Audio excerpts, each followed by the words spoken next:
Hello, everybody. Sorry about that. We had a little bit of an issue with the stream key there, but now everything is good. I am errorofruto. I'm going to be running Dragon Quest VI today. I'm joined by my good friend Zytoriak. He's going to be helping out with some commentary and keeping me sane, or relatively less insane, at least. How are you doing today, Zytoriak? Doing well. Excited for this run. And let's be honest, the only reason I'm here is to count the tiny medals for you. That's exactly correct. If you like tiny medals, this is going to be the run for you, because we collect 70 of them, and I'm gonna miss some if I don't have him backseating for me. But yeah, so this is Dragon Quest VI. I've been running this for a few months now. It's a long run. Looking at around 9 hours to complete it. Estimate is 9:30, just in case a couple of the RNG wall bosses are problematic. But hopefully they're gonna cooperate here. But either way, it's a long, comfy run, so hope you guys are all ready to get this one going. And we're gonna get this timer started.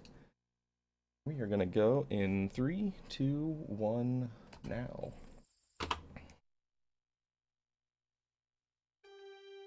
All right. So, since we are running this in the Japanese version, there's not really any fun to be had with names. I'm just gonna go with the classic A. We thought about playing around with some other options, but it's not really gonna matter in this context. The hero has to be That's okay. I mean, every time somebody gets hit, they're calling out for the hero's help. Ah! What? I got hit. What? I got hit again. And then when they're refreshed, Alright, so this game kind of starts out in the middle of these characters' journeys.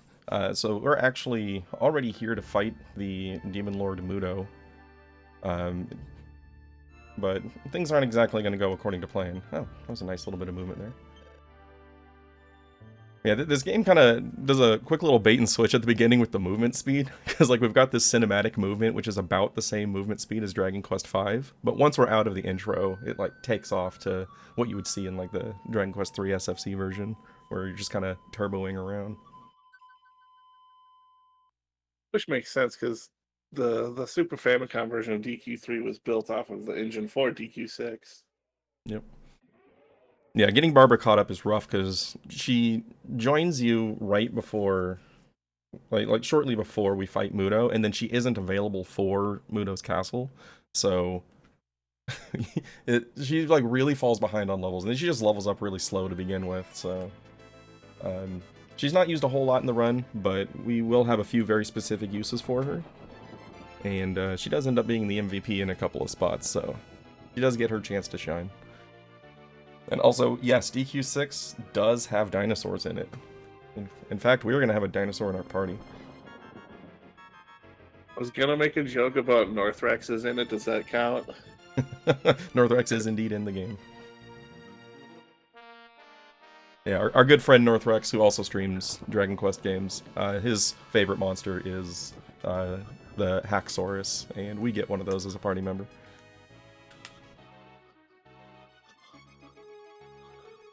Yep, also has a Pegasus in it.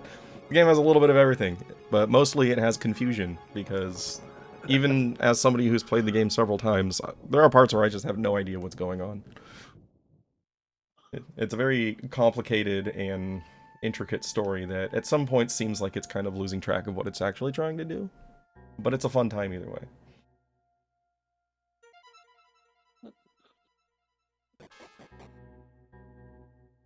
Yeah, so this speed right here is like, if the entire game moved at this speed, it would be about a 12-hour speedrun, at least. But the good thing, this is just for cinematic effect at the beginning. It's not really parallel dimensions. It's more that the world in which people experience their dreams is actually a real world in this universe, and rather than everybody having their own individual dreams, they actually all have like a shared communal dream that takes place in that dream world.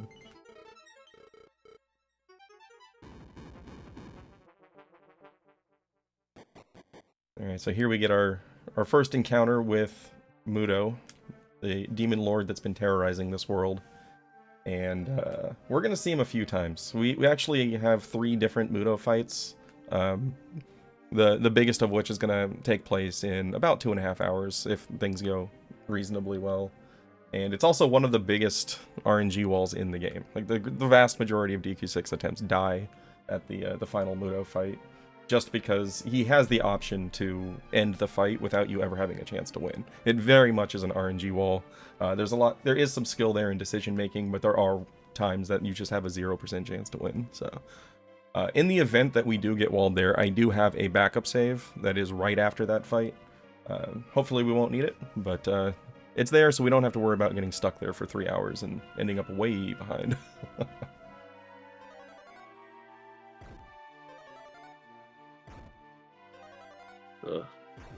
In this little cutscene, Mudo basically deals with us with no difficulty at all. He just snaps his fingers and poof, we're gone. Yep, and once we vanish, we wake up falling out of bed, and this is our quote-unquote sister Tanya. I almost said yes to taking a nap there. We're gonna pick up that leather hat. So the relationship with Tanya is a little bit questionable. Like I've played part of this on the fan translation and part of the DS version, so my knowledge of the actual story is a little bit limited and possibly wrong depending on how reliable the fan translation is. But the gist of it is that Tanya found us and has been watching over us, and she like views us as a brother. But there's also a character that's in love with Tanya that thinks she's in love with us, so it gets weird. Because like everybody refers to her as your sister, and then he's like, she loves you, she wants to be with you. It's just like, dude, that's my sister. There's 2 different types of love going on, and yep. hopeless romantic guy just doesn't understand the nuance. Yeah. We got a minimum roll there on the defense seed. Those can roll 3 to 5, and we got a 3. That's okay. That's just a good taste of what's to come. Oh yeah. Starting off on the bottom of the RNG spectrum. It's gonna go well. It can only get better, though. Nowhere to go but up from here.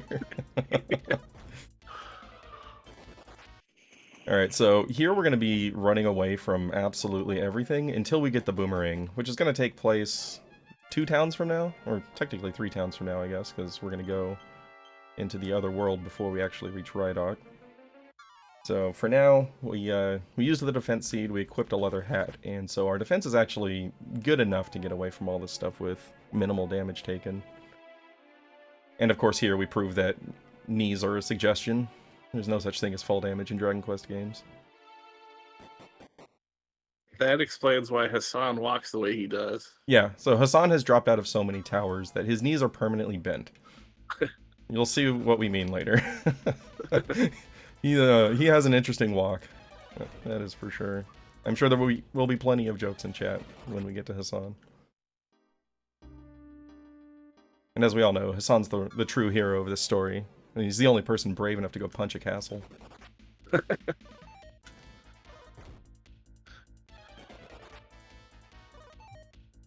don't think there's anybody between us or anyone in chat that can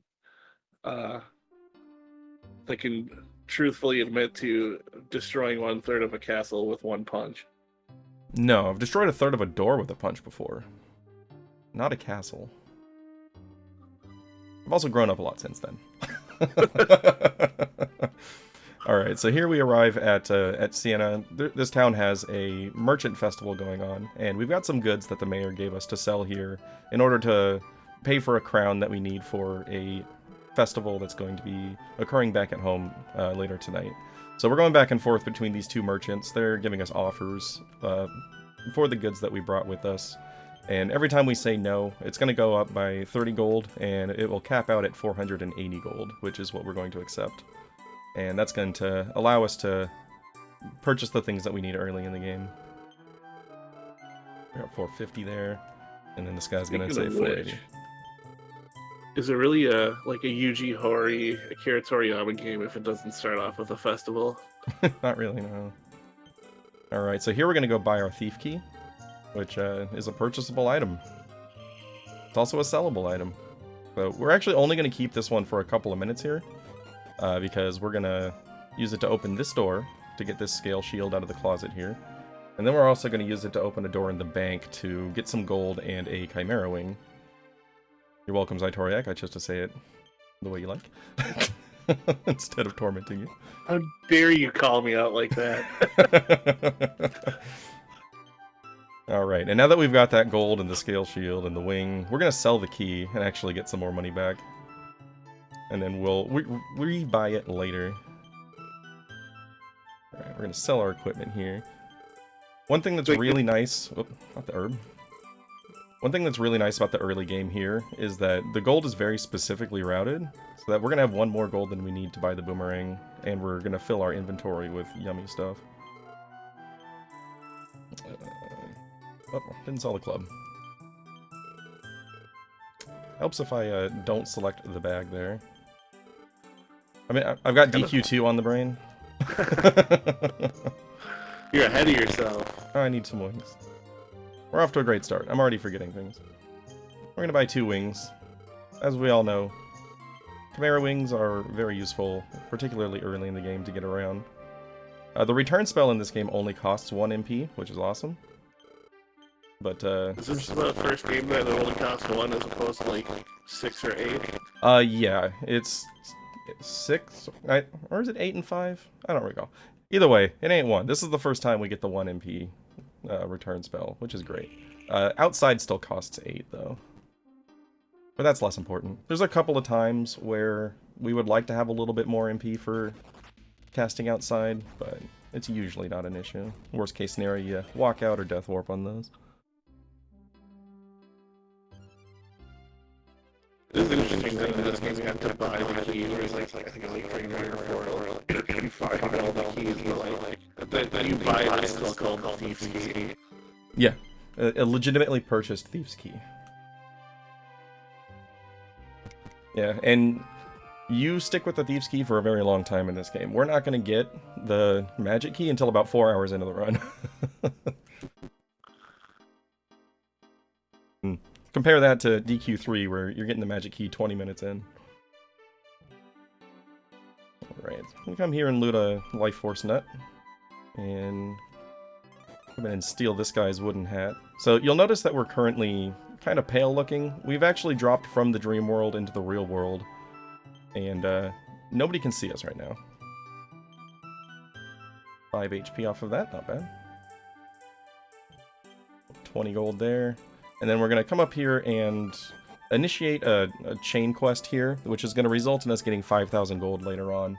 We're going to be spending 7,000 gold on a really good piece of armor for Mudo 2 and 3. And this is the majority of how we're going to be able to afford that. I just popped out and popped back in, so that sounds like my voice was sounding weird on stream. Is that better? You sound normal over Discord, at least. Okay. It's been some sort of weird thing. Sounds demonic. No, that's just Zytoriak's voice. It's fine. He's a terrifying individual. I was just bringing out my inner metalhead. Yeah. Alright, so welcome to your first encounter with a well in DQ6. If you've got a well counter, now's the time to increment it. We're going to see a lot of these. There are even going to be wells inside of wells later on. That's an herb, not a well. Well. Alright, so now that we've returned to the dream world, we're going to go visit the dwarf that we rescued. And he's going to give us the crown for free, which is awesome, because I didn't want to get rid of this gold anyway. We got an herb out of that pot there, and then this guy very conveniently sells us 6 herbs and a holy water for 50 gold. That's a really good deal.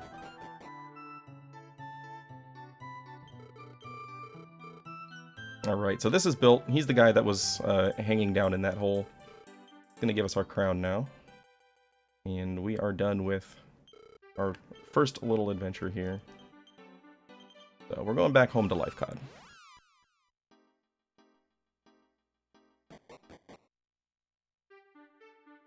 The distortion pedal early. Nice. It was a metal zone pedal, you called it. Now, for those wondering, there are a few main reasons why I'm running the Japanese version instead of like the English fan translation. Number one, there is no official English version for this game. Whoops. Helps if I loot my things before talking to Grandma. There's no official English version for until the DS version. And there are a couple of options for fan translations for this version of the game, but one of them, the translation is utter garbage, and the other one has a couple of soft locks in it. Most notably, if you back up in the equipment menu, there's a chance that the game just locks and you never get to unlock it. So you have to go back to your last save, and there aren't a whole lot of safety saves in this run. So if that were to happen, that would be a problem. The other main reason is it adds at least 40 minutes to an hour just on the text speed alone. So we're already going to be here for a long time. Didn't really need to turn this into an 11-hour run.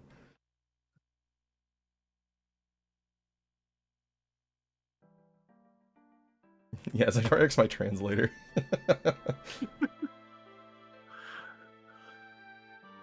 Yeah, so this is Tanya. Yeah, this is the Mountain Spirit Festival. It's a yearly thing that we do here in Life COD, where we just take a lot of time, cost time on speedruns, and this year something's going to go a little bit weird.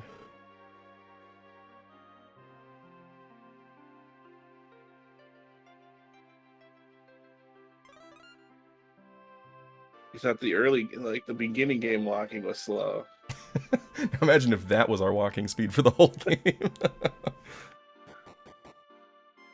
Imagine if they never got rid of the slow walking through mountains. Oh man. Yeah, so, fun fact, casually, I've never finished this game before. I've gotten about 2/3 of the way through, but I've never finished it casually. I never finished it until I learned the speedrun, but it's a really fun speedrun. Doing this in a marathon has been something I've been... It's been a goal of mine for a while, so I'm really excited to be here today doing this. I am working on a casual playthrough on the English fan translation with my wife. Still haven't finished that, though. So, someday I'll finish it casually. Yeah, the DS version is pretty good. I think as far as the DS remakes go, 6 might be one of the better ones. My only problem there is I can't hold a DS for very long because it hurts my thumbs and my wrists. Depending what angle to it, your neck could get involved. Yeah. So that's here, my problem. When Tanya gets near us, the spirit of the mountain possesses her and tells us that we are chosen by destiny and we need to go on an adventure. So that's what we're going to do. And everybody saw it. Everybody heard it. Everybody's confused. And now the priest is just going to be like, let's just go continue our party. That was weird. We're out. Basically, somebody put the wrong mushrooms into the punch. You put mushrooms in your punch? Maybe it was the food. We'll say it was the food. That makes more sense. That makes a little more sense. Joint hallucination of a mountain spirit. Caused them to cast exploded over the town. Yep.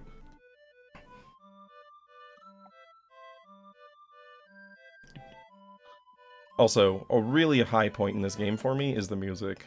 Like, there's a couple in there that are a little bit odd, but for the most part, the music in this game is top tier.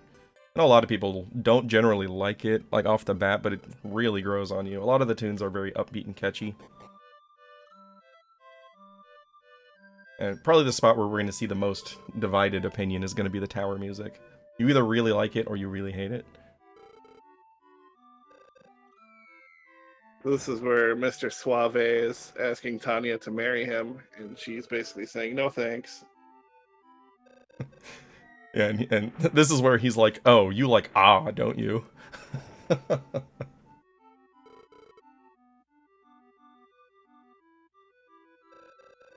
Yeah, his name is Rando.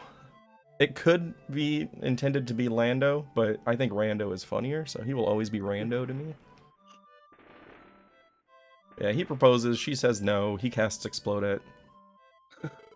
Out of rage. It's a very healthy way to deal with rejection. Yeah. Always cast Explodette when you're sad. Yeah. That's how you end up as a Dragon Quest final boss.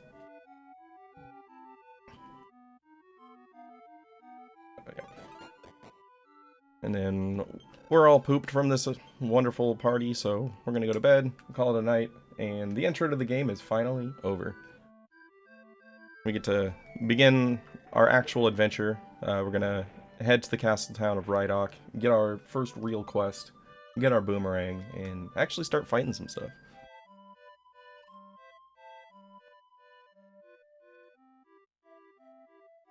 It's not quite as deep into the speedrun as like Dragon Warrior 7 for like, you know, a story beginning. Yeah. Alright.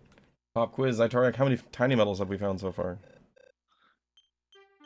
70, but you gotta subtract 70 because we haven't found any yet. That is correct. Alright, so we use that last warp wing that we bought, head back to Sienna, and off we go to Rydock. Now you'll notice here to Rydock, yeah. So you'll notice that the overworld encounter rate in this game is extremely low. Like there are a lot of stretches where we're gonna walk for a long time, even before we get the tiptoe spell, that we're just not gonna get encounters. And here we've got 421 gold. 1 gold more than we need to buy the boomerang. I'm still gonna say that that's a hemp boomerang since it costs 420 gold. That's what all boomerangs in Dragon Quest cost, I believe. No, Dragon Warrior 4 costs 350. Oh, well that one's not as cool then. So we go up to the castle there. The guard asks us if we're here to join the royal army. We say yes, and he says, alright, well preparations are still underway. Wait until you hear the bells toll. So we go to the church, we meet Hassan for the first time, and then once we leave, you can hear the bells going now. And now we get to return. So we're going to get a quest here to join the royal army. And only one person is going to be able to join out of this group of applicants here. So we're all going to undergo a test at a nearby tower. He tells us we need to go and retrieve a special item from the tower and bring it back here. Whoever wins is going to be able to join the army. We're not going to win because we don't need to win. And it's actually faster not to win. There's 2 boss fights that take place in the tower, but one of them only takes place if you're actually in a position to win the contest.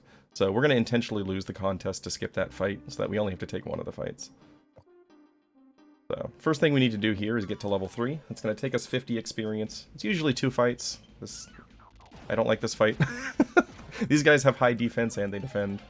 So it's going to take a few turns here, but the experience is decent.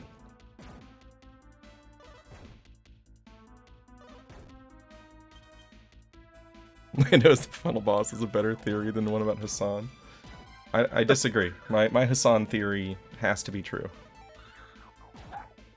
So I like to see you poke any hole in the Hassan theory. Yeah, it makes perfect sense. So my headcanon is that Hassan is the Master Dragon in Dragon Quest 4 and 5. The reason being, at the end of this game, we are going to turn Hassan into the Dragon class.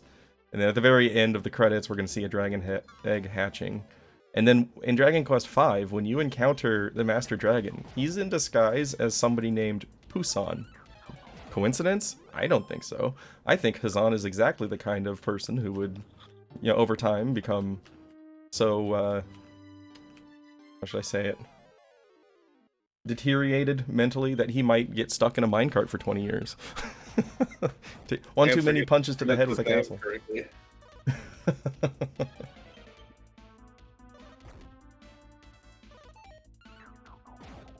So yeah, the downside to finding a bunch of these enemies to fight is that it takes a little while, but the upside is that they're very safe. Yeah, and if I were going on a PB attempt, I'd probably run from this fight instead of take it. You ideally want to take fights that are just gonna like take two or 3 turns. This is obviously taking more than that. But in this situation, I'm just gonna take whatever fights they give me. Alright, so that's gonna be level 3. If that fight were worth 2 more experience, it would be the perfect first encounter to get. But unfortunately, it's not quite enough. Alright, so this is the Tower of Trials that we're told to go to. We're going to immediately leave the tower through this door, and we lose. This right here flags us as losing the competition, so we no longer have to fight the second boss in here. Instead, Hassan is going to win, which has absolutely no effect on the story going forward. This is our first glimpse at the awesome tower music. Yep. Oh, I forgot to move the agility seed. I'm going to want this extra herb slot. There we go. Now, you'll notice whenever I menu in this game that the menus are extremely clunky. That is one of the reasons why you're going to see a whole lot of party switching and filling up characters' inventories, is making sure that things go where I want them to go when I pick them up. Because the menus are so slow that any time spent in the menus is a colossal waste of time. But this is the Tower Soldier. It's a very straightforward fight. We're just going to be attacking or using an herb. He has 2 abilities. He has a regular attack. I'm hoping to outspeed him here because I was dumb. Okay, I screwed up. So, the damage line there is 18 or 22, and I didn't heal at 18 because, you know, reasons. And he max rolled both hits, so that is exactly. Really wanted to make sure that we did not win the race. I just wanted to show why the damage lines are where they are, just so that everybody understands. It was an intentional thing. Yeah, that's it.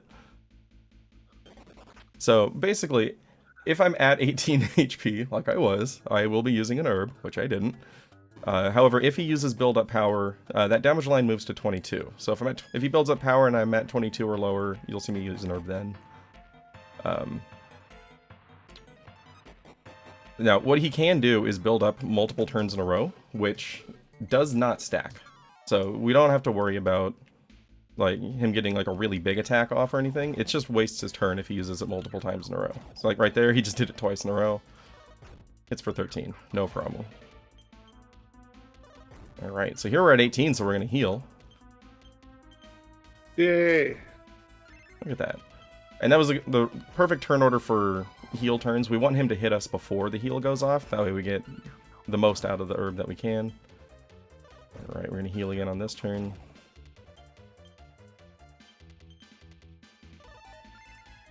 Nice dodge.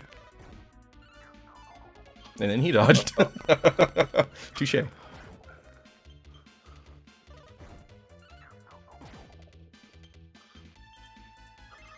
He's building up power. He built up power again for return.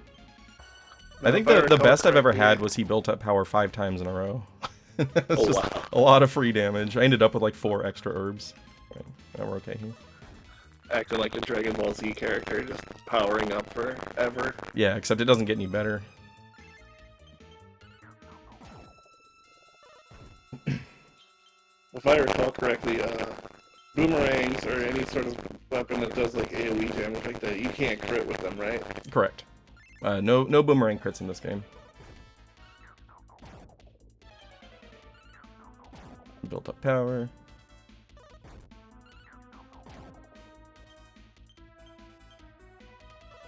Yeah, is that better? Otherwise, I think I know what the cause is.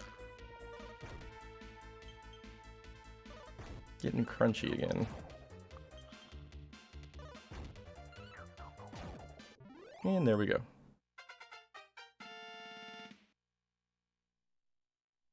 Now, I used a whole bunch of herbs there, so I should only have 1 left, which means I'm going to be picking up the bonus herb here. I want to have 2 herbs left over for inventory management purposes, and there is a free one coming up.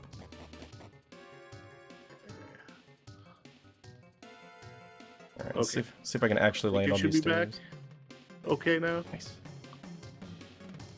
Hopefully. Okay, I am not going to touch the mute button on my mic. I'll just mute myself via the Discord mute. Sounds good.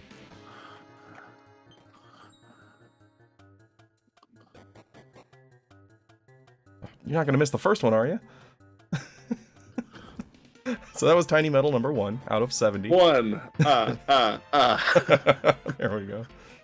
Alright, there's our bonus herb. So the guy that's in the same room as that small metal will give you a gold ring and tell you to take it back to the castle. And that's actually just bait to make you lose the test here, because you think, oh, that's the thing I came for. Okay.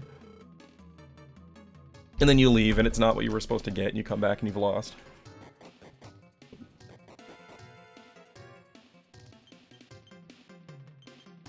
Alright, back to rydock we go.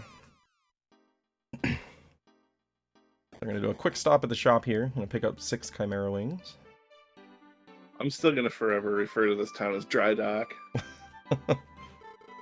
So this right here, you can kind of see a fun little interaction with this game, where I'm not standing next to this merchant. If you're on a half tile above like at the top half of a table like this, then you'll actually interact with whoever's behind it.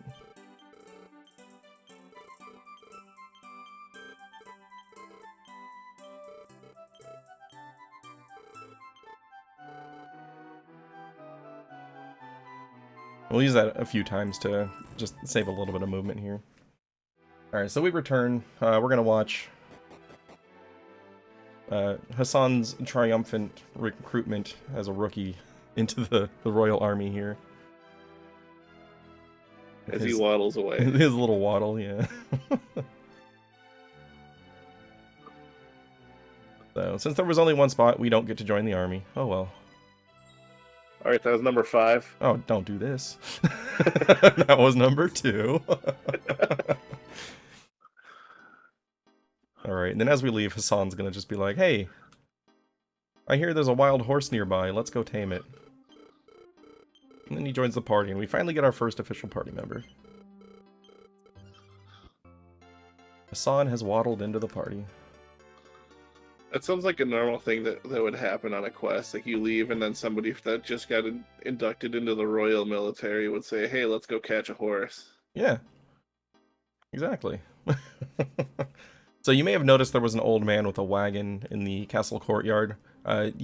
His wagon doesn't have a horse, and so basically we're just going to go get a horse for his wagon. Alright, so here we're going to have our first instance of using tactics in this game. After, like, starting with Dragon Warrior 4, you do have the option for tactics. Hey, nice bonus herb. So tactics basically make it so that we control the hero, and then everybody else is going to do their own thing based on what tactics we choose. The fun thing is that the tactical option for do your best is actually just really good in this game. So more often than not, that's going to do exactly what we want the characters to do. So almost every time that we're using tactics, we're going to be on do your best. It saves a lot of time with menuing, because, as I mentioned before, the menus are a lot clunkier than they are in the refined version of this engine that was used for DQ3. So, the least time menuing, the better. What? I remember the first time I read in the notes the, do your best. I was like, you're not going to give me any strategies, you're just going to tell me to do... Oh, it's a tactic command. Got it. Just do your best. Oh, well okay. I guess. Alright, so we've cornered this horse. If you try to come here alone, it's just gonna run the circle around you, a la Farfetch'd in Pokemon Gen 2.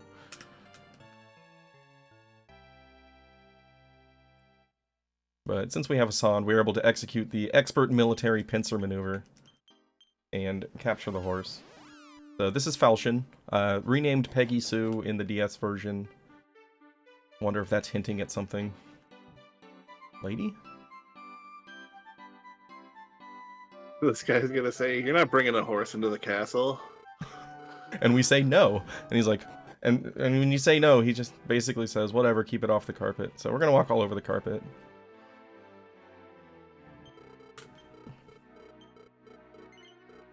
So there you saw a little wiggle. That was to try to get the horse to not have to walk in cinematic view for too long. No, that was just me BMing the garden, walking all over the carpet. Oh, okay. There are times that we're going to be doing a little bit of wiggles like that for guest members to have a shorter distance to walk, but that was just me being a horrible person. Alright, so we bring in the horse, and the general is like, wow, you two make a really great team. You know what? You can join the army too, and you can be a duo for this mission that the king has for you. So it takes us to see the king, and we're going to get our first real quest for the game, which is to find the Mirror of Ra. So right now the world is being terrorized by Mudo, and every time the royal army has nearly defeated him, he disappears, and they don't know where he goes. So the king has a theory that if they find the Mirror of Ra, then they'll be able to reveal where Mudo is going when he disappears. So... Peggy Agon? No, Anatolo. That is not okay. That's a reference to the DQ5 rename of Poussin to Dr. Agon.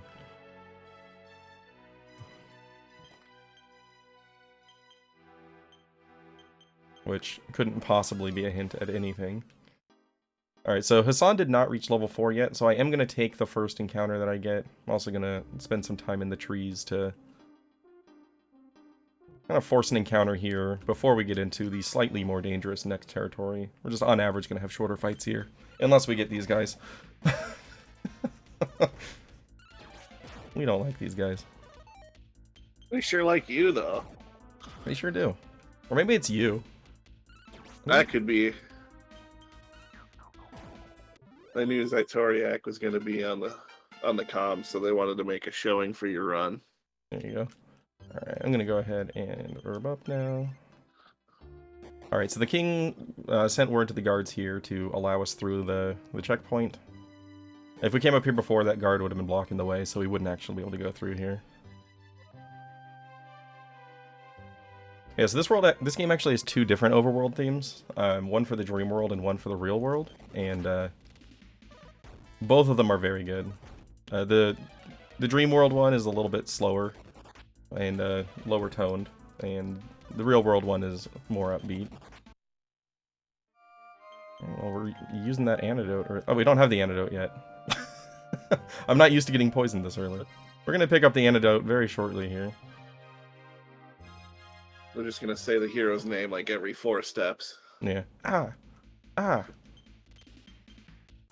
so we're doing a reorder here. It's faster to do it in combat than through the menus. We want Hassan, and I almost said Poussin. I'm talking about DQ5 too much. It's the same person, right? It is the same person, really. Alright, so we get a wooden hat there, and the antidote herb, which we're just gonna immediately use after I talk to the pot there.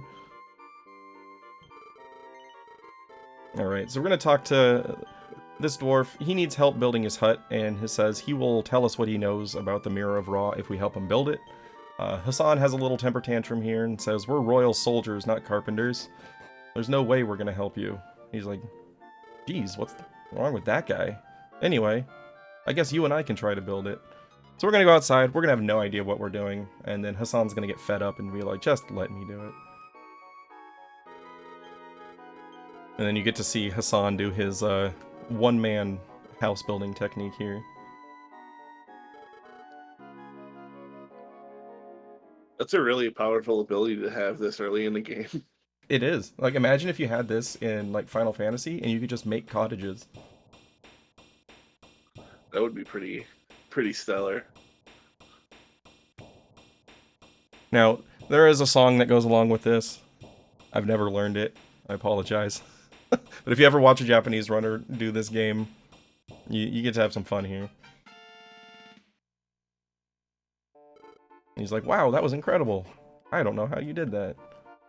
It sounds kind of like, yeah, I don't know how I did that either. Yeah. He's like, it just kind of came to me. Alright, so we come in here like, alright, now tell us what you know about the Mirror of Ra. And turns out this guy is a huge jerk. He's like, I actually don't know anything about the Mirror of Ra. I do know about the Temple of Dharma, though. You want to know about that? So he tells us that there's a grass clearing to the east. And there's a hidden staircase to a tunnel there. I bet his name is Bray. It probably is. Yeah, we're gonna call him Bray.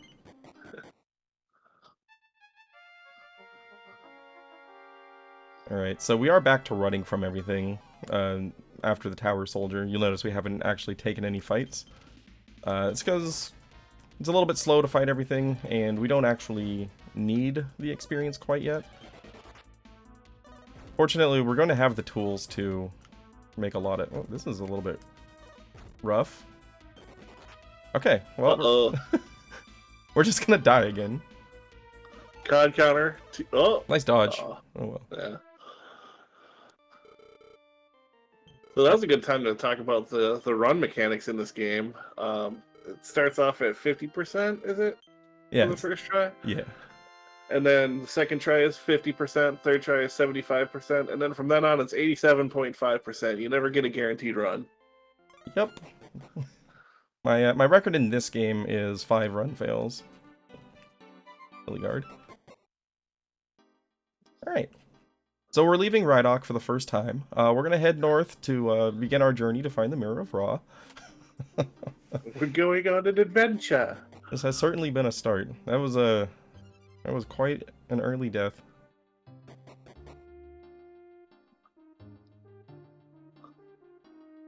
It's okay, we're just getting all the bad RNG out of the way early. Yeah.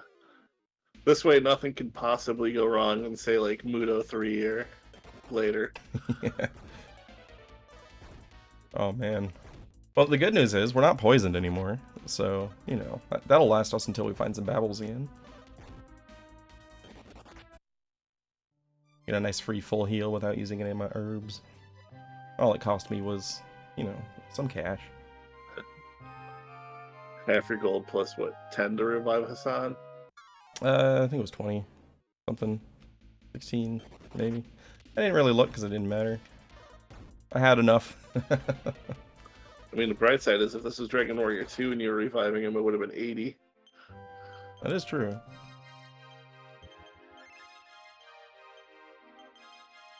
Just gonna pop some herbs over to Hassan early, because apparently we need them. I'm gonna run out of herbs early. It'll be fine. Just do a brief shop before Bloody Paw. Pick up some extras. So Hassan does have the wooden hat there. While I was in the menu, it would have been convenient to just go ahead and equip it. But we're going to be doing it right here, because we're picking up a bronze shield. And it's a clunky menu optimization. Oh. There we go. As you can see.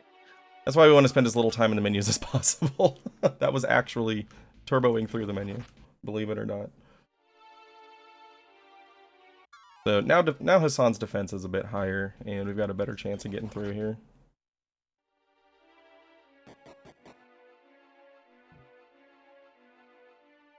So this tunnel is leading to the town of San Marino. Dan Marino? I mean, he was such a great quarterback. I'd name a town after him. So this is actually going to come out near the hole that's going to drop us to Dharma, but the next town we go to is going to be San Marino, yeah. So you'll notice that, again, like with many Dragon Quest games, when you fail to run, enemies don't always take an action. I believe it's the standard 2/3 chance per enemy to take an action.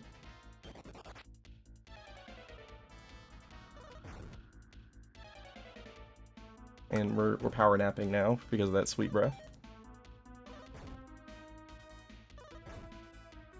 Alright, Hero woke up.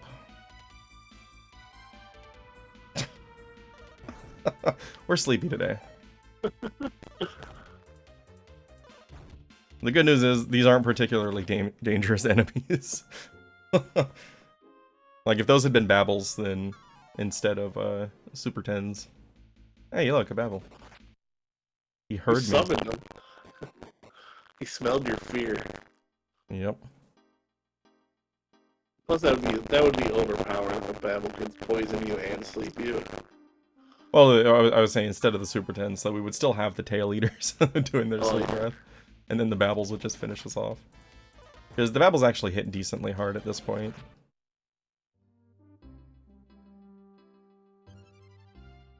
He was Carver, yeah.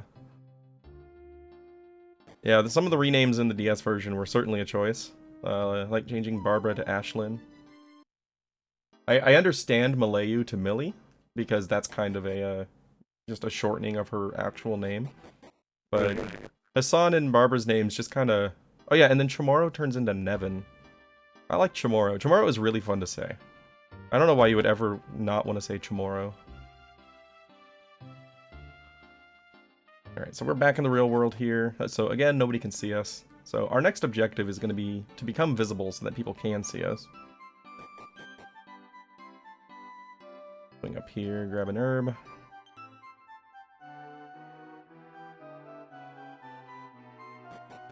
And this barrel very conveniently has an iron claw for Hassan. So we're going to go ahead and equip that. We're going to give this bamboo spear to the hero. Move the hero's tiny metal to the bag. We want 3 slots on the hero for inventory management purposes. I can't shop here. Never mind. Everything's fine. Alright, so here we've got Sandy and Joseph. Sandy is the maid for the mayor. Joseph is the mayor's son. And they are secretly in love. However, she knows that since she's a maid, they can't really be together. But he doesn't care about that. He tells her, you know, like, I love you, I want to be with you, no matter what people think. And she says, we can't, and goes back to work. There is another woman named Amanda who is also in love with Joseph. And she is going to frame Sandy for the heinous act of poisoning the dog. So, this is the Billy Mays room. It never ends. There's always more. And you'll see what I mean when we try to leave. Like, alright, we're done in this house. Let's go. But wait, there's more. So, this is Amanda. Yeah, so Amanda poisons the dog's food, leaves. It's like, alright, well I guess that scene's over. But wait, there's more. Sandy's gonna come get the dog food, take it out to feed the dog. Okay, surely now the scene is over. Woof woof. Or wan wan. Oh, but wait, there's more. Okay, now we can leave, right? But wait. There's more.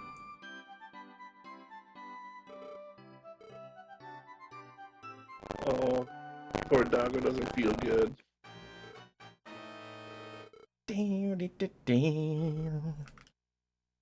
Cowie's favorite sound clip in this game.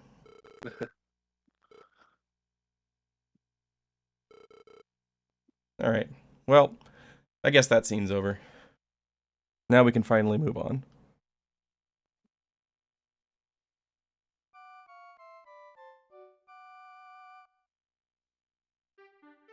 But wait, there's more.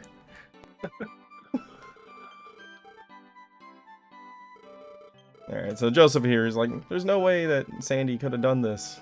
And the mayor's like, she's the one that fed him, it was clearly her. So he throws her in prison, and everybody's sad. Alright, so now there's no more, finally. And we can continue on here. We're gonna go to the docks and meet Malayu, who is going to be joining our party soon-ish. She'll be a temporary party member that can't actually do anything, and then she will fully join the party as an active member after that. So, she actually initiates this dialogue. You just walk up and she begins talking, because she can hear you and somewhat see you, but she can tell that you're from the dream world just like she was. However, she is fully visible, because she found a way to become visible. And so we're going to follow in her footsteps so that we can become real in this world as well. But here we're going to take a safety save. Real boys. We're going to be real boys, yeah. We're going to take a safety save here because this upcoming cave is very dangerous. There are gargoyles that can cast Fireball, which can just wipe us instantly. And then the boss is also not a slouch. It's a bit of an RNG wall. Our entire strategy for beating him is not even to fight him. We're going to confuse him and hope that he runs away. There's also a chance that he might paralyze himself, in which case we'll have to kill him. However, if he casts Upper a couple of times before paralyzing himself, then the fight's basically unwinnable without fishing for crits for 30 minutes, so we'll be reloading the save in that situation. If you're wondering how we were able to save with the priest there, even though, you know, we're not visible, it's like the priest, like, felt the presence of somebody nearby and decided to just go through his spiel anyway. Yeah. And we just took him up on it. Very conveniently, he just goes along with whatever enters his mind. So this is Grandma's. She kind of gives you some hints throughout the game if you're confused about where to go, but she also gives us our side quest to become visible here, telling us that we can go into the nearby cave and get the Dream Dew, which will allow people to see us in this world. Okay, we're gonna do another party reorder here. So this is the Lucida Shard. This is an accessory that gives you a little bit of fashion, but when used in battle, has a chance to confuse the target. It's basically an unlimited use poison moth powder, if you're familiar with the Dragon Quest III run. And we're going to use it a few times over the course of the run, but it's very important for the boss fight coming up here. Because we are in no way equipped to ever win the fight legitimately. We have to cheat. That's what speedrunning is, really. Oh yeah, lots of cheating. Alright, so she gives us 10 herbs there. Thanks, Grandma. We love you.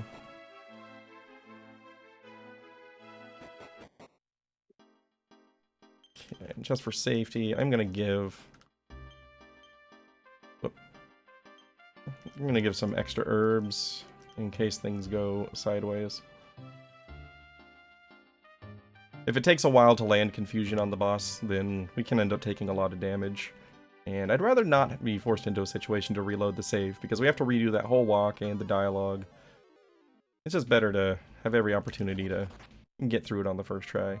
Those were the gargoyles we don't want to see, by the way. Those two little red guys with the pitchforks. They are terrifying. They're going to remain terrifying for a decent chunk of the early game here. So here Malayu is with us, however she's not an active party member, so she's not going to take part in combat at all. Hey look, it's Pierre! It's Pierre. Shoutouts to DQ5.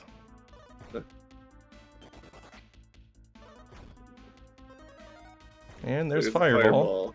Sure would like it if we could get out of here. Alright, we're fine. Everything's fine here, situation normal. The game just wanted to remind you what it could do. Sure did.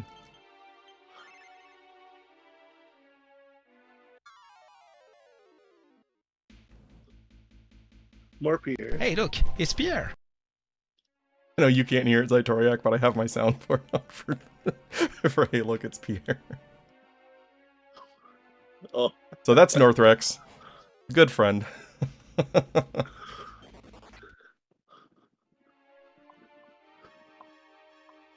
Well, just one day he said, "Hey, look, it's Pierre," and I loved the way he said it. So we clipped it, turned it into a soundboard.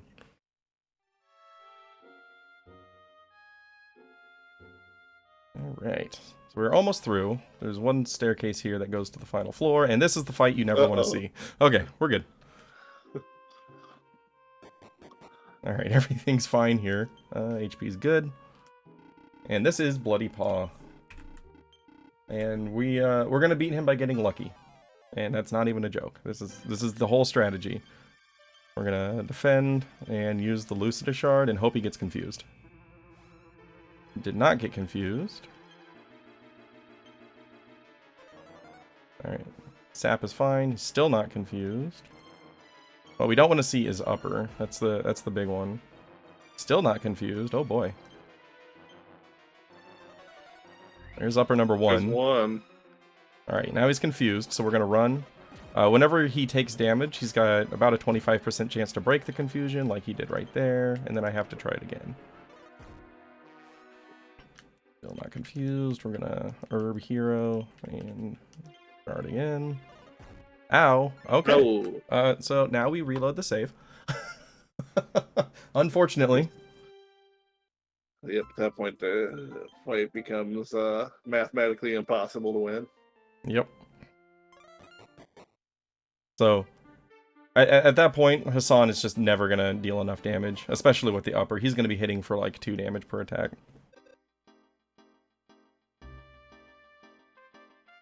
So, we get to go through this again. Good times.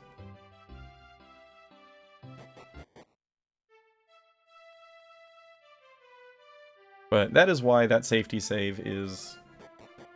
It's on the high end of optional, nearly required. Like, if you're going for a really, really fast time and you're going to reset if anything goes wrong, obviously you wouldn't take it. But outside of that, you're gonna always take that save, just in case. I think it was yesterday. I was like, are you going to do the optional save? You're like, that's not optional. Yep. It says optional. It's not optional. Unless you're crazy. Which, I guess I am crazy, but not crazy enough not to save there. I have my limits.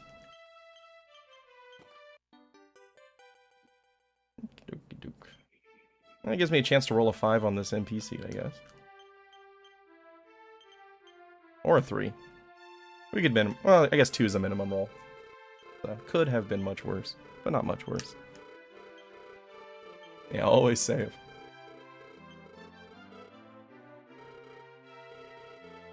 So this is... There are basically 4, like, major RNG walls in this game. This is the first one.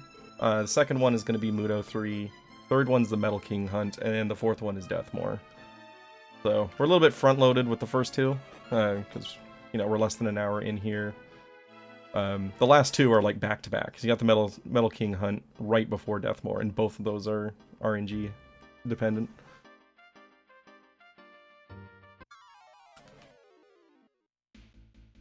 Hey, look. It's not gargoyles. That's what we like to see. Would have been scary and weird if they jumped on each other. No Slime Kings this early, for sure.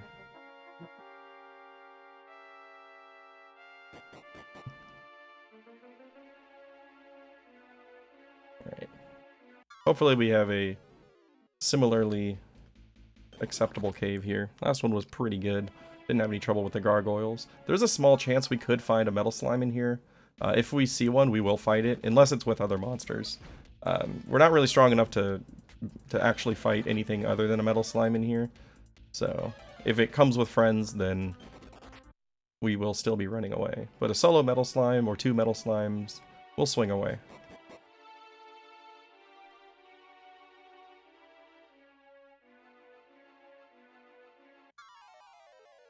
Yeah, 87.5% feels... No, can't take that one.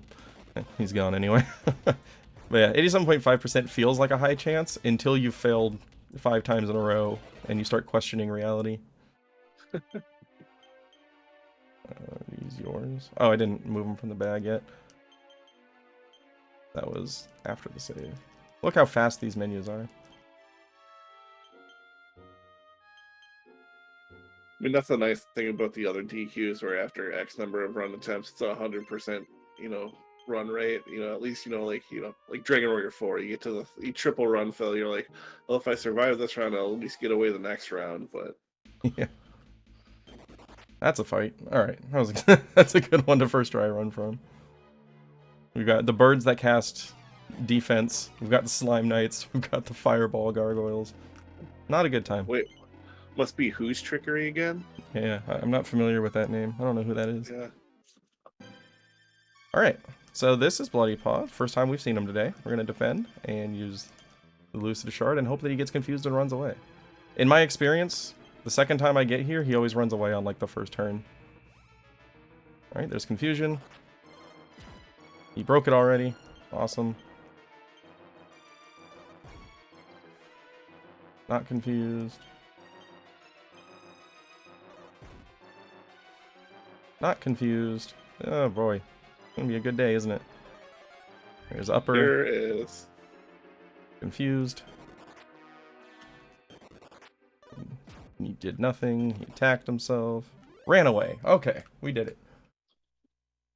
Successful Bloody Paw. Alright, now don't forget to loot the dew here. It's terrible to forget this and then have to leave.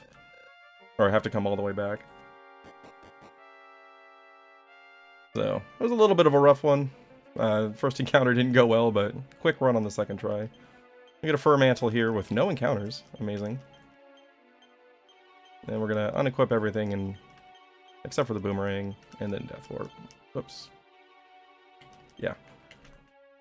Nice slow menus always punish you for accidentally selecting an accessory you can't equip. Hey, Pierre's gonna help us out. Hey, look, it's Pierre.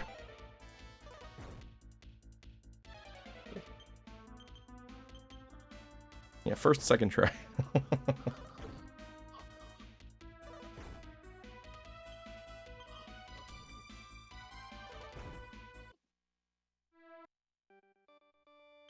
Alright, and then we get a story revive immediately after this, so we don't have to spend any money getting Hassan back.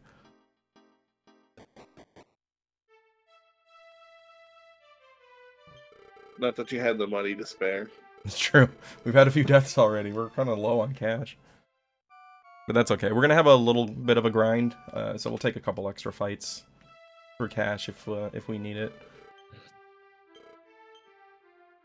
Alright, so now that we've got the dream due, Grandma makes us visible in the real world. And we're finally real boys.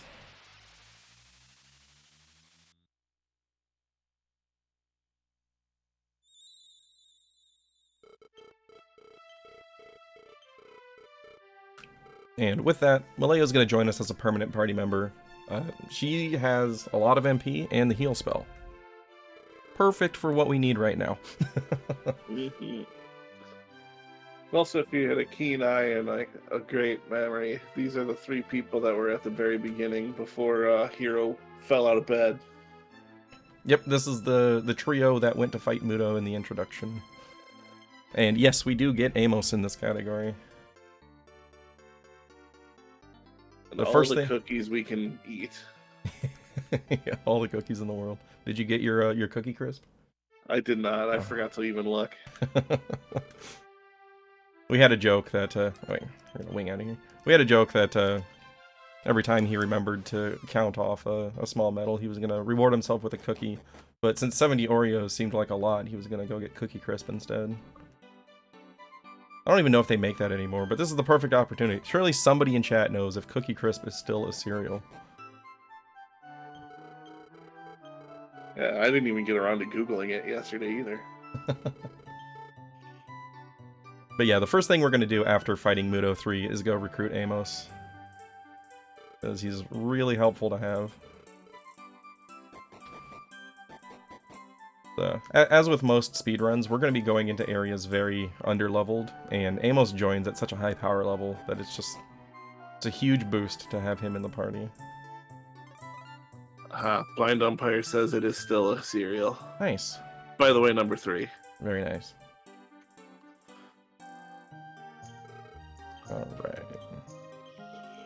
Sell our shield here, as well as his leather kilt, which I could have just menu wrapped for that, but it was all the way at the bottom. I'm not used to having that many herbs in my inventory.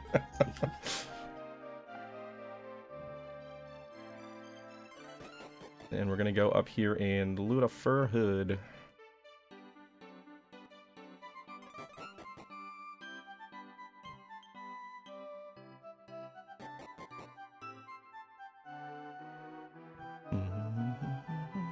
It is really hard not to hum along with the music in this game. I think every time we went into a town, like, in the last 2 hours of the run, the last time I was just singing along the whole time. Yeah. Alright. They're all earworms, they're all great. They really are. Alright, so we finally get to leave San Marino here, and we are going to be going to Rydock. Weird, we've been there before, haven't we? So we are going to see the real-world version of Rydock, which is a little bit different. The area around it on the overworld is a little different, and it's got different things going on. Yo, High Spirits, thank you for the raid. Hey, HS. Hope DQ5 went well for you. Got some new recruits.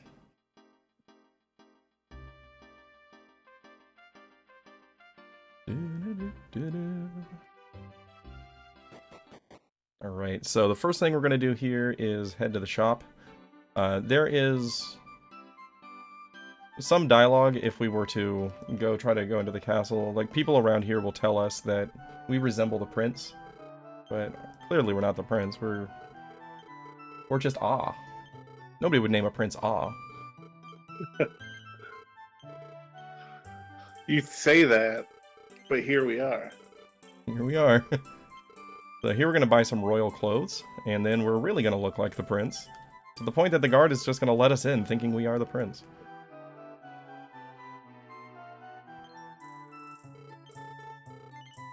You've returned! Go inside! And here comes the general. He's like, oh my gosh, it's the prince. Comes down to meet us, and we're just going to ignore him. Yeah, later, dude. So, ideally here, the game wants you to just talk to everybody to get some information, but very similar to the ship at the end of Chapter 4 of Dragon Quest IV, this NPC is the only actual trigger for progressing the story. Because they kind of assume that's the last person you're going to talk to, so they just put the trigger on him. I wish they would have done that with some other places, because there are some towns where we're going to have to talk to like 5 people to progress the story.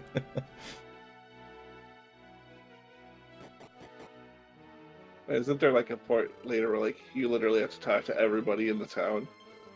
Not everybody, but several people, yeah. Alright. The guard says, I've been told not to let anybody through. The general says, this is the prince, you moron, let him through. So we're going to come on through.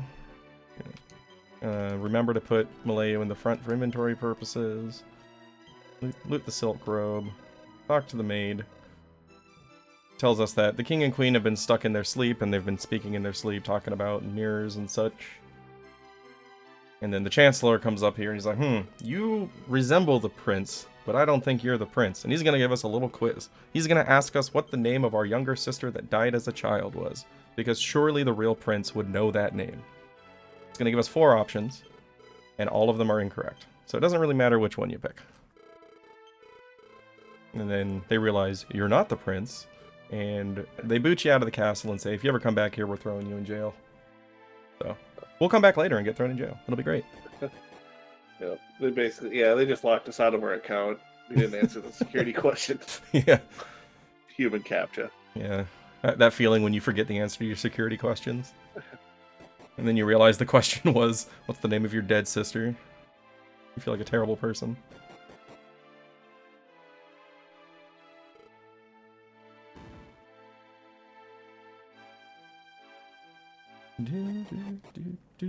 And we're immediately going back into town.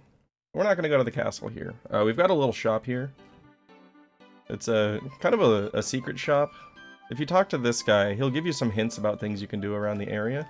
And then once you end that dialogue, he becomes a shop that sells 2 items that we want. First is the golden bracelets, which are very powerful defense items, which we're actually going to use for the entirety of the game. We're going to get 3 of those. The same bracelets that Necrosaro needs to achieve evolution. Of course. Why wouldn't they be? Oops, actually put that one in the bag. And then I backed out. Top-notch menuing going on here today. And then we got our thief key back here. Oh, I don't have enough gold. Because we've died so much. Alright, we can sell... We can sell...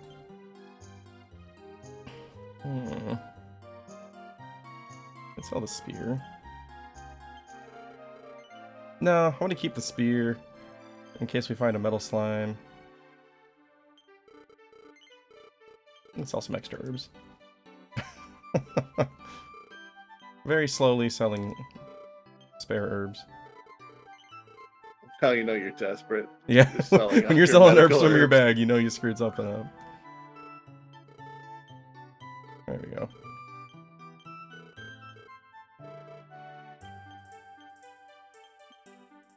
And you didn't get yours. Okay. Basically just gave you the key for giving him weed. Oh, almost forgot the poison dagger. And then I'm also going to pass her this wing to get out of town faster.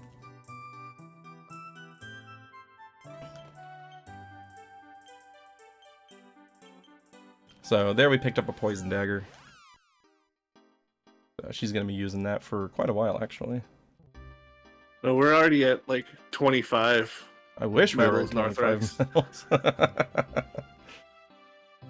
We're at what, 3? I'll know when the next thing pops up. But yeah, I think you're right. Yeah, so here you're getting another look at the very low overworld encounter rate in this game. If you don't like overworld encounters, play Dragon Quest VI. We made it all the way to this cave with no encounters.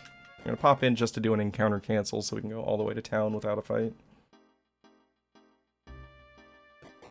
And this is the town that Zytoriak was referencing, where we have to talk to a lot of people just to progress it. Right now the priest is standing right there on the left side, blocking the entrance to the church.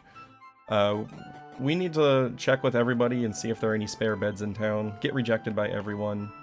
and then he's gonna allow us to use the bed in the basement of the church. Even though you can clearly see in the inn that there's like 3 available beds. Yeah. No, get out of here. Yeah, the innkeeper's a liar. Picking up a love water there. It's a heal more in item form. It's an herb plus. The same item from the Monsters games.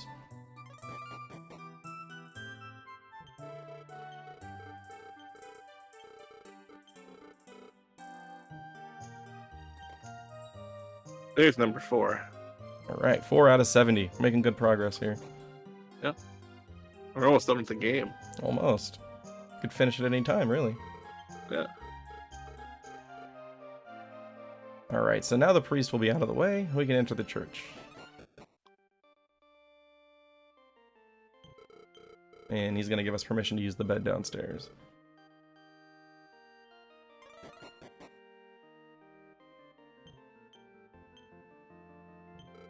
Alright, so when we use this bed, we're actually going to enter the dream of this old lady here. So, we go back to a more in the dream world.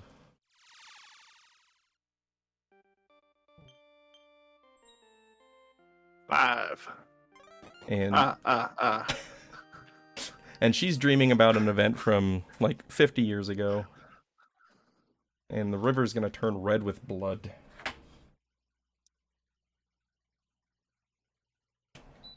It's warm in here.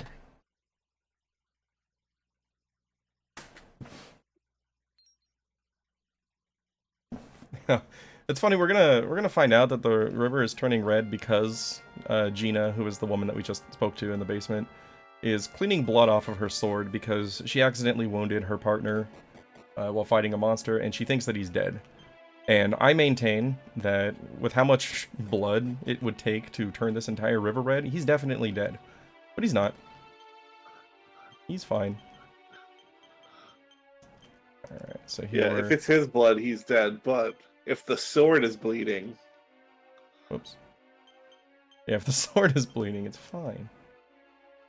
Which, I mean, we're in the dream world. It's totally possible. It's not the most outlandish thing you're going to see in the dream world. True.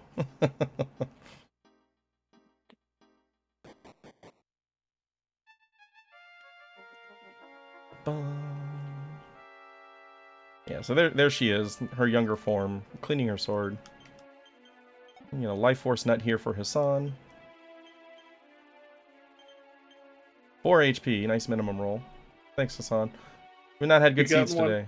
Have you gotten anything that wasn't a minimum roll yet? Yeah, the MP seed for hero was 3, minimum was 2. Oh, okay. So, barely better than minimum. Technically not the worst. Alright, so on this floor there are metal slimes. There's also a lot of other enemies. Whoops. My timer just crashed. That's okay. I have a backup plan for this. Here's my OBS. I have a backup timer.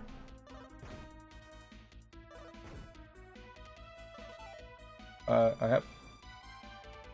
It's not showing up right. Hang on, 1 second. I gotta recrop this.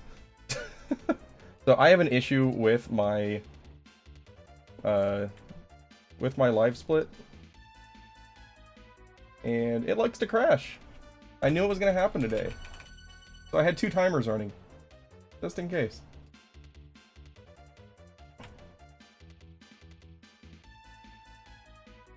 And we're just gonna have green text, because that's the default on the web-based timer that I've got here. Alright. Alright. At least you were prepared. At least I was prepared. I know the weaknesses of my setup. Alright. Wasn't particularly watching damage there. We'll top off. Alright, so on this floor there are metal slimes, which are great to kill. However, there are also those gargoyles, which are terrifying to encounter.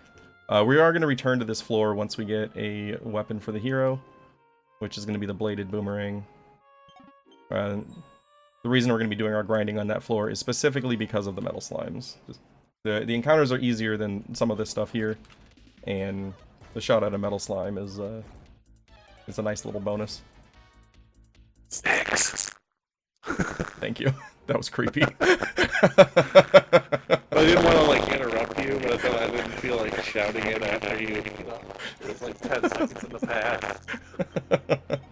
Alright, so there's the plated boomerang as the hair on the back of my neck goes back down.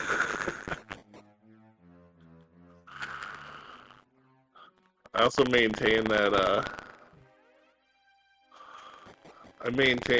Hassan knowing how to do the hut is the reason why they can roll on those logs.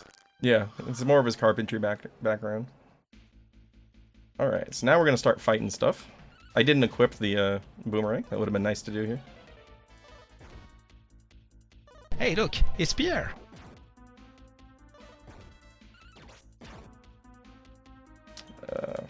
Fight. Boomerang. Swing it. Throws the boomerang. Oh, did your mic go again? Yeah, I don't know what's going on, but all I know is that leaving the chat and rejoining seems to be what fixes it. This time I didn't touch anything. That's weird. Wait a minute, PM. That's a Capier. Alright, so our goal for this grind is going to be getting Hero to level 7. At level 7, he's going to learn Sap, which is very important for the boss at the bottom of this this cave, because it has a lot of defense. Oh, nice. Was that a Malayu crit? I think that was... No, yeah, it was a Malayu crit. Alright. You go, girl. The death hole strikes again.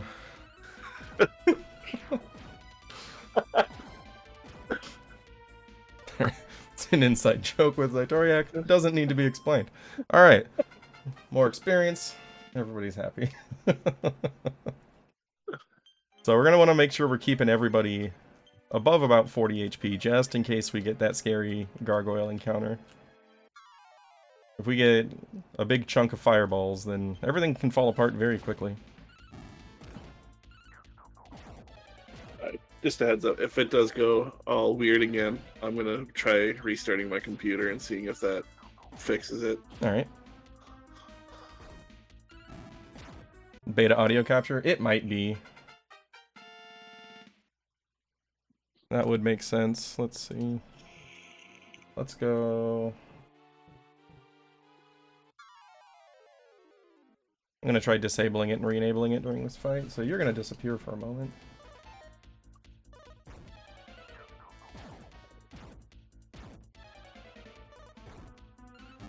Alright, hopefully that did something. Okay, well, we'll see. Otherwise, if it's that type of thing, at least I know, and then as long as chat keeps letting me know, I can just keep popping out and popping in to fix it. Yeah. There's level 6, one more level and we're good here. Another little side thing that we're doing here is trying to get enough gold to buy a couple iron shields when we get out of here. Hello! We like these. So we're going to re-equip the bamboo spear here. It's better to fight metal slimes because it has a chance to crit.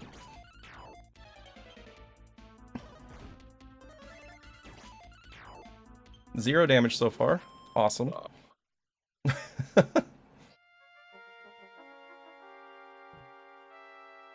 Another interesting thing about this point in the game is you actually don't want to over-level, because later when we're doing the class grind, the relative level of the zones that you're fighting in is going to determine whether or not you're able to get vocation points. So if Malayu hits level 14 before we go for her 1 vocation point in Mage, then we actually have to go to a different location and fight a stronger encounter than we normally would. So, it's not the end of the world, but there are downsides to over-leveling here.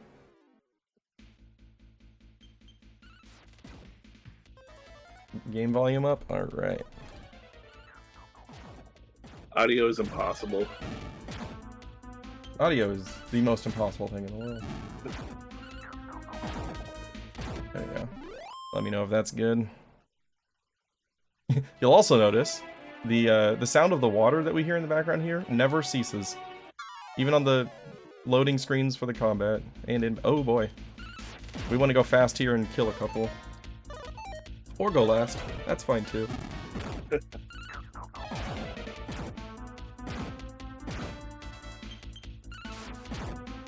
Oh, Malayu tried. Good job, Hassan. Alright, we're fine. That is the scariest encounter in here.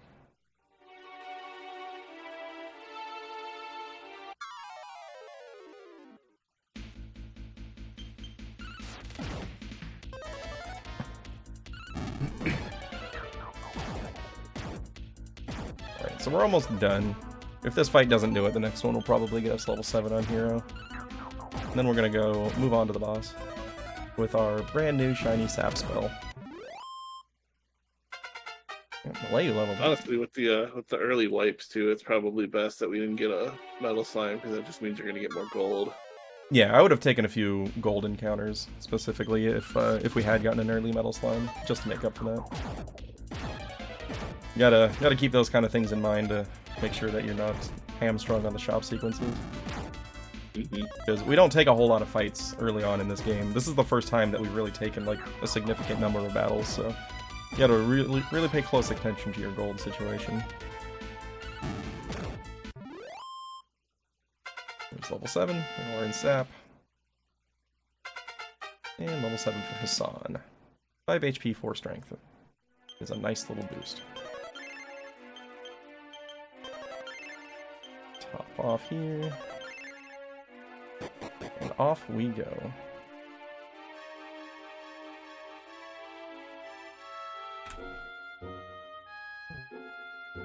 Ride. Oh, wow, I can't say what I was about to say. Thought about it before I said, and was like, that's gonna come out weird. We're gonna ride the logs down. And because I've created a world in which people are now wondering what I said and imagining the worst case scenario, because Zaitoriak mentioned that we were only able to... I'm actually not gonna fight. You know what? We'll fight it. They want to play.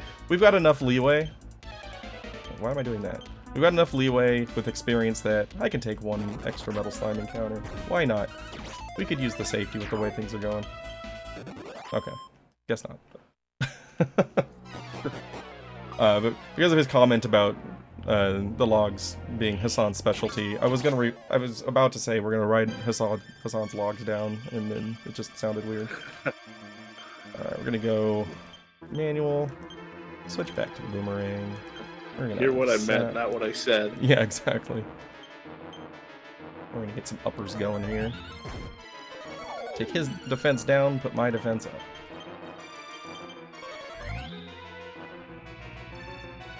So this boss can confuse us, which is annoying, but not the end of the world. And this is actually where you kind of find out that Malayu is completely immune to confusion, which is going to come in handy on a number of encounters over the course of the game. There's actually a boss fight where, like, 7/8 of his actions are just trying to confuse the party. And so we take that fight with just Malayu, and she just solos the fight.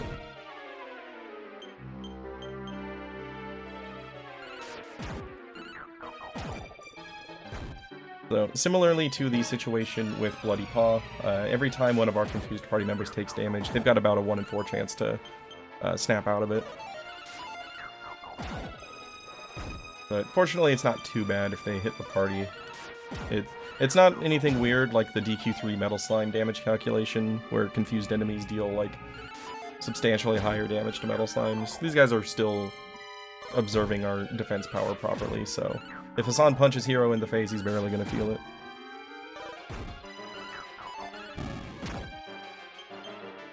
That was actually something neat in Pop's Roto Relay. It was on his way to Sharlock. He came across an enemy. It was a Hagare along with another enemy. I forget what the other enemy was, but he confused the other enemy and it killed the Hagare for him. Yep. Probably a bear. A lot of runners will hold on to a moth powder specifically for that scenario. That's right. Was it Gold Man? Yeah. Nice. Switched over to be too soon. Alright, so this is Iria. This is the guy that Gina thought she had accidentally killed. And we're gonna reunite them now. After we go do some loot. You'll notice that there are no further random encounters in this cave. Once you defeat the boss, they all go away. So we use this opportunity to loot some chests. And just have an overall calm, peaceful walk out of here. It'd be nice if more caves or dungeons like followed suit with that. Yeah, it happens a few times in this game, but more games should do this. It's like the source of the evil has been purged, and so the monsters are all gone. Yeah.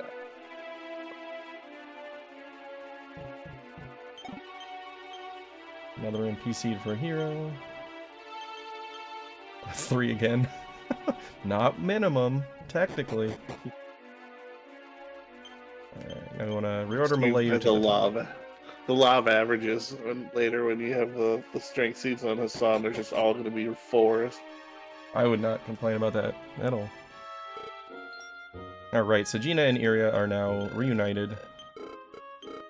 And this is actually going to have an impact on the real world, because they are actually dreaming this as well. And so they've been separated forever because she thought he was dead, he thought she abandoned him. And they kind of make up this between each other here in the dream world. And then in the real world, he's going to be like, I should go see if she's still around. So we've reunited them after like 50 years, and now they're all old. Alright, don't go down. Every time I cast outside from here, I re-enter the cave immediately. It's the first time I've ever actually not done it.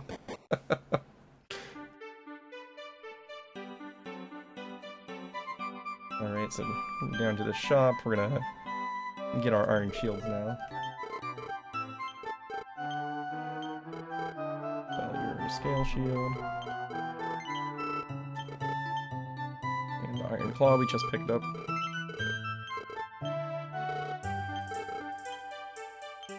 And iron shields for both Hero and Hassan.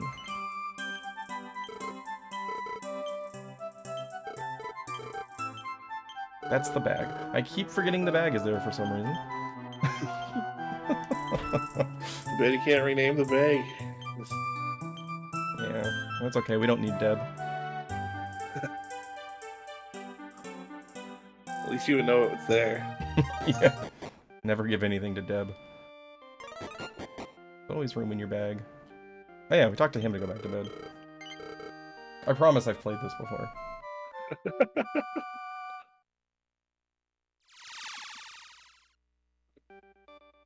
Now we're back in the dream world. Now we talked to old Gina. World, Yep, we're back in the real world now. And then Iria is gonna storm in and be like, I'm here, I still love you. And they can finish out whatever days they have left together in happiness. And Gina's gonna reward us with the mirror key, which is the item that they found at the bottom of the cave all those years ago.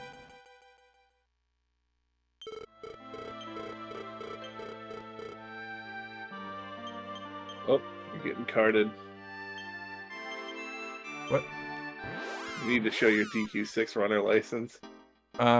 Give me like 6 months. I'm still waiting on the renewal, and I'll have that for you. Alright, so now we're off to the Mirror Tower. This is an interesting dungeon where there are 2 towers that are mirror images of each other. Shocking. And, they are very different experiences. Like, they've got different encounters between the 2 towers, and the second tower has a much higher encounter rate with more dangerous encounters.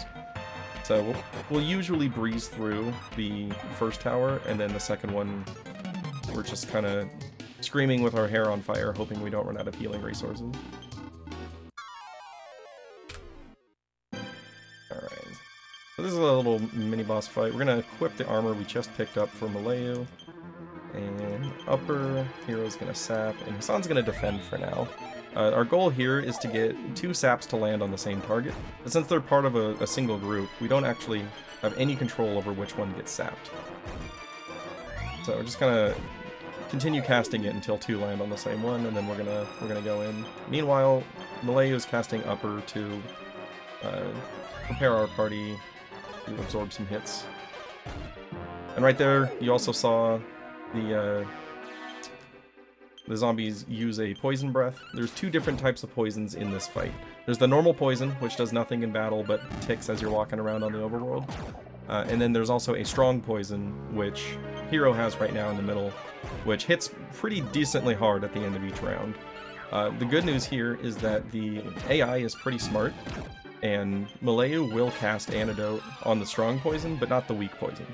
The reason that's a good thing is that if you have the weak poison on you already, you can't get the strong poison. It won't overwrite, it'll just never impact you. So, she doesn't remove the weak one, and like right now Hassan has the weak poison, so we don't have to worry about the strong poison landing on him at all.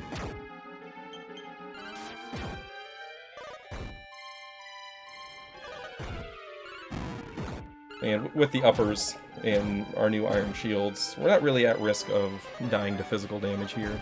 Notice everybody's getting hit for like 1 damage. So it's just a mash A until you win kind of a situation. First zombie keeps getting healed. Yeah, but that was the one that had 2 uppers on it at least, so it still went down pretty quick. At some point, Malaya will probably cast heal on Hero. Maybe. It's not really all that scary. It'll take 2 ticks of strong poison to get through there.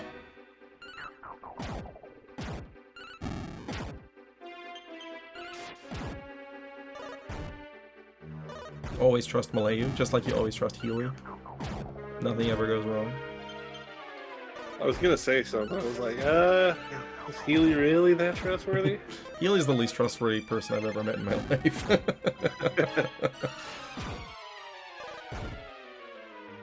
For those who don't get the reference, Healy is the heal slime that joins in Chapter 1 of Dragon Quest IV, and he's notoriously aggressive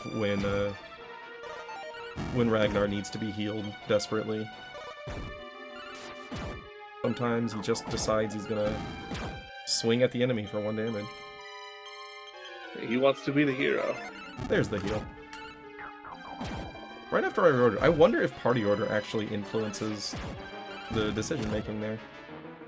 Interesting. Hey, Riverboard. Appreciate that. That's yet to be seen. We'll see how this run goes. There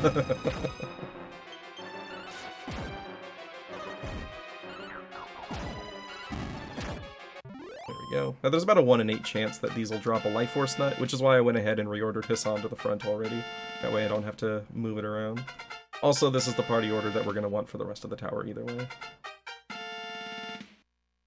So it's just convenient. Fewer words have never been spoken, Nacho. That is Healy's prime directive right there. Everybody got a nice little man tan there. You're gonna hear that joke from Zytoriak a lot today. He discovered it and he loves it. The ability to auto heal the entire party is Montan, and Mantan is just funnier. Because I'm a child. We have seen Healy punch the Shadow to death. We have. This is very true. Mm-hmm. So you'll notice on this side we're not getting very many encounters. As in, we've gotten no encounters so far. This is not going to be experience on the West Tower.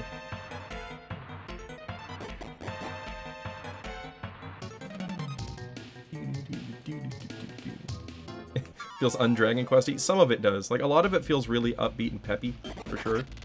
There are some that sound a little bit awkward in the context of Dragon Quest, but I think the overworld theme is pretty iconic.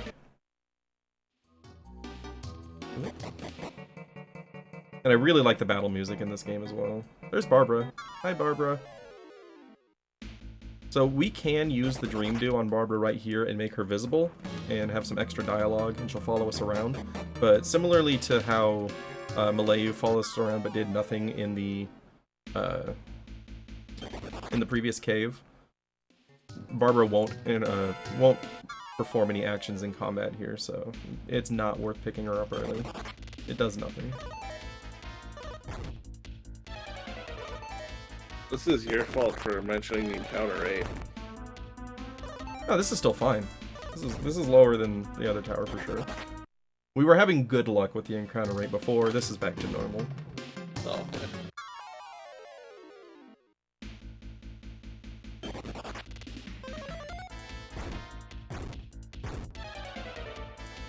Ow.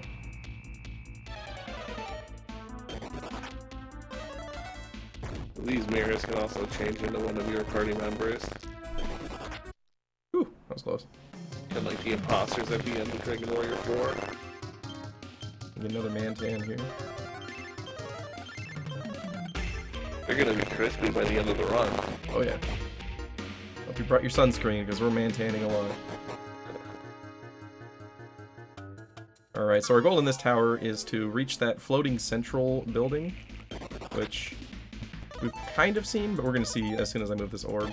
The way that we're going to reach it is moving these orbs away from the mirrors so that they shatter.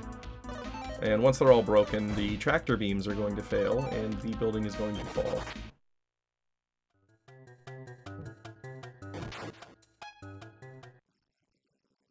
Did I try X Crunchy again? I just stepped out and stepped in again.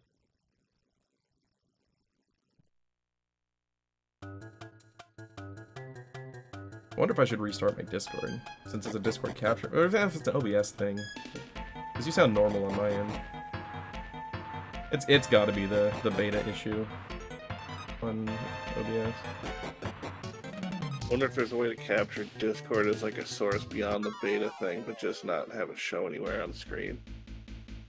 I've played around with it and it gets a little bit weird. But it'll be fine. I'll just give you an extra little mini game to play on your own.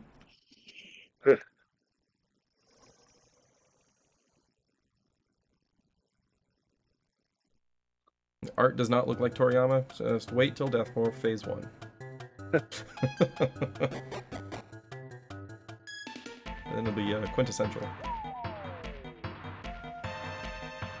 Alright, once again, Hassan's knees are permanently bent from jumping out of towers, so no fall damage. And now we're in the more dangerous tower. I used to encounter cancel on those stairs, but I've had such a high occurrence of getting an encounter right before them that I just kind of stopped doing it. Yeah, here's the encounter rate.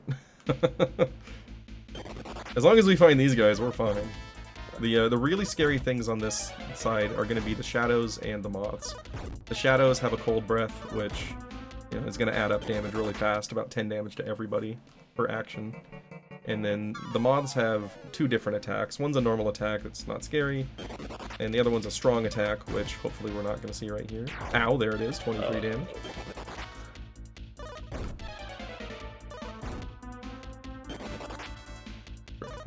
Alright. You guys can run away anytime before Hassan dies, please. Woo! Woo! All you need is 1 HP. Yeah, it's the most important one, really.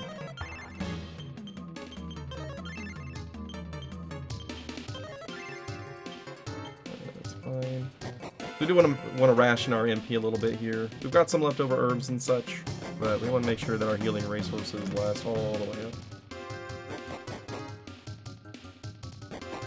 So, in the other tower, I picked up a strength seed out of that chest. This chest is going to have an agility seed. And you'll notice I don't always use seeds right after I pick them up. And sometimes I'll actually use a different seed right before picking up a new seed. The reason for that is, with how clunky the menus are in this game, we want to spend as little time shuffling items manually as possible. So, a lot of times I'll use seeds as convenient inventory fillers that can be quickly used to open up a space when I need a character to pick up an item. Heal up after this fight, for sure.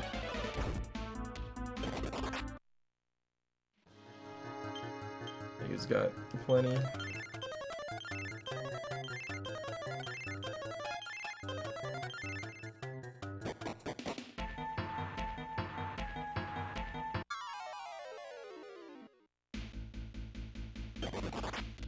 As long as these guys just attack, we're fine.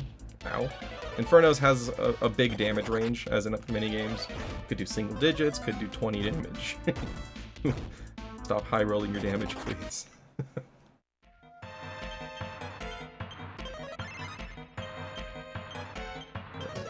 So we want to keep 3 MP on Hero. We're going to be casting Return a few times. He's got 1 more heal, Malaya's got 4 more heals. And then we've got whatever herbs are left available for slow healing.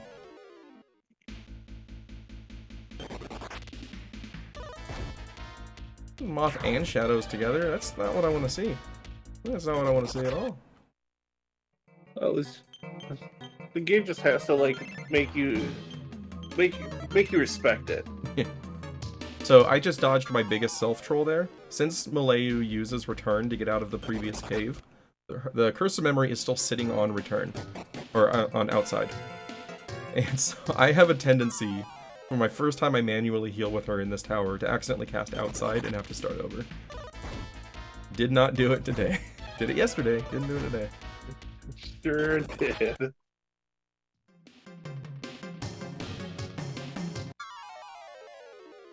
Oh, that's weird. Looks like there's a stairway in the mirror, but not in real life. Found some hidden stairs.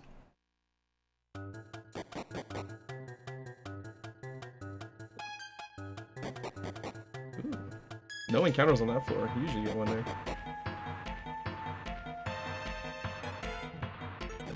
Alright, one more orb to go. And then we can get Ramia. Wait a minute. Wrong orbs. Wrong game. Yeah, these aren't even different colors. They're all... Oops, all purple orbs. Got any grapes?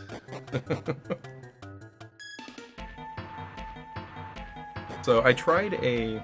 My wife bought me a whole bunch of flavors of... like, the full-size cans for 5-hour energy. Like, not the little shots, but they did, like, monster-sized cans with different flavors. And one of them was grape. In the first drink, it was like grape soda. It was just like, oh, that's actually not that bad. But apparently all of the flavor was at the top, because the rest of it just tasted weird. Ooh. Is it carbonated? Like, mildly. Oh, okay, I was gonna say, I wasn't sure if it was something you're supposed to shake or not. I thought about that, but they are definitely carbonated enough that you don't want to shake it before opening it. Maybe they're meant to be poured into a cup or something, who knows. Alright, so we're done with the mirror tower. Here's Barbara again. And she has found the Mirror of Ra. So, Hassan is gonna be disappointed that he's picked up so many extra herbs, because he's supposed to have strength seed here, which we're going to use now. 2 strength. And we're going to use the Dream Dew on Barbara.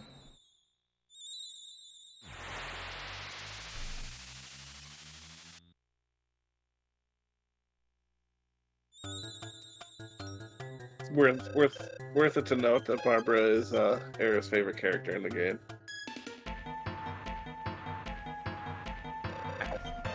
She's cool. There's also, like, I don't know if this is a situation of intended canon, or if it's one of those things that a fan theory came up and they decided they liked it and so they said it was canon. But supposedly she is the dragon at the very beginning of the game when we flew to Mudo's castle.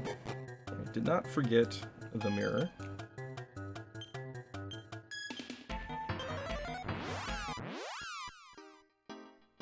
Right, back to rydock we go. We're gonna go do some menuing here. Put the agility ring. Give the golden bracelet to Barbara.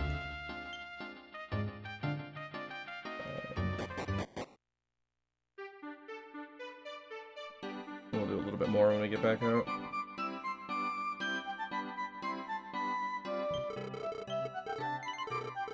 Oops, I said I didn't find the mirror. I have found the mirror, let me in. Are you in the real world?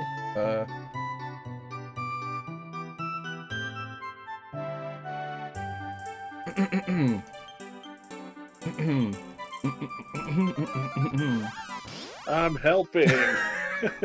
You know, sometimes you run this game multiple times and you just forget what world you're in. Helps if I actually go to the other world.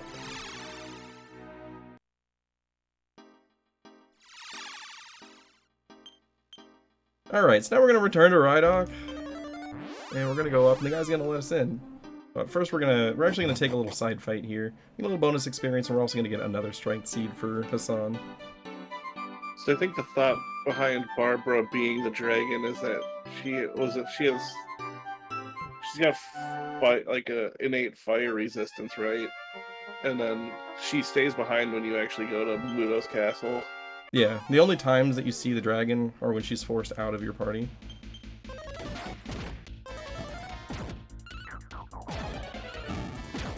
Is that it was always the intention? But again, it's like, is that true, or did they just like it enough that they wanted to sound like they did it intentionally? Because like that theory came up like quite a bit after the game was out.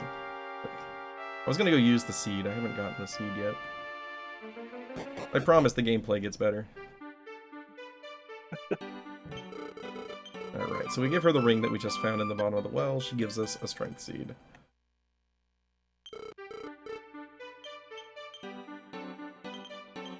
One. Man. Alright.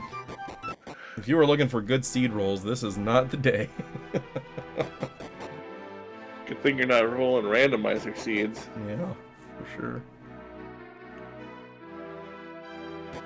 Alright, so we're gonna report back and say, hey, we found the mirror. We also found 2 girls.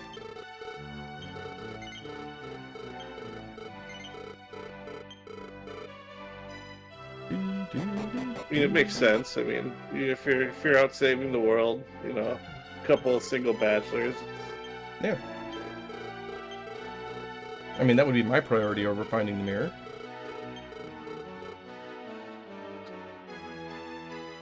They just went to Menards to find a mirror and brought it back.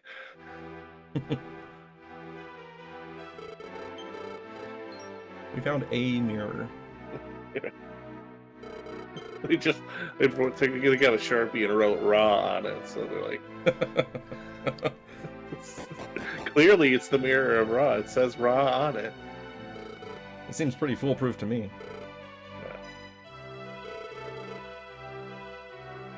So here the king's jamming out to some tunes. Yeah, the animation here, when his head is shaking, it just like looks like his hands are on his ears and he's just like rocking back and forth, listening to an MP3 player. Right there. Wiggle, wiggle. Alright, so we use the Mirror of Ra, and we are finally going to expose the king for who he truly is. Because he's not the king. He is, in fact,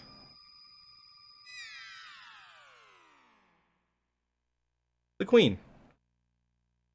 And this is the first place where your brain is just going to start melting. It will happen again. So, basically what's happening in the game, as far as I understand it, is that characters that, like, characters appear in the dream world, like, either how they imagine themselves, or as an expression of things that they're focused on. So, like, in this case, the queen has been worried about the king because he's been missing, and so she's so focused on him that she appears as the king in the dream world. Or something. There's gonna be a lot of or somethings over the course of this run. Because even when you know the story, it doesn't really make a whole lot of sense. Alright, so she's gonna join us. I'm gonna search the floor on accident. And return back to rydock. Right, now we're gonna put Barbara in the front for some menu optimization, equip the golden bracelet, go into the bag, and we're just gonna turbo through giving her a bunch of herbs. We've used a lot of herbs. I'm gonna take a little detour here and actually go to the shop to buy some more herbs. Because since we had to sell some earlier and had some issues, we're a little bit low on herbs. But we want as many as we can get for the upcoming boss fight, which is the first of 3 Mudo battles. And I'll throw a couple extra in the bag. Even if you have to play DT6 or play the Dragon Monsters, you might recognize Mudo. Oh yeah. So the boss in the sky world. He is significantly easier in Dragon Monsters 2. Yes. Alright, so we do want Hero to get to level 3, so we're actually gonna take some fights here. Should only take 1 fight.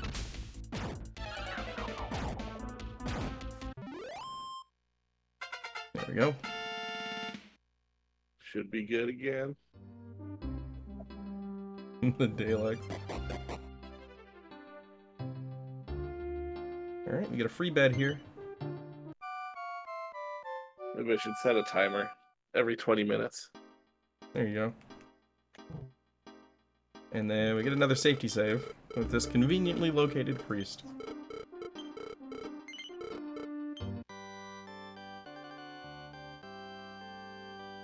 It's kind of cool robot sounding. That's what really matters. As long as you sound cool, it doesn't matter what you say. Yeah. I don't even remember what I said 5 seconds ago. Accidentally went into the tactics menu there because I'm really good at this game.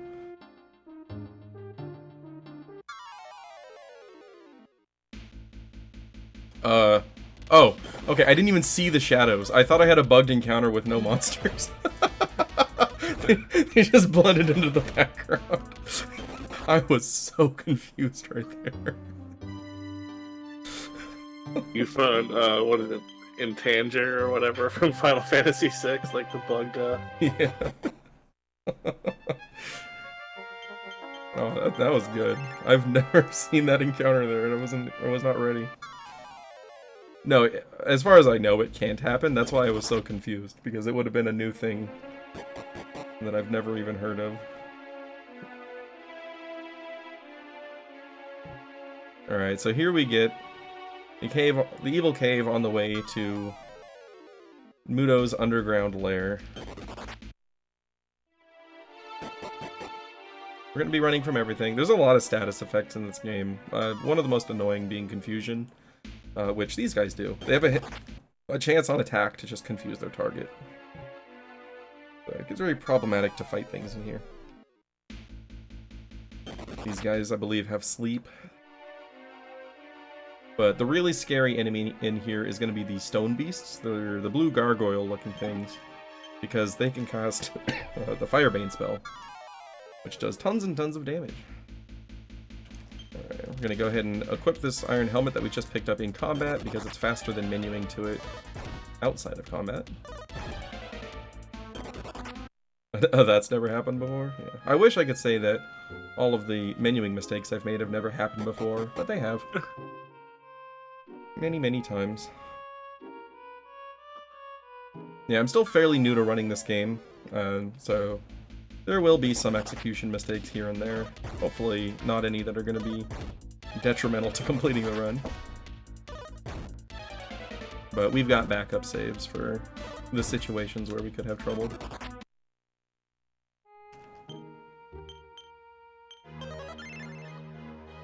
Barbara, a little heal there. Paralysis is also fun. There's a lot, yeah, there's a lot of enemies that, hey, there's Firebane, look at that. There's a lot of enemies that can paralyze in this game. There's even some caves, and there's the confusion hit, look at that. Everything I talked about just happened. There's some enemies in this game with paralysis breath, and there's even a cave where these chameleons show up with paralysis breath, and they can show up in groups of 4. And if your full party gets paralyzed, it just counts it as them being dead, and you get sent back to town. So if you just get unlucky, and they all get hit with it on the same turn, it's over. The good news is this isn't like Dragon Warrior 4, so paralysis immediately wears off after battle. You don't have to walk it off. I think you still lose half your gold, but you don't have to spend money like reviving people, though, right? Yeah. For all intents and purposes, you die, but you don't die. You just got charged half your gold to be transported back to the last place you saved. Yeah, it's the ambulance cost. Yeah.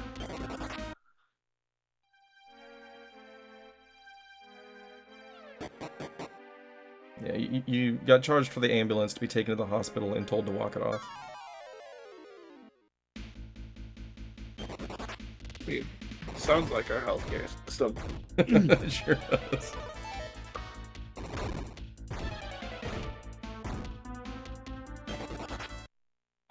Alright. Go ahead and get a Mantan here.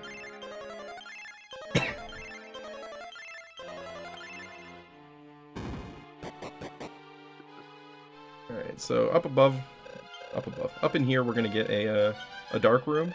which you're supposed to go through it and hit all those buttons that you just briefly saw at the top of the screen there, and they open up holes in the ceiling. Huh. Apparently there's a gap there. Apparently I've never entered that door on the left tile. Mind the gap. Mind the gap. Alright. But yeah, it opens up holes in the ceiling and lights up sections here, and this middle area has like a zigzag that you have to enter from the bottom right. But if you follow that specific movement that I did there, you can just enter it. Or you can hop a corner there. And then we get our first Mudo battle. Alright, so we're gonna go for a sap, attack, upper on Malayu, and sap him again.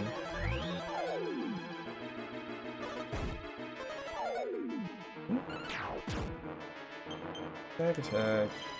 We're gonna heal up Hassan. So the most dangerous thing that this boss can do is gonna be a fire breath. I'm gonna go ahead and order Malayu to the front to tank some hits since we're uppering her hardcore. Our hero heal himself. Alright, so that little wiggle that he just did there changed our tactics, so we want to make sure that we correct them anytime he does that.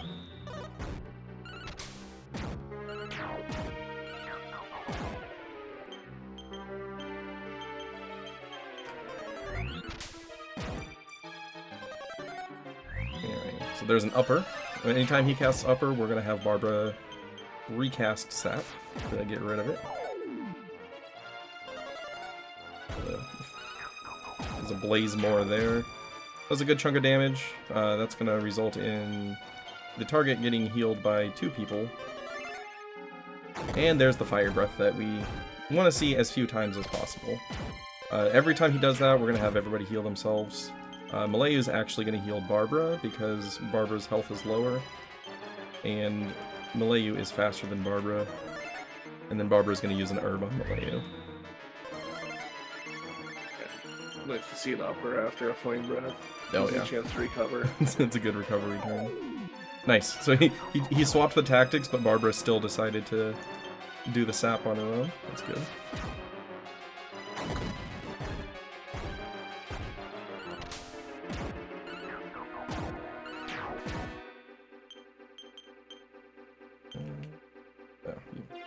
Taking Hassan there. Hassan is going to use his last herb on himself.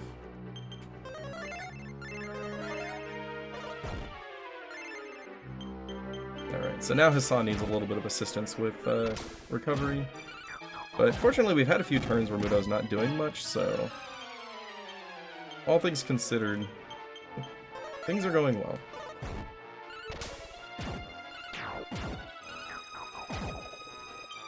This version of Mudo is much tamer than the future ones we're going to see. Yeah, this is the easy Mudo. Usually nothing goes wrong here. But sometimes it happens.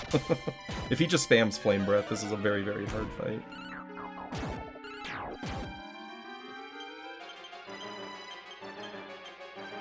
I'm gonna play it safe here and also have Barbara herb, just in case we have an outspeed issue.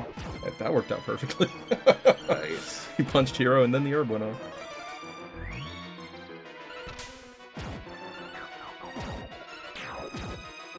You can see that every time he uppers, if you don't take it off, your damage significantly plummets. Yeah, upper is very important now. And that's Mudo 1. Surely Mudo 2 and Mudo 3 are going to be exactly that easy. Yep. The good news is everybody survived this. During practice yesterday, Barbara died at the end of this fight, so she missed this experience. And she didn't have return when I was expecting her to have it later on, so I had to improvise a little there. Alright, so he starts to vanish. I'm like, now, use the Mirror of Ra. We're going to use the Mirror of Ra, and we are going to finally know the truth behind Mudo.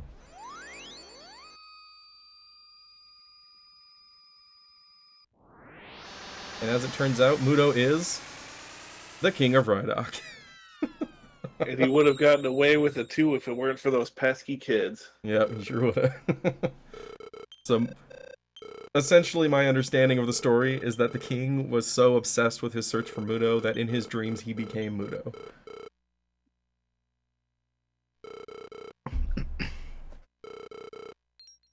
But there is still the real world Mudo that we have to deal with.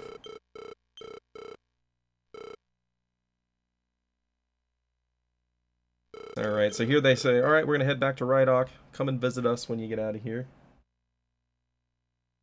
And because we're possessed with the outside and return spells, we're gonna get to rydock before they do. Really, that's the only reason. Oh, that is, Them's fighting words, hot toddies. I don't even know the DQ7 storyline, to be honest. The FF7 storyline. Oh, FF7. Okay, well, that I agree with. Like, okay. I had trouble getting into Final Fantasy VII because the story made no sense to me, and I felt like I missed a lot of stuff. I thought you were just gonna, like, start, like, heating up because of, you know, Final Fantasy VII being your favorite game of all time. Well, that ain't true. This is a Dragon Quest Marathon. We don't need to air grievances about Final Fantasy VII. Alright, so we get back here and the Chancellor says, oh, they haven't made it back yet. Go take a nap and we'll check back later today.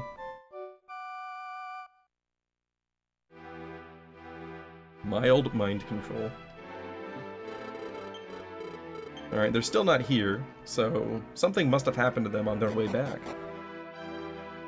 Here Hassan says, I bet they ditched us, or something that Hassan would say, so we agree because it's the fastest dialogue option. Then Barbara says, hey, I think I know what happened, and you say, yeah, I think I know too, and she says, wow, you're so smart. There are 2 rydocks, so we're gonna go to the other rydock.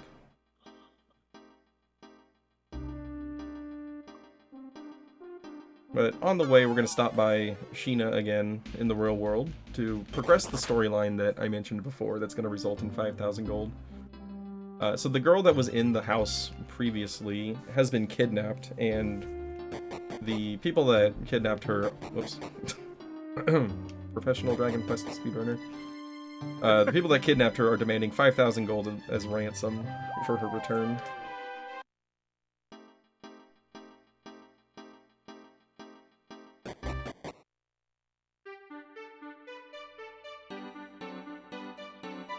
But because we're more interested in important things than hostage taking, we're first going to come down here. Get tiny metal number 7. And surprise, it's in a well. Well, well, well.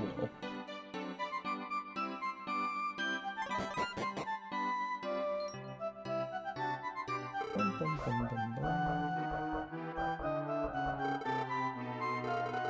Alright, so he tells us that his daughter's been kidnapped. And then we gotta remember to go talk to him to actually progress the story here.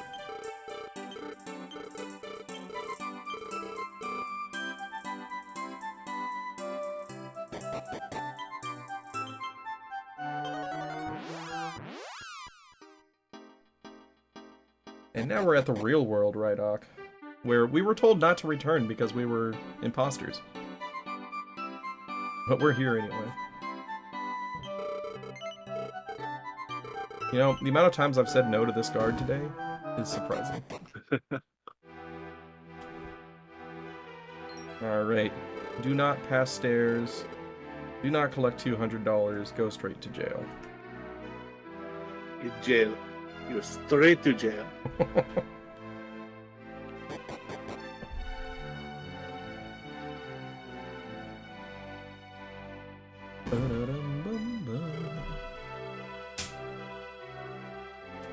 So, after this prisoner comes and talks to us, we actually have to take 5 steps before the next scene triggers.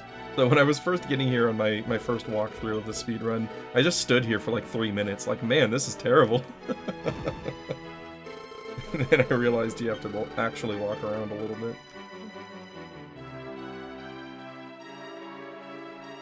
I gotta remember I did not get the tiny metal from the well. You sure didn't. I was gonna mention it before you left, rydock. Now, that might confuse you because I just got a tiny metal from a well, but there are so many wells in this game.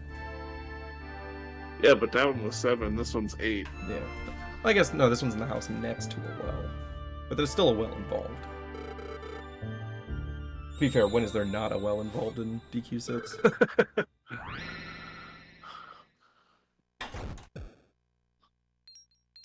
That's why I need a bunch of wells to spawn in Dragon Warrior 2 for tomorrow.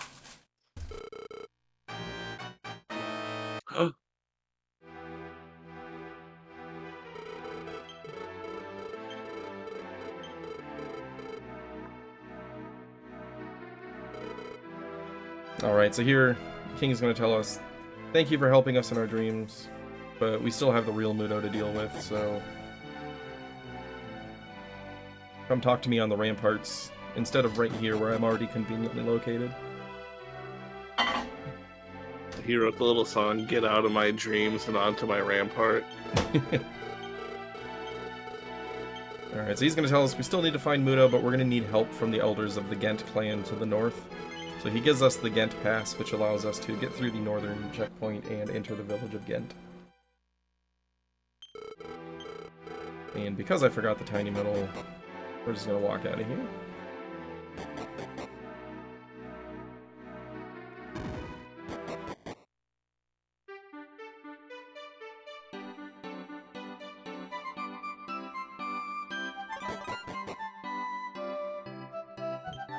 So this one is number 8, the Ocho. The Ocho. Alright, so we're going to sort our entire inventory to the bag. Barbara's going to give her golden bracelet to Malayo. Malayo's going to equip it, and we're going to give that agility ring to the hero. And then we'll get out of here.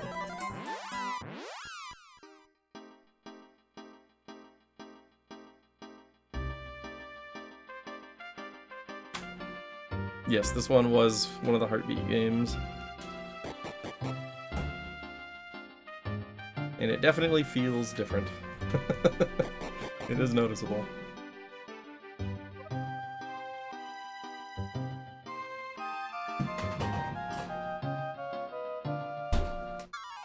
Alright, so in combat here, we're going to reorder.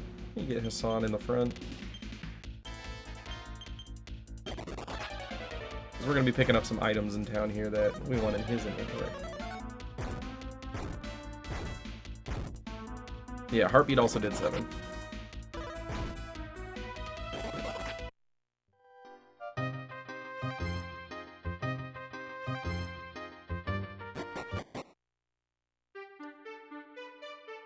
Here we see the village of Ghent. We get a defense seed here. Let's not roll minimum. What do you guys say? 4. Hey! Alright. Perfectly average. As nothing else has been. Yeah, there is an official release of this in English for the DS. And then I think there's 2 fan translations that Era was talking about earlier. More accurately, there's like 1.5 fan translations. That would be a fair assessment. This shop menu is really easy because you hit sell, you select Barbara, and then you just turbo through the menu because you sell all of her inventory, and then it defaults back to the main shop menu, and then defaults to purchase, and then the iron armor, which goes straight to Hassan and then equips, all without releasing the Y button. Alright, so we come here, talk to the Elder. He says, "No, we can't give you our ship." We try to leave, and Chamorro here comes in and says, "You weren't going to help these people, were you?" The Elder says, "Nah, I refused." And he's like, "Good. These people are terrible, useless people, and we don't need to help them." Or something like that.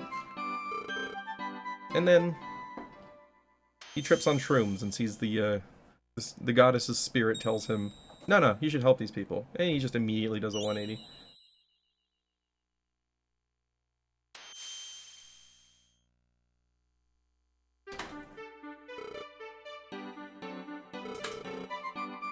Moros looks into my eyes and sees God. And we instantly fall in love, and he joins the party. I can't believe you can see anything through those glasses. That's why he can see.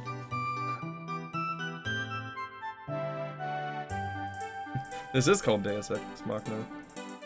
This is the very definition. Yes. God literally came down and said, dude, help them.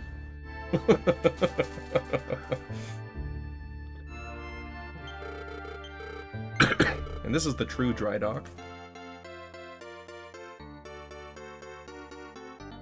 Alright, so Chamorro joins us here. We gain access to this ship, which has very limited range because we're in a mostly landlocked area. The only thing we can use this ship for is to get to Mudo's castle. And even then, we don't get to control it. It actually autopilots itself there. Every time you say Mudo's castle, for some reason I think of like this TV show I watched as a kid called Eureka's Castle. I don't know why. It just always pops into my head. But I just need Mudo to shout Eureka.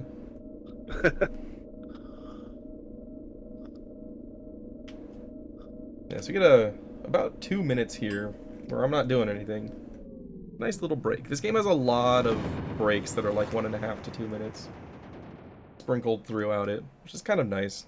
A good chance to just chill for a little bit.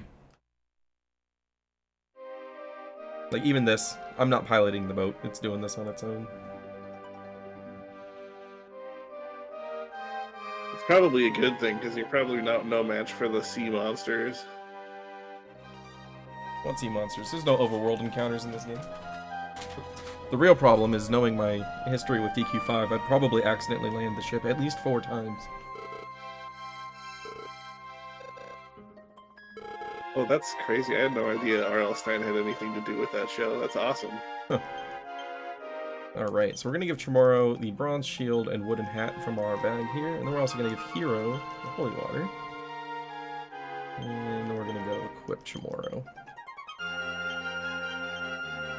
So Laura's Chamorro... got this awesome thing called the Gent Staff, Oh yeah. which basically, when you use it as an item in battle, it casts Heal More on one person. Unlimited.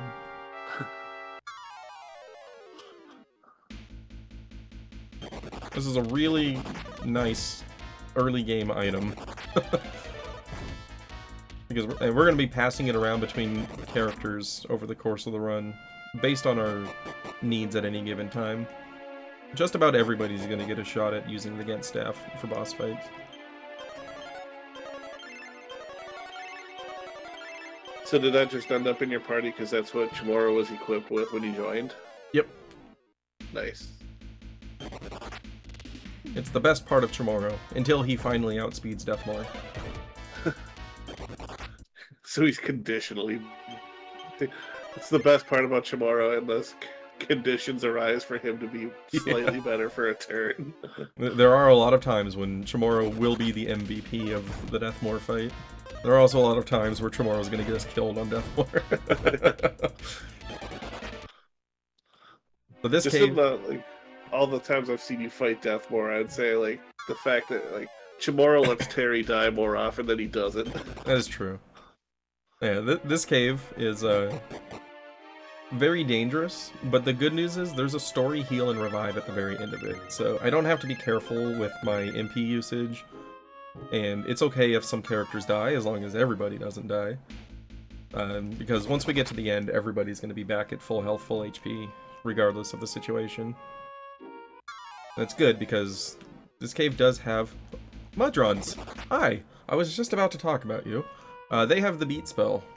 We don't want to see that. That's an instant kill. Don't do it. Yeah, that's the cursed lamp I'm used to seeing. Alright. Well, Mudron just decided to attack and throw mud at us. That's fine. I don't mind about getting a little mud in my eye. They changed all the names? Yeah. Like, the one that was changed the least was Malayu to Millie. That's the only one that mildly makes sense. I think they just wanted to make them more Western-sounding names for the localization. But I like Hassan Chamorro. Barbara is definitely better than Ashlyn. Mm-hmm. Sorry to anybody named Ashlyn out there. Yes, it's not a personal attack on you. It's nothing personal. Hey, Media, how's it going? I hope the rest of the run is smooth as well. It's been interesting so far. It hasn't been terrible, but there have been some moments. It has an avalanche, but there's been some rocky parts. But we're coming up on the real Mudo, so it's always a big question mark. So this part might look familiar because this is exactly where the game originally started. Except this time we have tomorrow. Mm-hmm.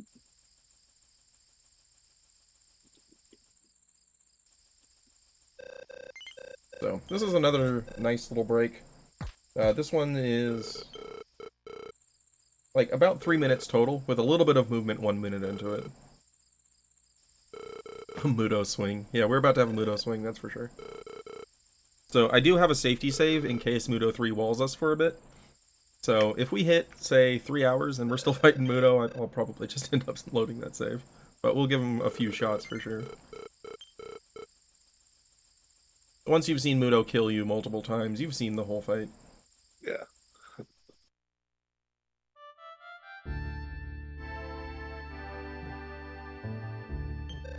So here you actually see, like, I go up to the top of Maleo here to talk to her. That's just to cut out a little bit of slow cinematic movement, because we're going to walk slowly up to her, and I'm just cutting out steps.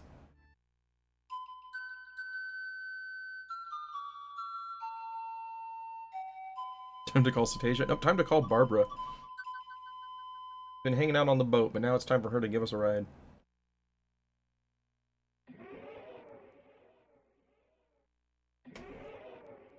Can't have a dragon quest without a dragon.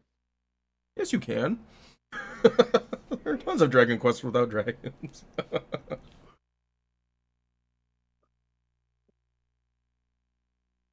would argue it's harder to have a Dragon Quest with dragons.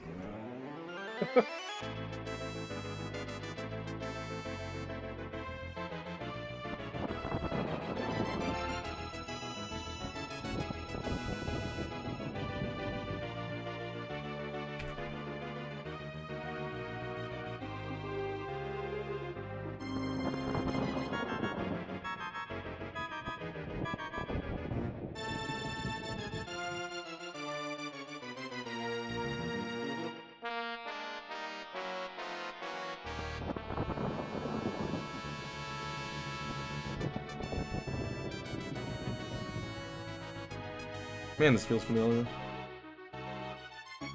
The real dragons were the friends we made along the way. So, welcome to Mudo's castle. You can check out anytime you like, but you can never leave. Even though there's a thief key door at the front of this, we can't actually open it right now. So the only way out of here is to die or to beat Mudo. We're not going to beat Mudo yet. We're coming in here to get a couple of items, and then we're going to do some more prep, and we will then return.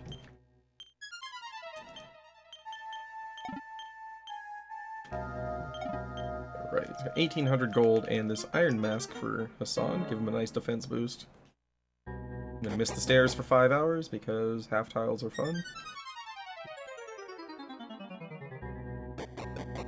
That was a. I would even suggest that was a pop music reference from Error. Yeah. I have a tendency to just be blissfully unaware of pop culture references. So every time I make a comment like that, Haptical's always just like, did you just do that? Audio again.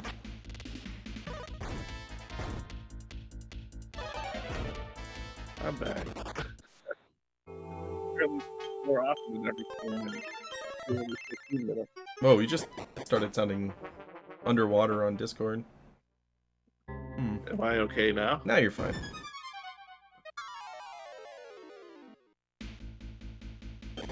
Alright, so the main thing that we're here for is the Fire Claw, which is going to require us to get through a couple of these statues here.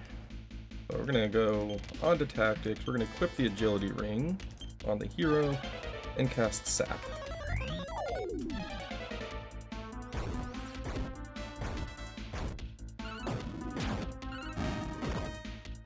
And we're gonna cast Sap again. Alright, so now he's down 82 defense, and we can actually deal some damage. And just push on through. If Hero dies in here before getting to these guys, they are very long fights. Because Sap kind of makes the dream happen. Stuck on this one solo hero? I couldn't believe that. I've thought about doing a solo hero run. I still have to finish solo hero DQ5 at some point. I've been on Miradras for like a year. Just waiting to get the medium pattern. It's the only pattern that you can actually beat solo hero. But I keep getting strong pattern. That sounds terrible. I mean, the only time that I've done like a solo run of anything was I tried to do a solo Sage run of Dragon Warrior 3 for the NES, and that was a mistake. Yeah, the hero from DQ5 is not very strong, so... DQ5 was a long endeavor for solo hero. But yeah, you basically need to get the medium pattern on Miradras Phase 2 for that, because you gotta use the Zenithian Shield to bounce his defense spells back at him. But he only uses that in the medium pattern. Hey, he reduced our defense. That's my trick.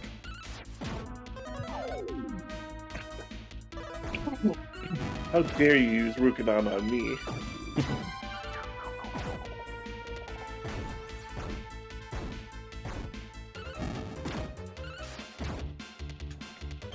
Alright, so we're gonna move the hero into the front here, because we're gonna be looting the Fireclaw after this fight. We want that going straight to his bag. Then I'm gonna finally remember to do Chamorro's seeds inside the dungeon for once. It's a bold move. It's not a huge deal, but it does save some menuing because Barbara's not in the way. Alright, so we're gonna pass these agility seeds to Chamorro, and also give him the MP seed. And we're gonna give the Lucidus Shard to Maleo. So the big item that we're picking up here, what we just got, was the Fireclaw, and that's what's going to allow us to do measurable damage to Mudo 2 and 3. Wow, finally got some good rolls. Thanks, Chamorro. At 3... Oh yeah, Death Warp. Why was I casting outside? We got 3, 2, 3, and 5 on those seeds. All but one were maximum rolls. And you? Thank you. Alright, so here we're gonna Death Warp. Shouldn't take long.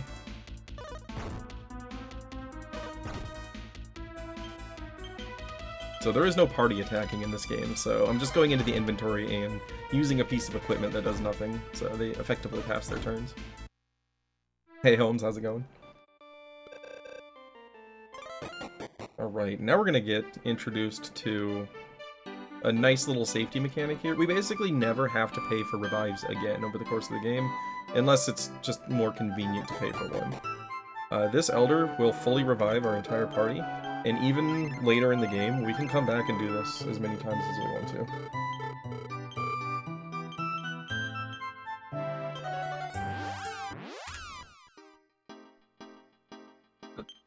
Alright, use that holy water. At least he's nice to you now after Chamorro just had his change of heart. Yeah, that's true.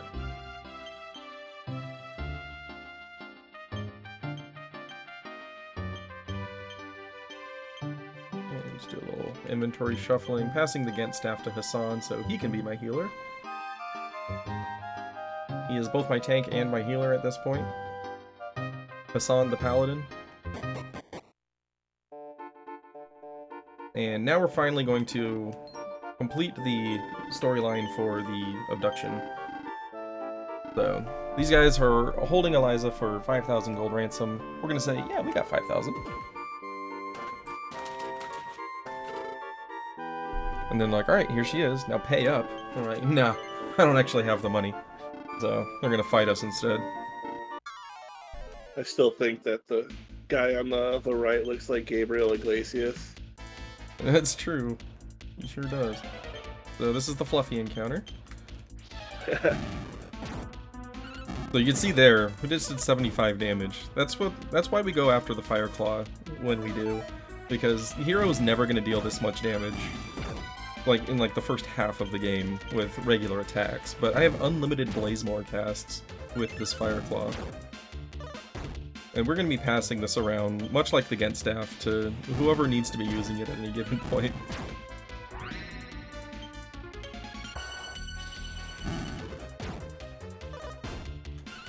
You'll notice that there's just going to be a lot of item usage.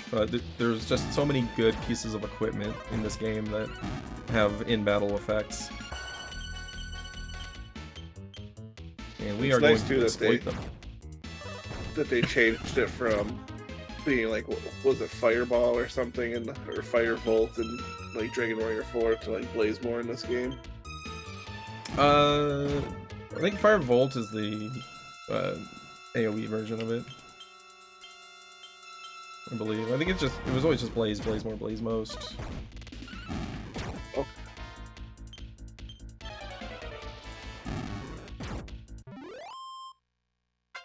And there we go. Easy fight. So, we've rescued Eliza without paying the money. And then when her dad shows up with the money, she's gonna tell him that we paid the ransom. And so her dad is just gonna give us 5,000 gold. Because we're, of course, going to agree that we paid the ransom rather than doing the honorable thing. There's no room for honor in speedrunning. Game Frizzle. There we go. Yeah, modern spell names are not something I know much about. I get really confused when I play, like, DQ11.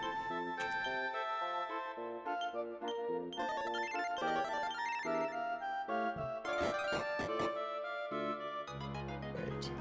Oh, helps if I talk to the well. So now we are back in the dream world. We're going to return home to Life Cod. And the armor shop here has a very special piece of armor called the Spirit Armor, which costs 7,000 gold.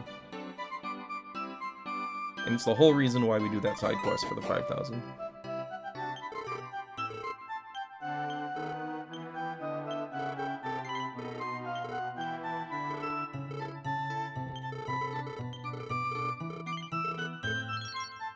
You said that that's something that you can actually buy at the beginning of the game if you, like, you know, farmed a bunch of slimes up to 7,000 gold, right? If you're really... I'm pretty sure it's there. I've never actually looked, but presumably it is. And so if you really hate yourself, you can grind 7,000 gold at the beginning of the game and get it before you actually progress the story.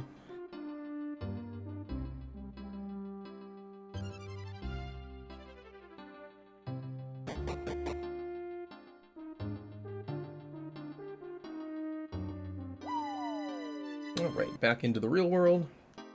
And we're going to return to Mudo's castle.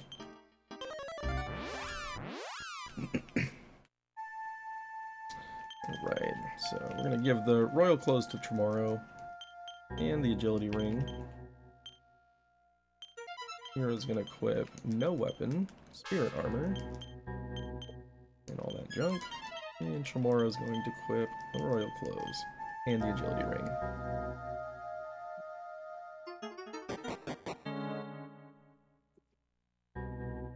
Holy water is going to wear off here, not that it actually has any impact inside the castle.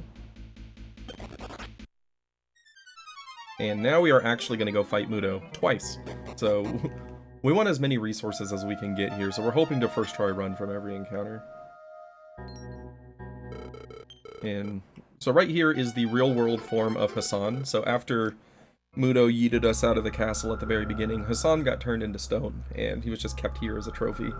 So now that his real world form and his dream world form have met, they are merging, and he's going to learn the Spirit Punch ability, which we are going to use extensively over the course of the run. But we're not going to use it for this boss. At the end of the game, he's going to be hitting for over 1,000 with that ability.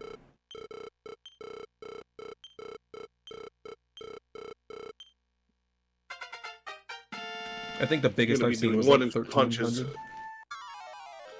You'll be doing 1-inch punches to cutting stones in half. Yeah. Alright, cool. Took no damage here. That's really nice. So here we go. Mudo 2, immediately followed by Mudo 3.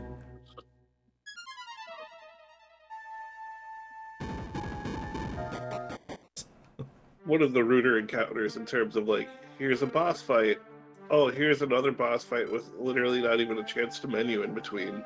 Oh, I hate those. I've had that happen. I got ambushed by, I think it was 6 of the flame dogs on Necrosaro's tile one time. Oh yeah. I turned off my NES and did not complete that run.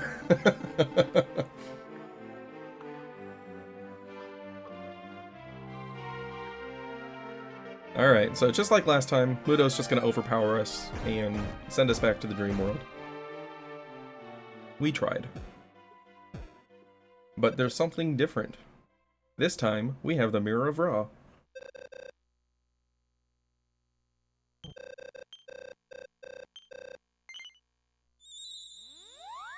Mudo.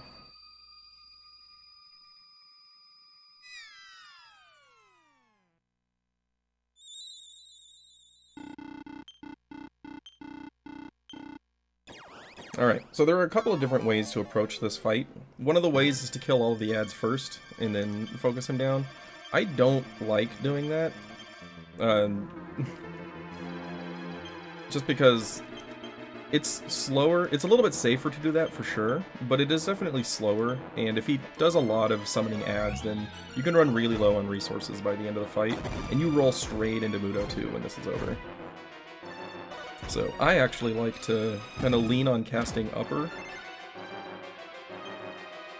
which does increase the rate at which he's gonna be able to use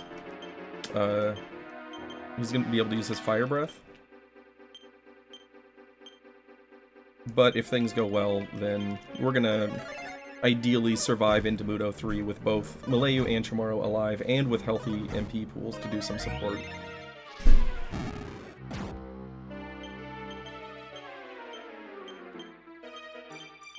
Once you get like the uppers up to like the two cohorts on his sides, they're barely gonna do any damage. Yeah.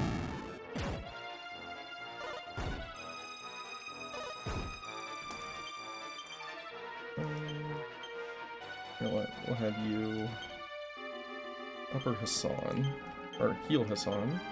Hassan's going to heal Malayu, and Chamorro's going to heal himself. So Chamorro's usually going to go first in this fight, but he can get outsped.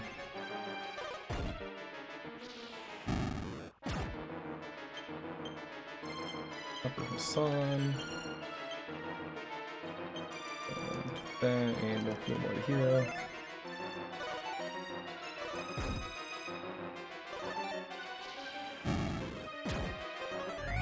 Yeah, so the two things that this strategy hinges on is how often he uses the decrease spell or defense spell, and how often he uses his flame breath. If he just keeps doing physicals like this, then this is an absolutely free way to do the fight. But we'll see how it goes. You can get your moral one because the healing situation is fine. Yeah, all it takes is like 2 or 3 flame breaths in a row to really turn things sideways. Yeah.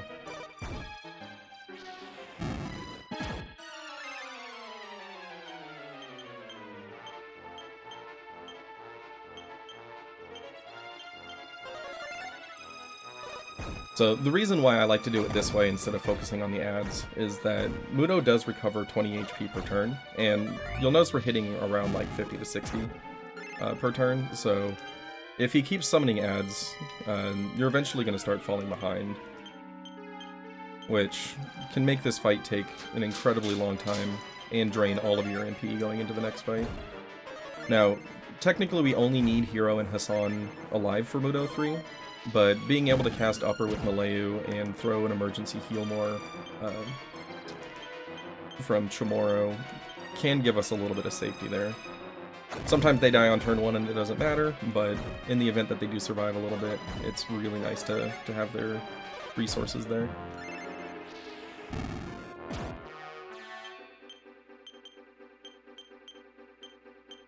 That's the other nice thing about taking out Mudo first and leaving the ads for last is because of the uppers and the the low damage they're doing, you can use a couple extra turns to top off before going between the two Mudo fights. Yeah. Get free heals on everybody, because we're going to get 4 turns after he dies. And that's 1 heal staff for everybody.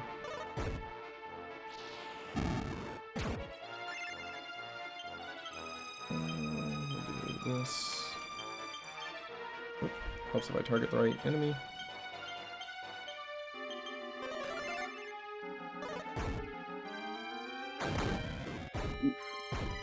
This is fine. Look. I had a heal staff targeted on Hero, so he's gonna be okay here. Never mind. This is not fine. That's not good. Alright, well... we're dead. You know, the turn before I was thinking I should probably upper Hero one more time after that Rukanon. Well, we were like 1 hit away from killing him. Sometimes Mudos. The good news is, when we get back here, we're not going to have to sit through the entire intro to this fight. Look how long it takes to die on this fight. It's impossible to die here. Fight's not even dangerous. Okay. Mudo's not even taking actions because of the chance for enemies to not take actions on run fails. So, I'm gonna go to using... Oh, look how easy this fight is. No danger whatsoever. Just gonna keep you. Alright. Get him, Millennium. Alright. Welcome to Mudo. Sometimes things just go sideways.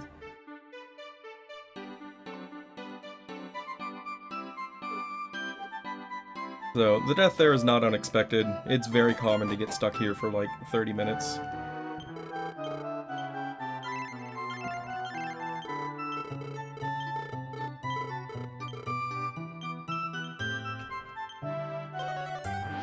Doesn't take long to get back, and we get to skip some stuff.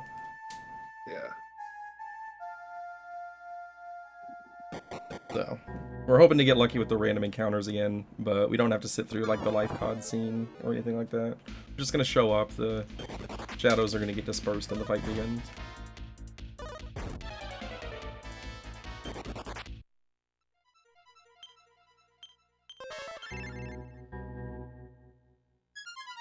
I'll reorder on the next fight. Get Malayu out of the second slot.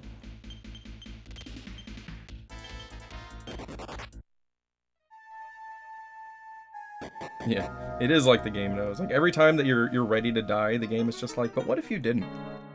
Right. It's always trying to antagonize whatever you're trying to do.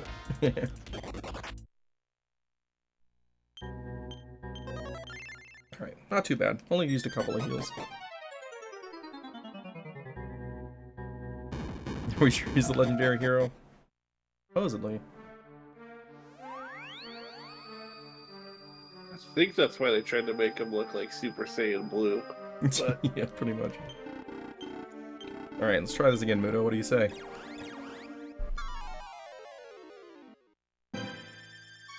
Alright. Well, we all know the song and dance here.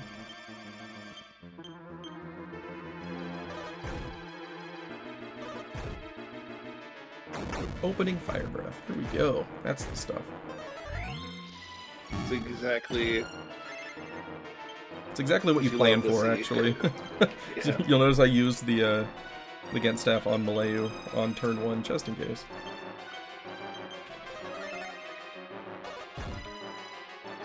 Flame breath number 2. A little scary. Don't hit Hassan, please. Oh, okay. We're fine. Nothing to worry about here, guys.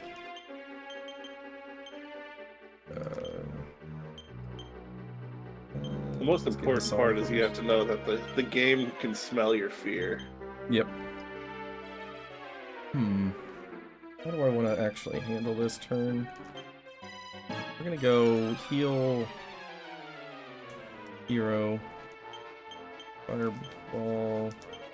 Gent Malayu, and Chamorro will heal himself.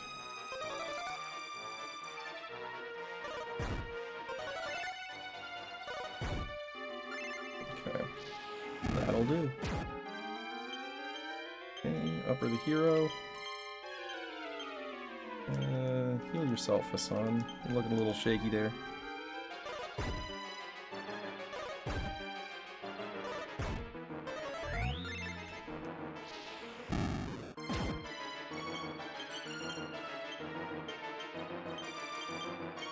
Alright, now things are looking okay. We got a decent setup. We got some uppers on the first 3.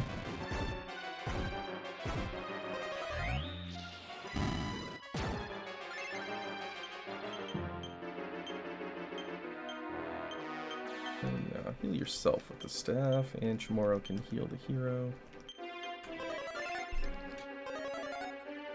Alright, so we've had a couple of Rukanons here, and since I don't have any uppers on Chamorro, I'm actually going to use a little bit of a bug in the game, which is going to recalculate his defense power. So, if I go into his inventory and back out, the game rechecks what his stats are, and it removes any attack or defense increases or decreases. So since he had only taken some negative hits to his defense, that just put him back to normal, and then Malayu cast upper after. Yeah, this is fine. That, and heal more on Malayu.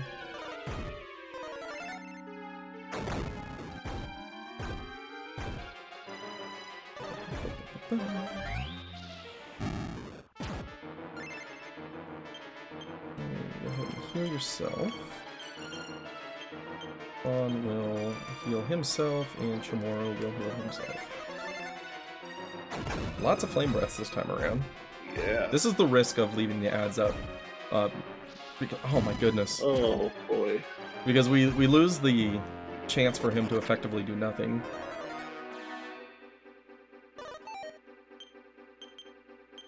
Unfortunately, with both of these attempts so far, the problem is like the 2 characters you need to have survive are the hero and Hassan, and the last time hero went down, this time Hassan went down. If it was Chamorro or Malayu, you can keep going. Yep. And it's just been bad luck with targeting. Right? It happens. There's a reason why I have a safety save set for after these 2 fights. But again, look, we're not even dying now that we're trying to. It's like, as long as things just don't go completely wrong, this fight is usually okay. He's just been very selective with his targeting.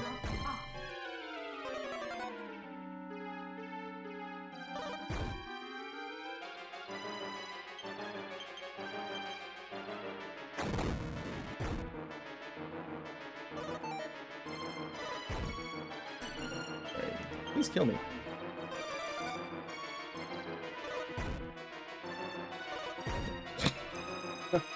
Come on, you guys. That'll actually help, because now they can damage me. Alright. Here we go again. And the good news here is we have the unlimited revives, so we don't have to worry about money.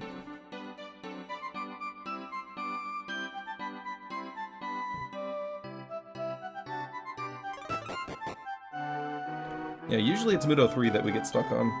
So, hopefully, we're just getting all the bad RNG out of the way on Mudo 2.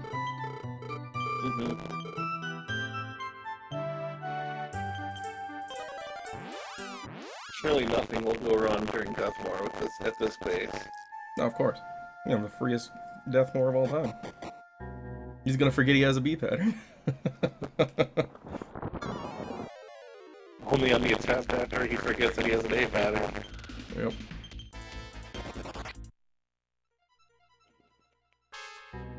Yeah, one of the nice things about this, if you can consider anything about the situation nice, is that we don't actually use any finite resources during this fight.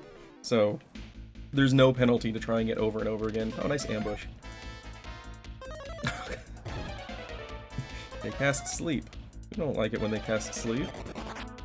Hero's the only one awake. Alright, but it was enough. Did they not do any damage? Seriously? No, you gotta play more darks on or Malayu.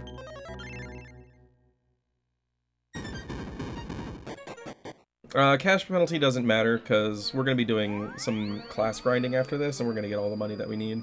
And then later in the run, the majority of our money is going to come from selling really expensive items. But we go into this with almost no money to begin with.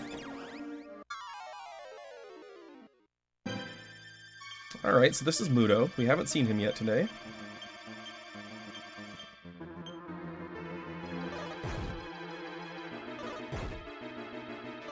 He can be kind of scary. Nothing ever goes wrong on Mudo 2. Actually, pretty good turn 1. You know what? Heal yourself.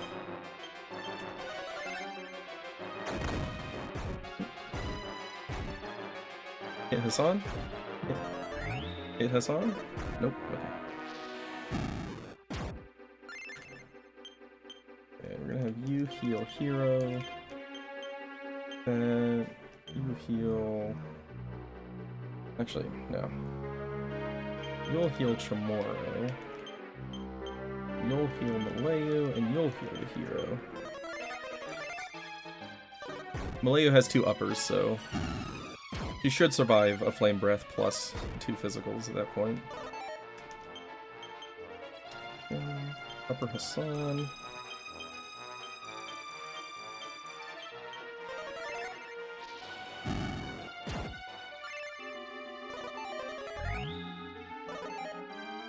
Yeah, one of the things that's frustrating for players about this part of the game is that class changing is locked behind this fight.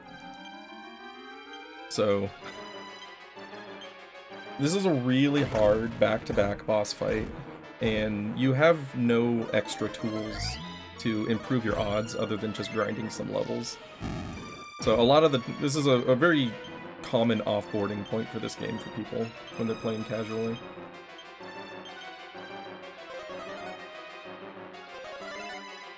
And also with the min-maxing we're trying to do with doing like getting vocation points later, it's difficult because we're trying to beat it at such a low level, because we get too high a level then we can't do something later Yeah. we want to do.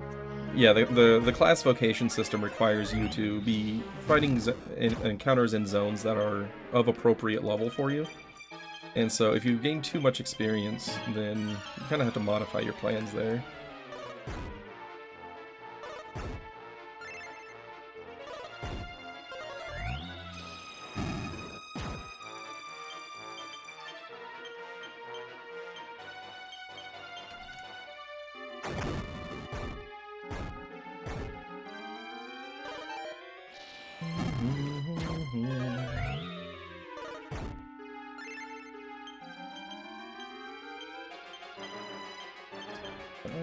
Actually, heal yourself. Chamorro can heal Malaya.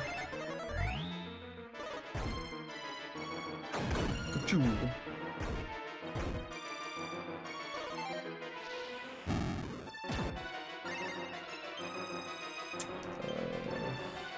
So heal yourself. You heal hero, you heal yourself.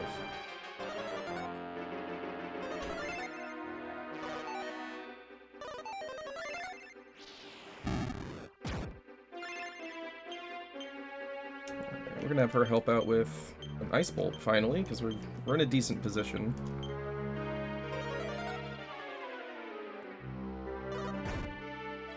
Yeah, so he's got 500 HP, but he's regenerating 20 HP per turn. And that's the main reason why it takes so much longer to do this fight with killing the ads. Because every turn that you spend killing the ads, you're not damaging Mudo, and you're just losing ground on it.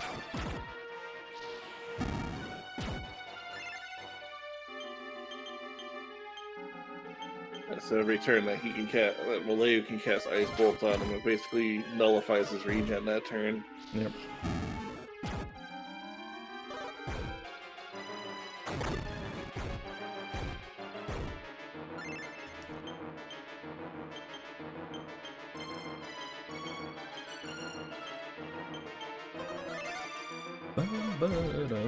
Hey Lelouch, thank you very much for the good luck. This is where we need it the most for the next few hours. Alright. Mudo's dead. At least Mudo went down this time. Yep. So we get some free recovery turns here. And with everybody's defense so high, we're going to come out of this at nearly full HP, regardless of the turn order on the final turn.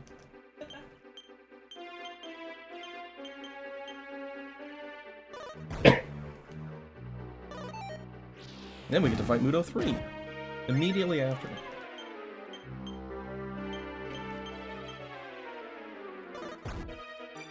Surely nothing can go wrong during that fight. Nothing ever goes wrong on Mudo 3.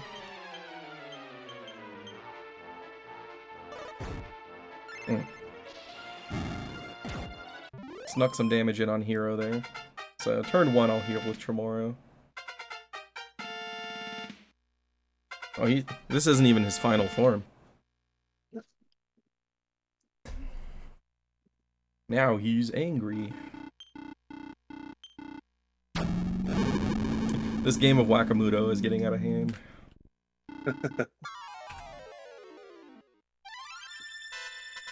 Alright, so we're going to reorder to put Malayu and Tremoro up at the front. Hopefully they're going to soak some hits before they die. Top off Hero. So we're basically going for 12-ish Fire Claw uses. Mudo can take 1 or 2 actions per turn. And half of his actions are terrifying, and half of them are not concerning whatsoever. If he just does his physical attacks, like that, we want to see that non-stop, we're going to be able to easily keep up with that. Right there, Hassan got put to sleep, which is one of the abilities we don't want to see. He also has Cold Breath right there, which hurts. And then he also has a Lightning Storm, which hurts even more than that. Alright, we're gonna hope for good turn order here and defend on Hero. Come on, Malayu. Okay. Okay, Hassan woke up. That's good. We're gonna go on the defensive turn here. Try to get caught up. Okay, Malayu's gone. Thank you for your services. Alright, so everything that Malayu and Tremoro do in this phase is a bonus. You don't ever actually expect them to contribute here. So having them for a little bit was nice. And now we're just hoping that Mudo doesn't double act with too many area of effect spells. If he keeps doing attacks and bright lights, then we're not really worried. If he puts Hassan to sleep too much, we're in a lot of trouble because he's our healer. There's the lightning. Let's take another defensive turn just preemptively here. Okay, he put Hero to sleep and then Hero woke up. So, that could have been much worse.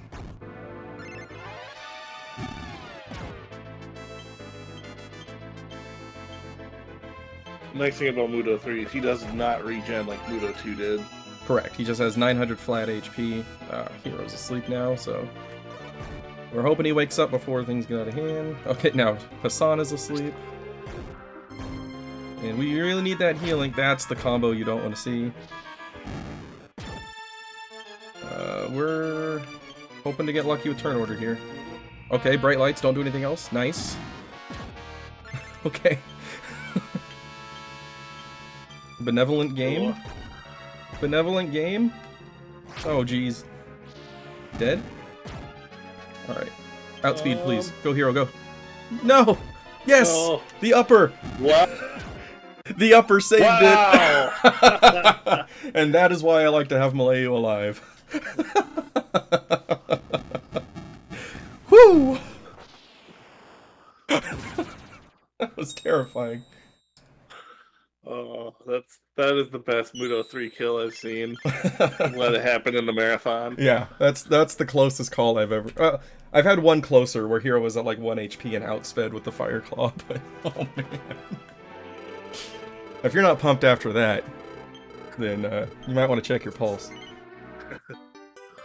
Alright, so the king gives us a Thunder Staff as a reward for defeating Mudo, and my voice is going to be shaky for a bit while I come down from the adrenaline from that moment.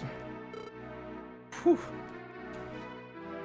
Alright, so at this point, the king and queen have resolved their Mudo issue, and they recognize that we resemble how their son appears to them in their dreams, but there's definitely still something that's wrong. Something's a little bit off. So they send us off to explore the world and see if we can find out what happened to us. So at this point, we just kind of have a free pass to do whatever we need to in the world to progress the story. And one of those things is going to be class changing, because the Dream World version of Dharma is now available. And before we do that, we're going to go pick up our good buddy Amos, because we want to make sure we're getting his class levels at the same time as everybody else's. Even though she died 20 turns ago. Yeah. Oh, man. So there's number 9. I'm actually going to move this because I reordered wrong.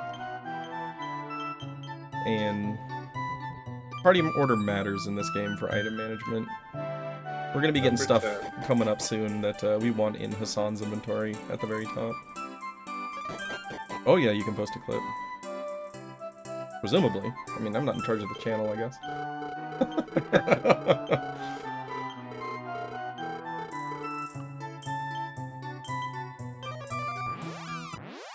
That was a great moment, though. I got worried for a moment, and then the damage roll with the upper. Whew. It's gonna be hard to top that finish on Mudo 3. Alright, so we just stopped by that town, and so we talked to Amos in the bed there. He's wounded from his supposed battle with a beast that attacked the town at night. Now, nobody actually saw the battle take place. They just know that there was a battle, and then in the morning, Amos was wounded on the ground all by himself. So he's nursing his wounds in bed. And we're going to come up here looking for the Risei seed, which is going to purge him of his malady.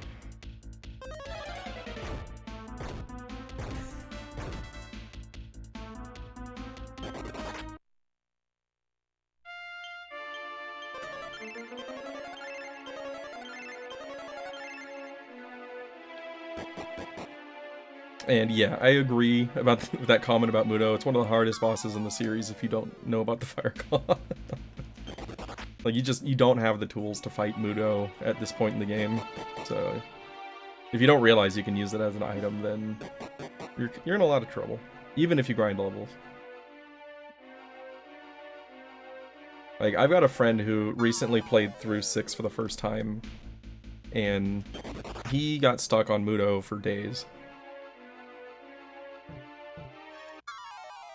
That's also, it seems like, compared to, at least, I guess I'm comparing it to one other game, Dragon Warrior 4, it seems really early in the game to be finding the Fire Claw. Yeah. So.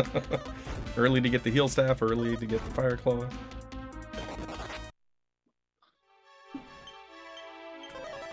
I got a sleepy team.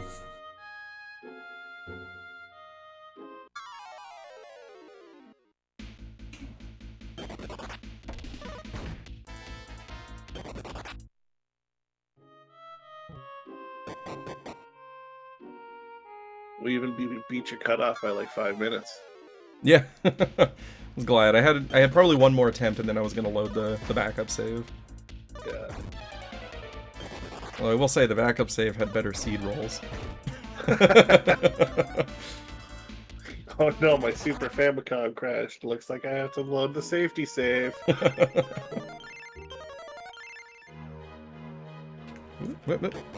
Half tile stairs are impossible. For the turbo D-pad. Yeah, something like that. That's real try-hard mode when you turbo your D-pad.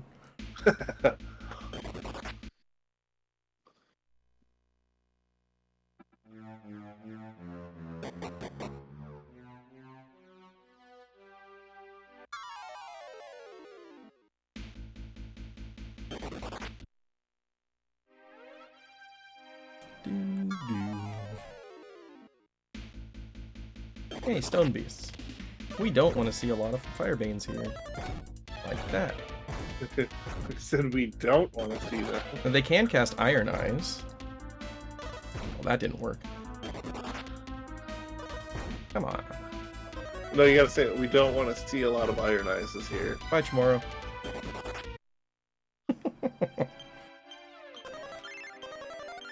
It's fine. We're almost done in here.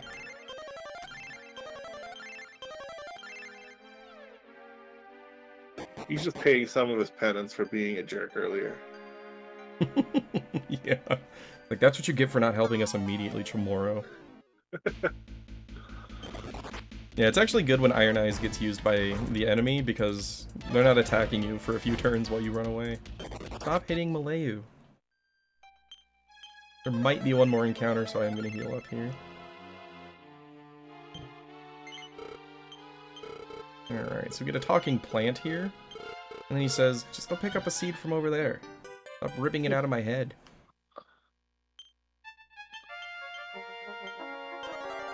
Alright, so that's the seed that we're going to bring to Amos. And then here we're going to reorder and bring only Barbara in here. So we've got a fight coming up here, and Barbara is uniquely suited to handle this fight without any assistance from anybody else. So we bring her, everybody else waits in the wagon. And then we have my favorite post-game prep of any speedrun ever. Is I'm gonna loot this pod up here for an antidote for the final boss. We're gonna treasure this antidote, and we're gonna want it later. Alright. Go get him, Barbara. Alright, so Barbara is very weak, and she's gonna die in 2 hits. So, fantastic. We've completed the fight. Good job, Barbara. You did great.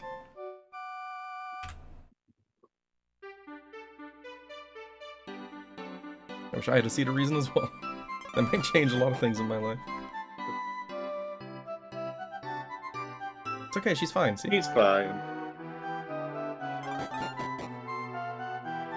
Alright, so she gets to come up here and recruit Amos to our party. It's kind of Barbara's job. That and blowing everybody up. Yep. So later Barbara's going to learn Medante, which is Magic Burst, where she's going to consume all of her MP and deal 3 times that much damage. And we're going to use that on several occasions. And hopefully we're going to get to see it go off on the final boss. But more often than not, she gets swatted on the turn that she comes out, so she doesn't actually get to do it. Alright, so Amos has joined the party. Unfortunately, we don't get to use his beast transformation, which apparently gets removed from the seed, but it's okay. He's a really strong warrior. It's basically Ragnar from Dragon Warrior 4. He thought he was a monster, but she told him that, you know, he's only a monster when he's, you know, on drugs. So he's like, oh, okay, I'll just stop being on drugs. This is the one time where somebody said, I can change him, and it actually worked. Yeah, I can fix you. Alright, so here we get to enter the dream version of Dharma, and finally get some class changing going. And then we're gonna have a little bit of a class grind. It's not gonna be nearly as long as the It's not gonna be nearly as long as the Dragon Quest VII class grind, fortunately. Maybe about 30 minutes or so. Right here, we're gonna turn Barbara into a jester. The main reason we're doing that is that she's going to learn Whistle, which is going to allow us to complete the grind faster, and then we're going to use it again later to summon Metal Kings at the very end of the game without having to run around for random encounters. Hero and Hassan are both going to become clerics at this point. It's going to give Hassan the heal spell, which Hero already has, but more importantly, they are going to learn Upper, which... You know anything about Dragon Quest speedrunning, you know Upper is generally a very important spell. Increasing defense comes in very handy. Your best friends. Oh yeah. And we're going to turn Malayu into a fighter. That's going to give her the Wind Slash and Leg Sweep abilities, which will have various uses as well. And then we're going to turn Chamorro into a thief, and that is specifically to learn the Tiptoe spell, which reduces encounter rates by about half. So we're gonna... Once we have Tiptoe, we'll almost never see an overworld encounter again, and dungeon encounters will be more manageable. And then Amos, the one-dimensional hero, is going to become a warrior. It's going to give him bonus strength, bonus HP, and he's going to learn the build-up and lunge abilities. So when you change... That's going to be 9 hours and 30 minutes. Yeah. Is the estimate time. Yep. Yep. Yeah, when you change classes in this game, the character will immediately incur benefits and penalties to all of their stats based on what class they become. However, you can remove the class later and get all your base stats back. So, whoops. Ate my input there. Oh my gosh, ate my input again. Did I mention these menus are clunky? There we go. So basically all the spells and abilities you learn in that class you get to keep after your class change again, but any stat changes that happen is almost like an equipment thing that's tied to the class they currently are. Yeah, so like, specifically our casters, so Malayu, Chamorro, and Barbara, are all going to become classless later, and that is to give them their normal health pools back. They're going to have no class. 3 MP, almost minimum roll.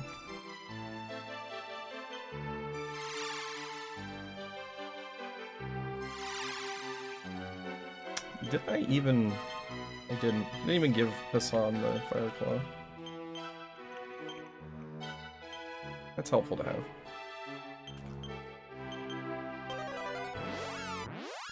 Okay, now we're gonna have a quick little double reorder here, and this is just to put Barbara at the bottom of our character list. I can, there we go. So we're going to do our class grind here with just Hassan and Amos. The reason we're not going to do a full party is because we want Amos physically attacking with the Fire Claw, because after he attacks with it, it's also going to do secondary fire damage. And if the primary target dies, the fire damage will jump to a different target. If we have multiple characters, then menuing to tell everybody to attack is very slow, so you would ideally want to use tactics. But on tactics, he's always going to default to using his flying knee ability instead. So we're minimizing the menuing time here by being able to just give 2 attack commands. And they're almost always going to end fights in 1 round anyway. These guys are a lot less terrifying than they used to be. This is our vengeance trip here. And Hassan missed. Good job, Hassan. Thanks for making my point about single round fights. I really appreciate it. He was still scared of him. So, as briefly mentioned Hey, look, it's previously, whenever you complete a fight in a level-appropriate area, you're going to gain 1 vocation point on all of your characters. And then there are 2 defense off of that seed. I didn't even know 2 was possible. I thought 3 was the minimum. We learning today. Hi, Northrex. But yeah, so at certain thresholds, each class levels up from vocation points, and you learn abilities for that class. This is completely separate from like normal character levels, so you're not penalized on the class system from like over leveling for Mudo, which is really good. It's one of the things that they did correctly. Because if it were tied to your character levels, it would be impossible to get good stuff going here. But at this point, what we're doing is we're going about 11 fights in, and then Barbara's going to learn Whistle, at which point we can stop running in circles. Why did you hear what, Northrex? As far as I know, you popped into the voice chat and said it.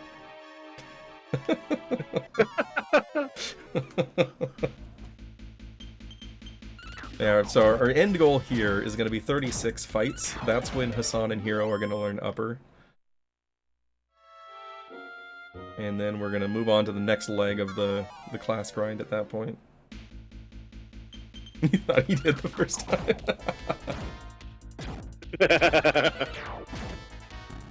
And there you see the fire retarget.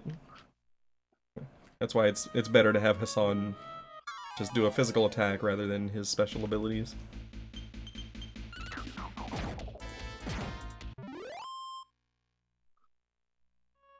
Alright, so get comfy. This is a good chance to, you know, go refill some water.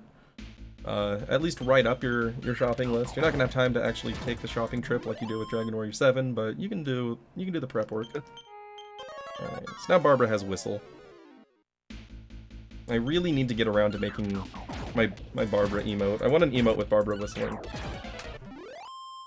But I'm very lazy, and also not good at making emotes. So it's a very bad combination. I'm also cheap. Are you looking for an animated one? Maybe. That actually could be good.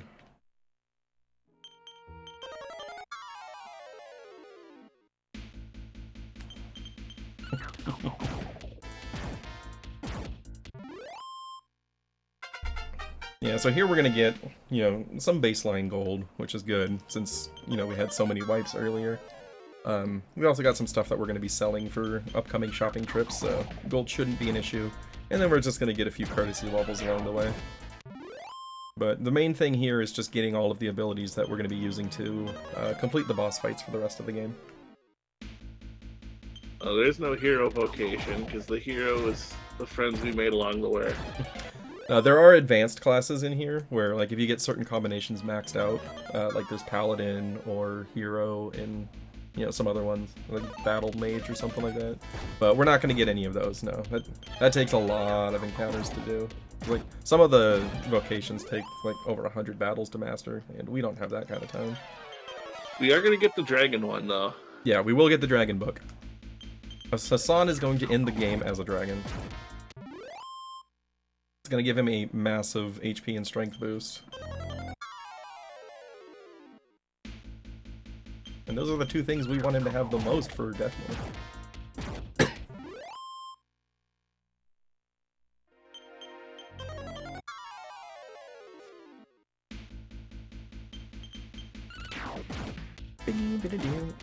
I hope you like the first 5 seconds of this battle music.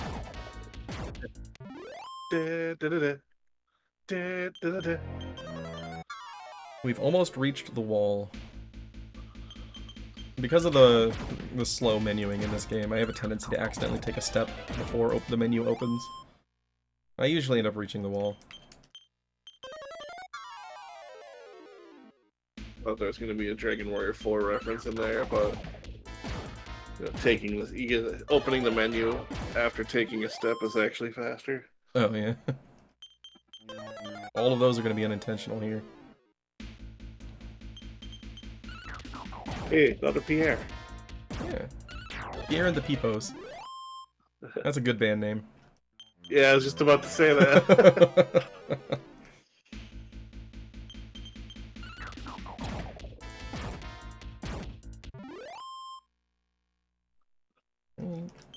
Oh, another half step. Slide to the left. Slide to the right. Except we always slide to the right. That's a pop music reference that Air doesn't get. It sure is.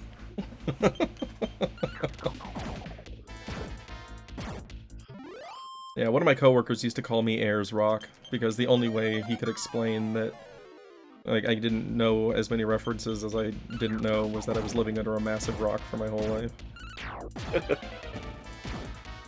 We clearly weren't listening to rock music. I was listening to Blink-182. That's about it. And video game music. Also, I was listening to the Moody Blues. I like the Moody Blues. Any boomers out there that can relate to me, please? Like I would started with like anyone that can relate, please.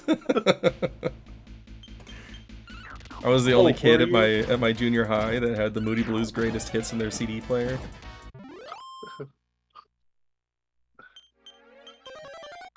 You're what my friend Cup Noodles would call an elder gamer.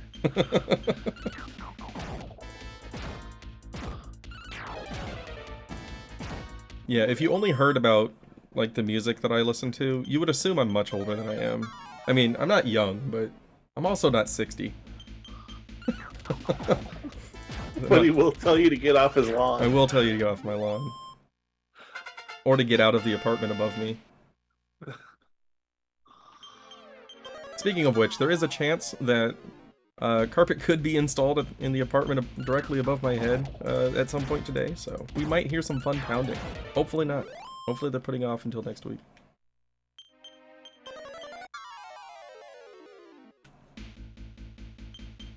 Yeah, I mean, it's Friday. They should be taking the day off. Plus, it's DQ RTA Friday. It should be like a national holiday. I looked away and I wasn't sure if I saw upper or not. Nope, we're not there yet. Okay.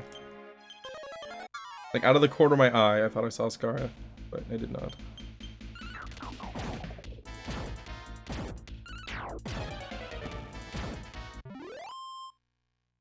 We're close. My favorite bit of Jethro Tull trivia is that they won like Best Metal Album of the Year over Metallica the first year that was a Grammy.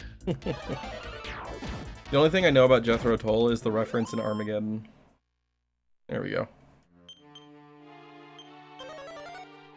It's that one where like they're doing the interviews and Owen Wilson is like, "It always bothers me when people think that Jethro Tull is just a guy in the band," and the interviewer's like, "Who's Jethro Tull?" and he just doesn't have an answer for it.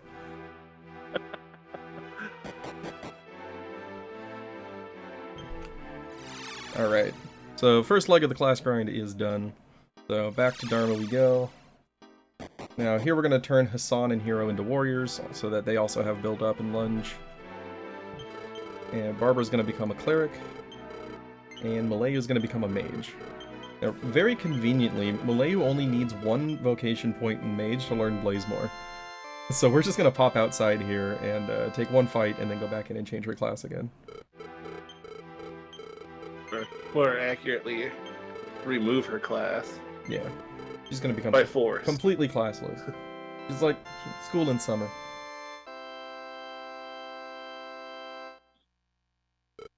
That is a mouth whistle. That is correct. Barber Cleric. Wait, does that mean that when you do make the Barbara whistling emote, it's gonna be like error-03 Jethro Tull? No. Error-03 Jethro. That'll be a deep cut inside joke that nobody's ever gonna get.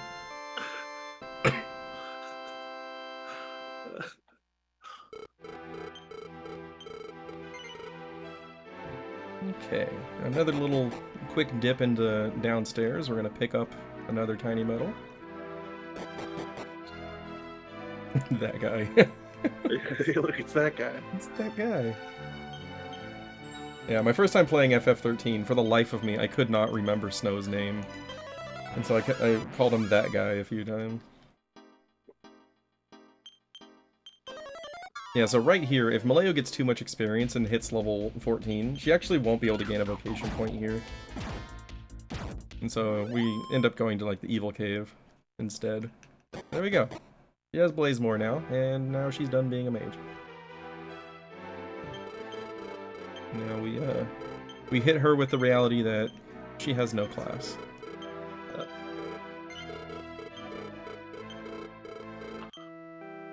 That was the 11th tiny middle.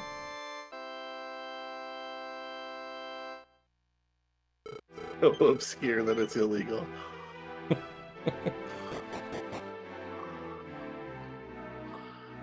No, we're still not at 12 yet, Northrex.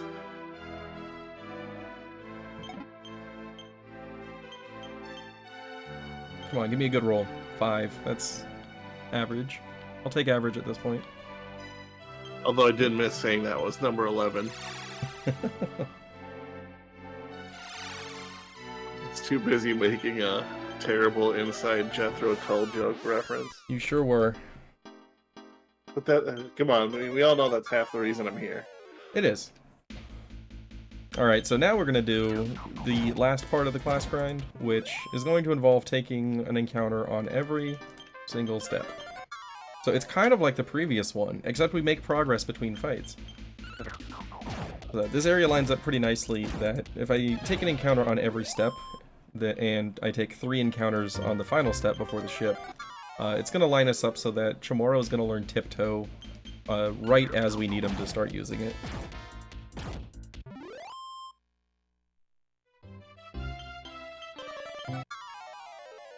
Has it been fixed? Has it gone robotic for a while?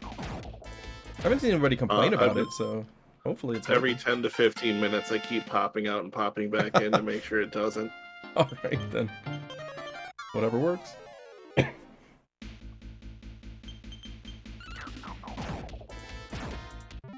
Now, yesterday in practice... Wow, I was just about to talk about that. Yesterday in practice, I had 3 encounters in a row drop antidotes. And we just got one, right as I was saying it. I keep speaking things into existence in this run.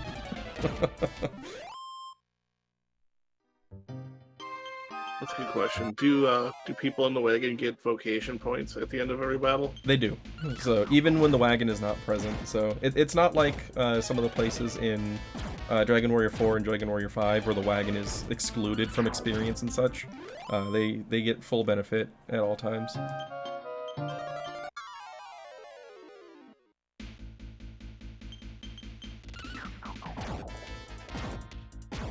Party wagon. Oh yeah.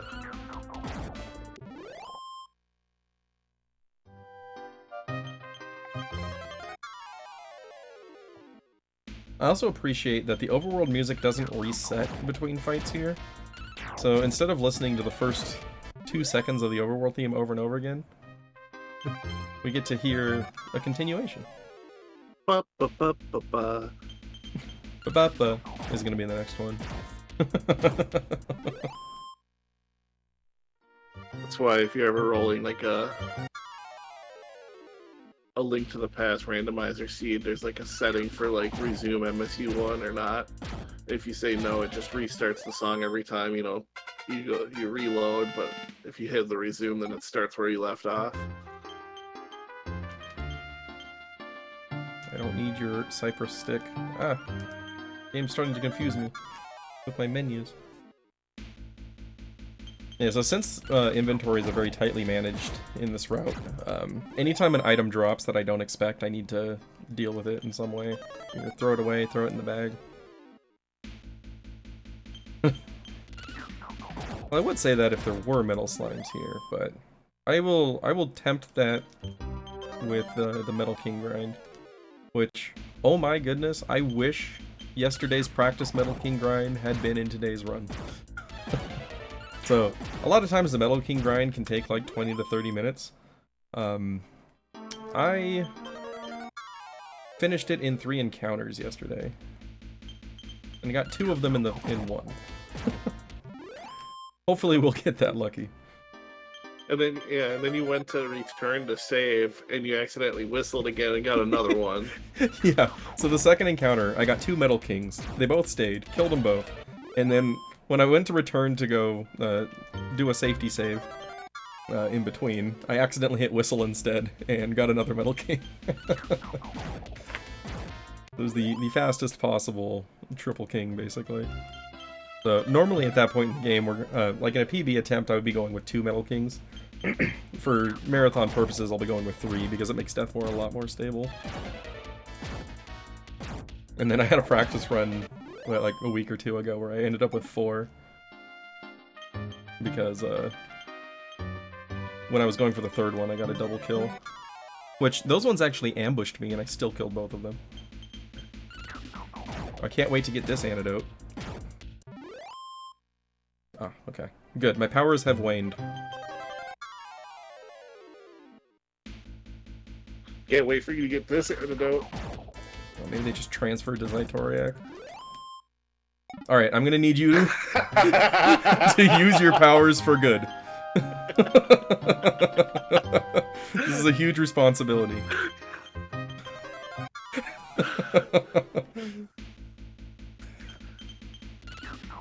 Debating if you should test it here, aren't you? I was thinking about it. Alright, so we'll take 3 encounters on this tile, and then we're done with the class grind. You want one more antidote right now, don't you? Oh. I got too greedy. Little too greedy. It's probably like moving to a different person after each use. So somebody in chat must have it right now. I bet it's Ash. Yeah, I was gonna say I think it's Ash. Alright, last one.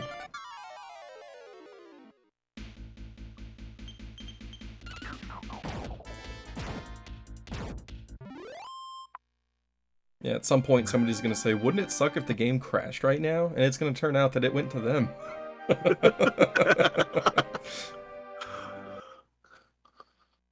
I've never actually experienced any crashes on the official version for this, so that's good news at least. I had DQ5 crash one time on a staircase. That was weird. Now, when you say crash on a staircase, you mean you stepped on a staircase in the game, not like you threw the system down a staircase and oh my, it crashed. Yeah, that is correct. Like, I went on a staircase and then, like, the screen went black and just never loaded the next room. Hi, Terry. I'm sure we'll never see him again. I mean, Cowie will see him. Is it tomorrow morning or whenever he's doing the Monsters one run? Yeah. You sure will. I need 10 more gold. Alright. Sell this spear. I'm also gonna need money for an inn, so let's sell Traveler's Clothes. Just get rid of the stick that dropped. And we don't need the wooden hat. Alright. I'm gonna get the battle axe here. That's gonna go to Hassan. Sort our inventory. That's Monton. That's not what I meant to do. But that's okay. Sort the inventory. Get staff is going to Malaya. Fire Claw's going to the hero. Iron Armor's going to the hero. If I can read. I didn't equip the steel armor on Hassan, so hero's getting the steel armor instead. Ramir is going to the hero, and tomorrow's agility ring is going to Malaya.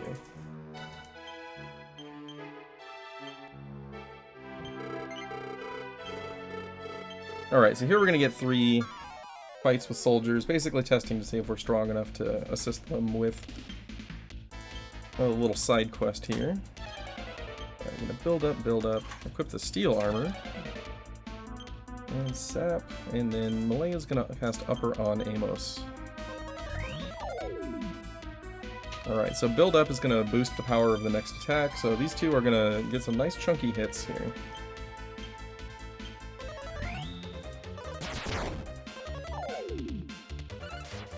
Boom. 189 damage. Spear Punch for 215. Was that also a desperate attack? Possibly.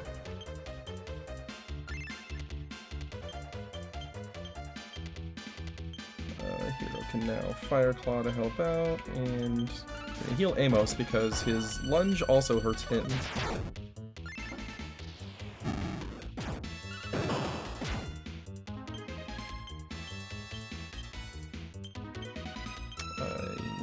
Also probably. Can you imagine if you were pumping these types of damage numbers on Mudo? Oh yeah, wouldn't that be nice? If we had classes before Mudo, it would be a completely different story. You're gonna see a lot of this strategy over the course of the run, where we're doing build up and then a big hit with either lunge or spirit punch. Easy fight. So he can drop a strength seed. I think I've seen it once. Fortunately, we did not get it today. We would have rolled a 1 anyway, though. Who are we kidding? Alright, take a little in here. And we're gonna go fight the twin guards, Scott and Holiday. Now, this fight, Scott has the buy kill spell, and so he's gonna randomly choose which of the two he casts it on.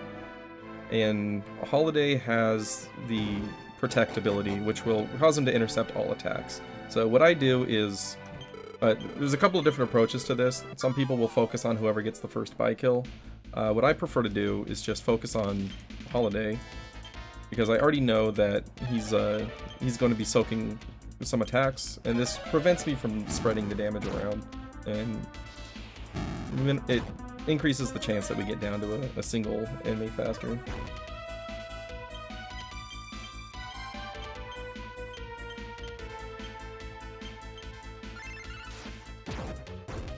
You don't have to build up for Spirit Punch, but it has a multiplier on its damage, which does stack with the multiplier from build up. So it's almost always going to be worthwhile to build up before Spirit Punch, just to get some more bonus damage in there.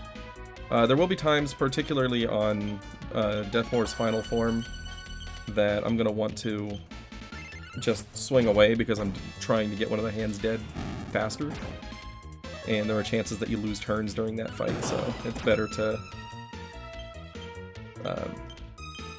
get the guaranteed damage than to get greedy for the boosted damage.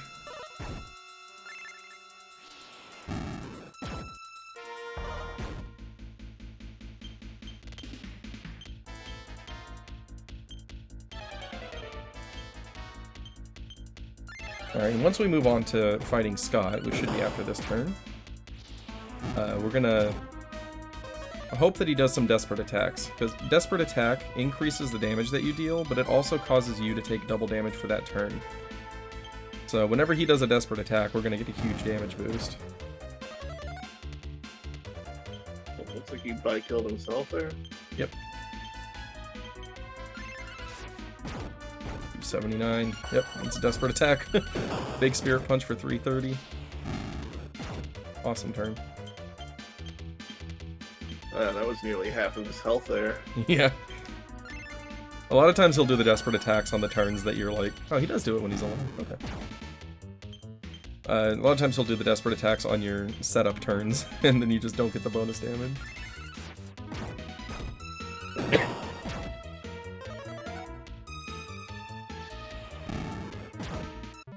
There we go.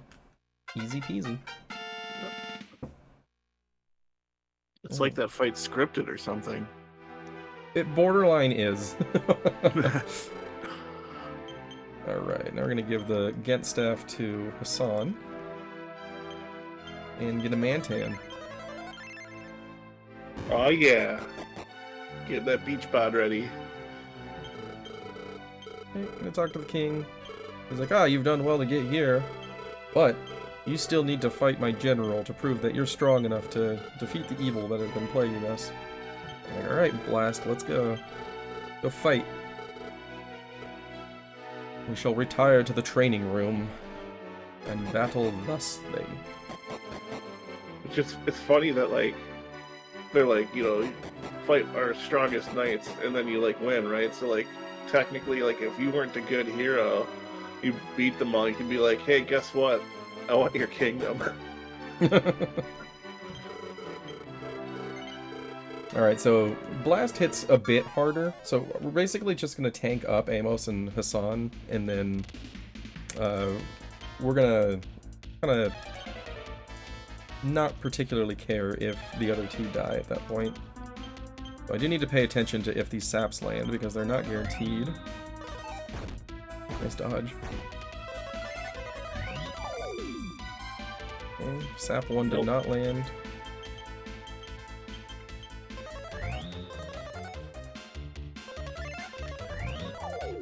Sap 2 did not land. Nice. Thanks, game. Let me go ahead and start our build-ups, though. Surely sap number 3 is going to land.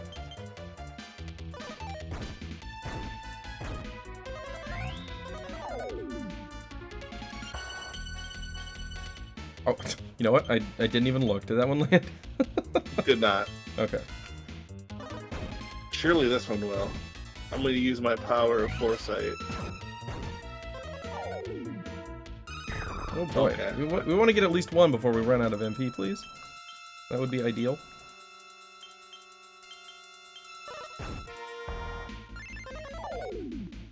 Alright, we got one. We'll take it. But that's all we get. Alright, so Hero and Malayo are gonna end up dying at this point. Doesn't really matter. Hero's gonna pitch in a couple of fire claws on his way out the door. Yeah, we can have Malayu throw a blaze more. Maybe. Probably not. Bye, Malayu. Alright, now these two indestructible masses of man are gonna finish this fight off.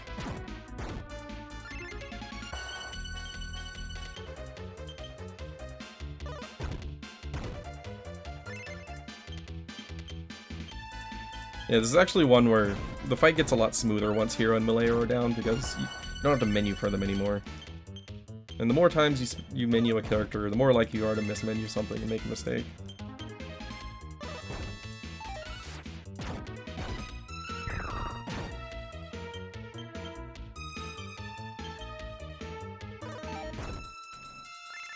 But with all the uppers that we stacked here, there's really very little threat to these two.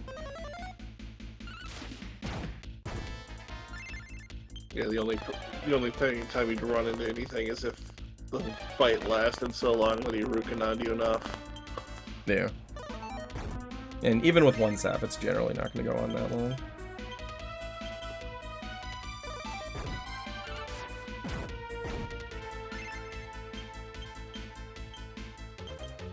Yeah, he's got 1800 HP.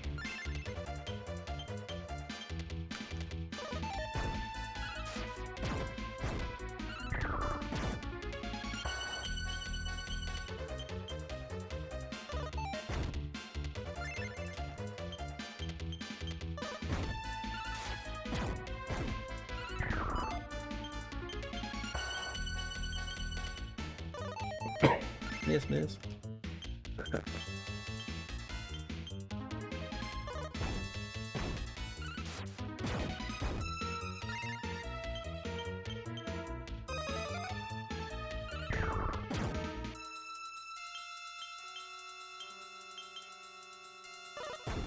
Almost there. There we go.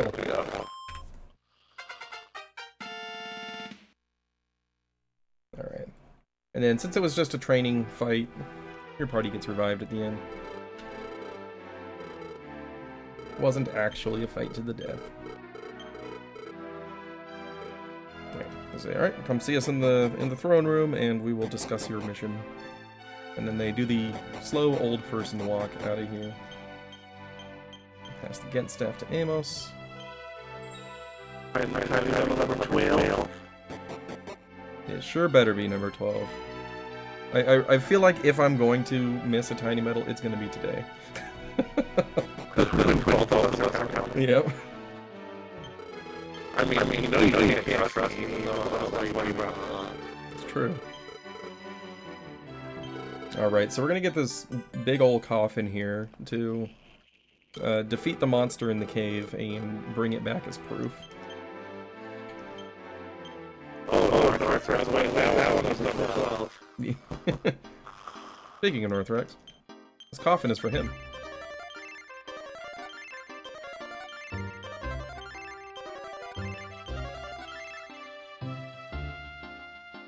Yeah, we've had some weird off and on issues with the audio capture for the voice chat, unfortunately. I'm trying to leave and come back to get ahead of it. It seems to be happening like more quickly each time. Additional pylons.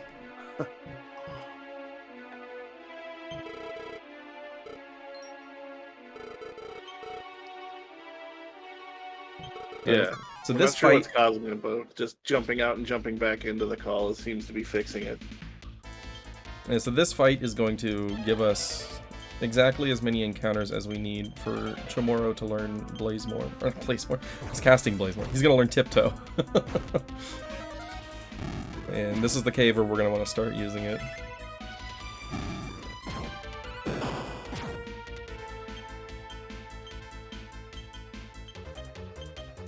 Now, inside this cave, you can run into groups of chameleons that have paralysis breath, and if your entire party gets paralyzed, then you're dead. Even though they're alive, you're gonna get booted out to your last town.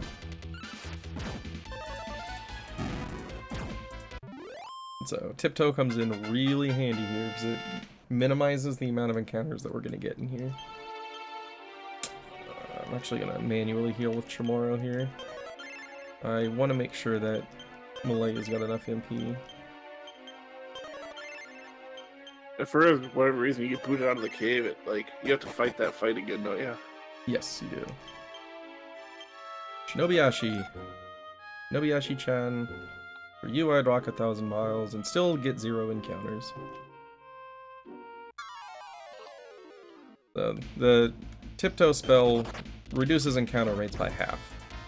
So, with the already low overworld encounter rates, we are nearly done seeing random encounters on the overworld. And in caves, it's gonna be a lot more reasonable. It's also free, which is great.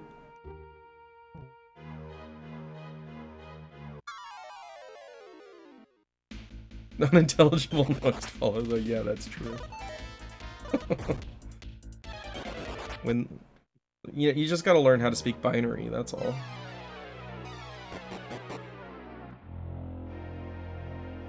You know how to speak protocol droid is all.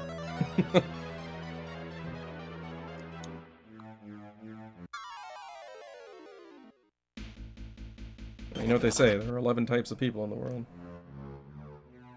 10 I see types what you of did people. there. Yeah, I also got it wrong. It's okay. Alright, so here we're gonna go talk to Northrex. And then Terry's gonna beat the crap out of him. Hi, Terry.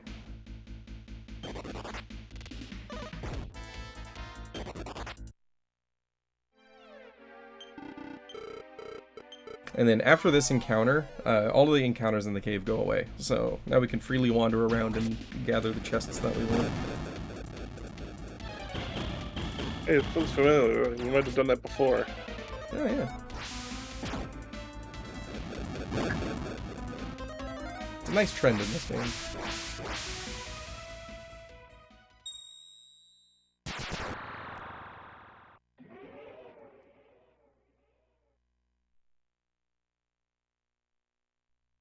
And this scene is also kind of recreated in Dragon Warrior Monsters 1. In the scene where you fight the Battle Rex, future Terry shows up and breaks all of the eggs. But he leaves without fighting the Battle Rex, and you actually have to still fight the boss. But it is a reference to this scene.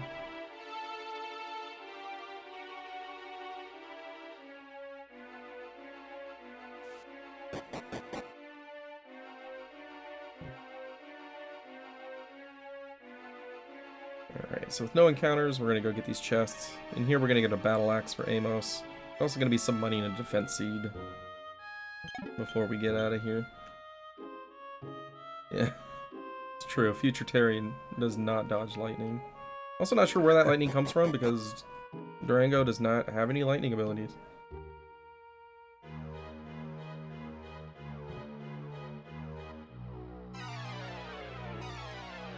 Money. He must be a hero monster, though. Must be. Northrex is the true hero. Alright, we're gonna equip that battle axe and pass the defense seed off to Hassan.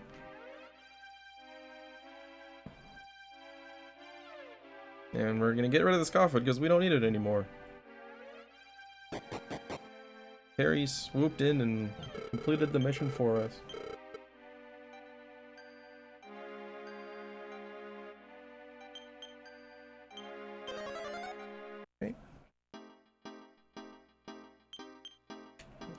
Back to Arc Bolt.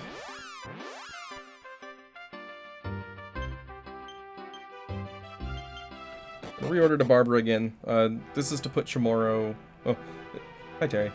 This is gonna have her pick up some stuff, and then it's also going to put Chamorro at the bottom of the list for fast menuing for Tiptoe.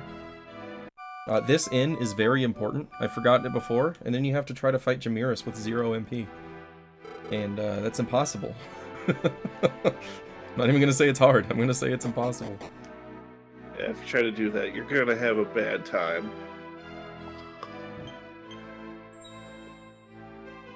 So we got 13. I was hoping you'd forgotten about that. What, counting or the count? The count.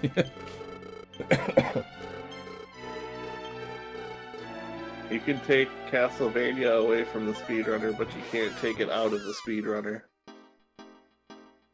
I get what you were trying to say there. Yeah, Zytoriak is an NES Castlevania speedrunner. So he's obsessed with vampires, including from Sesame Street.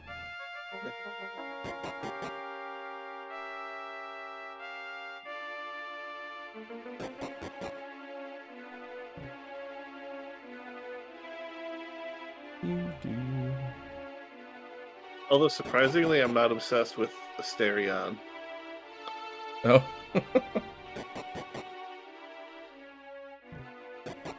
I don't usually use Asterion in Baldur's Gate 3.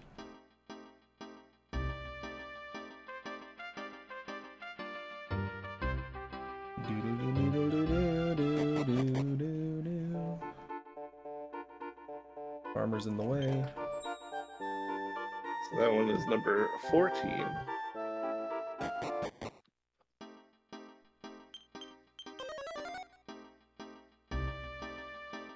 And before you know it, in this next cave, we're going to hit 15. Yeah, and there we found some stairs to the dream world. So that's a new method of transportation between the two worlds that we haven't encountered yet. There are just staircases out in the world that lead between worlds. As weird as that is.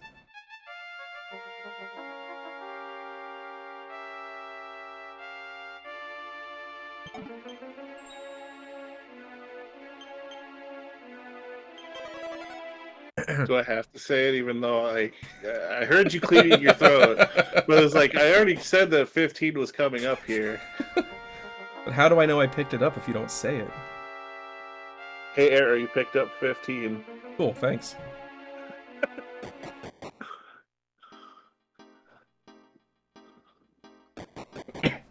Alright, so here we've got Carcado. It's a town where everybody's depressed. I can't imagine why. It looks like such a wonderful place to live. Even the well is full of water.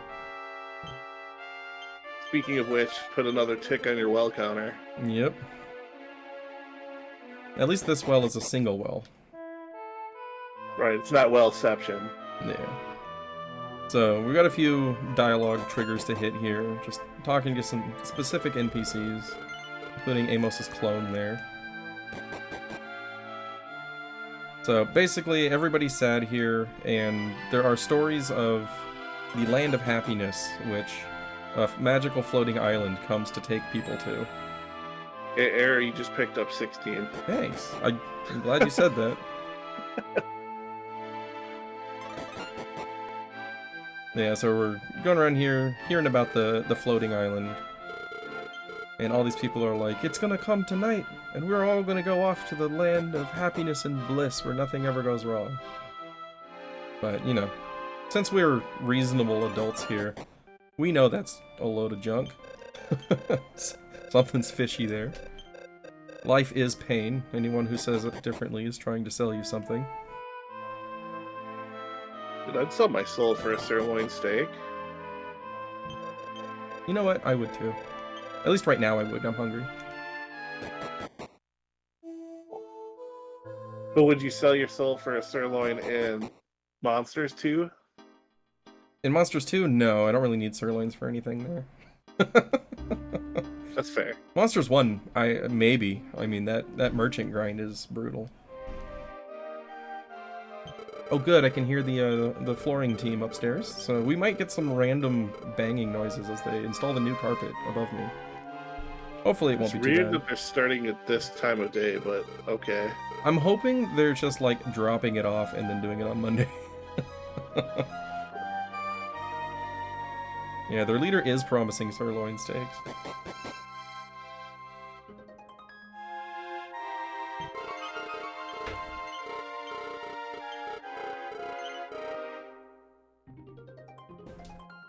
So we're piloting an island. Looks like a turtle, but it is just an island. Alright, it turns out the punch was spiked, and we're unconscious. And sure enough, the Land of Happiness is a complete lie. populated by monsters, and they are using the tales of happiness to lure depressed humans here for food.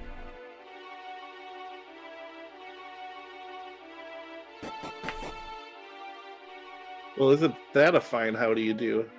Oh my gosh. You did not just say that. Apparently, I'm not the only one that's old here, Eric. Apparently not.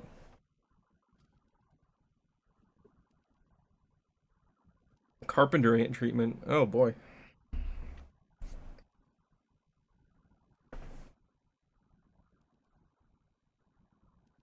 Alright, this does not look like a very happy land. We do have big old Jamiris here. Now, he's got 1500 HP. Takes 1 to 2 actions per turn. It's usually not too bad once you get your setup going, but that didn't matter yesterday. Died in practice. As with most things in DQ6, it's usually not a problem, but it certainly can be. I think we just need sap to land a little bit better than it did on Blast. Yeah, that would be nice. More than 1 sap would be fantastic. Alright, but we're taking basically the same approach to Blast. We're going to do the upper, we're going to sap, and we're going to upper Hassan.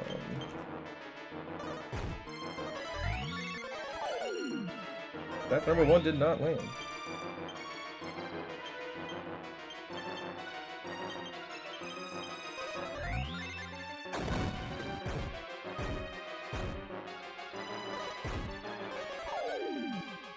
That number 2 did not land.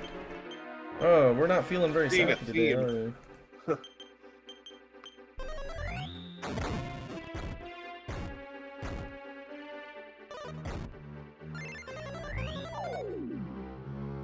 Alright, Here's one. sap number 1.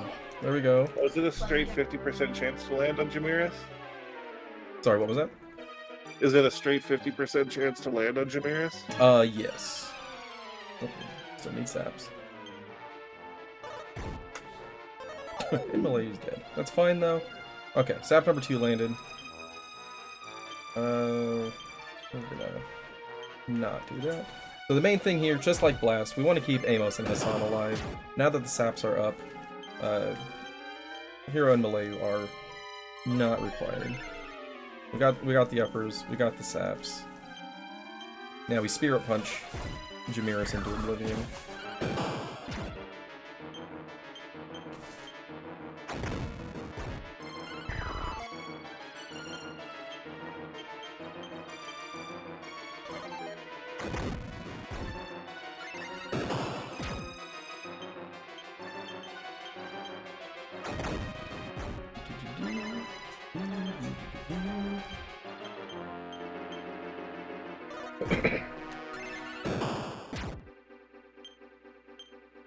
We can swing through here. HP's looking okay. Nice big hit for 1 damage.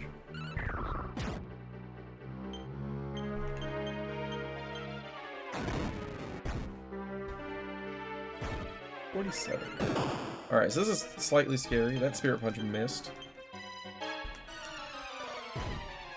Okay, good. He didn't repeat his nuke against Amos there. It's really the only way it goes wrong is if he high rolls his damage on that Flame Fist. And he does it twice in a row with bad turn order. Whoops, that was a desperate attack. But surely it'll be fine. I menued the wrong way when I wanted to go to build it.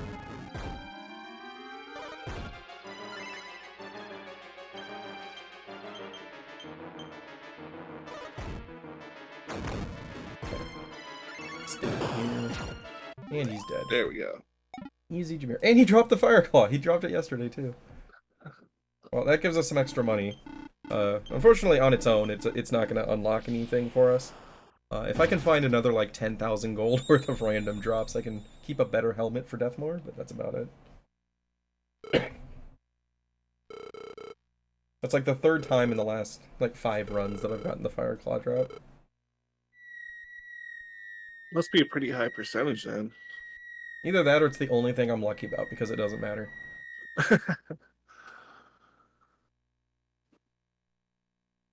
Alright, so with that, this is the Metal King. So his castle is now available for turning in small medals.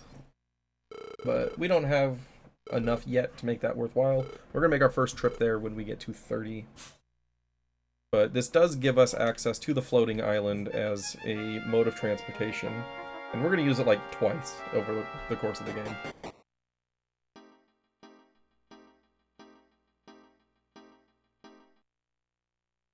You say we're going to talk to him when we hit 30, but we're only going to be at 29. That's when you're going to yell at me.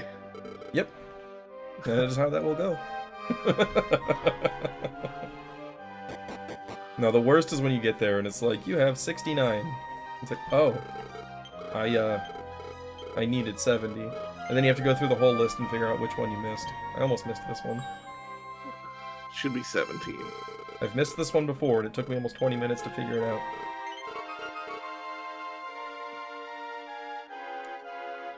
I mean, I guess, like, it's not so bad, like, if you know, when you turn in at 30 and it's like, okay, you have 30, and then, you know, those checkpoints, and then it's the next one, because then you just have to check, like, the last, you know, right, yeah. 10 or 20 instead of, you know, all 70.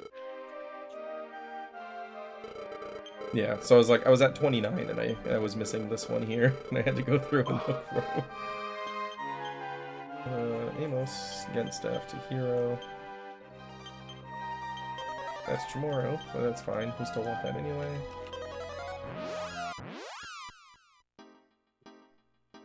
Alright. We're gonna switch to Malayu only and give her Amos' spirit armor. Because she's gonna be soloing the next fight.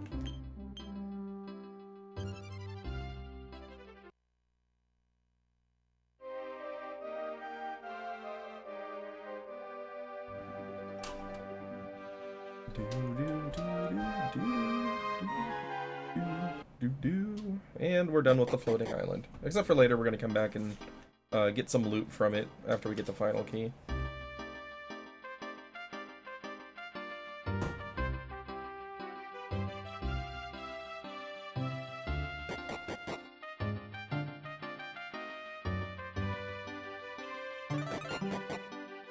You're picking up another tiny medal.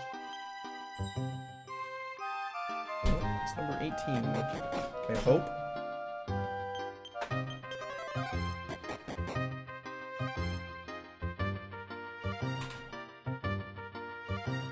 And even though I'm using a different backup timer, I still keep checking it to see if it's frozen because I'm so scarred from my live split crashing on long runs. I can't say I blame you, though.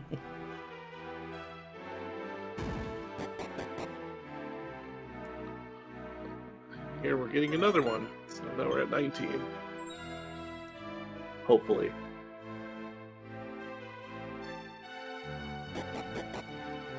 Alright, so here we get kind of a similar situation to the Charmless sequence in Dragon Quest VIII, where we've got a prince that needs to go through a ceremony to, you know, be eligible to become king someday. But he's a coward, and he can't do it on his own. So we're going to be hired to help him through the Cave of Trials. And he's going to be an annoying little kid. Went through a lot of words there, settled on kid.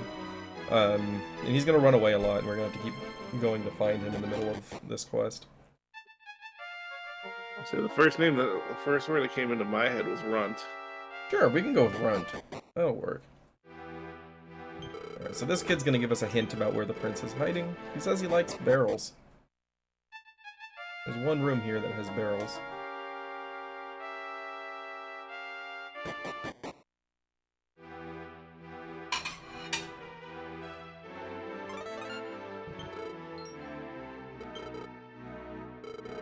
This is Horus. Anatoly is spitting some truth. Who doesn't like barrels? I'm gonna go ahead and say King K. Rool.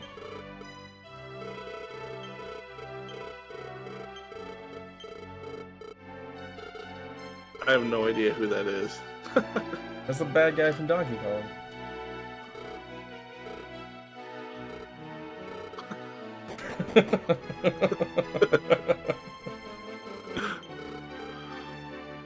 Alright.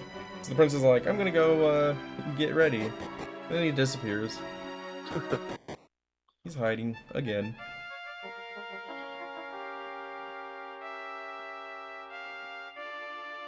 I really like this room in particular because the turns that you take are perfectly timed with the music. It's just one of those oddly satisfying moments.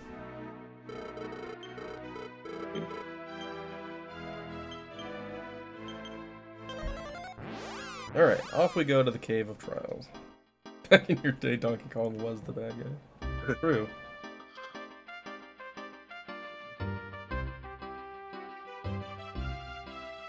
It was some plumber guy that was the protagonist.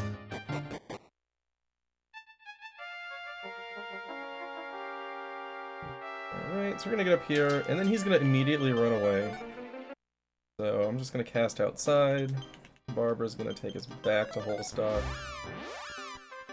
And it turns out he ran to the nearby town.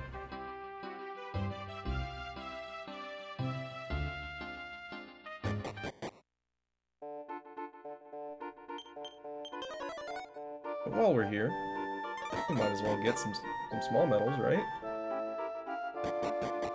Absolutely. Number 20. Making progress. We are 20 out of 70 small medals into this speedrun. Now you know we're not even halfway.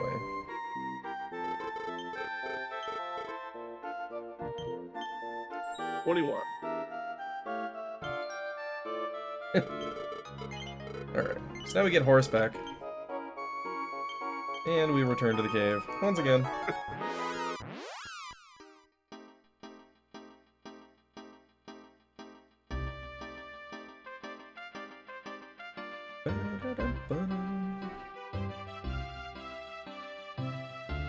So, the boss fight that we're gonna have first in here, well, like, 7 out of 8 times he will do the Metapani dance, which will attempt to confuse the entire party.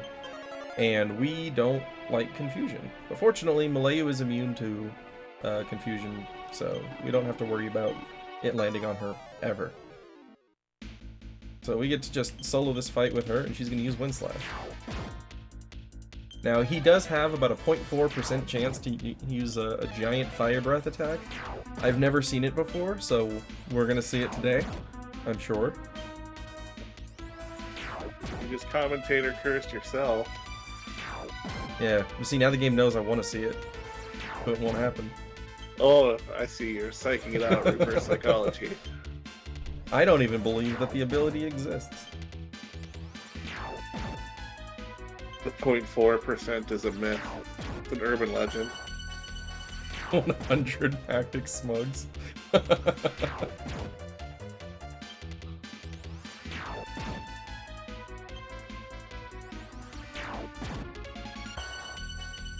We haven't even taken damage yet. He's done nothing but dance.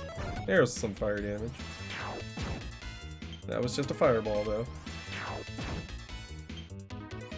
And depending on the damage roll, the damage rolls of these, you might see her do a roundhouse kick for the killing blow. Nope, didn't land close enough to it. Wow, it took 1 instance of damage on that fight. Easy game. And the prince is gone.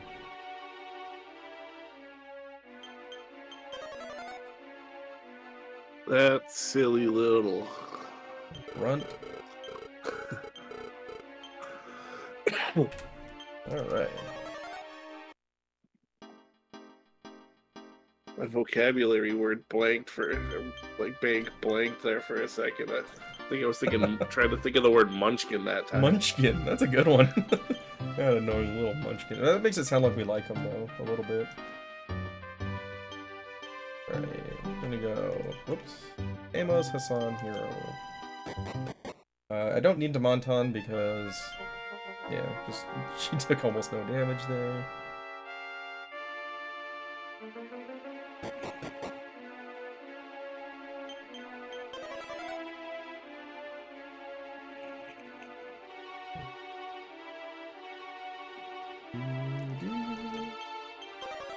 I love Tiptoe.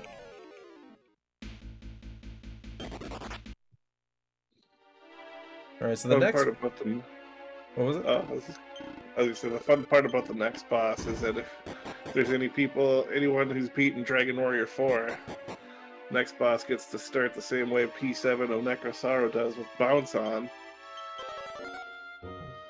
Yep.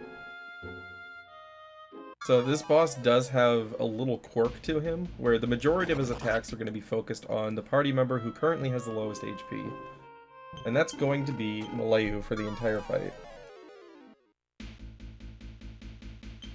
So we're gonna menu properly. We're going to heal Malayu, upper Malayu, upper Malayu. She's going to equip her gold bracelet for more defense, and then she's going to kick him in the face. So that has a chance to cause him to skip a turn. So every time that lands, we're in really good shape.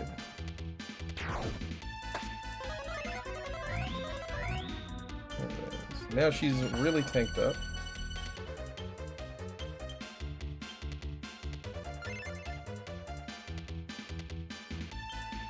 So we're gonna lunge, do that,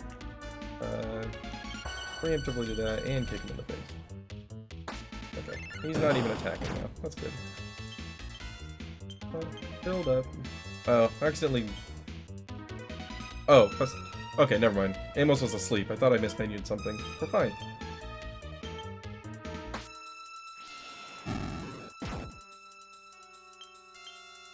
Okay, build up, Spirit Punch. So now they're going to be staggered on their build up and attack turns, which is going to surely throw me off.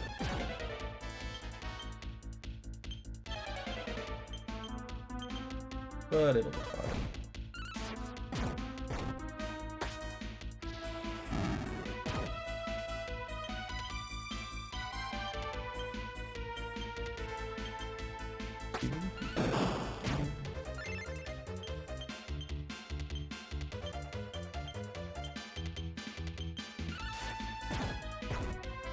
Yeah, and this is basically the whole fight here. Just gonna do this over and over again until he falls over. We can do a Fireclaw here. The war of attrition that you can rarely lose. And yet, I've lost here. I think I've died to every single boss fight in this game at some point. None of them are truly free, they just should be. So you died to Trial Boss 1? Yep. Did you do without doing the giant flame breath attack? Huh? That was just when I was still learning the game, and Oh, like I wasn't even using tactics at that point, and it was just like a long, tedious menuing sequence, and I just made mistakes over time, and then chose not to heal because I was like, yeah, it's no big deal. Actually, wait, no. Maybe I haven't died to that one. I probably have not died to that fight. That might be the only one. Okay. Easy peasy. I'm gonna go ahead and pass the Gent staff to Hassan now. He's our new healer, and oh look, Horus is gone. That silly prince. Where could he be? I'm sure he gained a lot of courage and rushed forth to face the next trial. Yeah, that's exactly what happened. Upper, oh no. Whatever will I do?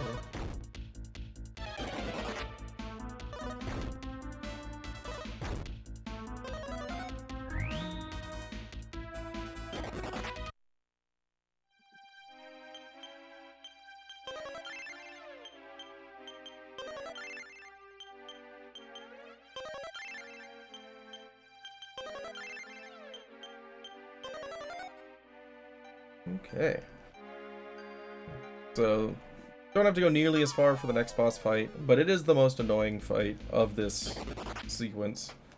So every single turn, the boss is going to cast Rukunan, which is defense. So I'm gonna have to reset the defense power of my party every turn, or his damage is gonna quickly get out of control.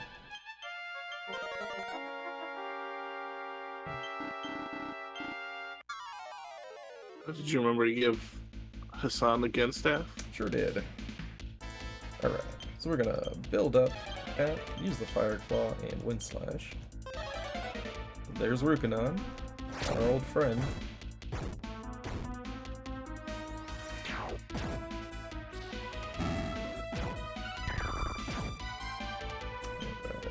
Reset defense, lunge. Reset defense, against staff on Malayu. Reset defense, Fire Claw, reset defense, and we'll have her help out with some healing on Hassan. Don't hit Malayu. Okay.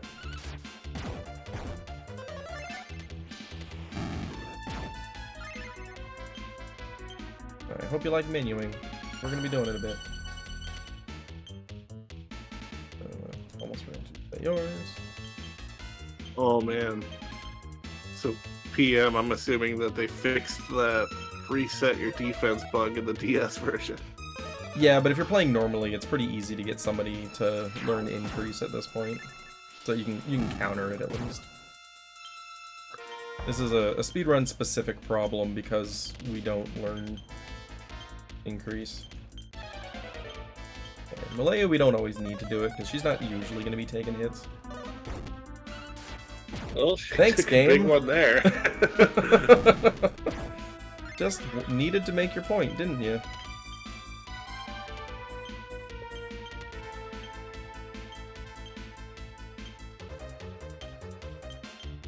Taming fruit. No, Dragon Warrior 7 was ran yesterday. That was about 17 and a half hours. It's okay for her to be dead. She's the least important contributor to this fight.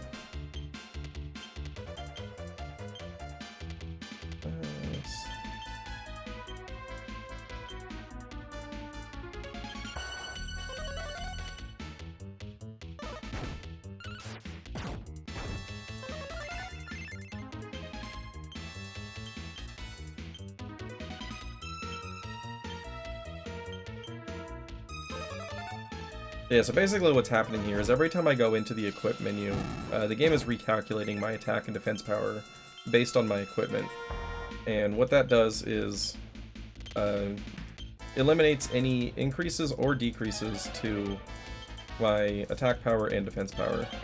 So any uppers go away, defense goes away, buy kill would go away as well if it were on somebody.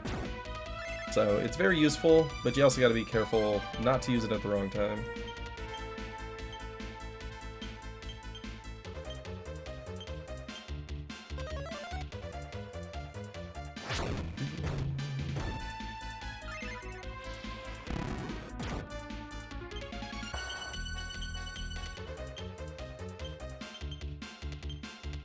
I defend with hero on this one. It's a little bit awkward.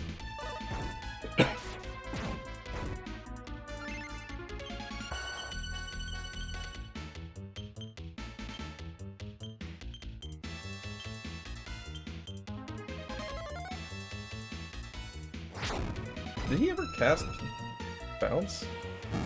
I think I saw it once. We'll try to remove it here.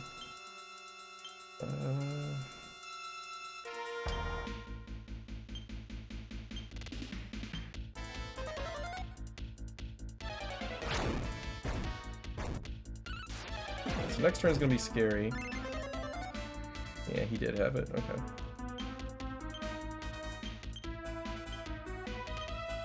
Just hoping that hero goes quickly here. Well, alright. Don't hit Hassan, whatever you do. Okay.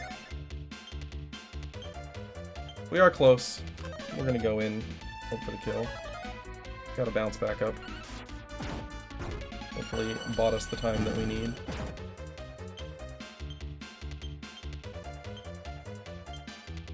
And hero's going into backup heal mode. I wonder what it'd be like if at some point I said something and then it didn't happen.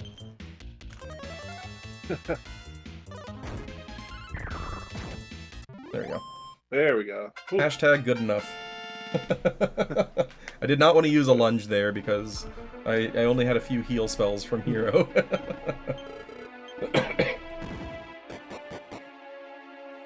So here we're going to do a little wiggle. Put him up at the top there. Reduce the amount of time that he spends walking. Someone who didn't locate Dharma on their first playthrough until they got walled. Oh no. I mean, it's really easy to overlook, for sure.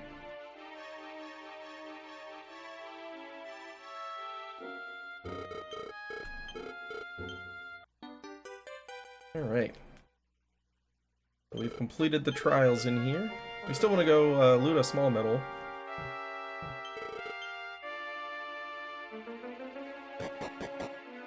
So let's use Chamorro's MP to heal up and increase our chances of surviving this brief walk.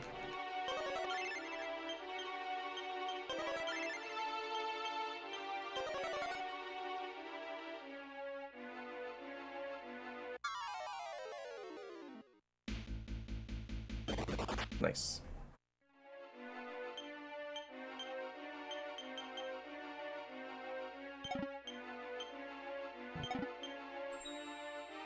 $22. Oh yeah.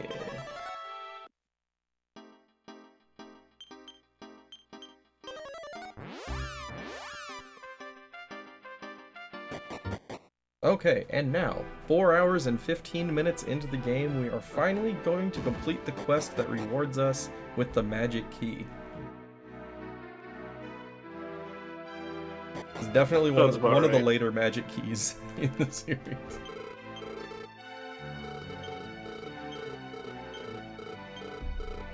So, we're gonna get a little bit of a celebration here. More partying. I'd say it's about the same as Dragon Warrior 4, depending on how your Metal Slime grind went. Yeah. Oh, so McFruit, getting used to menuing in Japanese, part of it is that I play a lot of Japanese Dragon Quest games. The only one I play in English, well, the two I play in English are Dragon Warrior Monsters 2 for Game Boy Color and Dragon Warrior 4 on NES, because we have official releases for those. Everything else I play in the original Japanese versions, and a lot of stuff just stays the same. Like, it's not like the Western versions where they change the spell names like every single iteration, and you have to figure out, you know, oh, well, Blaze is now Frizz, or things like that. It's been the same names for everything forever. So there's a lot of transferable knowledge between the games. Some of it is memorization, just for speed, because the fastest way to do anything in a speedrun is not to think about what you're doing and like read the stuff, but just to have things where you know they're gonna be, so you can muscle memory to it. I almost forgot my tiny middle. But I can also read hiragana and katakana and mostly understand what's going on there, so I'm able to make some decisions and improvise when needed.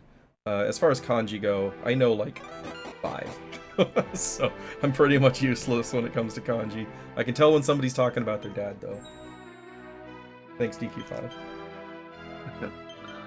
23, otherwise I'll get yelled at. Good boy. Yeah, if you could never call me that again, that'd be great. Alright, so here we have a well, but we're gonna fight this well after I bonk off of it.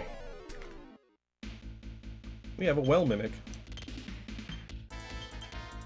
Alright, build up, sap it, and blaze more. Rami. That is one of the more terrifying faces for like an enemy that I've seen in the franchise. Sure is. So he did a shout, so we might be missing a build up here. Will just mean the fight takes an extra turn. Yeah.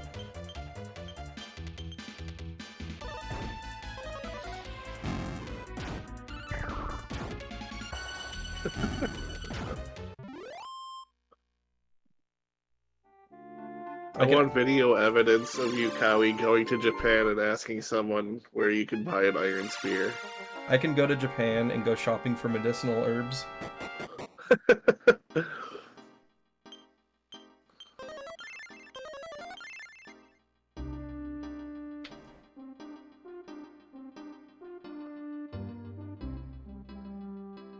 Yeah, I would really like to at some point become conversational in Japanese, but that's gonna take a while.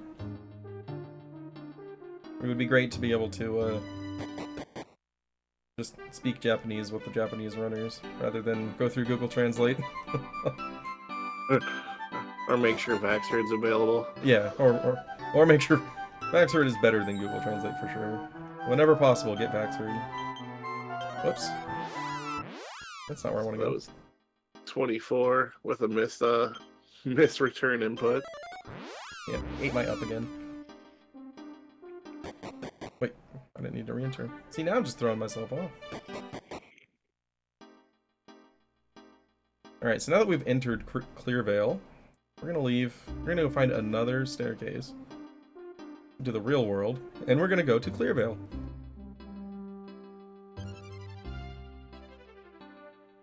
And we're actually going to loot another small medal from the same dresser in the real version of Clearvale.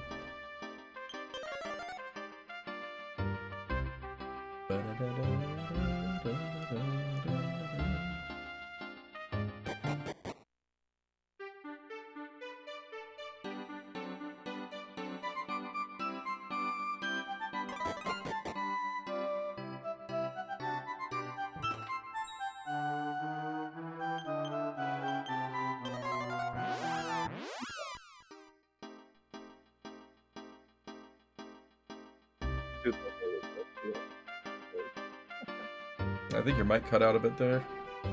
You're underwater for me now. I just did a leave and come back. I'm doing it every 10 minutes on the Oh, okay. on your timer. Yeah, I think every time you leave and come back, it takes a second to sync up. That makes sense. Alright. Use the defense seed, roll to 3. Bad. Gonna give the Gemp staff to Hero. Yes. Use the life seed. Get a 4. Bad. Alright. This is gonna be a fun end game. Oh yeah. Fortunately, the seeds don't matter too much for that, but it is nice to have these boosts along the way.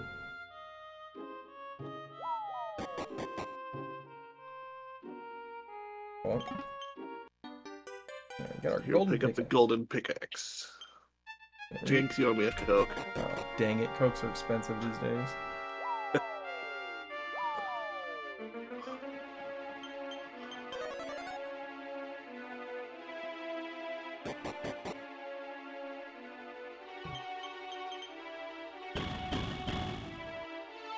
Walking around with the whiteboard is a good solution. Probably how I'd have to approach it.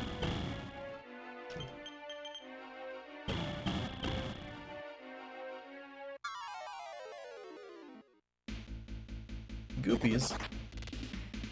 More goopies. They're gonna slap you around. Mud slap. Accuracy decreases. More goopy. You're gonna merge into a goopy king. Can you imagine that? Just a giant mud hand. Okay, bye Malaya, I guess. It's okay. Chamorro has vivified. Yeah, it's our first joke of the day. It's okay. Chamorro has... Okay, it worked. Why did I do that? Thanks, Thumbs. We're doing exactly what I intended for you to do. Oops, I'm all thumbs today.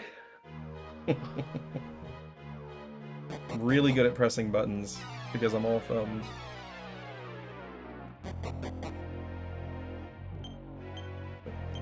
We'd probably call that the King Kagoop Bowl, the Kagoopy Bowl, something like that. I don't know. That sounds like something the localization team would say.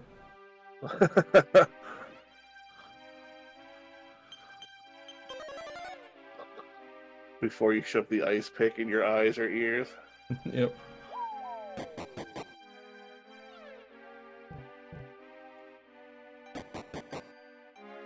Yeah, a friend of mine that played this game for the first time a few months back got really mad at this part. Because he got walled by the wall because he didn't find the golden pickaxe door. He just couldn't progress. And me, being the good friend that doesn't spoil anything, enjoyed his suffering and said nothing. So we just got a chip, and it's a courage chip, and I'm not sure what courage tastes like, but I'm sure it's yummy. I think it's the Flamin' Hot Cool Ranch Doritos. Those are good. Those are pretty good. Alright, so here we get a little scene. This couple recently lost their child to illness, and they're trying to make sense of the situation, talking to their local priest. And he's just like, I don't know, man, I can't give you any answers here. But I'm sure he's happy. And they're like, oh, thanks for the reassurance. We're gonna go home and grieve now. And that is almost an exact translation from the version that I played in English. I don't know how accurate it was, but that was what I got from it. Strength seed there. Talk to Harris. So we give him the courage chip, which has some story relevance to his son. And as thanks, he's going to allow us to spend the night in his dead child's bed. It's a good thing he made that weird decision, because this bed is going to give us a new mode of transportation in the dream world. I did not misspeak. We're going like full Peter Pan here. Bert and Ernie's magical adventure. I don't know what part about this bothers me the most, but I'm going to go with how does four adults fit into a child's bed? Yeah. Especially considering one of them's Hassan. This guy is massive. Yeah. Like, he would have a hard time fitting on a twin bed. His legs probably would fall off the edge of the bed because he can't bend them anyway. Yeah. Everybody sits or he between can't his... straighten them, sorry. So, since he can't straighten his legs, everybody sits at the foot of the bed between his feet. Oh, God. The more you think about this, the worse it gets. So I'm going to stop thinking about it. I'm going to just end that train of thought right now. I'm actually going to take this opportunity to refill my water real quick. Yeah, I'm going to take a short break, and I'll be right back.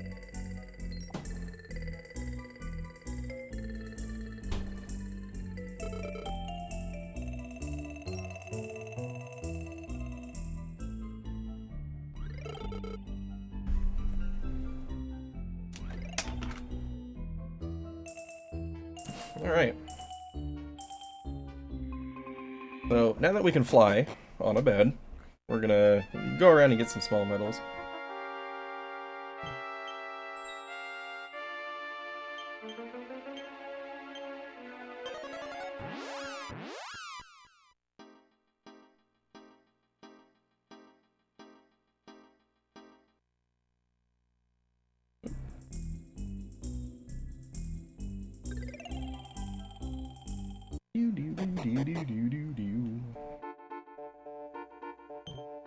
Alright, so that's number 27.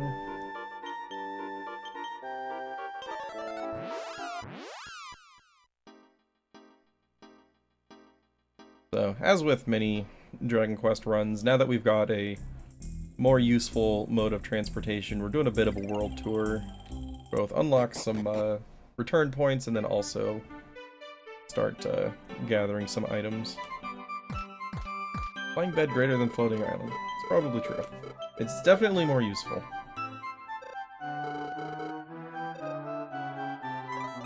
So those two kids were burying the meteorite armband down there. But we're gonna have to return here in the real world in order to actually pick it up. Enter this well. And inside this well is a true lover of wells who built a home inside of a well.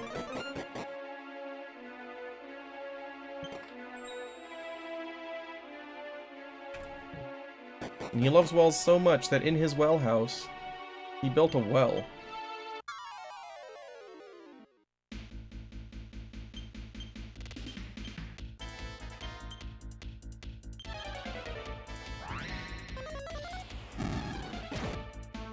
Well, well, well.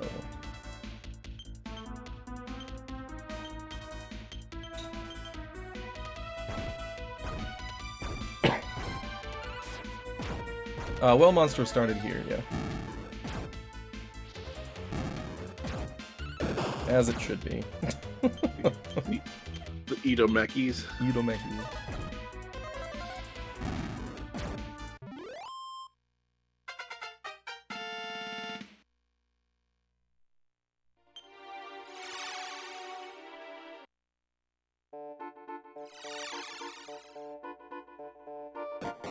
Alright, back into the real world again. Heal up with tomorrow's MP.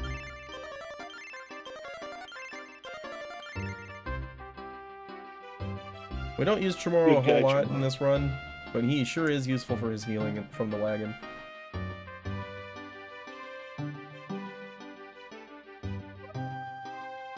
He's in the wagon where he belongs. That's what he gets for being rude to us at the beginning. Yeah. He's on wagon duty. Alright. Now Amos, sword, and the battle axe. And we're gonna buy a sword of slumber for him.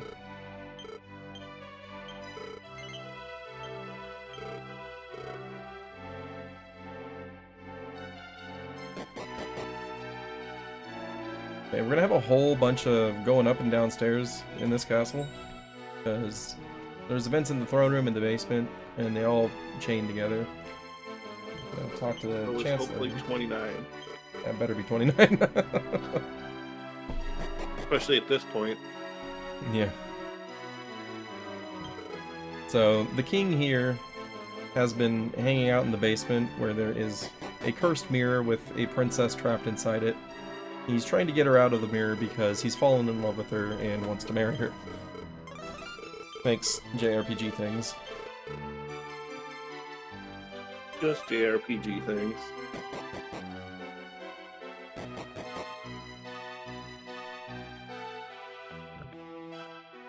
Terry and the hot guy. Who's the hot guy? Chamorro? I suppose that applies to somebody. Alright, so he's like, alright, well, she's cursed in the mirror. I gotta find a way to get her out. And we're like, hey, we have the Mirror of Ra. That fixes everything. We should try using that. Duran.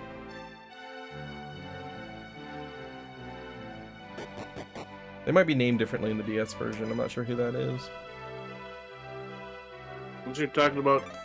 The guy, the boss? Oh, the boss Duran. Okay, never mind. I was thinking party members, so like I wasn't even thinking about Duran. Okay, gotcha. That makes a lot more sense. Yep, use the mirror. So we use the mirror, and we can see there's a monster in the reflection behind her. And so the king is like, oh, well, that's new information. I'm gonna go research this monster and see what we can find. Because clearly it's behind the curse.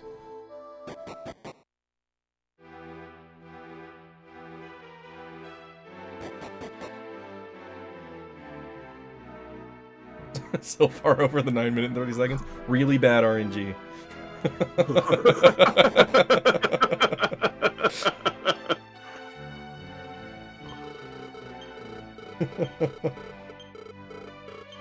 Alright, so he did a whole lot of research in the last 10 seconds here, and tells us that he's learned that the princess was imprisoned in the mirror by the evil wizard Moralgo, who also is in love with the princess.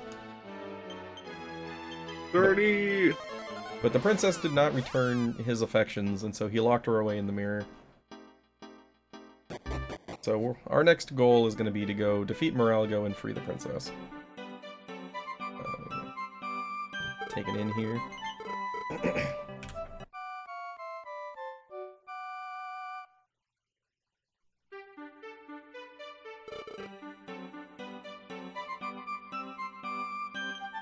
Get our meteorite armband.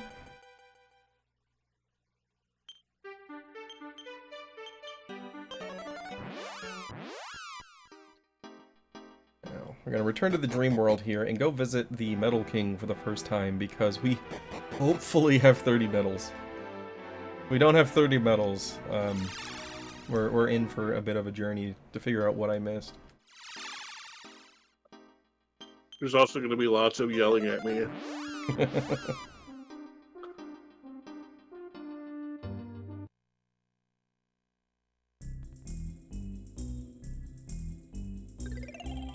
Yeah, so you'll notice this is where the hole that we fell into at the very beginning of the game is. But after defeating Jamiris, this castle reappears. Okay, good. We didn't miss any.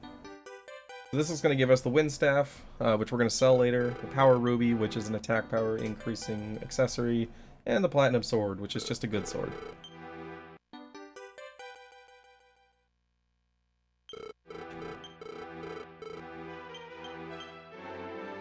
Use your Strength Seed, and hey, we finally got a good one. Okay, Only halfway through the run. Yeah, halfway through the run, we got a not bad seed. So we're returning to Drydock. Yeah, I'm going to take a little safety save here, just because I have a tendency to screw up this boss fight. This is one of those fights that's extremely free, unless you slip off of the pattern, and then it becomes nearly impossible to beat it.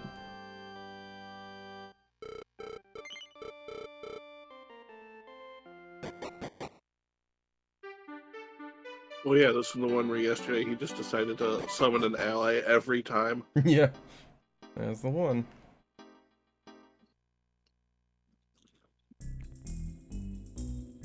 So we're on our way to Moralgo's tower. Defeating him is going to free the princess from the mirror. And the king is going to reward us with the Watergate key, which will give us access to much of the rest of the world. It is indeed a flying bed. Your eyes do not deceive you? So with the well, whenever we see a well, we like to say thanks DQ6. Does that mean that anytime there's a Watergate key, we can say thanks DQ2? Sure, we can do that.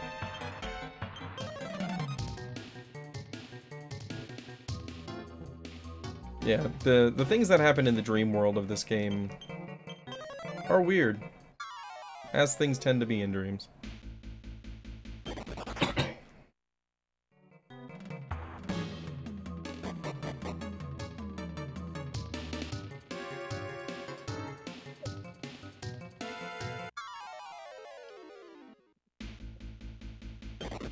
Nice. Getting good run luck lately.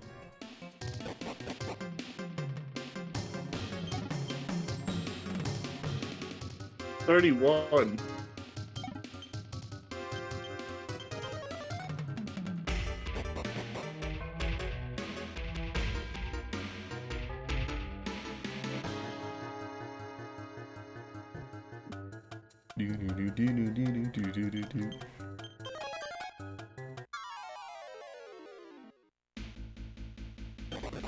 Nice. I do really appreciate how, like, most of the Dragon Quest games, like, the tower theme has this, like, really high energy, tense, like, feel to it. Yeah. Alright. Didn't take any damage, that's awesome. I'm gonna reorder Malayu to the front here. Gonna pick up this magic water. And we fight.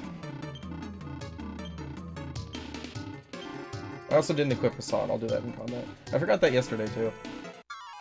Sure did. Alright, so we're gonna equip...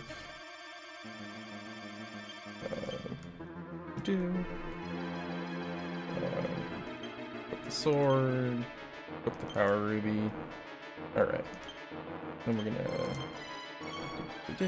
build up, and...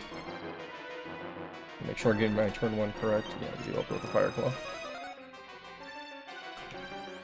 So every other turn, I need to cast Expel with the hero here.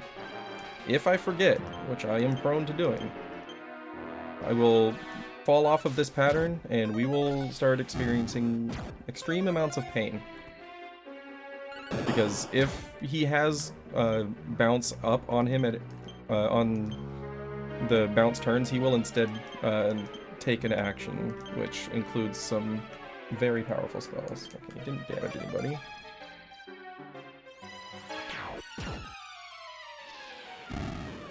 It's like a scythe staff, yeah.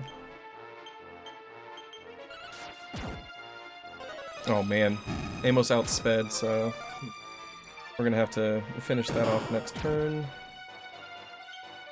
So we're gonna have Malayu switch to the agility ring, blaze more it.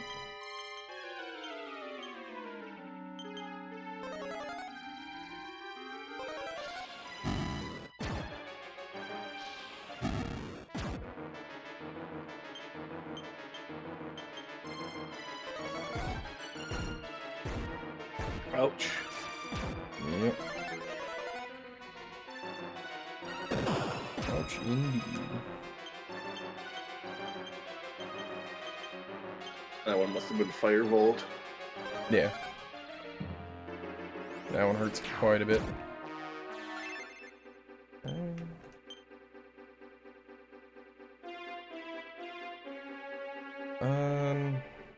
Do I want to mini of this? Should be fine. We're fine. Thanks, Malayu. That is the exact scenario that I was considering. And I was just like, what are the odds that he actually physicals the hero right here? 100%. See, you don't even need to say it out loud. No, that time I thought it and it happened. Whew.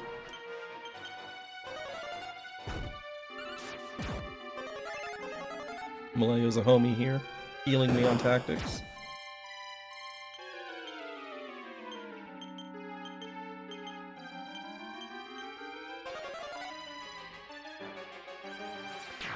Okay, everybody's at full right now. That's good.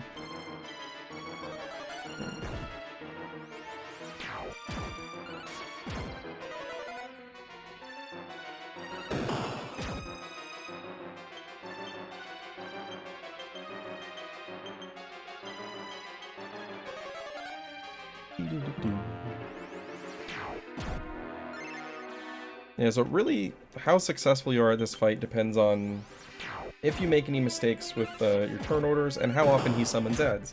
If he summons a lot of adds, then the fight can go on for quite a while, and you could potentially run out of MP on hero for casting Expel.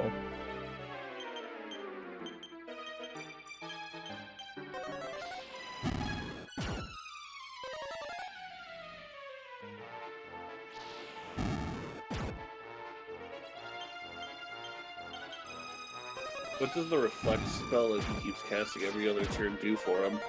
It just bounces spells back at the caster, but we use Expel because it doesn't do anything when he bounces it back to us.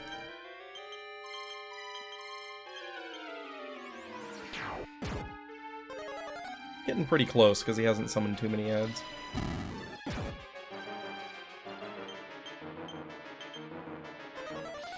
You know what?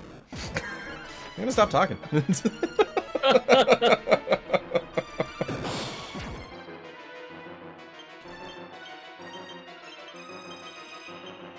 Enjoy the solo commentary of Zytoriak for the rest of this run, so I can stop jinxing myself. Hey, better you do it to yourself than me do it to you. That's true. At least I helped you. I gave you an extra antidote herb. True. Yeah, he might die here. Did not. Okay, so Malaya's gonna heal herself. Yeah, he's not gonna deal any damage on this turn because he's gonna fast bounce.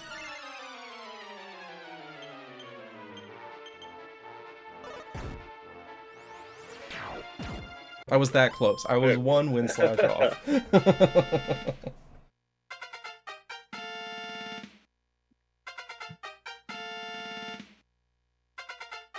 Alright. So I didn't screw up Baralgo, which is miraculous. Like, that is a fight where, like, so I have attention span issues. And in that fight, if you lose track of what turn you're on, the fight becomes unwinnable because he starts dealing so much damage. But fortunately, I paid just enough attention. I was worried about my inability to ignore chat messages and talking and such like that during that fight, but we're through it, so no worries. That's what makes a lot of the Dragon Quest bosses fun, is like the amount of focus and to like, you know, be able to one-shot them like that. Yeah, for sure. Like, that's one of the things I like about Dragon Quest speedrunning, is that a lot of times you're underleveled and you're just having to very efficiently use resources at your disposal to defeat fights that you probably shouldn't beat. It's just, it makes it feel more rewarding when you win, as opposed to, like, you know, other games where you just, like, get overpowered and then blast through everything mindlessly. What level does the game expect you to be? That is a great question. I'd say mid to upper 20s.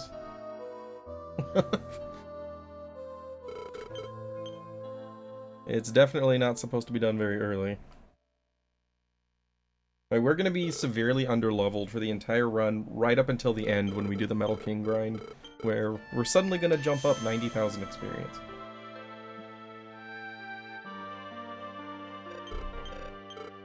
And that's just because Deathmore is that hard. You can't really do him underleveled.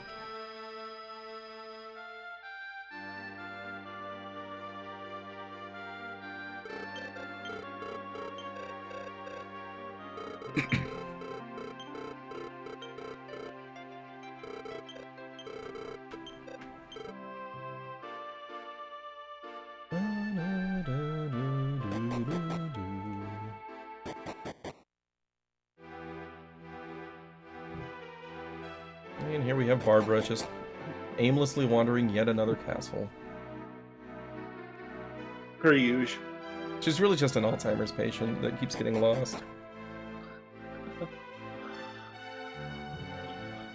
Alright, so we're gonna talk to the king. He's gonna give us the Watergate key.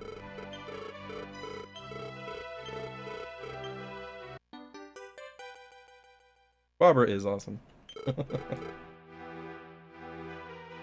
She's just woefully underpowered in the base game, unfortunately. Or, not the worst. 4 MP. She gets her time to shine coming up. Oh yeah. So we are pumping MP seeds into Barbara to boost her max MP specifically for when she learns the Medante spell. That's gonna consume all of her MP and deal 3 times that much damage to all enemies. It will be modified by spell resistance, so not everything's gonna get hit for the max damage. But we're gonna use it to pump through some certain fights.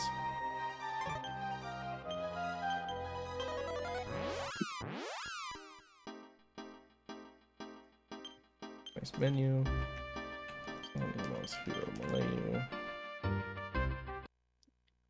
I'm gonna go ahead and heal up just in case. I don't usually get an encounter here, but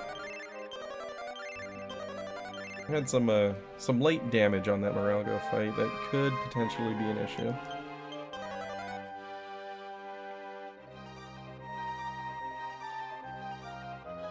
As with most Dragon Quest games, the ocean tile encounter rate is very, very low.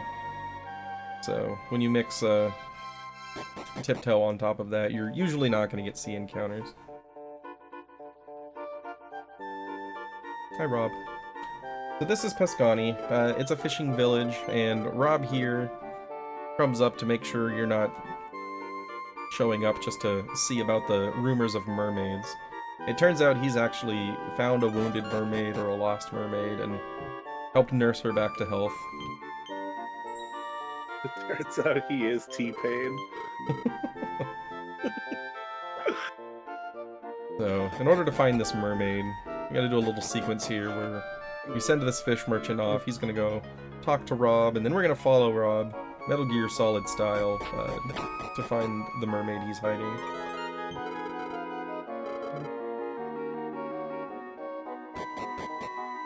And I hope everybody's ready for the best stealth section in all of Dragon Quest. Probably the only stealth section in all of Dragon Quest. No, I'll give you one more. When you use the gunpowder jar and That's Keely true. gun. That is true. This is better than that, though. Yeah. Well, this is better than most of the Metal Gear Solid games, so. It's true. This is what stealth games were supposed to be right here.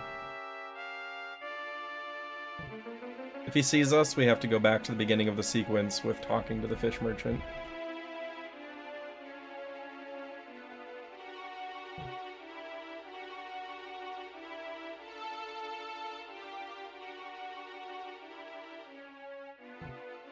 Riveting, I know. Oh, that was close. He almost saw you.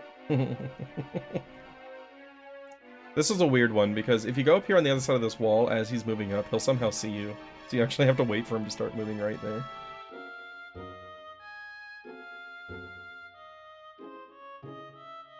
It'd be great. He's just walking through, the old guy goes, "Who are those people behind you?"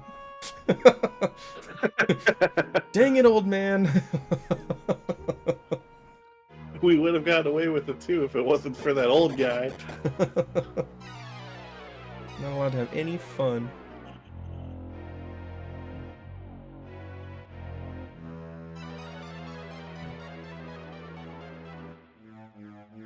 Alright.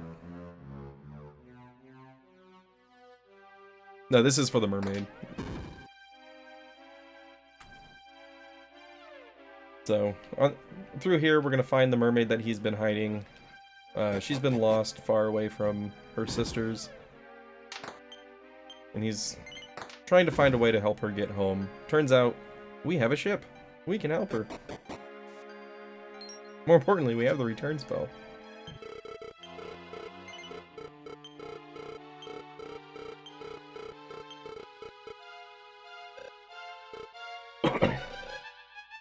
So this is Diane. And her sister, Dina, is going to be who will return her to.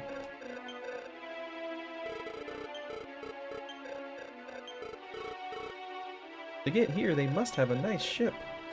Alright. You bring me the ship and show it to me, and if I'm satisfied that it's good enough, then you can take responsibility for her and return her home.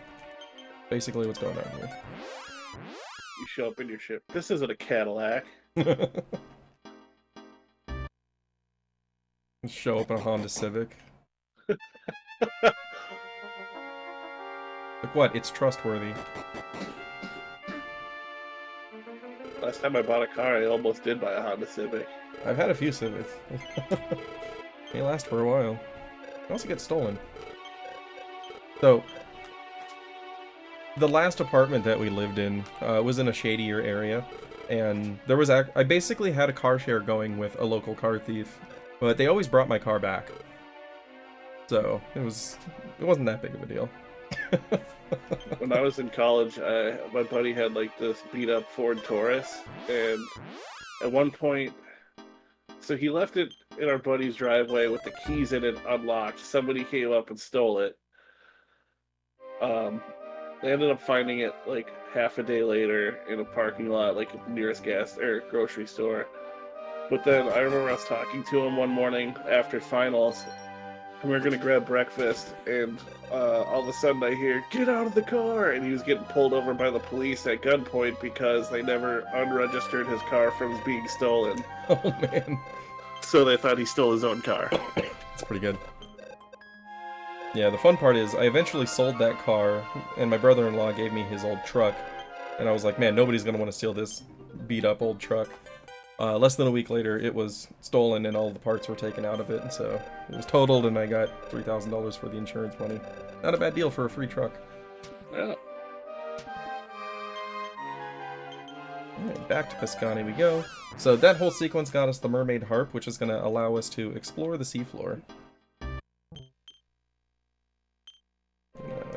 Oh man, I remember Pintos. Dang it. Menus, please be better. So you use the mermaid harp, get to enjoy some beautiful music, and now we're a submarine. We all live in a wooden submarine. Is it too late to do this run without commentary?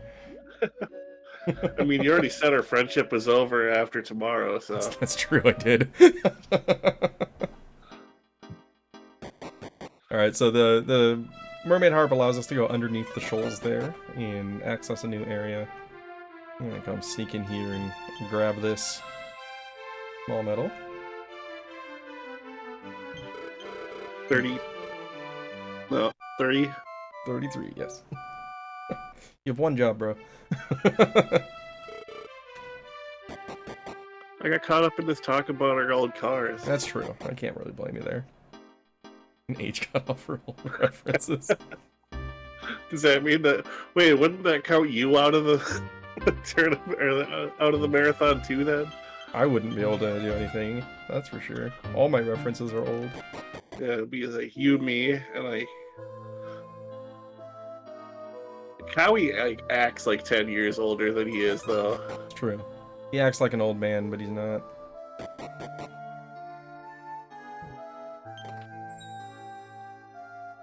$34. 34. Alright, so this is Goran. He's the only person in this town that is not frozen. And we need to figure out why. So we're gonna head up to this cave here.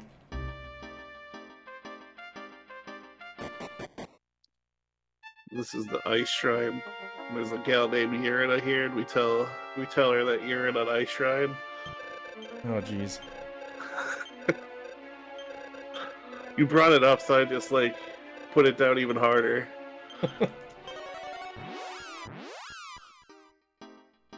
Alright, so she says... So she basically fell in love with Goran at some point, but told him not to tell anybody about her. And then he told somebody, and so as punishment, she froze the entire town and forced him to watch, I guess. Hi, Terry. Yeah, so she's like, you know, go see if he's learned his lesson, kind of a thing. And we talked to him, he's like, oh my gosh, I'd forgotten about her. So, it was like 50 years ago. I keep trying to walk out of here. I have returned. And we're gonna go return to her again, and she's gonna be like, oh my gosh, I forgot how quickly humans age. I didn't mean to punish him for an entire lifetime. And she's going to release the curse.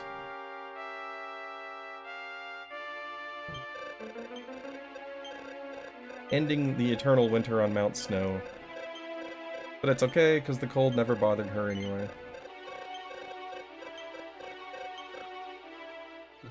So are you saying that, you know, after talking to her, she let it go? Yeah, she let it go.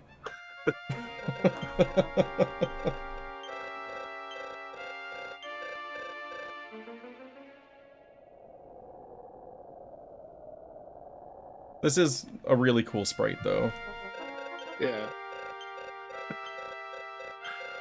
Wait, was that a pun? Wait, what? Like, cool because she's so cold?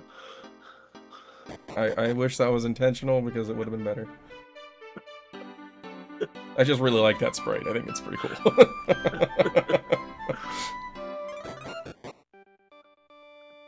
Some might say she's a little frigid. Alright. So this is Zam. He came here looking for the legendary sword, but got stuck here when everything got frozen, so he's been here for 50 years. Just wrong place, wrong time kind of a thing. So, we learned about the legendary sword at this point. We'll be back, and we'll progress that later.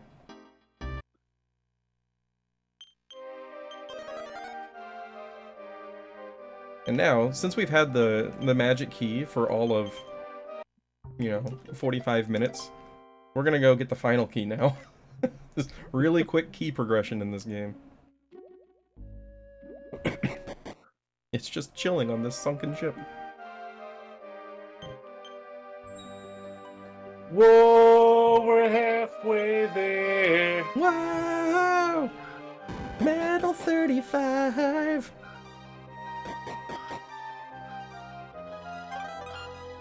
Don't worry, we won't do that again.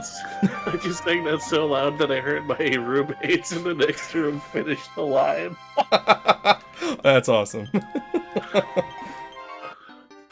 Alright, so that's the final key right there. We've been waiting for that moment all day. Yeah, because we missed it yesterday. We did. We got to like tiny metal number like 40 something, and we're like, oh my gosh, we didn't have our fun with it.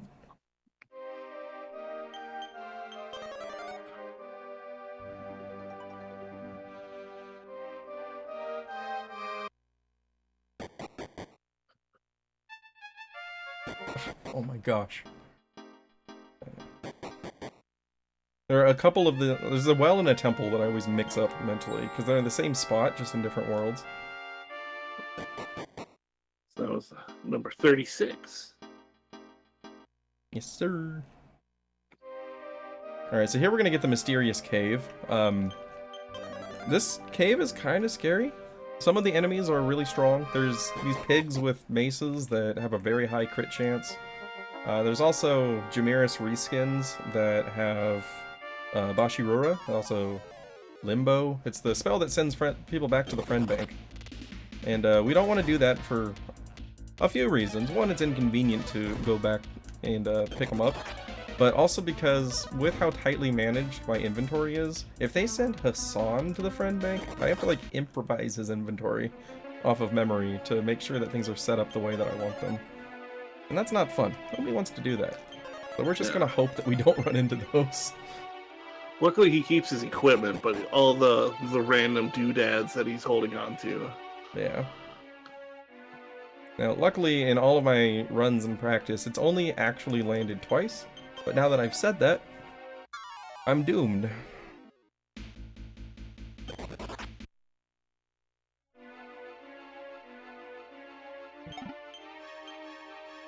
We'll pick from that one and one.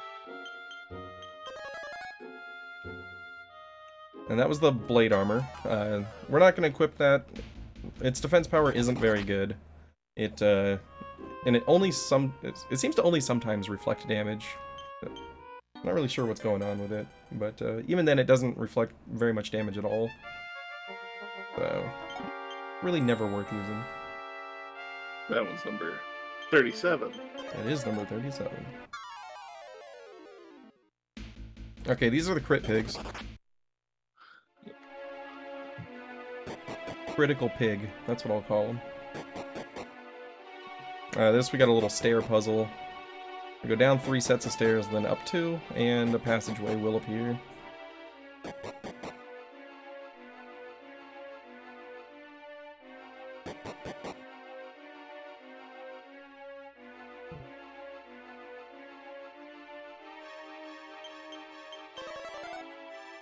Alright, this is the final hallway, or hopefully nothing ever goes wrong. Okay, these guys are actually scary. They deal a lot of damage. Alright, got lucky. Alright, so this shield should go straight to Hero's inventory if things are correct. Sure did. So that is the first piece of legendary equipment, so that's called the Sophita shield, and then basically turns into the Zenithian shield in 4 and 5, yeah, right? Yeah, so this is, whoops. So, similar to how DQ3 was a prequel to 1 and 2, this is a prequel to 4 and 5. So the legendary equipment that we're gathering here isn't the Zenithian gear, but supposedly becomes the Zenithian gear in the future. It's my understanding of it. Zenithian relay? Someday. I will someday bite the bullet and do the 1 through 6 relay. That's going to be a couple of days worth of fun. And I will regret it afterwards, but it's been one of my primary goals.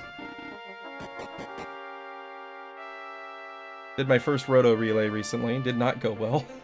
So I'll have to do another one of those and then a Zenithian relay at some point and then combine them together. Especially with how painful the Dragon Lord was for you. Oh gosh. I don't want to talk about that. But I will. So I lost track on Dragon Lord 2 on the first attempt, and so my heal lines were wrong, and so he killed me. And I had to run back, and then I accidentally said yes to his offer. So I ended up losing like 20 minutes just to the Dragon Lord. But to be fair, that was the first like timed run I had actually done of Dragon Quest 1.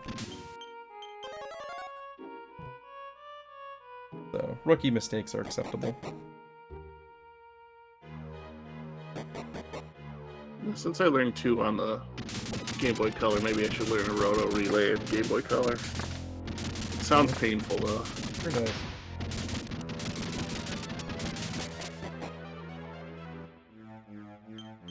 Alright, Spirit Armor to Barbara. 6 is the end? My understanding was that it was a prequel. What I'd heard in several places. That said, I don't necessarily know lore and backgrounds, so that could be wrong.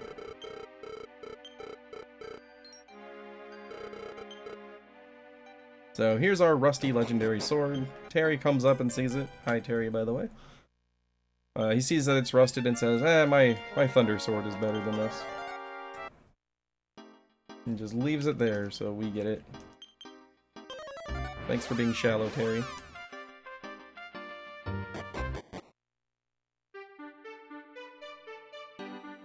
Alright.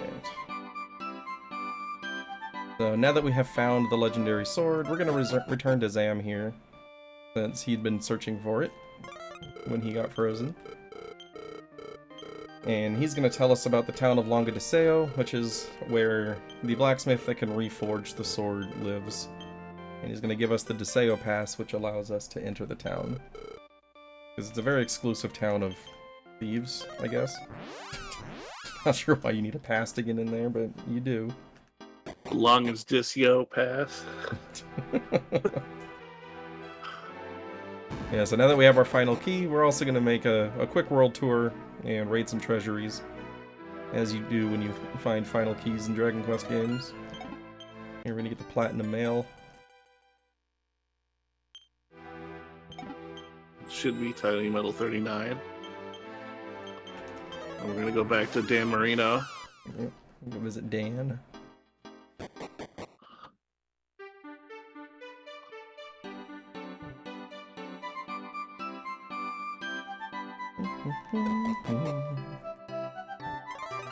Get some gold and Tiny Metal 40. Now, we're going to do is this the second to the last class change of the game? Yes, there will be one more after this to turn Hassan into a dragon. So this one is, we're going to turn Amos into a fighter. It's going to boost his speed, and then it's also going to give him the leg sweep ability that Millie has been using. Does Amos stay as a fighter for the rest of the game then? He does.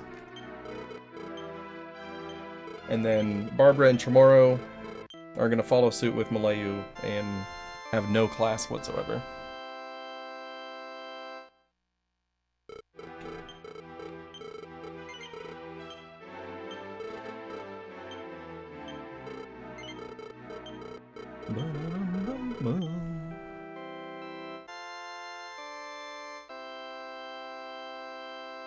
So if we did our counting correctly, that means that we have 40 tiny medals, and when we go talk to the Metal King, he'll reward us with the Sword of Miracles, which is a fantastic weapon throughout the DQ games. Yep. Hassan's going to use that for the entirety of the rest of the game, with the exception of Deathmore Phase 2 and the beginning of Phase 3, where he'll be using the Metal King sword just to push as much damage as possible.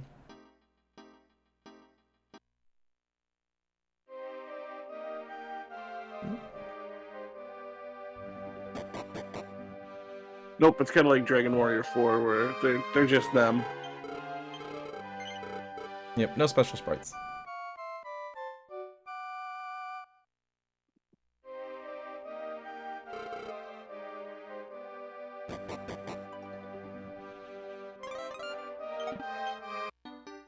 Demon armor here.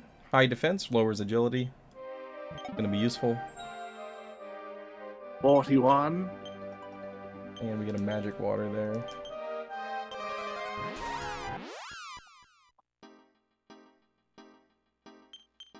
Did I?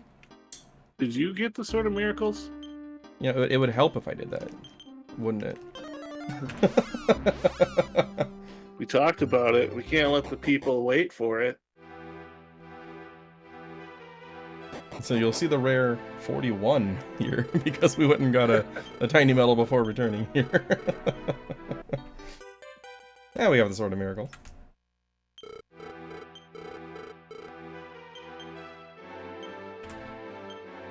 Basically, every 10 medals you find, he'll give you another prize.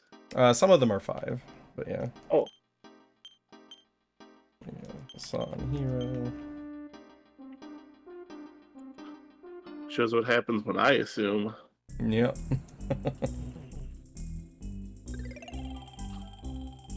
Do do do do do do do do do do do. This bed is do do do do do. All right, we need the Platinum Sword to Hero and Amos's Iron Mask.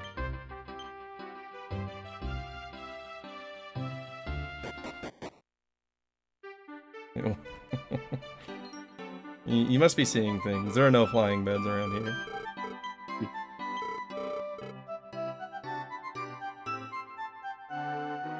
Alright, so this is the town of Longadiseo. This is where the blacksmith that can reforge the legendary sword is. It's also where we're gonna unlock the fashion contest for later. Life Force net there. So the fashion contest is required to complete this game, because the third tier of the fashion contest will reward you with the a clean rug, which is going to be turned into a magic carpet later, which is the real-world analog for the flying bed. Because the flying bed we can only use in the dream world, but the flying carpet we can use in the real world.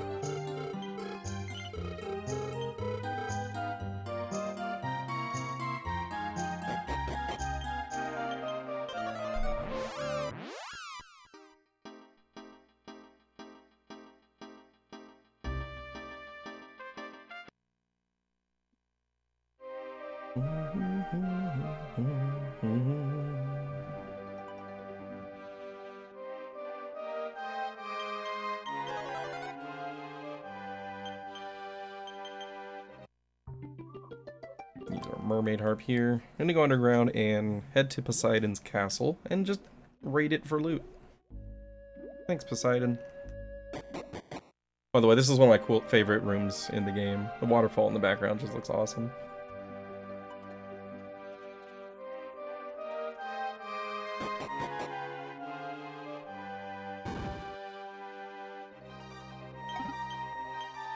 We have a staff there that we're gonna sell. Number 42. I'm gonna miss the chest. We get an armband that Amos is gonna use later. And a silver tray, which is gonna go... Oh, it's gonna go straight to Malayu for more defense.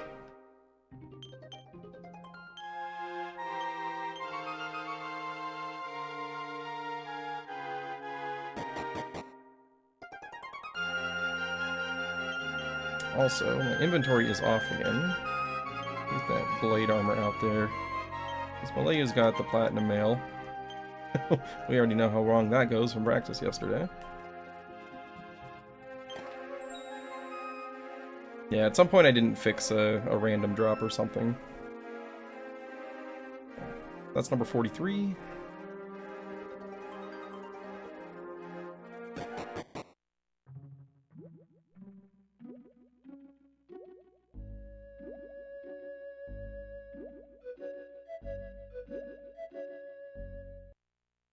Alright, we pop up here on the other side of these shoals, and we reach the castle of Gandino. I almost said Gambino. This is, How childish. yeah, this is not a childish castle.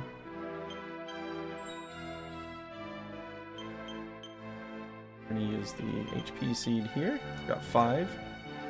Those can roll up to 8 in this game, so 5 is not great, but it's good enough.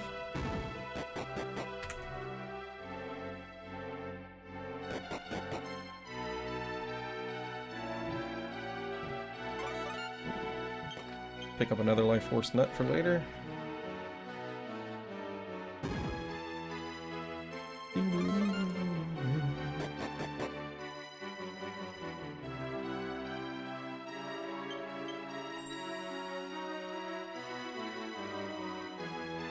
$45. Tiny metals are just rolling in at this point.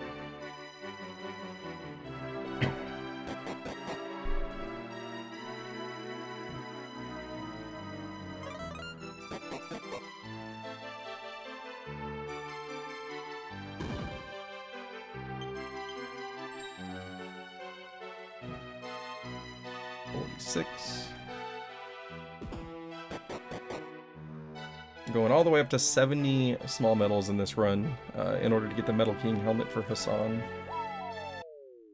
It's not a true Dragon Quest unless there's like a pot behind a jail cell that has a tiny metal in it.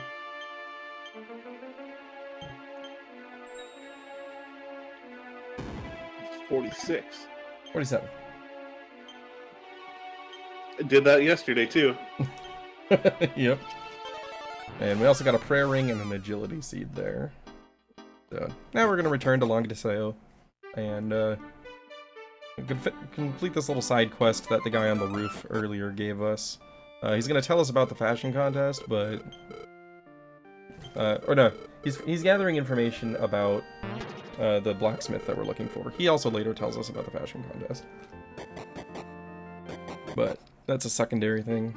In order to get the information, though, we need to find him in 3 places throughout town. That was the first one, where he was disguised as a priest. And you notice he immediately turned into his normal appearance and ran off.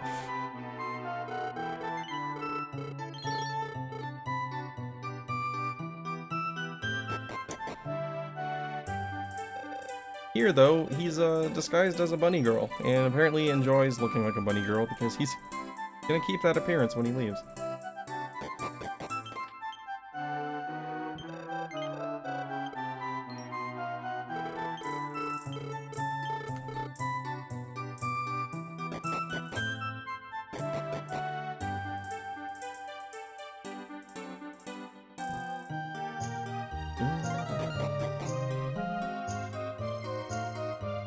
Then we're gonna go up here and bump into this guy. You're like, hey, watch where you're going. Follow me. He's gonna take us to his shop and say, since you inconvenienced me, you should buy something. But we're not gonna buy anything from this guy.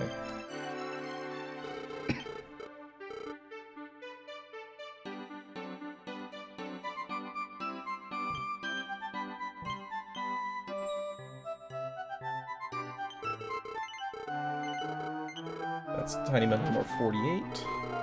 And this is the 3rd encounter with Hook.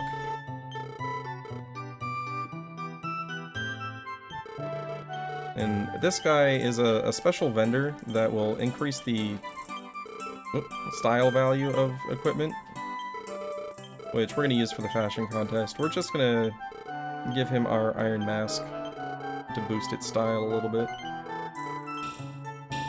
That's going to put our style up to 225 once we get everything equipped, which is high enough to win the first 3 rounds.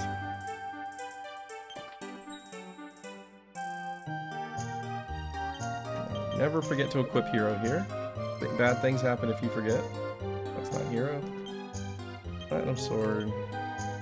Platinum, Sophita, Mask, Bracelet.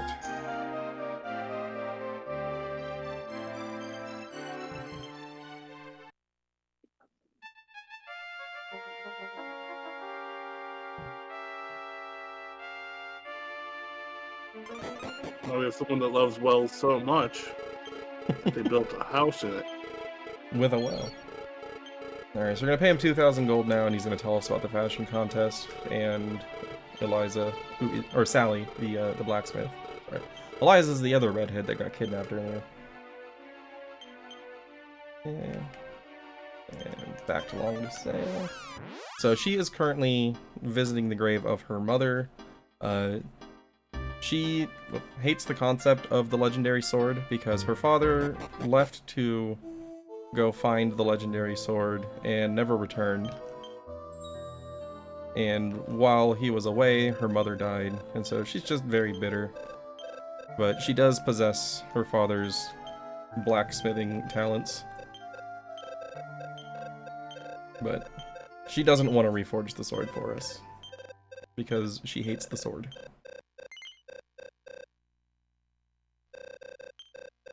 By the way, 50.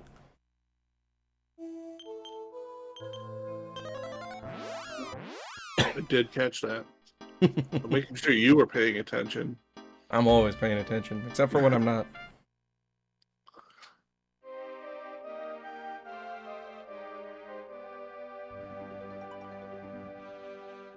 Going to battle with nothing on. I did that once. So my first full run of this, I forgot to do that equip menu, and I died to Gracchos for 30 minutes before I realized what was going on. Now, the reason I didn't check my equipment sooner is because he does a lot of elemental damage, and I was thinking I was just getting unlucky with damage rolls. It turned out that was not the situation. I was just bad.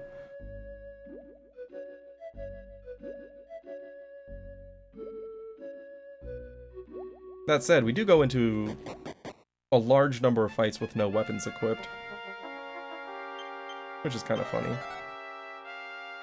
There are just so many on-use effects that we use throughout this game that equipped weapons just kind of get in the way of menu organization.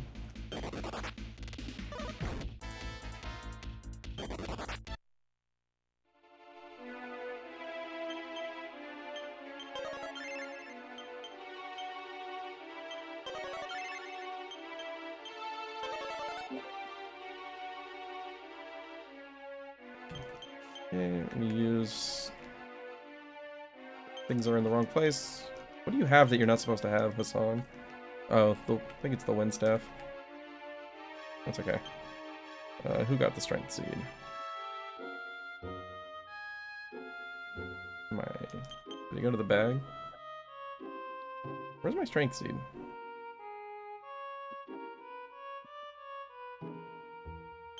Malaya, do you have the strength seed too?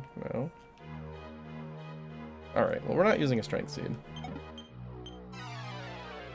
That's because we're supposed to use a life seed here. I am just being stupid. Alright. I'm actually just now remembering that I was going to do a safety save here because things can go very wrong. They did go very wrong. They sure did. I think it was the undersea cave where you got limboed. Yeah. So, we're going into the undersea cave with only Hassan and Hero, which is very inconvenient if Hassan gets sent back to the bank.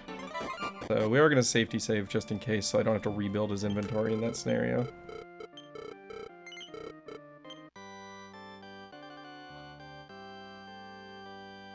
The other parties are not in the active party because they're either not required for what we're doing at the time or detrimental to what we need to do. In this situation specifically, the fight that we're going into has a lot of area damage, so it would be really hard to keep up with healing an entire party. So we're going in with just Hassan and Hero to minimize the damage that we're taking and thus be able to spend more time on offense.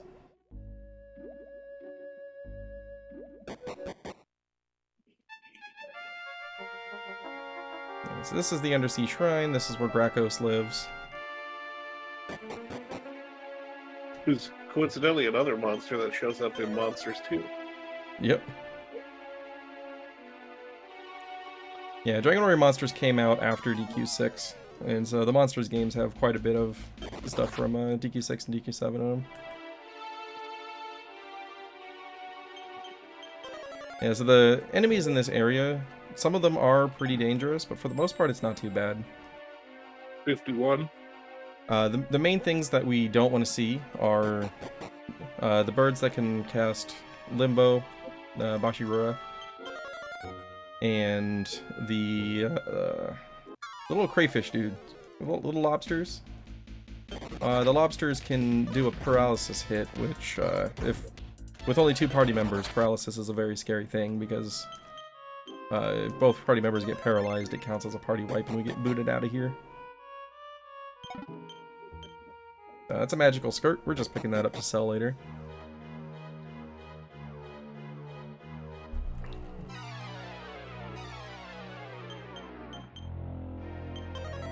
Cursor memory. There we go.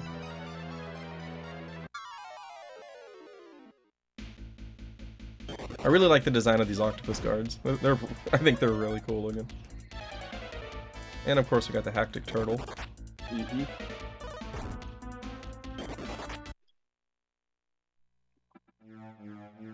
Yeah, a lot of times we will not have a weapon equipped at all.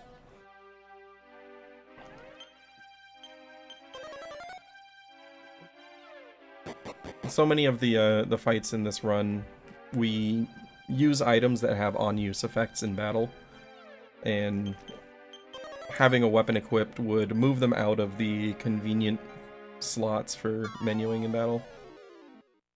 So in those scenarios, it's better to have no weapon equipped, because you're not actually going to be swinging anyway.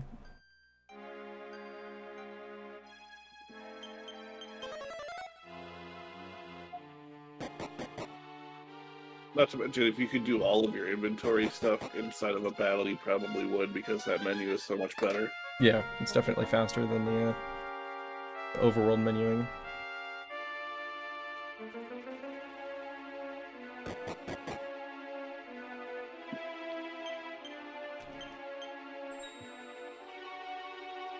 $52. Getting close.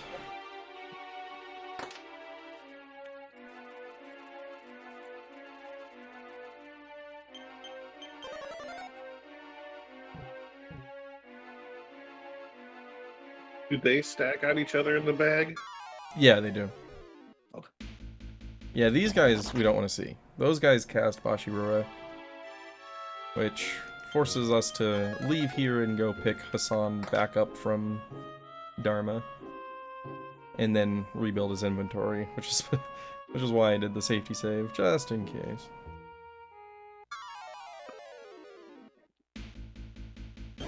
No. No. Okay, that's stop spell. That's fine.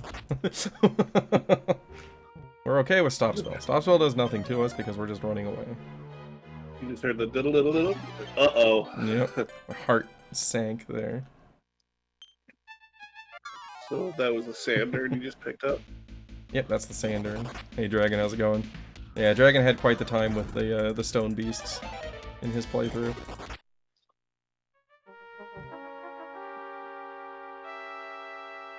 Alright. We made it. This is Grakos' room. Let's top off here real quick. And then reset the cursor memory onto tiptoe. Double check, make sure I actually equipped. Alright.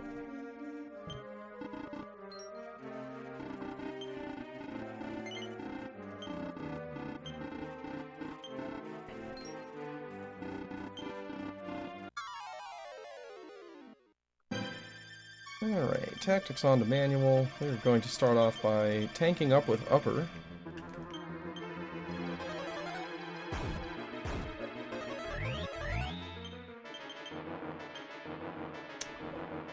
Staff's in a weird spot. That's nice.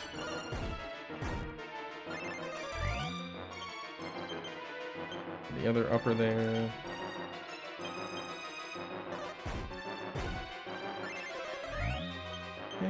He's going to be alternating build up and spirit punch. That's lunge. That would be a bad idea right now. That would be unbridled aggression. That would just be stupid. That would be the errorofruto special.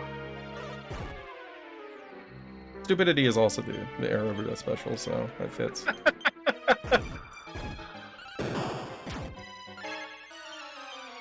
Yeah, you actually, like, intentionally fan-bragged when I bet you to do it. Sure did, and it worked.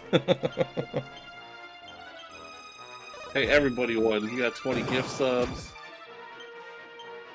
We got to see a Fendrag. It's always a good day when Fendrag pops out.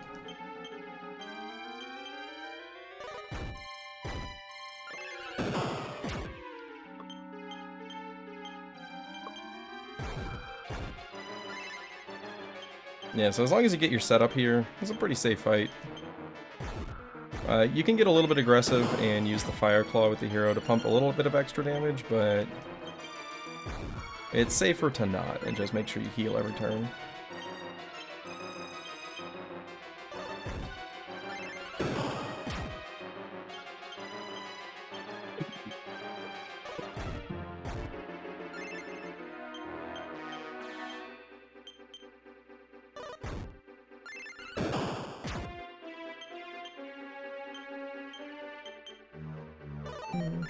Nice dodge.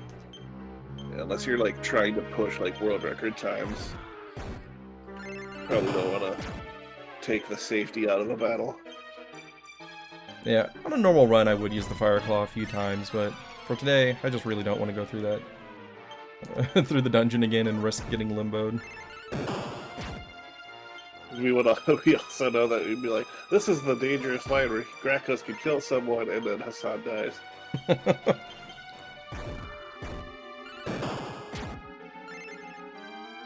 Yeah, he's got 3,000 HP by the way, so we're getting there. 200 HP at a time.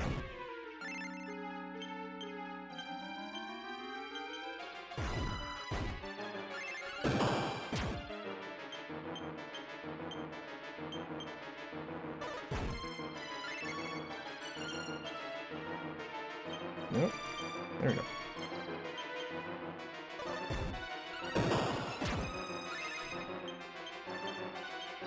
Being super chill.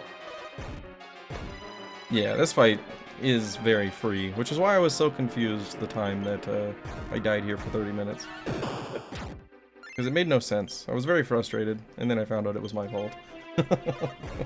Turns out armor helps when you're fighting bosses. Turns out error, user error. Yep. Error 404, armor not found.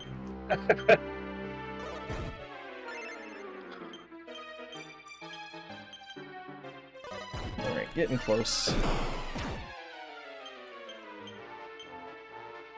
I'll throw a fire claw in there.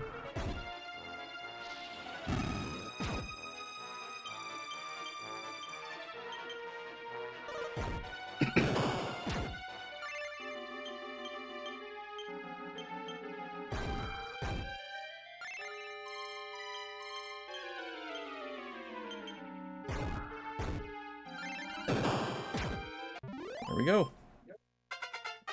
That is true. I am error. South of King's Tomb is a tunnel. So, cool item that we get from winning that battle is Gracchus' spear, which, when used as an item, casts upper on somebody. On the user specifically, yeah. Oh, it's the user. Oh, yep. It says that right there in the notes, and I just decided not to read that word. Alright, so with Mudo, Jamiris, and Gracchus down, that's 3 of the Dreadlords out of the way. Only Duran remains. And defeating Gracchus also brings the town of Calverona up from the bottom of the ocean. And this is where Barbara's gonna learn Medante. That's clearly Zahan.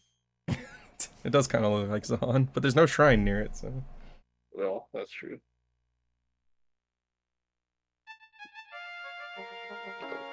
Duran. Okay, what's wrong with your inventory? What are you not supposed to be holding?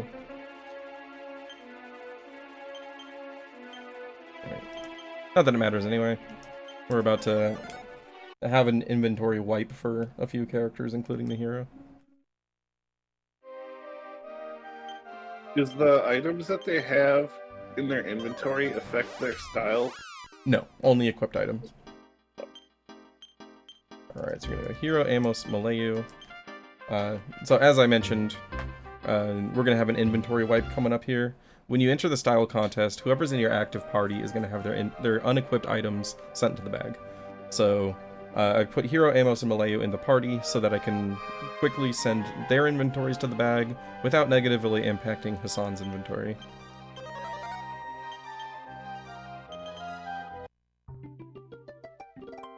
Because they are all done with the items that they have in their inventories.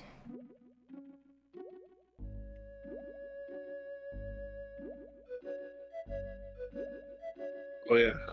Did you mention, I mean, we probably mentioned it, 5.5 hours ago, that unlike other DQ games with bags, like, you cannot use items directly from the bag. They have to be in somebody's inventory, and they have to use it. Correct, yeah. So, like, you can't use herbs from the bag. You have to take the herb out of the bag, put it into somebody's inventory, back out of the menu, go into their inventory, and then use the herb. It is a slow, horrible process.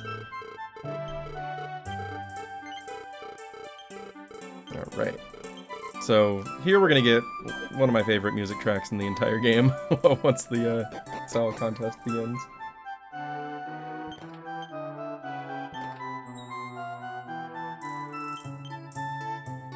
They're 50 something, 53.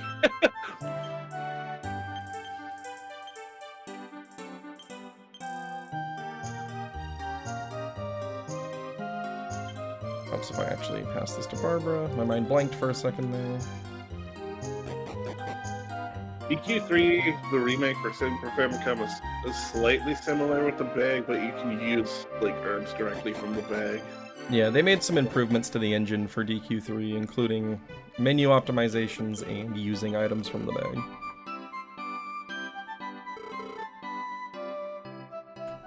Yeah, yes, we got the ghoul hero. In slot 3, there's a ghoul that's posing as us.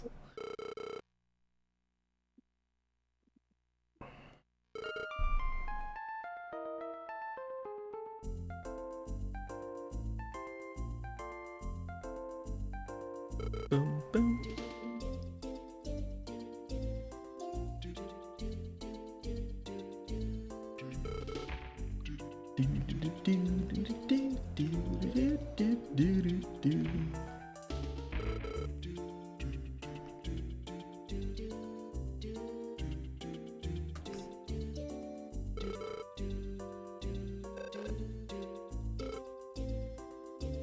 Alright, we get to do this 3 times. And we have to do this 3 times. There is an option to go to, like, I think the 7th round to get a Sage Stone, but we are not going to put that much work into this speedrun. We don't need that safety. We'll be fine, I think. Maybe. That's a decision you can make after we failed Deathmore 5 times. I think by the time we've failed Deathmore 5 times, it's time for the next run, and we just move along. And I say, sorry, maybe next year. But that shouldn't be an issue. We're going into Deathmore with an extra Metal King for marathon safety.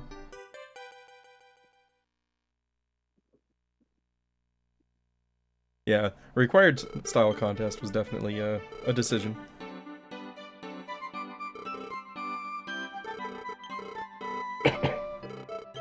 Now with the setups that we made, we're guaranteed to win the fashion contest each time. Yeah, it's just checking for a specific, it's comparing us against specific values for style, and at 225 we're gonna beat all 3. Now, if I'm not mistaken, there's a round of the style contest that is specifically monsters, which means we would have to level somebody up as a beast tamer to get some slimes, and then get their style up. Could you get Northrex and boost his style? I don't know. Maybe. We wouldn't be able to do that until much later when we actually get him, though. Oh, I forgot I had to go stand on my tile here. Fashion is this easy in real life if you don't care about other people's opinions. And then you always win the fashion contest in your mind. The guy in the 3rd slot in this time looks like he's like wearing a metal band t-shirt. Like it looks like an inverted cross. Or a biker jacket. Oh, okay, that's probably more accurate. With a belly button popping out there. That guy's definitely gonna win. Go with a Dr. Seuss hat? Heck yeah. Probably got like mustard stains on his biker jacket.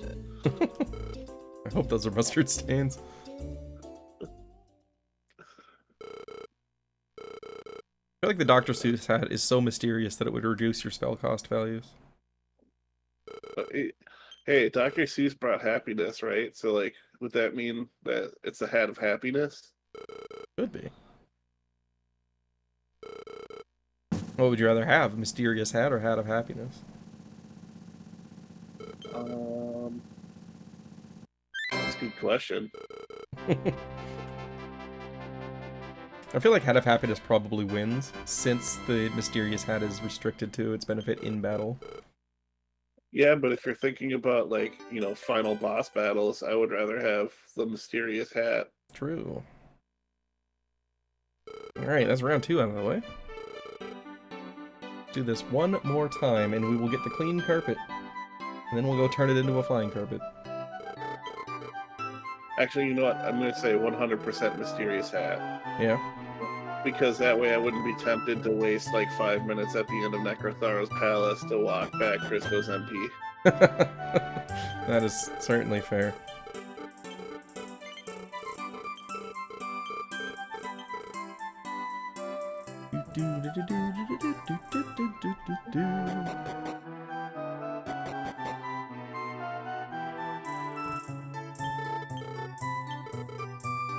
Requirements to get the King Slime? I do not. Anything outside of the realm of the speedrun specifically, I don't really know, because I've never finished this game casually before. Hey, we got another ghoul hero. Yeah, between slots 1 and 2, we're going to have a hard time winning this contest.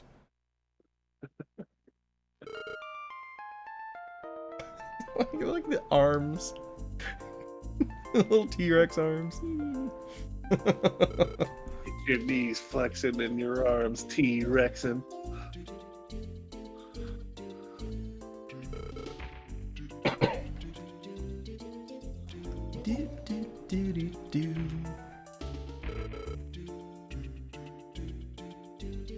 Look at this Hassan imposter. No, he was able to straighten his legs. I don't think so. Those are about as straight as Hassan's legs are. His profile, they looked straighter, but Maybe. He just hasn't fallen out of as many towers yet. he also looks like there's literally nothing happening behind those eyes. There's no brain activity. That is very true. That is the deadest face I've ever seen.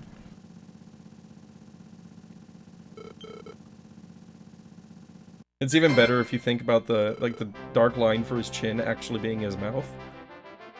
Yeah. It gets even better.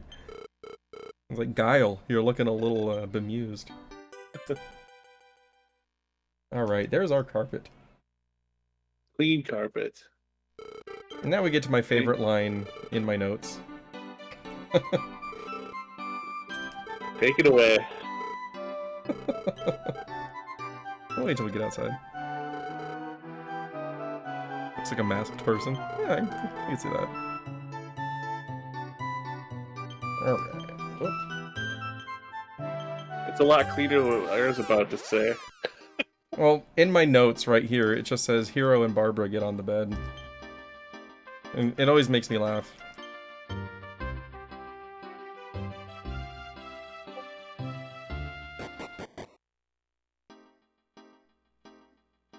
Unfortunately, I didn't do any unexpected returns in the dream world, so the bed is actually here.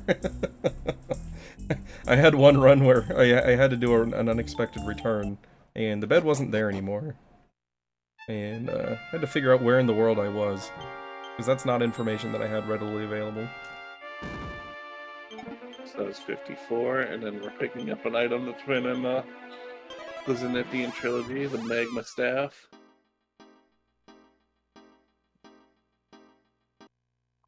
Yeah, the magma staff isn't important to this one. We're actually just going to sell it later.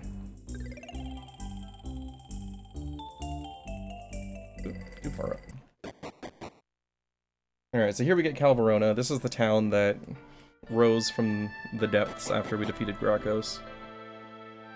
This is also where Barbara is from. And the elder of this town is going to teach her the Medante spell. 3. Oh my goodness. We have had one good seed today. Oh, we've had one decent seed.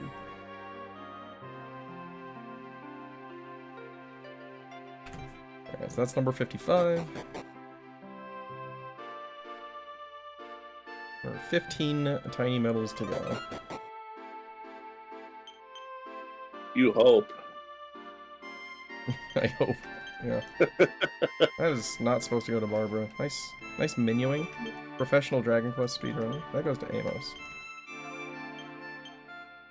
Alright, Fire Claw's going to the hero. We have an extra one because it got dropped by Jamiris. Barbara's getting a tray. Iron Helmet goes to Amos. Agility ring to the hero.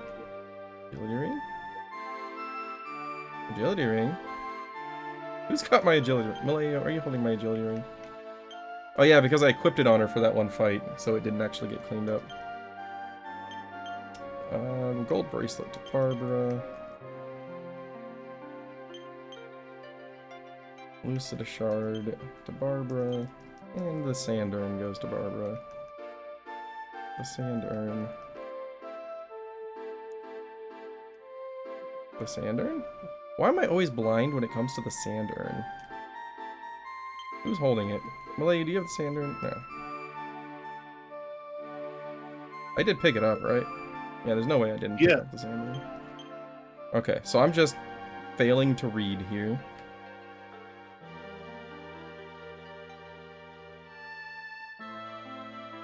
Oh, sand urn. There we go. Alright.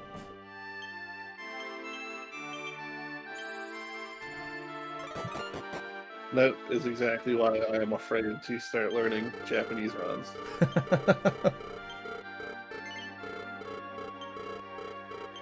Kunano Utsune. Utsuwa.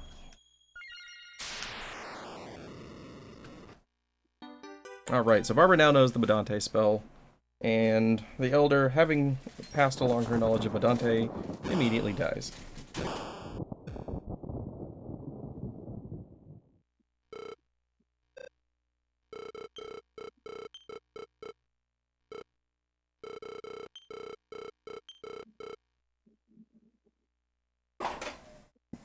Goodbye, Yoda.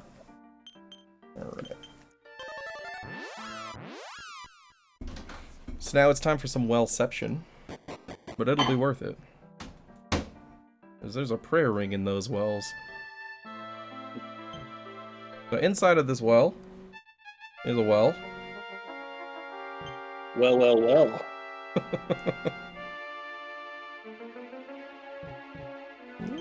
Wow, that was an early button press. So that's my prayer ring, which is going to go straight into the bag.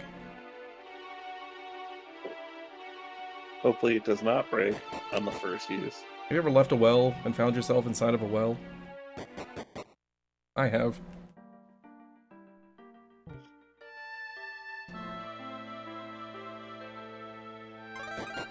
You could say this is a well-designed game.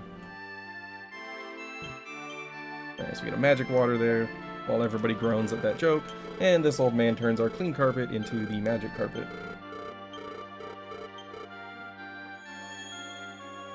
Matchbox 20 wrote a song about, finishing this game. Yeah. Yeah, it's called Unwell. Oh, jeez. Thank you, ladies and gentlemen. I'm being kicked off of commentary. You're not getting out of it that easy.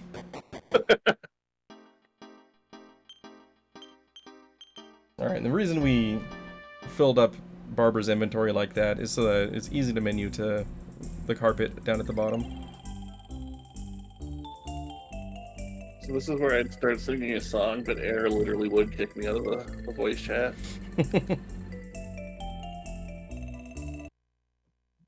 The world doesn't need us having an Aladdin duet going. But would it be better off with it? No. Probably not. Definitely not. Do we need to sing it? No. Do the people want to hear us sing it? Also no. Also no. I think that one's a heck no, actually. Alright, so our little date with Barbara here is going to end with the discovery of the legendary armor, the Armor of Orgo.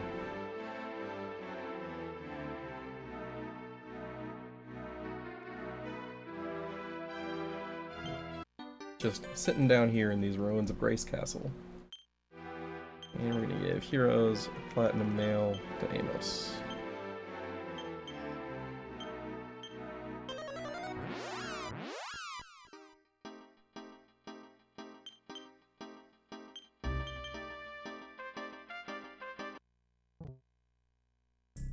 I mean, that's happening regardless. Yeah, But I am showing you the world. It's shining, shimmering, and splendid. Alright, so let's equip. I bet Barbara would notice you if you sang it to her, though. Agility ring. Barbara's gonna go nothing. Spirit armor, silver tray, Usamini. Band, reorder. Hassan. It's a Amos. bed in the dream world, but we're in the real world. So in the real world, it's a carpet. No weapon. Equip. Alright. Yeah, so you'll notice we're going into this segment with no weapons equipped on anybody. Because we just don't need them. Weapons are overrated.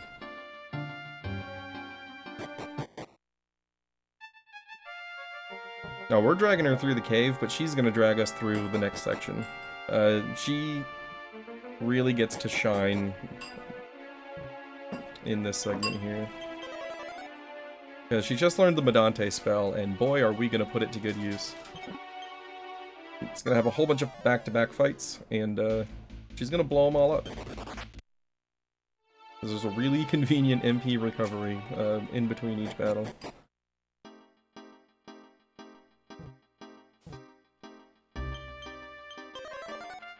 I like you, McFruit.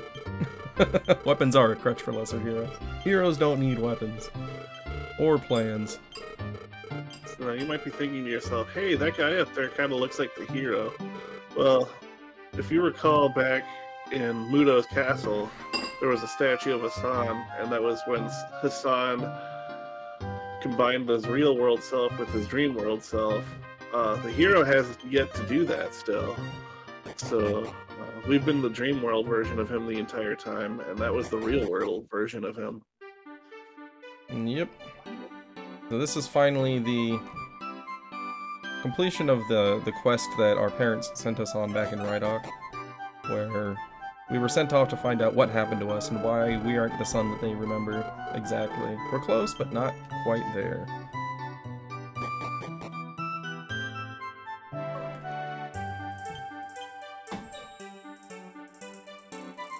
'86. Nice. Getting close. Assuming we're in Life COD. We are in Life COD.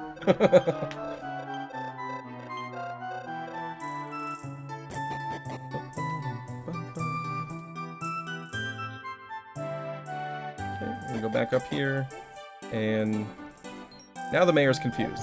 So he's talking to us, turns around, sees us, and he's like, you know what?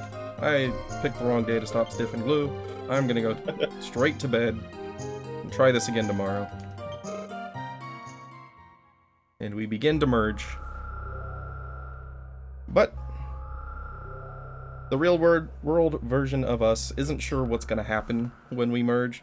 He's afraid that he might cease to exist, so he's gonna run off. And we're gonna have to go find him. Maybe he's the real world version of that prince that had to go through the trials with how fast he ran out of there scared. Don't put that evil on me. I don't want to be him.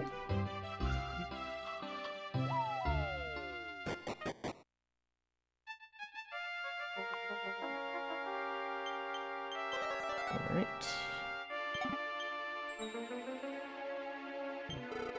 '87. Alright, so here he's just voicing his concerns about what happens when we merge, and then some kid from the town is gonna come in screaming for help because the town is under attack by monsters.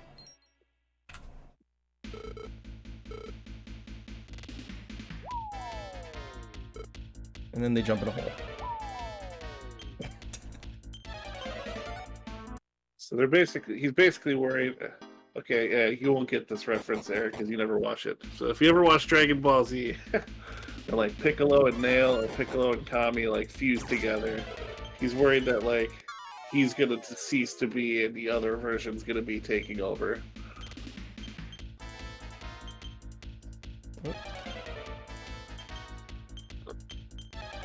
Yeah, so this is one of the most entertaining parts of the game.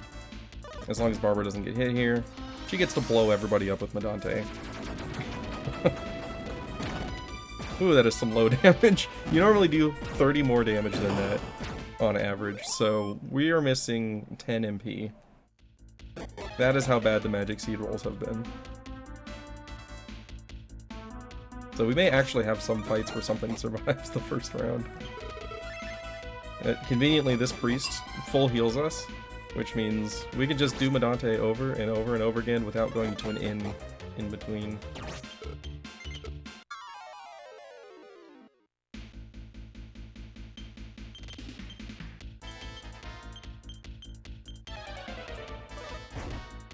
Nah, Barbara! Well, that's what we don't want to see, so now we have to fight this legitimately, which isn't terrible, it's just inconvenient and slow.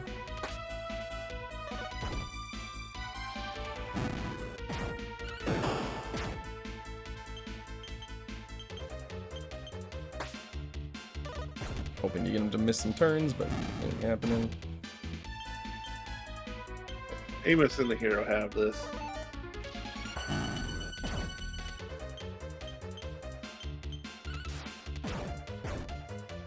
Barbara, I talked you up saying that you were going to carry us through this part.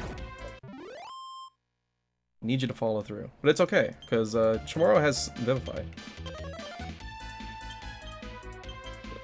Unfortunately, the 2 for 2. priest cannot revive in this case.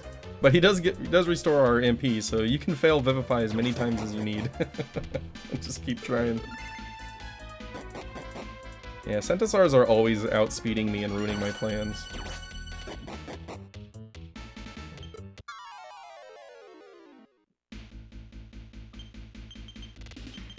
Whoop, changed your plan. There we go.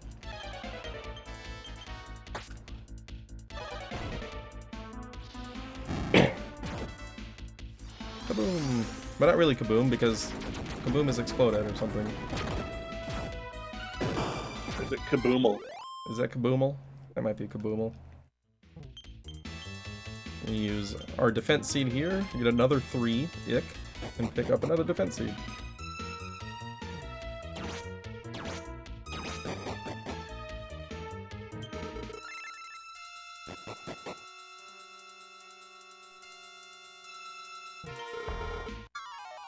Yeah, I don't know why they decided to go from Revive to Vivify. That was a mean decision. Well, Vivify has always been the weaker form of Revive. Yeah, but in Dragon Warrior 2, they just had Revive, they didn't have Vivify. No, that's true. I guess they just wanted to be able to introduce it earlier, I guess, without it being overpowered. Instead, it just becomes one of the dumbest mechanics ever. You're just wasting MP.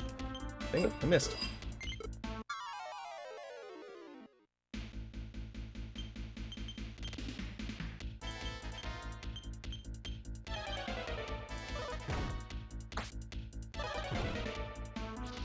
Get him, Barbara. Medante.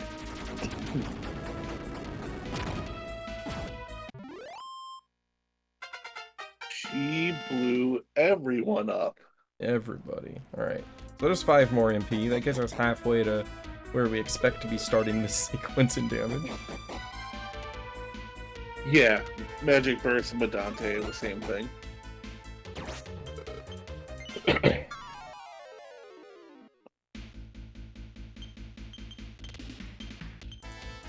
That's not at all what I wanted to do.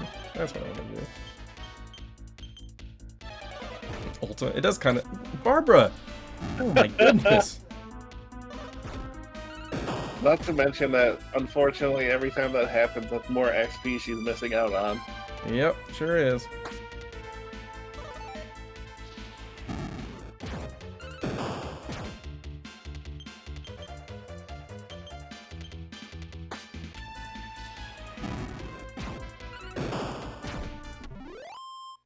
But it's okay, because Chamorro has Vivify. It's okay, because Chamorro has Vivify. There we go.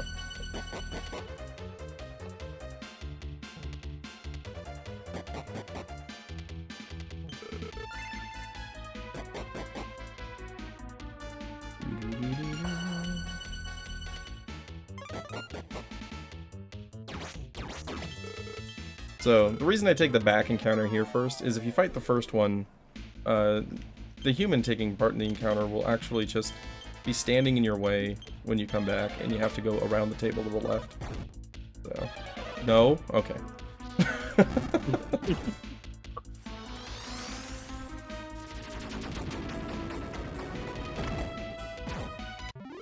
Much better. Hassan has reached level 17. Hero has reached level 17. Malaya has reached level 16. Barbara still sucks. Hey, she's doing her job when she's, you know, staying awake. She's doing it sometimes, yeah. He just keeps napping. I mean, the floor isn't gonna tank itself. It's true. Barbara's doing a great job holding the floor down.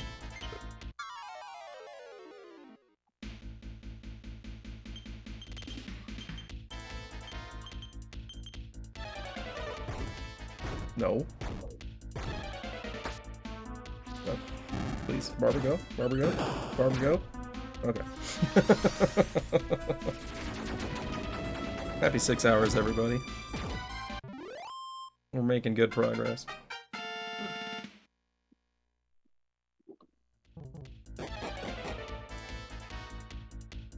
So, we're actually doing pretty well considering the Mudo troubles. My PB finishes this sequence at 5:43, so we're not too far behind that.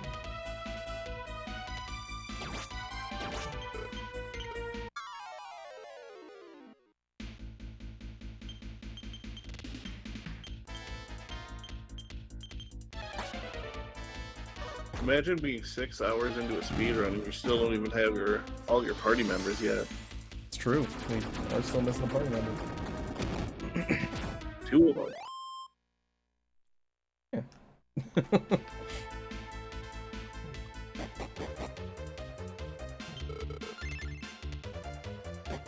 Bum, bum, bum. Alright. Hero's Fireclaw is now going to Amos. Don't need it on him anymore. So this is where Vegeta realizes he's not strong enough and has to fuse with Goku. Huh. Oh, by the way, that's Tanya back there, your quote-unquote sister. Yep. So here, yeah, he realizes he's not strong enough to defeat this monster, so we have to merge despite his hesitation in order to fight this guy. So the only way that we're equipped to deal damage with him is with Hassan, because he's got this sort of miracles dealing good damage, and then Zap from the hero. So Amos and Barbara are just going to be defending. The good news is that if you die on this fight, it just starts over.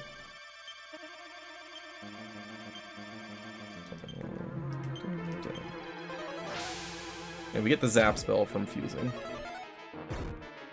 That's a lot of damage to Hassan because he was using a desperate attack. Build up. Just don't kill Hassan here and we're fine. You said don't kill Hassan. Well, I'm not going to have enough damage to push him through here, so I'm going to let him kill me and the fight just starts over.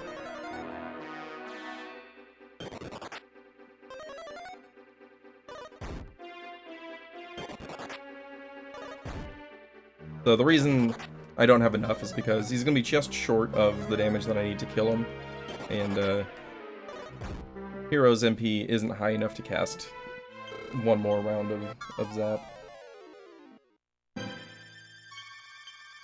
Let's try this in a different order.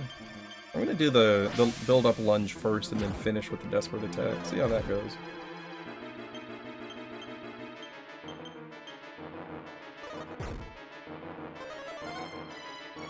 There is monster recruiting in here, but it's not as open as it is in DQ5. I believe you're... Aside from story monsters that join you, like Durango... Oh my gosh. This doesn't work, does it? Nope. Alright, so we're just getting really bad luck with Hassan dying here. Does that mean Medante wouldn't work either? No, it doesn't. But we can watch the fireworks. No, we can't because she's gonna die. Oh, she's alive. But it'll do the animation, and he'll just be like, tee-hee.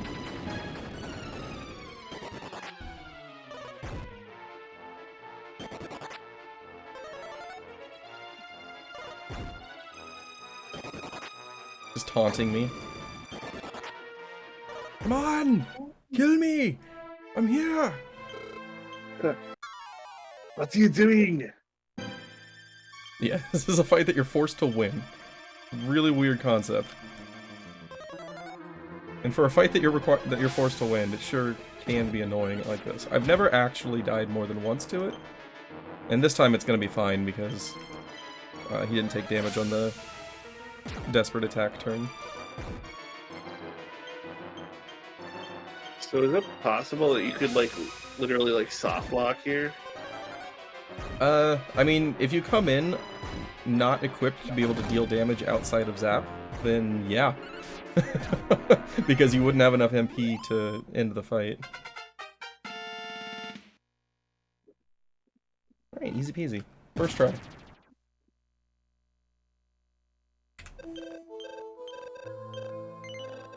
Yeah, we pick up the sands of time a little bit later in this run. Oh, we've already got him, I think. Oh, Don't we? I think we already got it. we might have. I said I'd be more focused today.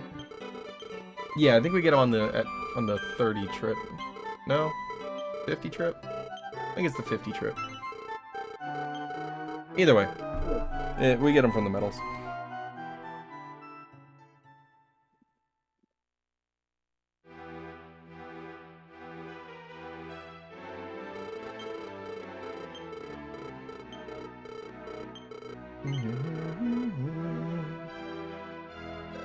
Alright, so now that we've merged with our real-world self, our parents, the King and Queen of Rydock, finally realize, hey, you're back mostly to normal.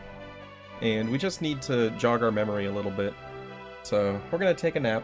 Grandma's gonna show up and suggest that we walk around the castle and see what we can remember. So, it's a nice little break here, mentally, because we're just walking around tagging some tiles to trigger little flashback sequences. So if the real hero was the Prince of Rydock, what was he doing in Life COD when that was like Dream Heroes like life? Yeah. Oh, okay. I think like that's the world where Tanya found you, which kind of carried that over into the dream world. So like Mudo kind of banished you out there, she helped you recover and all that. And then the dream world version of you just kind of went from there.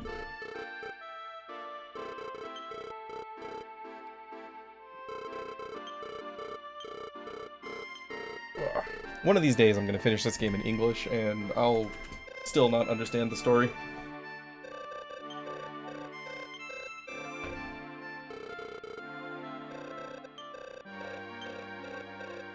All you really need to know is that, Barbara good, Deathmore bad.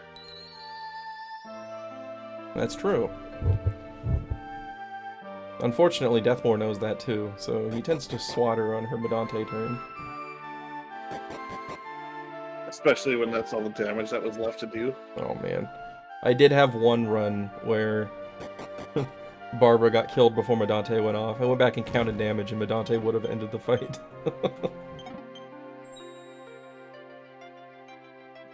Let's see, that's somewhere 58. 58.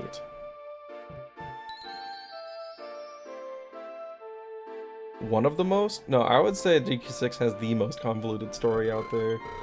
Like, to the point where I'm not even sure that they knew what the story was when they made it.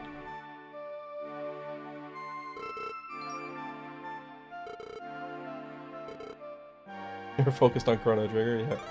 That's probably true.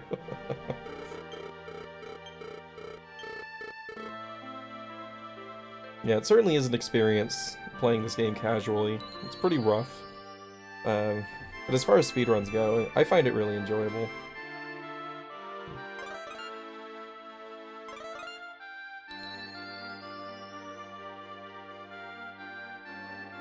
Yeah, Deathmore is the final boss.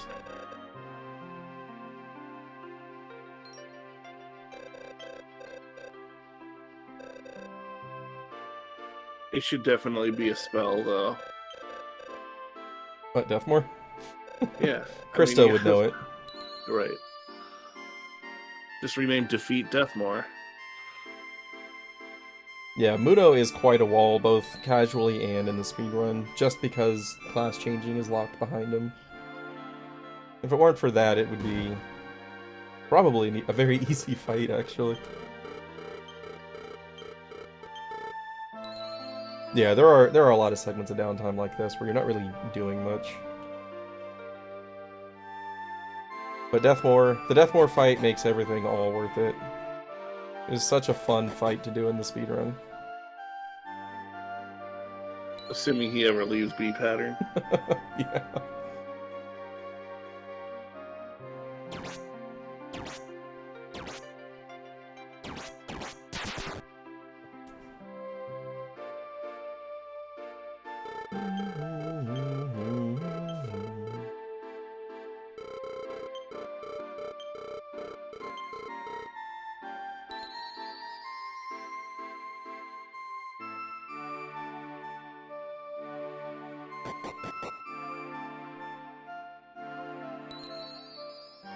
One more after this, and then the king is going to give us the legendary helmet.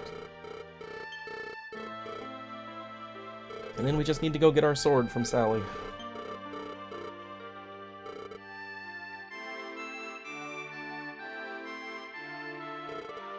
Sally the Sword Maker. Is that her official title? I don't know, have you asked her? No. I'll ask her next time we see her. Okay.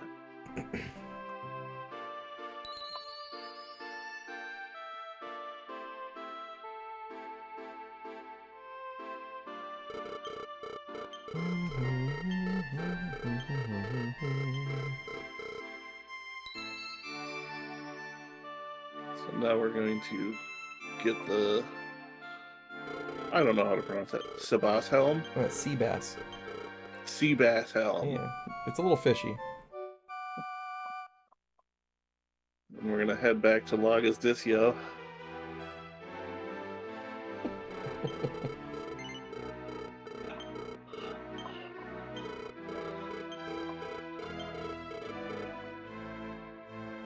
Got the sea bass helm.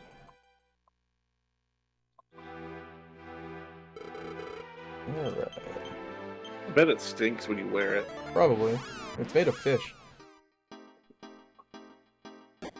That's how it protects you. Like, the enemy's about to swing and they're like, ugh, and then they, like, miss. Yeah. Yeah, so that was just a series of flashbacks since we merged with our real-world self. So that we could reacquire the essence of who we are before moving forward. Oops. Here, we're selling a bunch of gold to get 29,800. Steel armor should be in the bag now, I guess.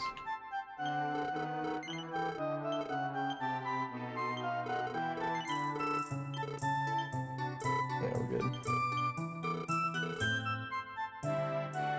Yeah, so there's gonna be a shopping sequence after this town. I mean, technically I could do the selling when I get there, but that guy's conveniently sitting there for me.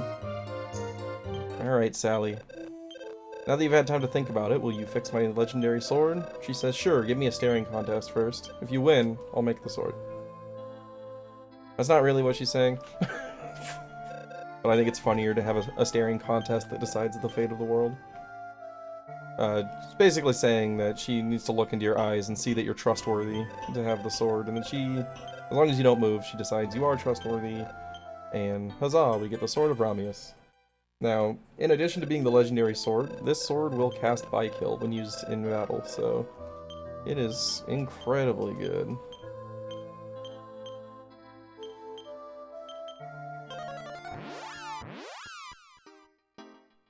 Can it target another player or character, or is it only on the user? Yep, it is targetable.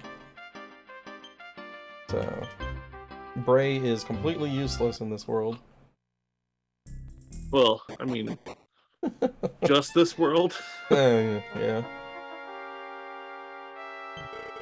Alright, so here we're going to buy our water flying clothes. That's going to go to Chamorro. We're also going to get him a slime helmet.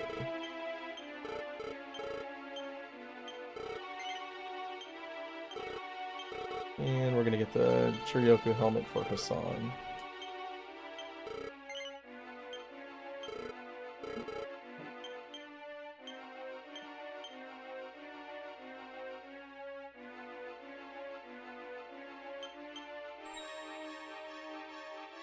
$59.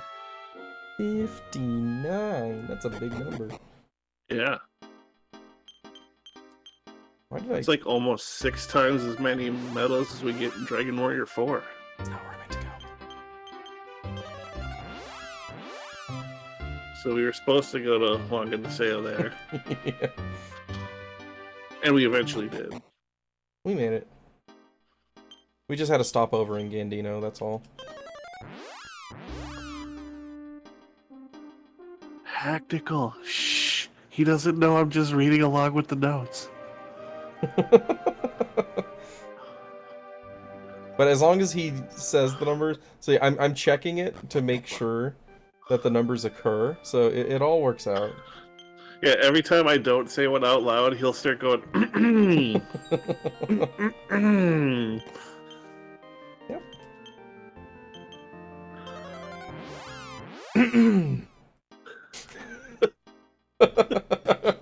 Like so. So that was 60. We hope. Good. As long as that doesn't say 59, we're happy. Okay, so this is where we get the Sands of Time, and then we also get the Mystic Armor. The Mystic Armor is really, really good. Not only does it have high defense, but it's also going to recover 50 HP at the end of each round. So, Hassan is very self-sustaining at this point. We got a, 5 defense seed. We finally got a good roll. 3. Well.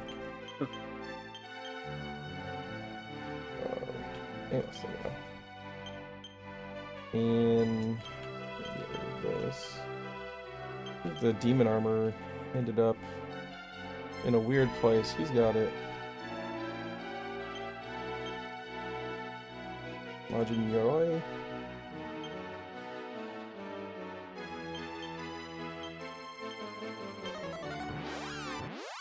You could also note that, you know, I had like 1.5 dry runs with Air while, like, you know, going through this so I can, you know, learn as much as I can to, you know, be an effective co-commentator. And he never sent me his notes. I'm using, the only reason I've got notes to follow is because Hactical sent me his. It's true. Alright, so this is a safety save because we are going into a spot where we really do not want to die. We're going to have a little bit of a boss rush here leading up to Duran, and if we die at any point in that boss rush, Duran takes the legendary equipment away from you, and you don't get it back until you beat him. And, we don't have a whole lot of backup options. I have done this once with the Platinum gear set, but it was a very, very long set of fights without the damage from the Sword of Ramius.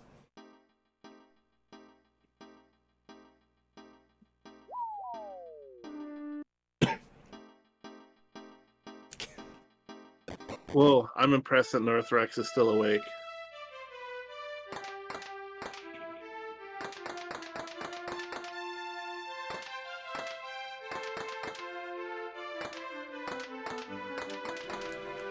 Alright, time to go punch a castle. This is the moment we've all been waiting for. Yeah, in Final Fantasy, you get to summon a castle. In Dragon Quest, you get to fight one. And Hassan is going to punch the crap out of it. Hopefully. If it uses Magic Barrier, he's going to use his knee. But ideally, we're going to use his fist. On each turn, it's going to have a 16% chance to use Magic Barrier, at which point it basically becomes immune to Spirit Punch, unfortunately. And then all the memes die. In a cloud of sadness. Alright, build up. Sap. Equip your devil armor to slow down. Use the Ghent staff on Barbara, who is also going to sap. Bye, Barbara. Sure would have been nice if you gained a level there. Alright, this is fine. It just means hero needs to land another sap. Alright, we're good. And Hassan missed. Okay. That one was going to be of questionable value anyway because of the,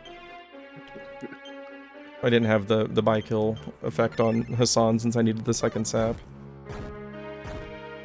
That's right, Jota. We are fighting a castle. I'll just defend, just to make this easier for now. 827 damage. Ramius yourself. Heal yourself. Okay, hero's gonna get low here. Like Little John.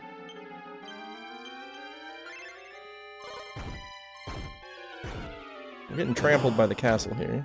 That's okay.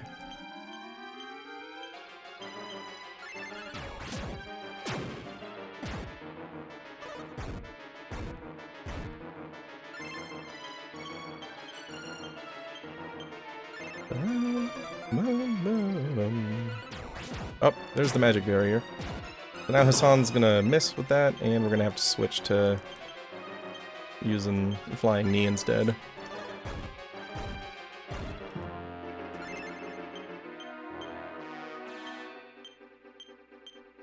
Yeah, and he should die this turn.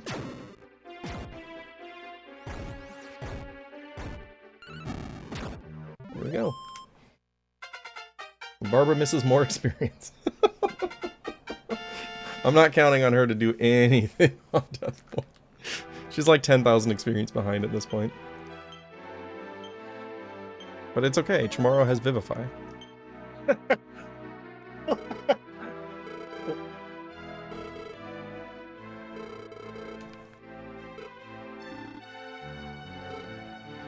So anybody who's played Dragon Quest 4 or 5, when you start walking through this castle, you'll notice the layout looks a little familiar.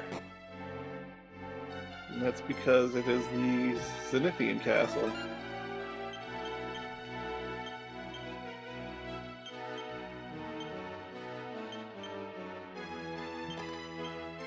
I don't know why I keep doing that menu before doing this. Ooh, 7 HP. That's a good one.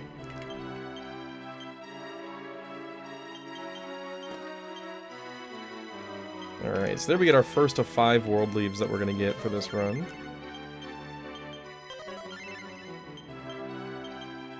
And we are probably going to need all of them for Deathmore, because the fight is that chaotic and dangerous.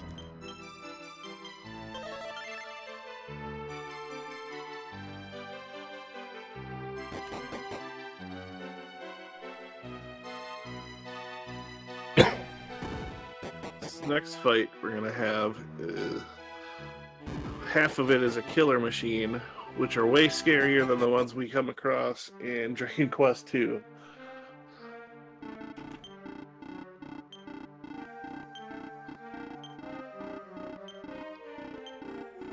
Yep, and this is Duran, the biggest of the Dreadlords that we're hunting here.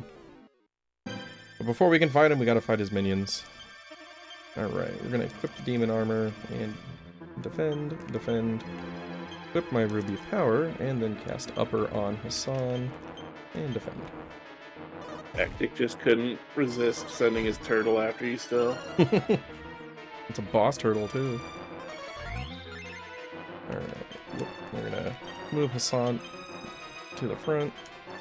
We're gonna use Protect, so every attack is going to hit Hassan specifically. We're gonna heal Hassan. We're gonna... Ramius... Hang on. Yeah, Ramius himself, and we're gonna use the Lucidus Shard from the beginning of the game to hopefully confuse the turtle on the first try. Right, it is confused. So now that it cannot protect, we're gonna have her use Medante. If the turtle used its protect ability, it would eat both of the hits, and the killer machine would still be at full HP, which we don't want to deal with.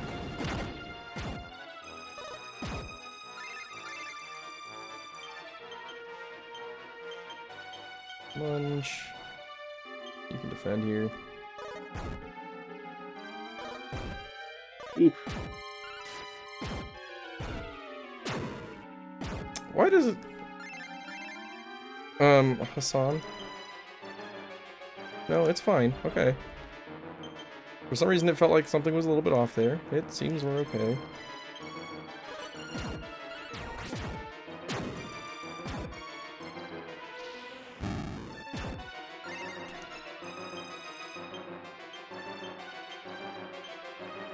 Alright. Heal up a little bit here, hopefully. Nope. That's fine.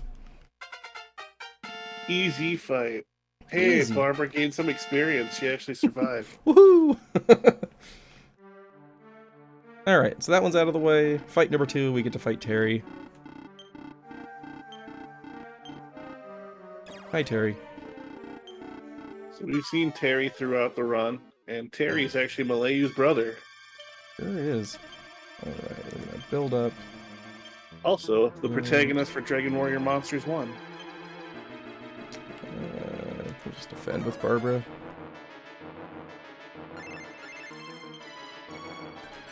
Lunge. Claw. Promise yourself and defend. So, the nice thing about this is after we defeat Terry, who has 2500 HP, we're gonna get a full story heal and revive here. So we just need to get through this fight, and then we get to fight Duran at full power.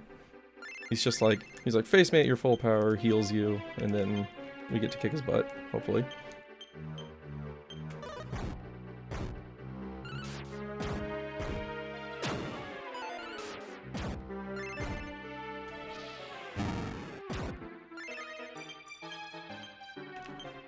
Switch to the Platinum Male so he goes faster. Gent the hero. Build up. What do we do, buddy? Is it a Rukanon? Yeah. Alright. So I took the risk of using one lunge with hero, but now I'm gonna go back to normal attacks so he's not taking extra damage here.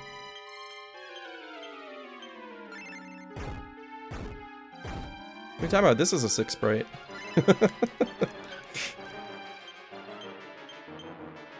Oop.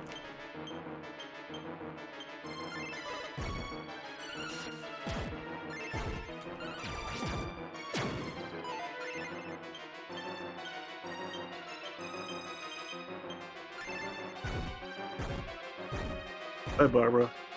Oh, she lives! It's a miracle. We're not gonna heal her, though.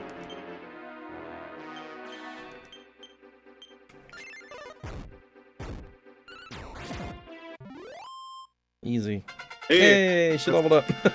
Yeah, I was gonna say, that's 1300 more XP for her. Alright. She's starting to make it up because normally she would die in that. And you wouldn't really care. Wouldn't necessarily say normally, but it is pretty common for her to die there, yeah. Alright, so we're gonna upper Hassan, defend, upper Hassan, defend. And then from this point on, this fight is going to be basically the same every single turn. We're gonna have Hassan use Protect, so he's gonna soak every single attack. We're gonna have Amos equip the Demon Armor, so he slows down. And use the Gent Staff on Hassan every single turn. And then Hero's gonna buff up and start swinging at the boss, and Barbara's gonna cast Upper on Hassan every single turn. So the idea here is we're tanking Hassan up as much as we can, healing him, and Hero is the only one actually doing damage. So he's got some multi-hit abilities which hit the entire party, so whenever he uses those, since Hassan is using Protect, he's going to eat every single one of them. Like so. And we're really hoping that he doesn't high roll his strong hit along with either another strong hit or the kind of damage that we just saw on that series of hits. Yeah, we like seeing these ones that are just in the teens. So this is a slow, tedious fight, but as long as you don't get unlucky with high damage rolls, and yeah, like that right there could hit for like 108 or so. So that was a nice low damage roll for us. But as long as you don't get unlucky with damage rolls, this is a pretty safe fight. And every turn he's being basically healed on by the gun staff and then getting another 50 from his mystic armor, right? Yep. So he's healing, 140-ish per turn between the two. And then Barbara is stacking uppers or just getting a fresh one up there in the event of a freezing wave.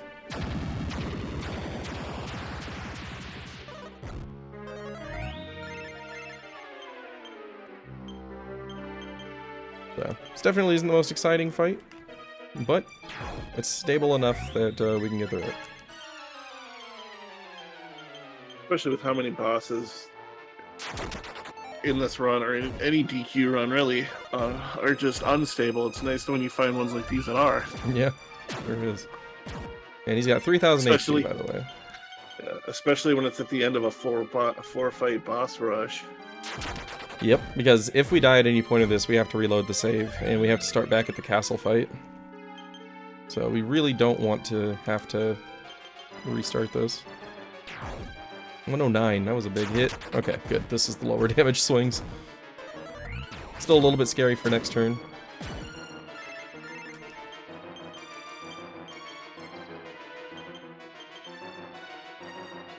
Okay, we should be fine.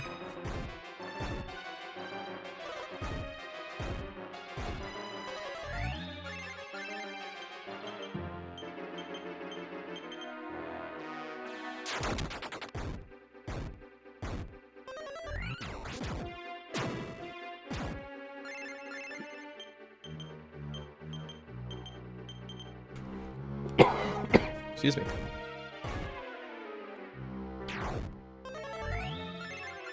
Yeah, it's nice when he goes a ways between freezing waves, because once you get multiple uppers stacked, then there's lower risk of having the big damage quad hit. He's exclusively hitting Hassan because we're using the protect ability. So Hassan is actually taking every single attack, every instance of damage that the party would take.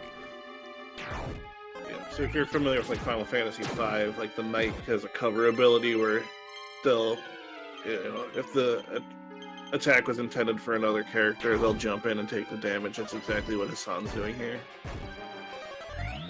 Yep, and so the reason he's taking 4 hits at a time is because the boss is using an ability that hits the entire party. So all 4 of them are going to Hassan instead.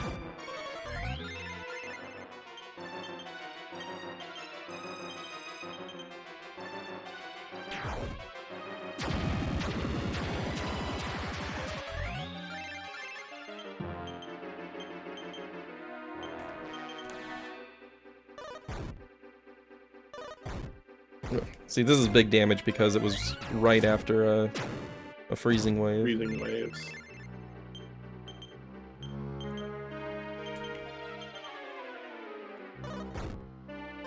Okay, nice one action turn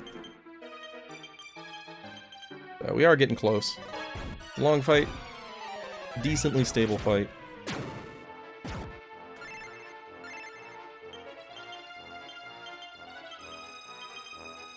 I might throw a lunge on the next one. Hero's going to take a little bit of damage there, but he's not at risk of taking any additional damage, and he's not close enough to die from the recoil. Oh, that's a big hit. Ooh! Okay, we're fine. And it's over. Alright. Swag kill. Yep, it's a swag lunge kill. That's a good question, Cowie. If he's protecting, does the freezing waves only hit him? Yeah, so you'll notice I don't have to refresh the Sword of Brahmius. By kill. Because the by kill effect does not get dispelled by it. So, Hassan is truly soaking everything there. Yeah, it's pretty overpowered. Alright, so here Malayo's gonna run up from the wagon and be like, oh my gosh, I remember you now, you're my brother. And then Terry's gonna join the party. We finally get the Thunder Sword that we were promised way back in Arcbolt, if you remember that. It was several hours ago.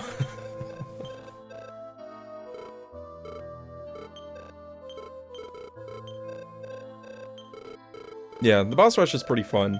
It's frustrating when things go wrong because you have to start the whole thing over again, but it's really satisfying to push through it.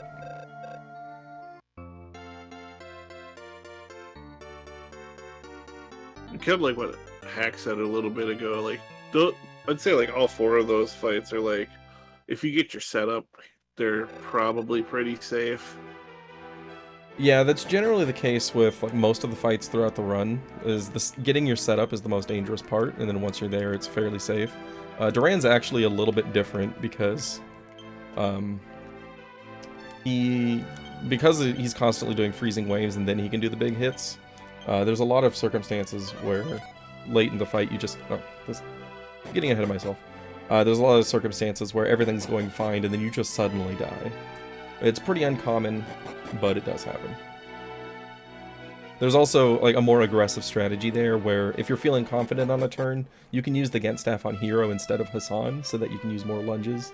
I've had a few times where I felt comfortable doing that. Usually it requires you to have good rolls on your defense seeds though. Because if you're taking too much damage on Hassan, you just never want to stop healing him. Yep, Northrex, you're right. It's about time. It is time. Northrex finally gets to join the party.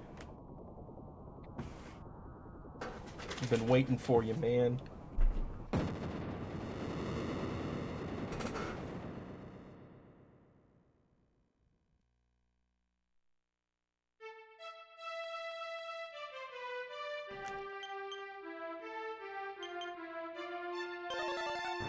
Back to Arcbolt we go.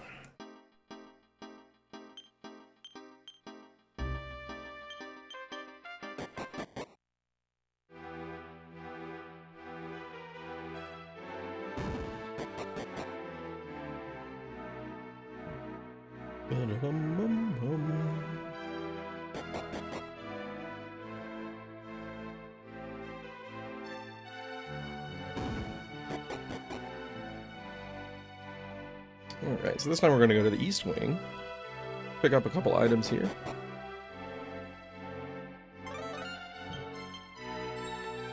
$61. And this is a poison needle, which we're just going to be selling. Worth a good chunk of gold.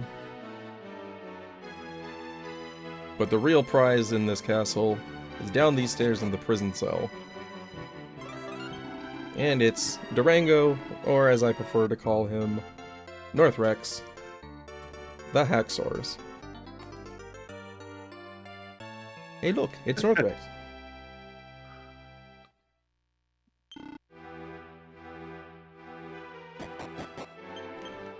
Alright, Barbara, back to Longadiseo.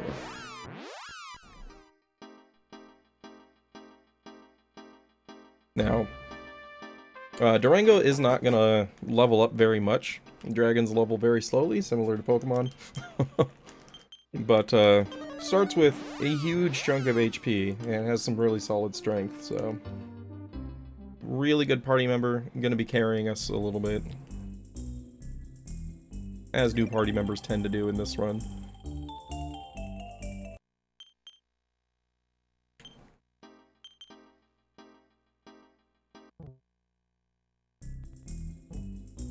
I'm an idiot.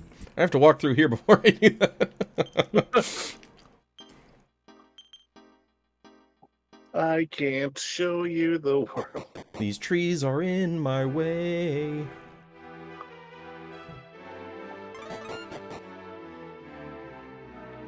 I'm doing this out of order. I'm doing it properly, just the things are in the right place. We're gonna go talk to the king first. We also have a fight coming up here with the Death Hole. I got really excited to get my world due, but we're doing this first.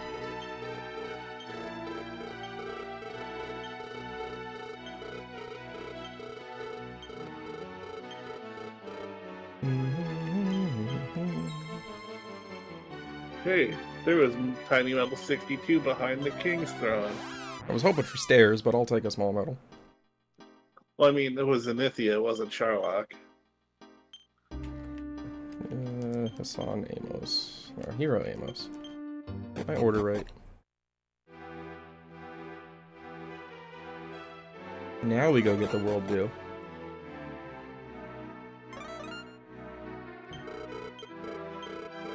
Funny story, you can get that in Dragon Warrior 4 in the exact same room. Also Dragon Quest V. And it's like they didn't update any of their games. We enter the well. We leave the well. We're at another well. Everybody's checked the well. And then we fight the well. And then we're gonna leave the well. Oh no, it's Malayu. Yeah. She looks angry. Ramius on Terry, and Malayu's gonna kick him in the face.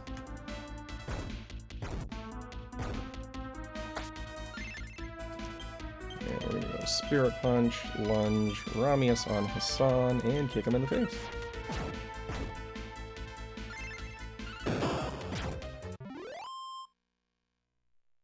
Yep, so we went into a well. When we came out of the well, we came out of another well. When we went to go back into that well, that was the well mimic. Yep. It's exactly as clear as it seems.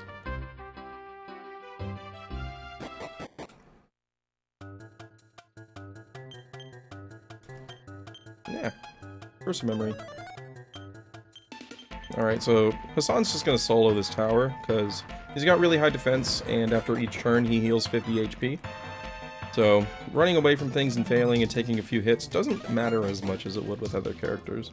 We are going to switch to Durango for part of it, just for item management, and also reordering the party menu. But for now, Hassan gets to walk. Yeah, tower theme is such a jam. I'm actually going to switch to Durango now, before we even got any encounters. Here we go. Show me what you got. Ah, it's a blood moth. So I'm going to go ahead and tempt fate by saying there's not really anything scary in this dungeon whatsoever. It's pretty free. Oh, now you did it. Nothing ever goes wrong in Zenithian Tower. We get our dragon killer here, which we're going to equip on our dragon. Life Force Nut. 63. We're almost there. Almost there. And World Leaf number 2. Go ahead and... Oh wait, no. I don't want to switch to Hassan yet. I was going to refresh this and my mind said, hey, switch to Hassan while you're at it. But no, I still got things to pick up.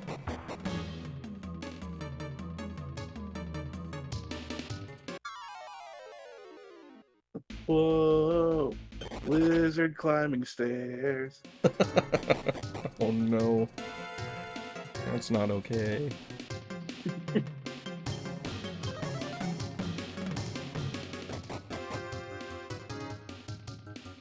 Alright, so here we're going to get another Fire Claw, which we're going to sell.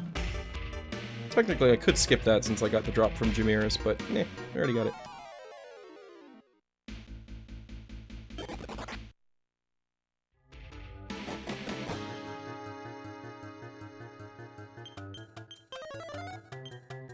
Alright, so now we'll swap to Hassan. Gonna pick up the Strength Seed, and then hopefully roll some good numbers. What do you say, Hassan? Huh? 4, maximum roll. 1, minimum roll. And 3, good enough roll. Alright. I'll take 8 off of 3 seeds.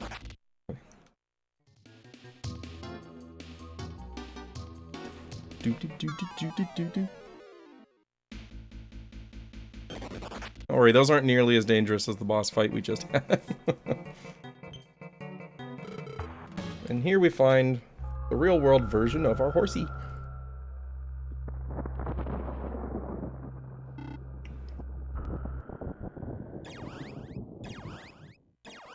First, we gotta fight these losers. But fortunately, Barbara knows Badante. Might start seeing a theme here. And Hassan knows protect, so we don't have to worry about Barbara getting nuked here. Unless Hassan gets put to sleep. That is a possibility. That can happen before protect triggers and then Barbara can die.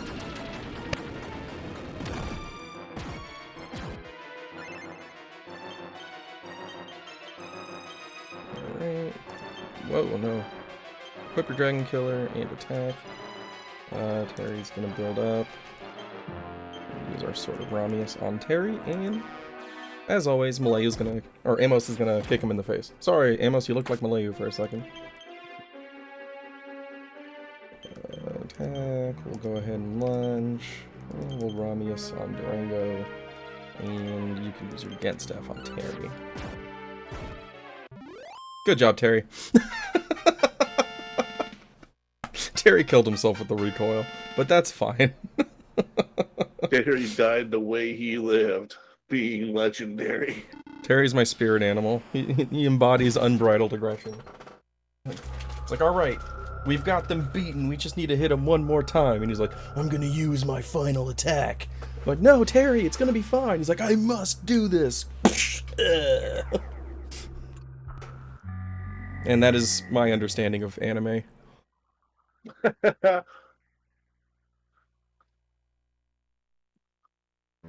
I wish I could say you're wrong. We could have just finished him off normally. Why did you sacrifice yourself? Because the story needed it to happen.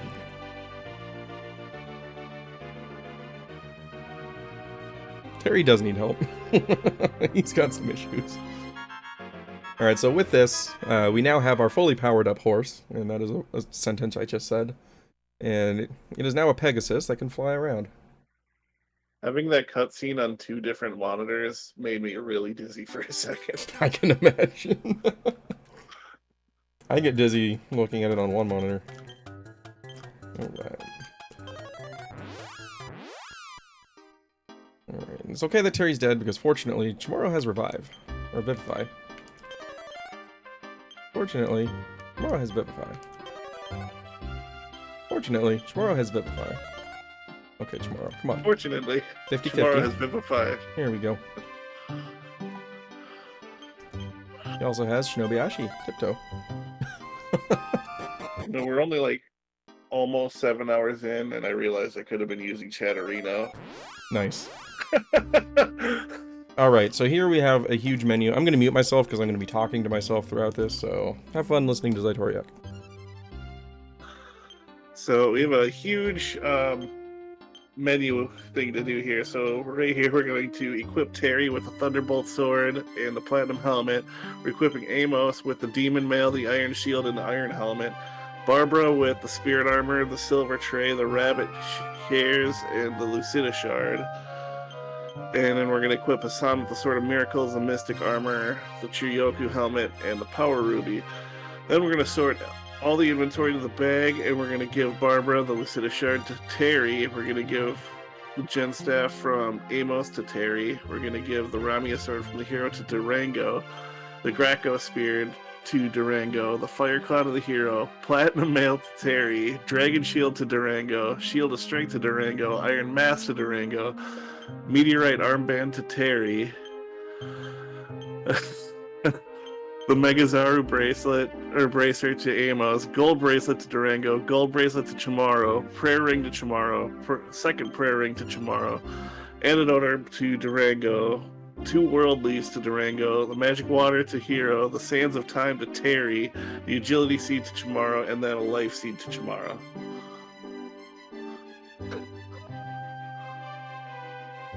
Huh.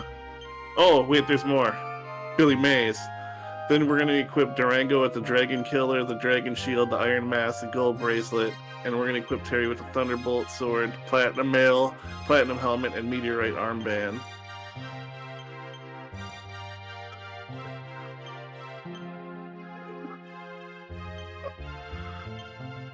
When I first was given these notes, both Air and Hack were like, you're not going to believe this. There's like 2 pages of just inventory management. Because I think we were talking about like inventory management in RPGs in general. And Hack said, here, look at this and go like right before the Dark World, and I was like, that is a lot. The fourth item he moved would have been giving the Graco spear out of the bag to Durango.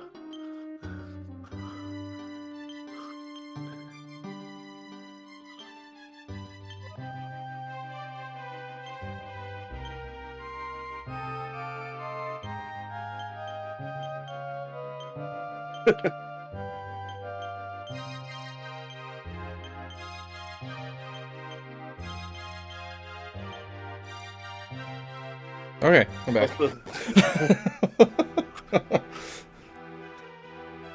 Everybody said they hoped you muted me because I said everything you did there. Actually, I didn't, but I have kids, so I completely tuned him out. Didn't hear a word that he said. I got a little bit confused there because Hassan had his I forgot to unequip the shield on Hassan, so he still had the Shield of Strength on. So I was looking for it in the bag, and I was like, it should be somewhere. But we got through it. That was the menu. Yeah, Anatoly, if you're lurking, you should definitely say, like, what was the sixth thing that you do in the in the menuing before the Dark World in DQ6? Alright, so King of Zenithia empowered the reins of our Pegasus to be able to fly between worlds. So now we can go to the Dark World.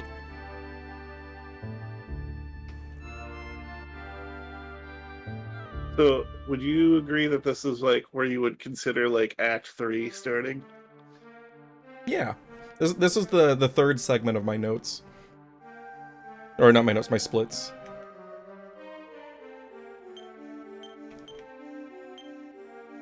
So, like, the first act being ending with, like, Mudo 3, and then Act 2 being everything from there to here, and then here to the end is Act 3.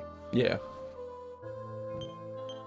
Get a Chimera Wing there. So there's a curse currently present in this Dark World that actually prevents us from using any MP. So everybody's got 1 HP and 0 MP, so we can't use our spells. So we need this wing to get around a little bit.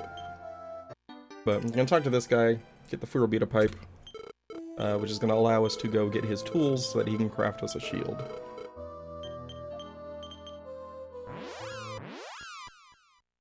And fortunately, Chamorro's Tiptoe does not cost MP, so we can still use it.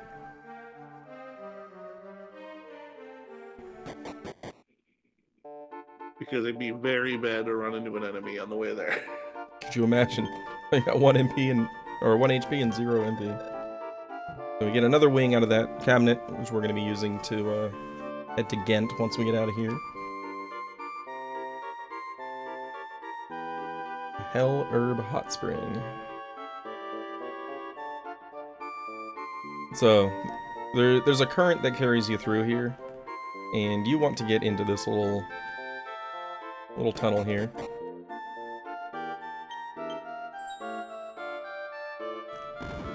$64. Getting so close.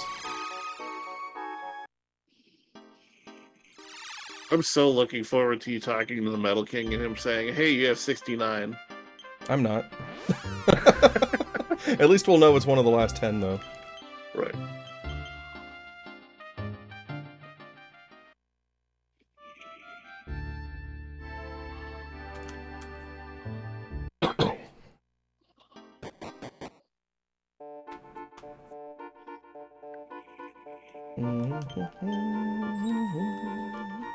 $65.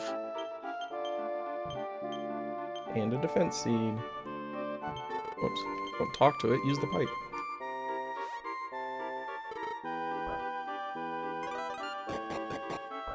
So the dog is going to recognize the smell of Ende, who's the guy that gave us the pipe, and bring us inside. And his wife here is going to give us his tools to bring to him.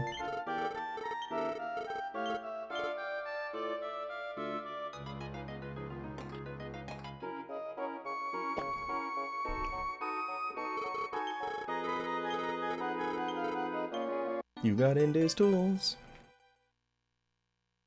You're gonna need to have like the Pierre command. You're gonna need the 12th tiny medal for Northrex now.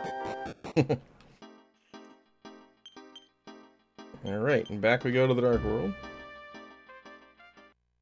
We got the drunk backwards horse flying straight up into the sky. If you get the first frame of mounting up, then you get that, and it just looks funny.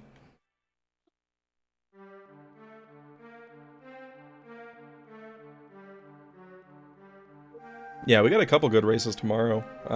So Zytariak and I will both be in the DQ2, Dragon Warrior 2 combo race, and then Northrex will be one of the runners in the Dragon Warrior 4 race later on. I think it's directly after our race, isn't it? Is it right after? Might be. The most important part of the schedule to me is that I'm done after Dragon Quest 2. I can crash. Alright. Have him make a shield. Oh no. We have a lot of story left still before the final boss fight. Yeah, this is a little bit weird where like you don't just go to the Dark World and then fight the boss. There's a whole bunch of side story here that we have to do. So there's still a decent chunk left in the game. We are on good pace though. Alright.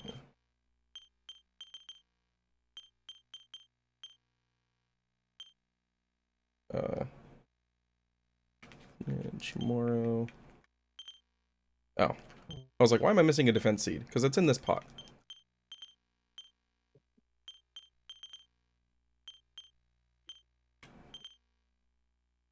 Alright. Tomorrow, also equip your bracelet.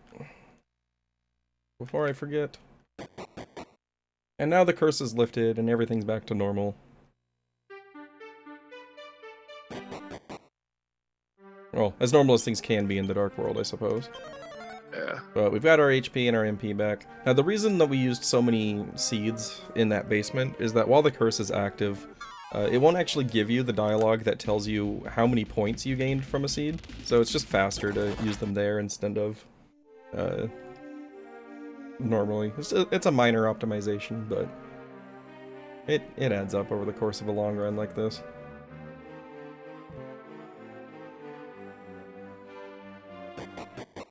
Alright, welcome to Greedtown. Say goodbye to Greedtown, everybody. We'll be back later. And now we're going to bring out Northrex and the boys.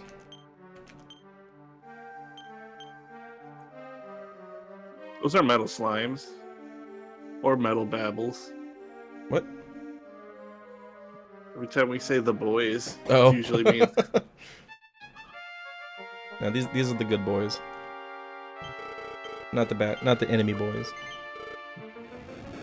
But we are coming up on a Metal King grind pretty soon. There's the Battle King. So here there's a chest at the bottom of this lake, and everybody's waiting for the lake to drain, as it apparently does occasionally, so that they could all go down and find out what's inside it. And once the water drains, they all become bloodthirsty and go start fighting over the chest. I like how like the old man and the dude in the red shirt there don't even make it down like 2 flights before they start fighting. Yeah, they're just like, let's just fight. So we sneak past everybody, loot the chest, and it's empty. And everyone is like, oh my gosh, it's empty. We were fighting over nothing. How stupid we are. And then they all go off and sing Kumbaya or something.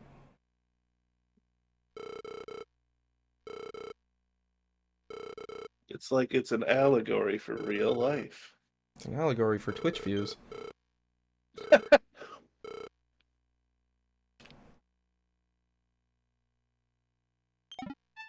And we check it 2 more times and it goes away, and moreover, there's a staircase here.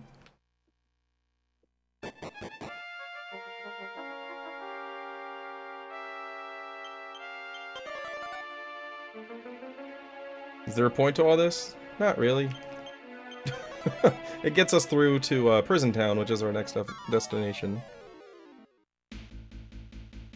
And it makes you think about the things that you're willing to fight people over, or something. Make sure you are healed with a mantan. Could be. Haven't taken any fights. Yeah, just on it a little bit. Alright, so here we're gonna have the Sorrow Giant, who is a bit of a crit. Whoops. Just gonna space out. I'm just gonna hang out in the forest here. So if you look on your left, that's Prison Town. Oh wait, that's where we're going. Alright, so this is our friend the Centasaur recolored. Helps if I actually order the way I want. I'm gonna defend. Use the Sword of Ramius on Hassan, build up. Hassan's gonna be doing his normal build up Spirit Punch routine here. We'll go ahead and use the Gant Staff on you. You're gonna Ramius yourself, and Hassan's gonna Spirit Punch. Alright, that got rid of my my buy kill from the sword, so we're gonna have to do that again.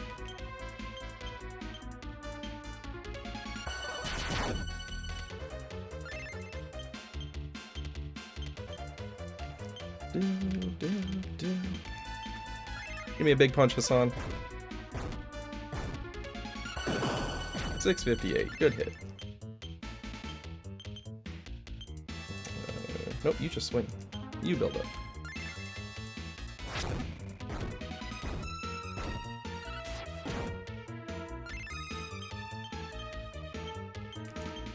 Yeah, so this guy's got 2,800 HP. He also has a tendency to do a Grievous Strike, which is basically a critical hit, but so far he's been tame. Yeah, he only did the one on Terry or on Amos at the beginning, yeah. Hey, there's one. On Amos again. He does not like Amos. There we go. It's not very often that Amos and Terry both survive that fight, so a nice little bonus experience for him. And now we get the super long and tedious Prison Town sequence. Mm-hmm.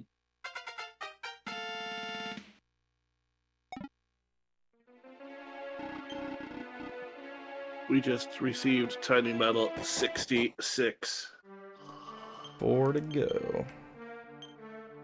That is the equip menu, not the party order menu. So we're gonna go Hassan only, because there's some damage tiles that we just don't want to spread things around. There's also a fight that we want to lose right away. So having Hassan use Desperate Attack to double the damage that he takes is the quickest way to die in there. I suppose we could bring Barbara. She's an expert at dying at this point, but we also get some strength seeds in here, which Hassan is going to be using, and hopefully not rolling ones on Hassan. Barbara's a direct descendant of Prince Lars from Canuck. Well, there's your connection. Barbara box.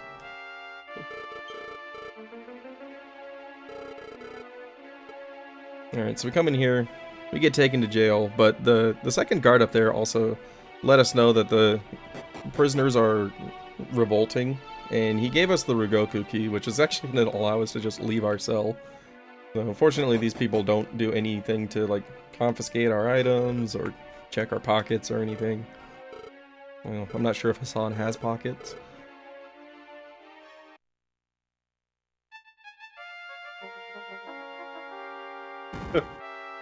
He doesn't. He's got pockets in the denim Speedo. Alright, so here's General Soldi. This is the general from rydock. He's here in disguise. He's going to give us some guard costumes so that we can sneak around undetected in round 2 of Dragon Quest Solid. Metal Slime Solid. Metal Slime Solid. I can't take credit for that. Somebody said that in chat earlier. Nice. Whoever said that, well done. It's a better pun than anything that the localization team came up with, ever.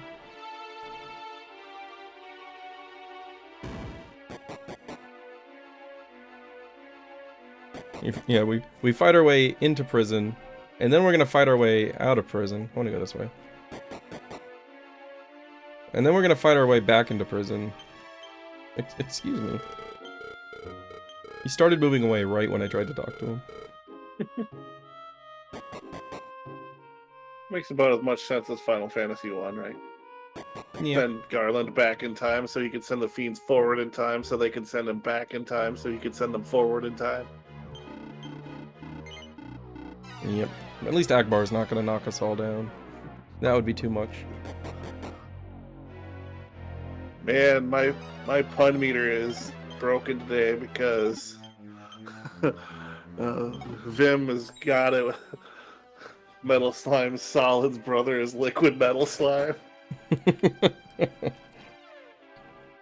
There's number 67.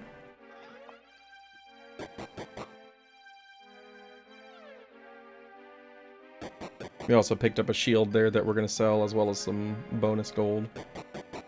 Because we've got some big spending to do in the Dark World here.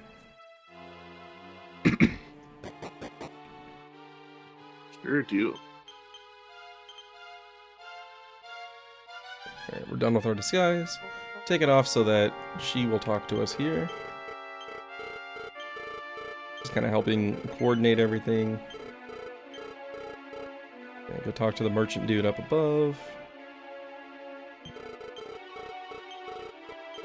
I will say, I completely hate the prison town sequence. I don't think it needs to exist. It's tedious. Yeah. Accidentally said no.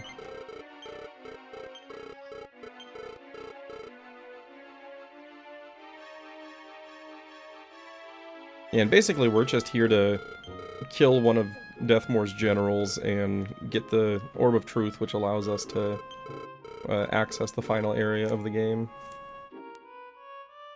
Slime? Slime!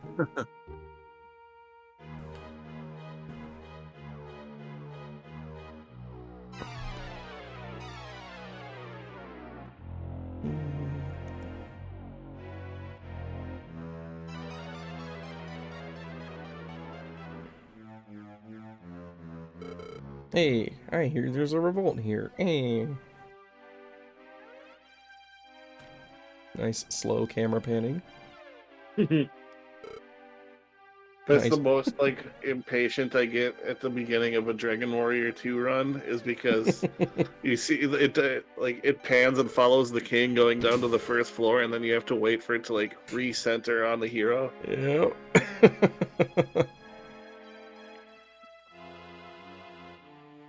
Alright, so the guards are gonna execute this guy. And they're like, no, we can't let it happen. So we're gonna go defend him by dying.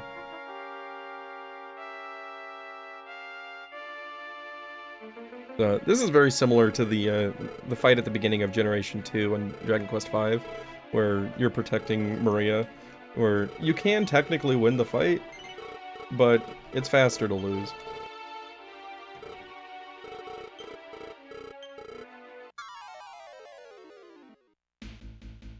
A ton of HP, so we're going to use Desperate Attack. It's going to double the attack, or the damage that we take on this turn. Easy Nice. peasy.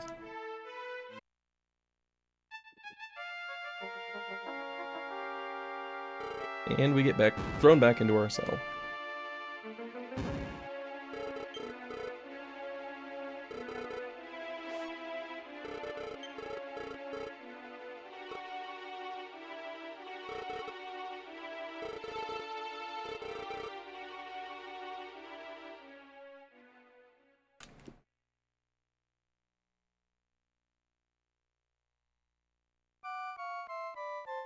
And a new day began.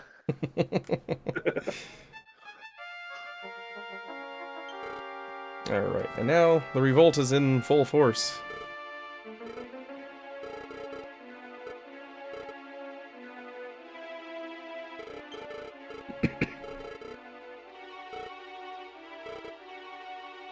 For science, you should check your gold. I already passed that opportunity. So, people have said that if you touch this door, you lose some gold. I've checked it several times and I've never lost any gold.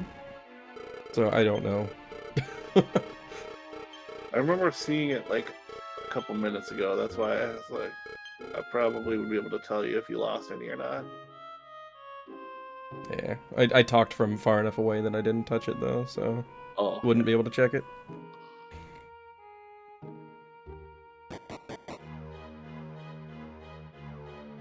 So we're gonna go talk to the leader of the revolt, Tonura. He's gonna give us our key back, as well as 4 strength seeds.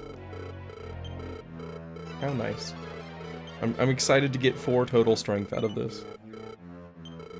Helps if I say yes. I've just been saying all the wrong options all day.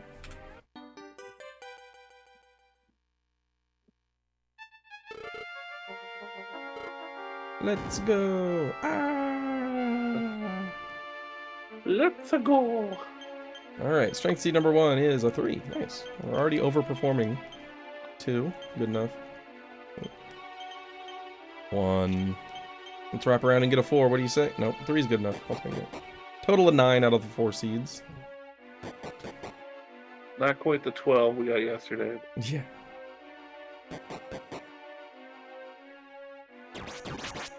Yesterday I had the best seed rolls I've ever had in there.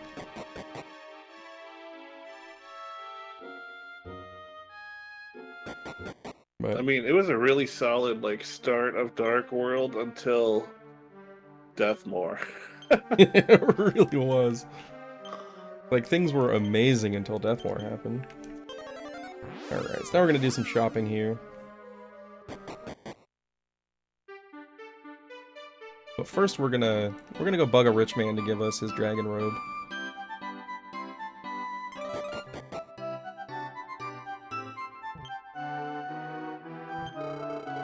We check the robe, talk to the guy, and then we can take the robe. Got the dragon robe. We're gonna pick up a sacrifice bracer, which I learned yesterday is not the Kerplunk bracer. Nope. It casts sacrifice, actually. Shocker, I know. Magante. Ooh, look at you. Alright, we're gonna sell the Himetsu shield. We're gonna sell the sacrifice bracer we just picked up. We're gonna go into the bag now. Sell the sleep sword. Sell the magma staff. Fire claw. Poison Needle, Blade Armor, Steel Armor, Dragon Mail can go, Blade Armor's further down because I had to fix some stuff, Magical Skirt can go, there's the Blade Armor, Black Tights are always on page 2. And my platinum shield. Alright, we're gonna get a demon hammer for Terry. And we're also gonna get one for Hassan. So the demon hammer, it's the same as the demon hammer in Dragon Quest IV. It's 1/3. I think it's 1/3 in this game as well. Chance to critically hit, otherwise it's gonna miss. You get a mirror shield for Terry there.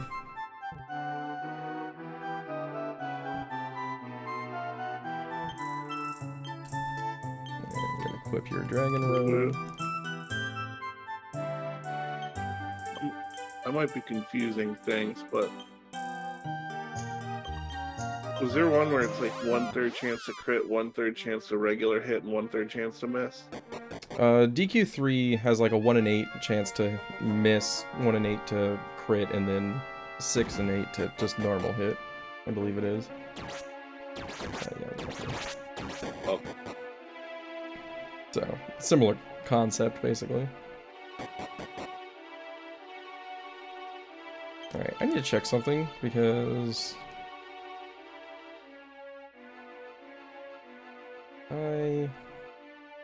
I have a gold bracelet sitting in my inventory. And it's Malayu's. Okay.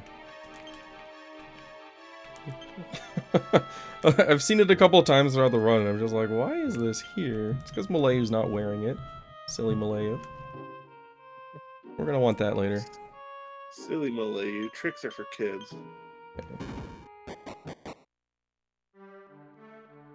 Alright. And now we get the Akbar fight, which I am prone to screwing up by accidentally using the Sands of Time here. Yeah.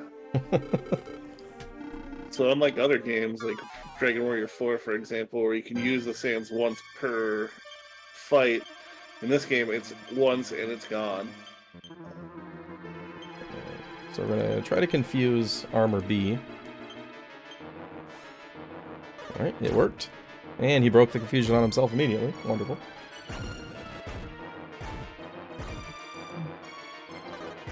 Oh my. Hi, hero. Oh, this is really dumb. Am I actually going to use the Sands of Time here intentionally? Because I don't want to... Do I have access to the wagon here? I don't. I can't get Chamorro out here. Oh, man, that's really unfortunate to have Hero die at the beginning. Yeah, we can just keep pushing it, I guess. See what happens. So Hero has Stop Spell, which makes this a lot more manageable. I'm debating just using the sands here. We could just wipe. I mean, I did just spend all of my money, so it'll actually just be better to just die here and come back. So, really important, we want Hero to be able to cast Stop Spell and Sap. Because Akbar's really dangerous with some spells, and then there's a lot of physical defense as well. And he's got 3,300 HP. So let's just pass our turns until we're dead. I do have a couple of leaves on Durango, but I don't want to use them because we want as many of those as possible for Deathmore. It's not uncommon to use all 5 of the ones that we pick up for the run during the Deathmore fight. Yeah, Sands of Time is single for the whole game. Yep. We get to use it one time. You know what? I sold enough stuff. I think I can just revive people here. No. Alright, Chamorro. At least you have Vivify. Yeah, and like 7, you can use it as many times as you want, even in the same fight. Dragon Warrior 4, you can use it once per fight, but you can you use it one fight and then use it again the next fight. But yeah, here it's just one consumable item. Yeah, and the main priority for it is using it during the Metal King grind to get through it faster. But if I manage to get through the Metal King grind without using it, then it's really good to have for Deathmore. I'm actually gonna go take the inn here. And actually, while we're here taking this in, it is a very convenient opportunity for me to showcase a fun little bug in this game. Oh yeah. I was wondering where I was going to fit this in. This is the perfect opportunity. So, there is a half tile near the edge of town here where you can actually exit the screen. And it won't exit the town. And some fun stuff can happen there. So if you go between these bushes here, you can just leave the screen. And we can still move around, like the camera still follows us. If we go far enough south to the southwest corner, there's even some poison tiles that we can find. Occasionally we'll get some fun graphical glitches with like icons showing up on the ground up here. But the most fun part of it comes when it's time to leave and we cast Return. Because Return does not complete until your character's past the top line of the screen that you're on. So, actually, you cast Return, and then it's several seconds before you actually even... Oh, there's the poison tiles. We found it. Hey, you found the swamp. Yeah. Alright, we'll see if we can find the graphical glitches real quick. And then we'll head on out of here. I'm stuck in a corner there.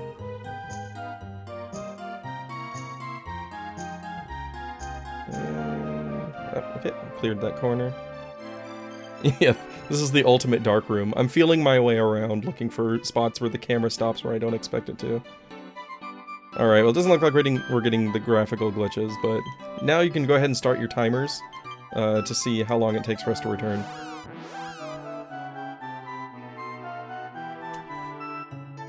That was a solid 6 seconds there. Alright, let's go back to Durango, Hassan, Terry, Hero.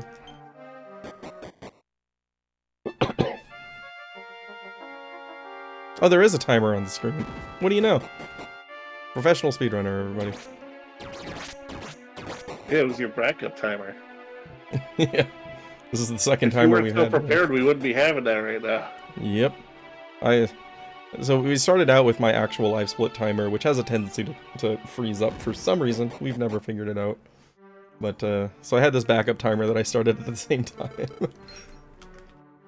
Glad it was ready. Alright, so this is Akbar. This is our first time fighting him. Yeah. Alright, so we're going to use the Graco Spear to cast Upper on himself. Hassan is going to Upper himself. Lucid a Shard on B, and then a second Upper on Hassan. Alright, Confused missed that time.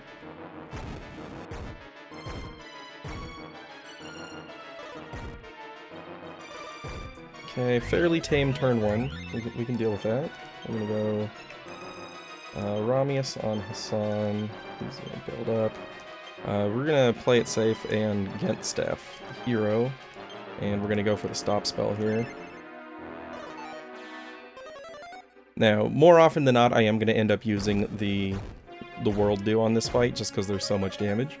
And we've got an opportunity to go get it back. Alright, stop spell missed, unfortunately. Alright, so now we're gonna Ramius Terry. Go ahead and lunge the first one. We're gonna use the Dew and try stop spell again. Nice dodge. Okay, stop spell landed, good. Now we want to get a couple of saps in there. Alright, and then Ramius yourself. Build up. We can Gent Hassan. And sap Akbar.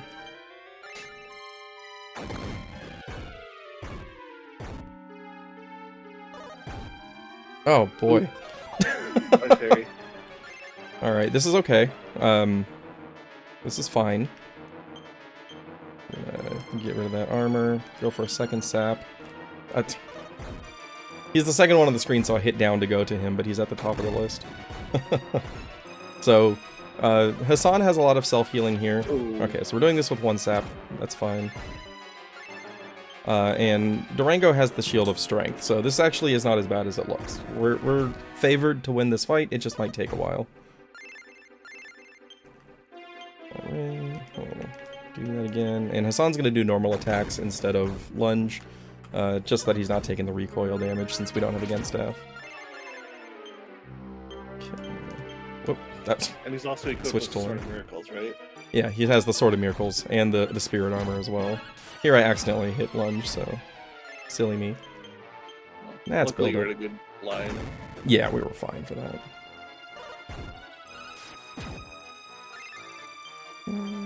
Shield of Strength, attack.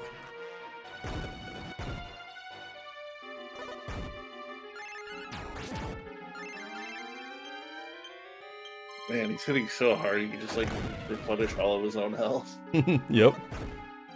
Sword of Miracles is really good for this game. Just because Hassan's so powerful.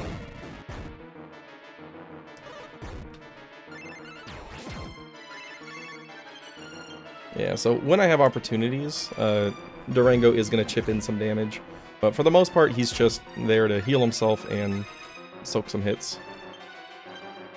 Hassan is going to do more than enough, eventually. Oh yeah. Akbar's got 3,300 hit points, and we're doing like... Every attack is going between like 300 and 400. Yeah.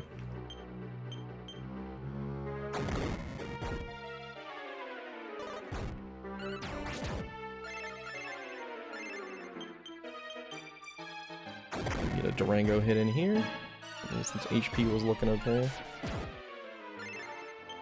We'll use the shield here, it's a little bit dicey.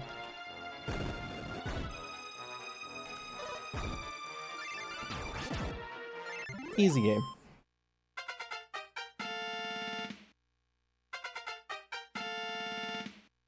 Alright. So we're almost done with Prison Town, but we have 2 more trips through here. Well, luckily Chamorro has Vivify. Yep, luckily Chamorro has Vivify.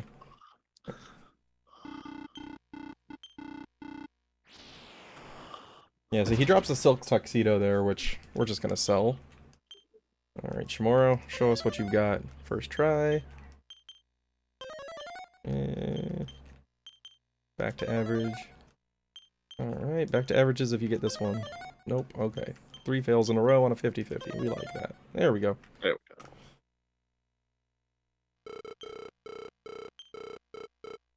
go. Alright.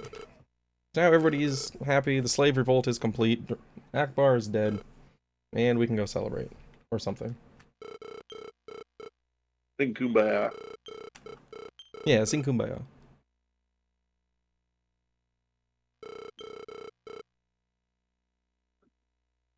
Alright, we're gonna reorder Hero to the front now. And when we leave here, we're gonna get a little scene that shows things aren't quite as happy as we expected.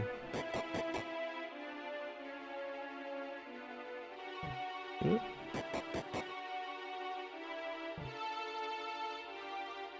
There's even children running around playing. Look how happy it is here. We're bringing light to the dark world. One slave revolt at a time. If only the kids just ran upstairs one flight, they could have a giant scythe to play with.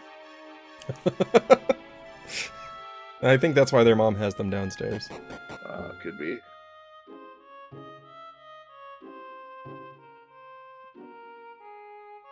All the way back down to here. Now we can go through and find the special prisoner, Klimt. And equip Hassan's demon hammer. And then use the Rugoku key. He just instantly goes to his best feels dead king man impression.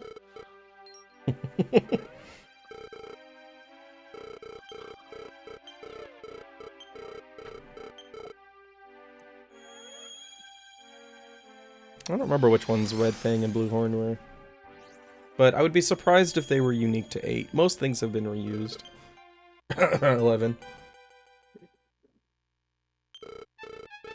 Alright, so he gives us the true orb here, which we're gonna use to reach the final area of the game.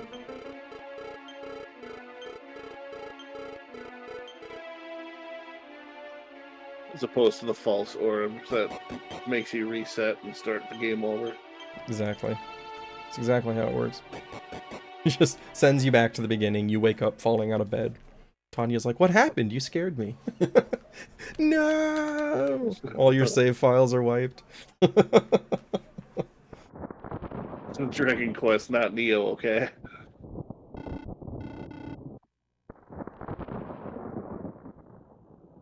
Alright, so here, Deathmore's anger overflows and petrifies everybody in Prison Town, and all of the work that we've done to rescue these people goes to waste.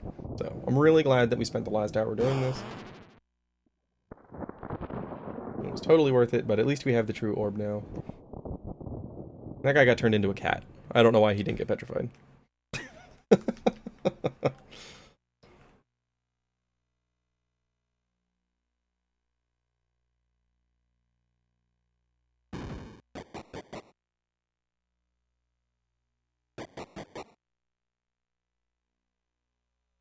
Walk all the way out of here. And I wish I could say this is the last we're going to see of Prison Town, but it's not.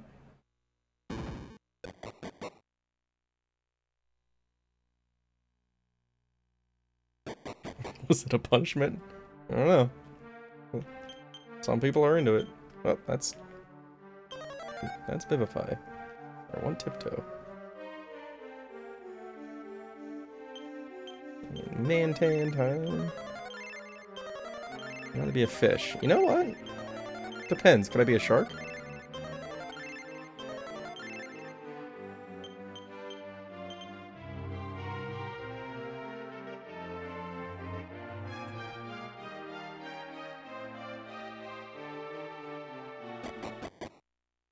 Alright, so here we're at the Sorrow Shrine, which, once we finish a battle in here, later on, it's going to become a return point, but currently it's not. But we are going to find the twin brother of the guy that was at the bottom of Prison Town. I have another little story event here. So, this is Masaru, the twin brother of Klimt. So they are sorcerers of extreme power, and these two, Shokaku and Zuikaku, for those World War II history buffs out here, those are battleships from World War II, Japanese battleships. Entertainingly, when they did the English version of this game for the DS, they renamed them after American battleships from World War II. It's a nice little touch there. It's one of my favorite things the localization team ever did.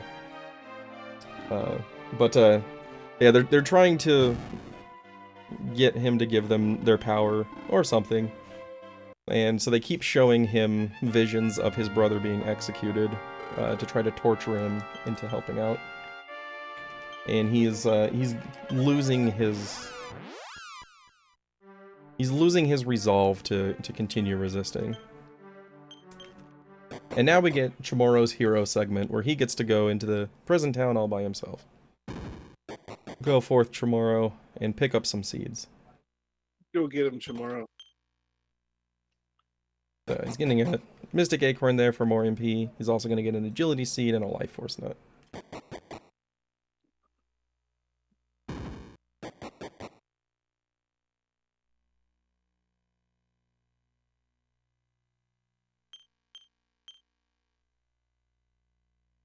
And there's just no music here.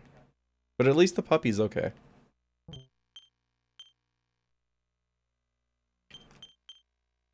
Okay, make sure you're using the right items. 4 HP. 3 MP, not great.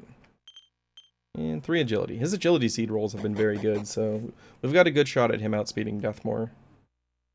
Which is good, because that's the main thing we need him for. Emergency heal-alls.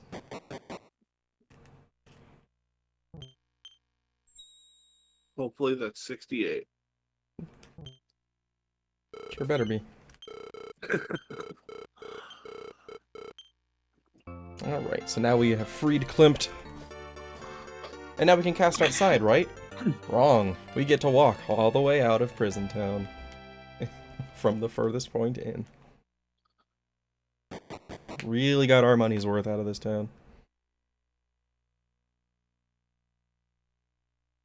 Seems to be a recurring theme where there's at least one spot in a Dragon Quest game that you can't cast outside or return from. You just gotta hoof it out. Yep.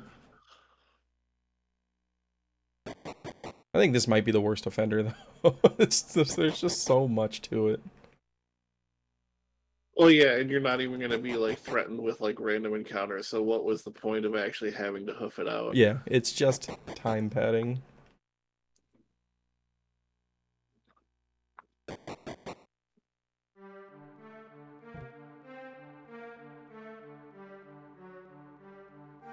Alright, back up here we go. Hero uses his orb. That's... Sure, we were gonna do that anyway. That was the magic water. I was about to use that either way.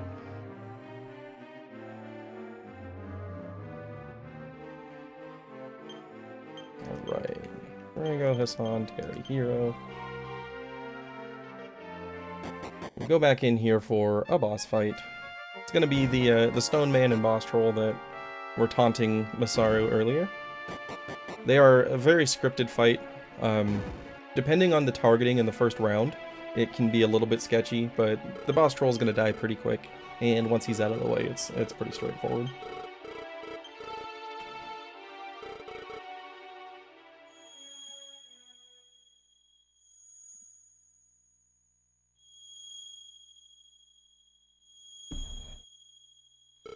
That's a good point.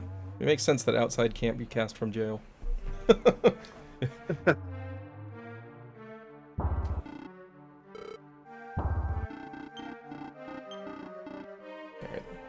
Take another couple of minutes here while these two are going to be posturing.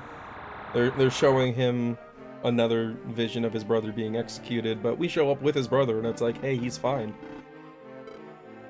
And right now, he's about to give in, because he's been seeing this for years at this point, and he can't take it anymore. And Klimt is like, wait! Don't give in! I'm here! And the power of brotherly love shines forth, piercing the shadows and defeating the something. I don't know. I ran out of steam in the middle of that.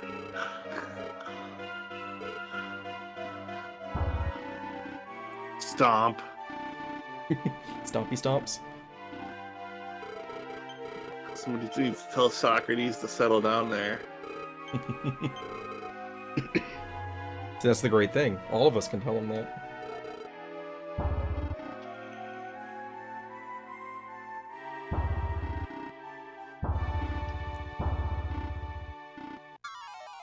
Oh hey, it's a fight. Look at that. Alright, so we're gonna cast Ramia's Sword on Terry, double build-ups, and we are gonna sack the troll.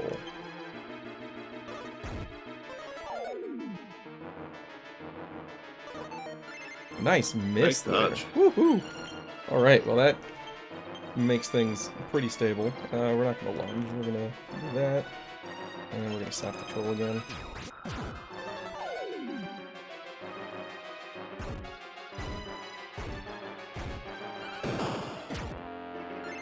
First hit over casual 1036. Alright, this turn we're gonna defend there, or we're gonna use protect on Hassan, and we're gonna use the Gent staff on him as well. Alright. Back control. Build up. That again, and you can get Terry this time.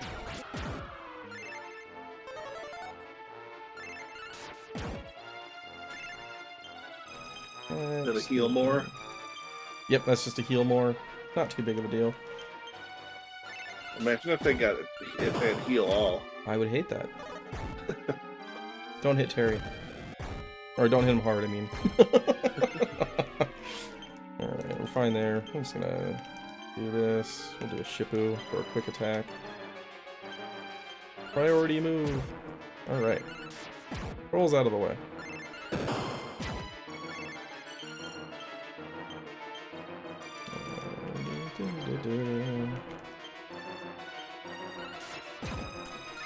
Alright, so with one of them out of the way, there's not really a whole lot that can go wrong here anymore. Still have to be a little bit attentive to HP lines, but we don't have two enemies swinging at us here.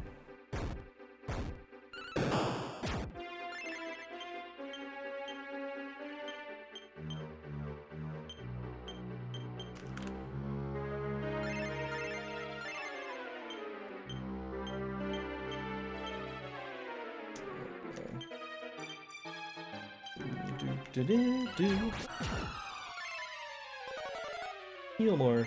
That's cute. Here's a punch for 500 damage.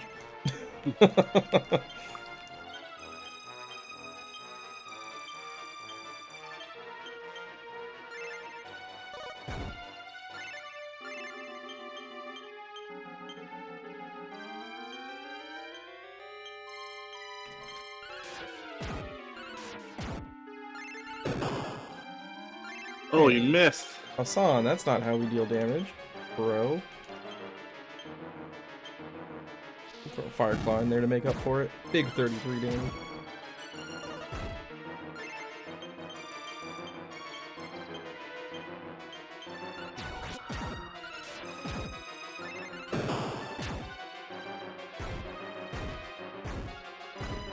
Throws a temper tantrum for getting hit for 500. Just gonna use a Majin Strike here. See if we get the crit.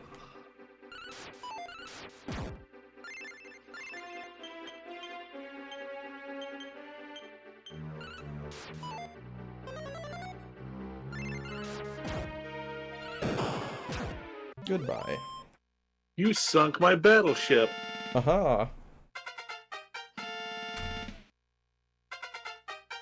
Alright, so now we're going to take a dip into Deathmore's castle to do some looting. We're going to do a trip to the Dream World again to... Nice. Nice. That's Tiny Metal 69, by the way. And we're going to take a trip to the Dream World to turn Hassan into a dragon, and then we are going to do the Metal King grind. On a PB attempt, I would go for 2 Metal Kings during that, but for marathon safety purposes, I'm going for 3. It just makes Deathmore a little bit more stable. But first, we get this wonderful scene where we get to chill for another minute and a half. And I'm gonna refill my water again, so I'll be right back.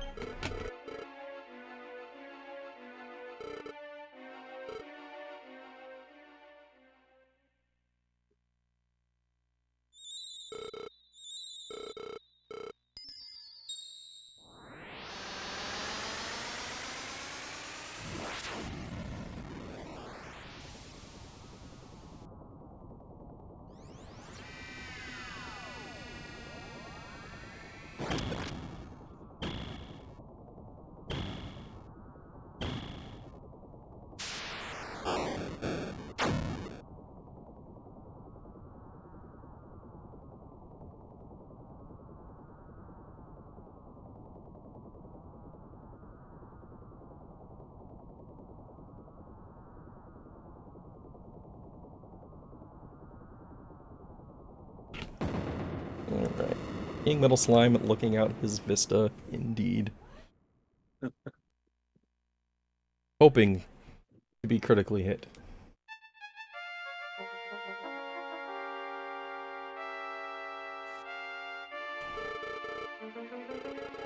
Alright. Now we're gonna give that Gent staff back to Terry.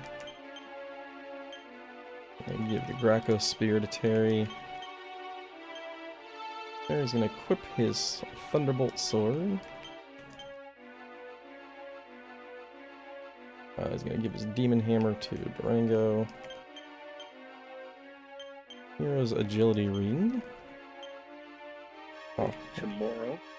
Equip this, it moves the Agility Ring down, then we give that to Chamorro. That's Malayu. I'm just really bad at differentiating between Malayu and Chamorro today.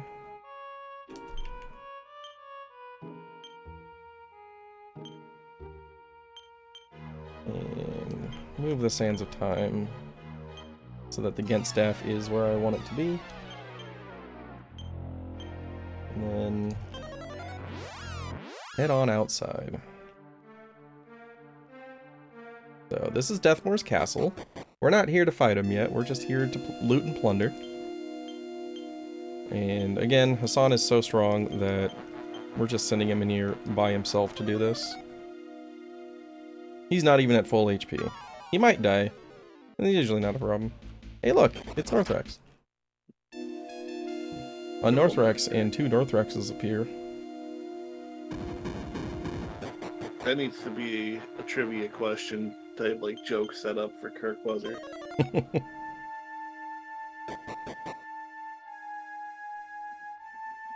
What would a final dungeon be without some moving floor tiles?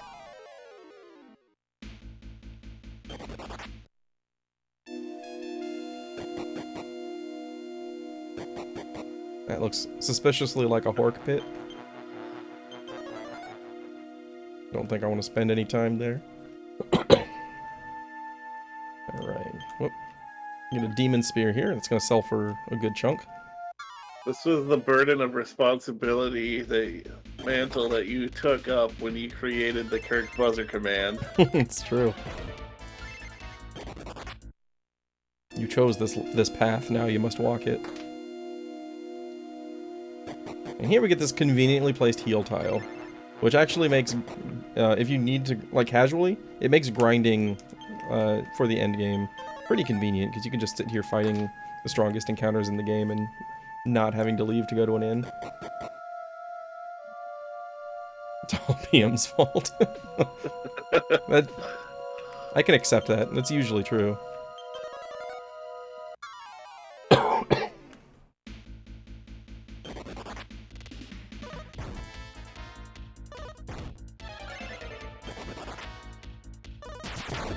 Ouch.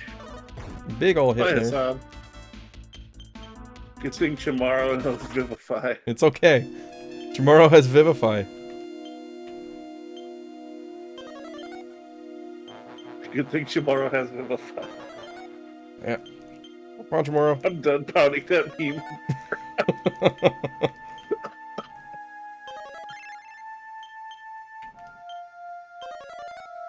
There we go. All back to normal, except that Northrex is walking through this castle. You don't normally see this, but I'll swap in combat if we get another fight. There's a chance we might not see another fight in here. Yep. 9 hours. My goal is to get the run under 8 hours, but that requires a lot of things to go right. And so far today, things have not gone right. Yeah. I want to say my Let's see PB what's is going like on. sub 830 right now. I mean, all things considered, though, considering what's gone on in this run, we're actually at a really decent pace. Yeah, this is a really good pace for things going poorly. Alright, we're gonna go ahead and swap Hassan in here now. Oh, Hassan. Because that's his dragon book. Needs to be in his inventory to turn him into a dragon. Kind of like the Book of Satori from Dragon Quest III. Alright, so we're out of there.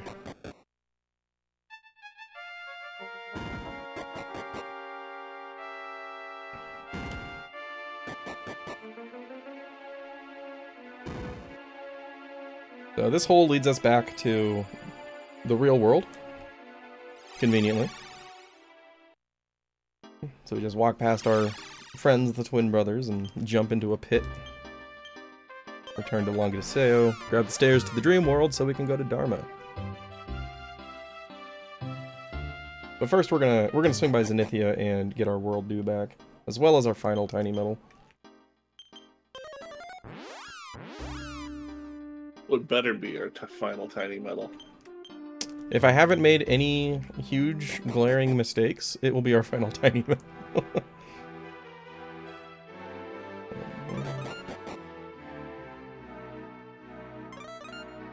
Alright, world due please.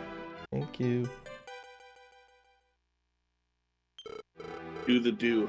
Make sure that went to Terry. Sure did.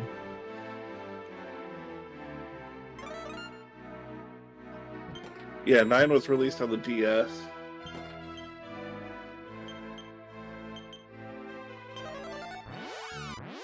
Alright, so that's our third world leaf. We're gonna buy 2 more from the casino to give us a grand total of 5 for the Deathmore fight. And here we're gonna turn in 70 medals. Phew, didn't miss any. We did it. The power of teamwork. Yay! And that gives I us... didn't do anything. You were there. And that gives us the Metal King helmet, which is gonna give Hassan a nice defense boost. Which we're gonna need because Phase 2 of Deathmore, there are a lot of times where we are just sitting there defending, waiting for him to move into a more friendly pattern. And sometimes he just doesn't. Alright, so Hassan is now a dragon.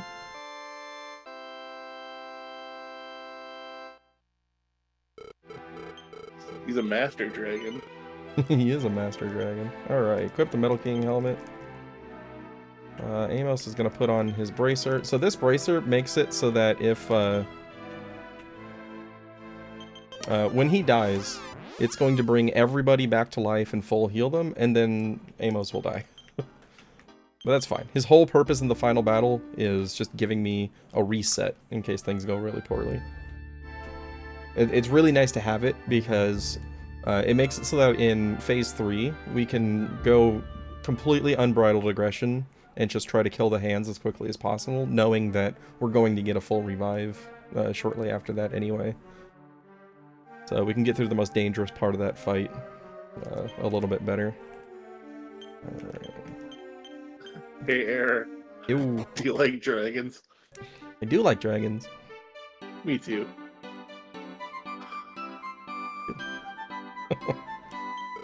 Alright, so here we're going to do a save. The reason for this is that we are willing to use the Sands of Time to reset Metal King fights if they run away. But if it runs away, we use the Sands of Time and it runs away again, we could just reload and get our Sands of Time back. But here we are. Now we are going to grind for some Metal Kings. So on average it takes about 10 minutes per Metal King with typical RNG. We'll see where this ends up. And I feel like Hassan's HP is low. Oh yeah, we've had horrible seeds, that's why.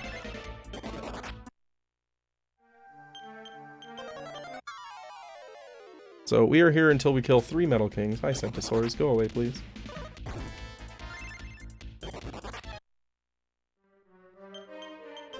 Normally I would do 2 Metal Kings, but for the sake of not getting stuck on Deathmore for an hour and a half, we are looking at 3 for stability purposes.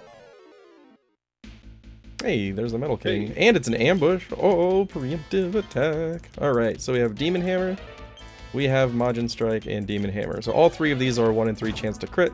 Way to go, Terry. Nice. Terry did it. Now we just have to win the fight.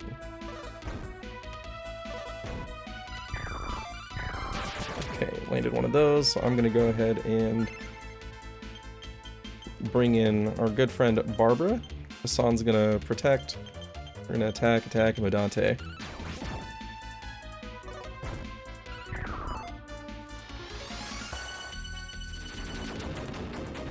Oh, that's 1 down. Alright, 30,000 Still at legitimate experience. pace as yesterday, but still pretty darn good. Yeah, in yesterday's practice, the second encounter, I killed 2 Metal Kings, and then I accidentally whistled instead of casting Return, and got another Metal King, and killed it. And he tricked him to revive it for extra. The way that Dragon Quest works, like, calling for reinforcements gives you more experience, but when enemies revive, you don't get more, so you would actually just get the same experience. That's right, PM. Every time. Metal grinds are always this easy. Nothing ever goes wrong during chapter Metal Slime grind.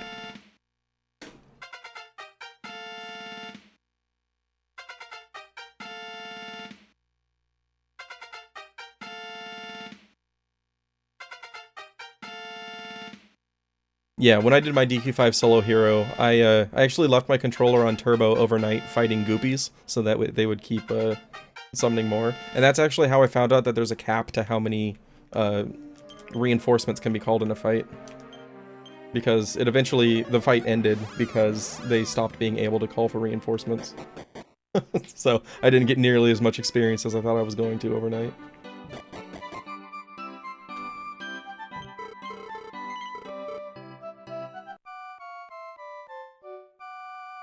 Metal Slime, you know what? I'm not sure. We'd have to test that in DQ3, where we have the Archmages and Metabals showing up together.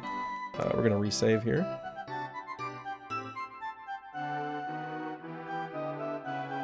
I haven't personally come across that scenario, so I'm not sure what happens in that case. I think you just don't get the experience. I think they have to, like, be actively dead when the fight ends for you to get it.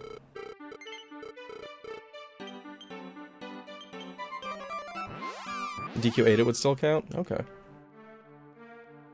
Be interesting to. That sounds like a test, not something I'd want to try to do.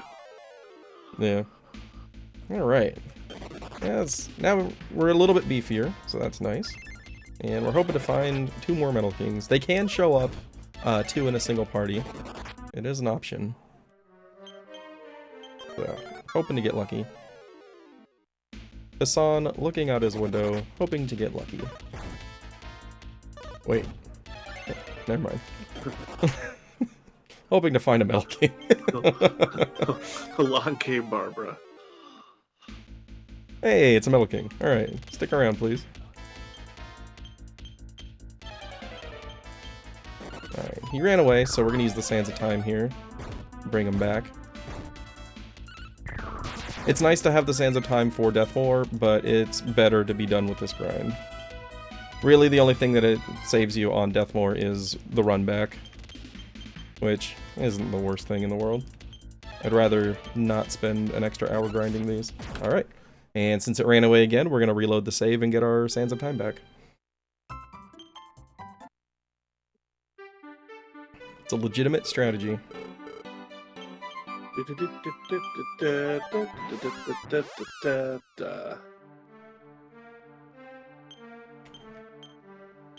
solo Hassan and whistle.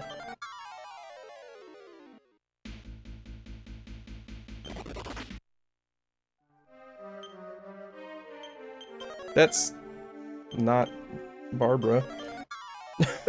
I just went back to class grind muscle memory for that moment. That was nice. She is usually at the bottom, but since I brought her in for Medante, she got moved. Hey, it's a Metal King. And he ran away. Metal King ran away. Alright, please tell me Terry did not get paralyzed. Okay, he did not. Bravely ran away.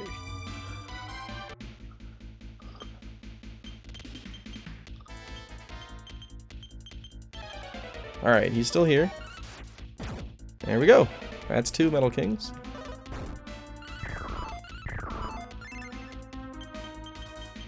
Alright, Barbara. I don't think it's in every DQ game. It's technically in Dragon Warrior 1 when you use the silver harp as an item on the overworld. I think it is she got Whistle in paralyzed. DQ3. I'm gonna do... Yeah, you can get Whistle in DQ3. Alright, we're gonna bring you in for Numb Off. And then you guys just see if you can land a hit.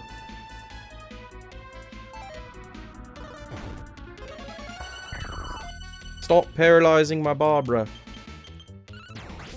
The Fairy Flute just puts the Golem to sleep in Dragon Warrior 1. The silver harp is what would... Does Numb Off make him not health remove purge. paralysis in this game? That's weird. Alright, well, let's bring some... Oh, we're not putting you out there. Fair, we'll just do this. We'll just swing until they're dead.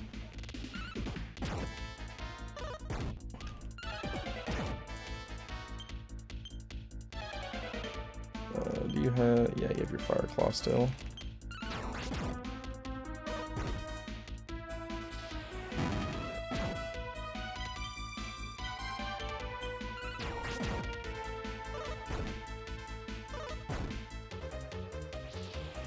If he survives this, we're pulling a hero out. Yeah, if you're talking just like a wind instrument, I think there's probably one in every game, because 1's got the Fairy Flute, 2's got the Echoing Flute. That was a long fight. That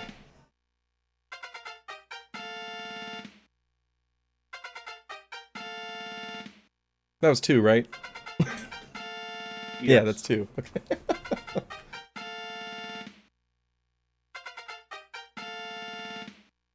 I don't know, I was only counting tiny metals, I wasn't counting metal kings. Dang it. You didn't pay me for that. I didn't pay you for the medals. You've been hoodwinked, sir.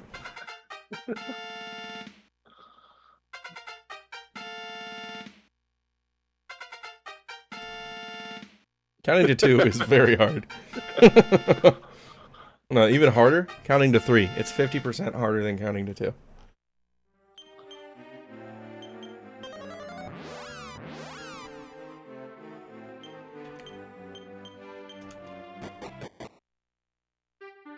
Alright, we take the inn again.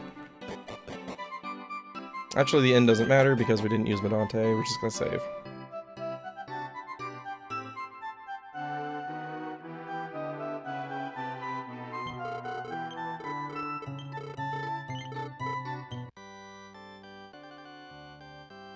More middle kills in the DQ2 race? No, it's my turn to get a Hagure. They always elude me.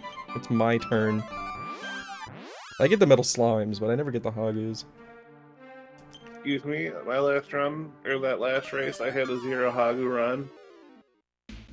Hey look, it's a metal king. Alright. So remember when I said something about average 10 minutes per metal king? Sometimes they just show up. He's still here. Oh, that sucks. Oh, he's gone. And we used the sands last time, so... Oh, and now the demon hammers work. Look at that.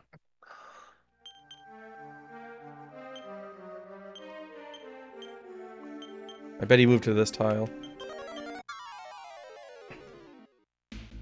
Nope.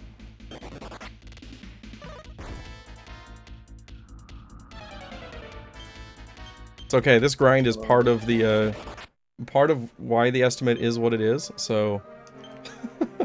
Having not awesome luck on this helps us stick to the time that we were expecting. I mean, let's be honest though. Like, we could be starting Deathmore right now and still finish at 9:30. That is true. Deathmore is a huge question mark.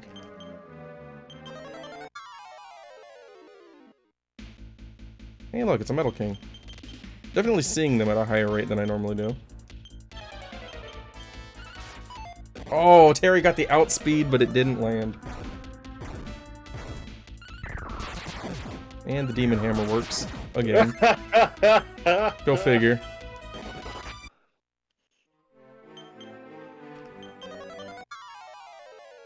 Amazing.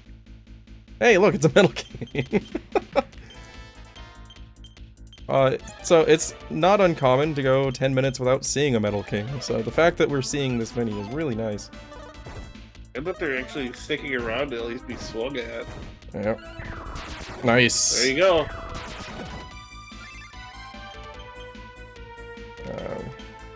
It's just how do you like spirit punches? Ah, you don't care. Alright. Barbara, you're up. Attack Madante.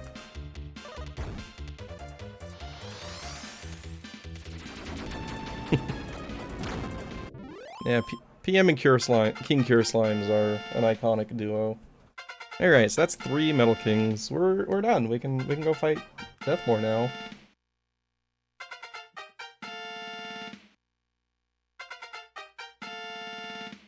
Kind of. I mean, we got a little bit of shopping to do, but experience-wise, we're set. That was a really fast Metal King grind. Which means that we have an hour or so that we can spend dying to Deathmore, and it won't be a problem.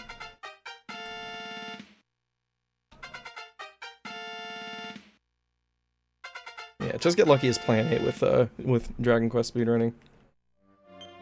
Alright. Hassan's gonna equip his Sword of Miracles now. Throw this to Hassan. Move the Ende Shield to Chamorro. Use your Life Seed. Big roll, let's go. We got an 8. Max roll, look at that. Everything's coming up, Rudo. Alright, and back to At least retail. until the Deathmore fight starts. Yeah, we've had a brief window of good RNG here. We'll see how long that lasts.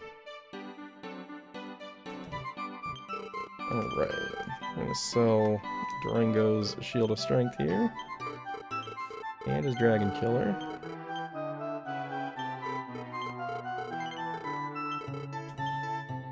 Alright, Hassan should have the Silk Tuxedo and the Demon Spear. Sure does.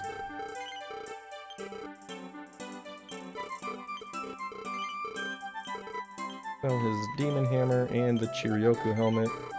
We should be at 73,000 at least, which we will be here. Perfect. We're gonna buy a Mirror Shield for Hassan.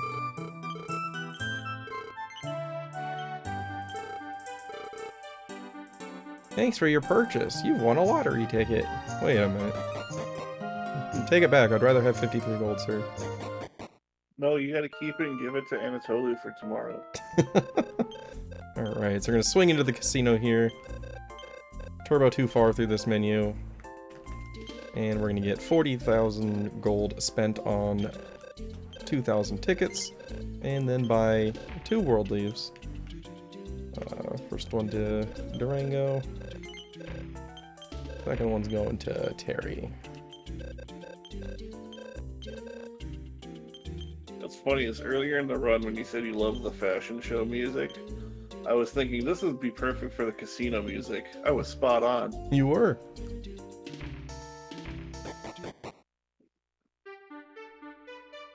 Okay, Hassan's HP is good.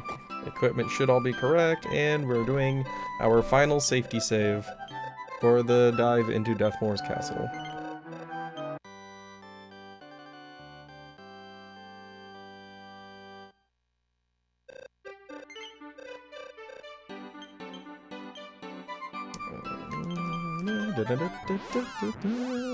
Does it have a Gringham Whip? I honestly don't know what rewards there are beyond the World Tree Leaf. Thanks for eating my input, game. Appreciate it. I wanted to go around this shrine, not into it.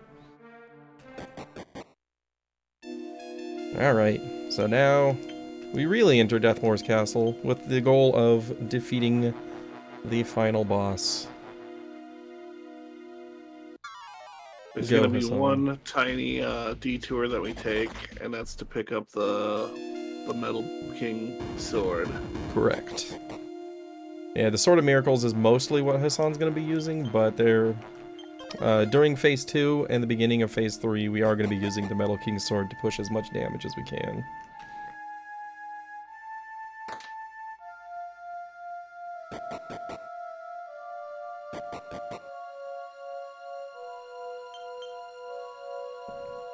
Wow, brain. I am also excited for 90 minutes of Deathmoor, because that means that I got to Deathmoor showcasing a decent run to have time to die to him for an hour and a half. Like, we've had a lot of things go against us in this run, but we've been able to bounce back from all of them and still have a respectable run going here. Yeah, we haven't needed to use any of the backup saves. Yep. I had a backup save after Mudo 3. I have one that's actually right here, before the dive into Deathmoor's castle after 3 Kings, just in case we got walled with the Metal King grind. But neither of them happened. Yeah, that Mudo 3 fight was legendary. I'm gonna remember that one forever. It was so good.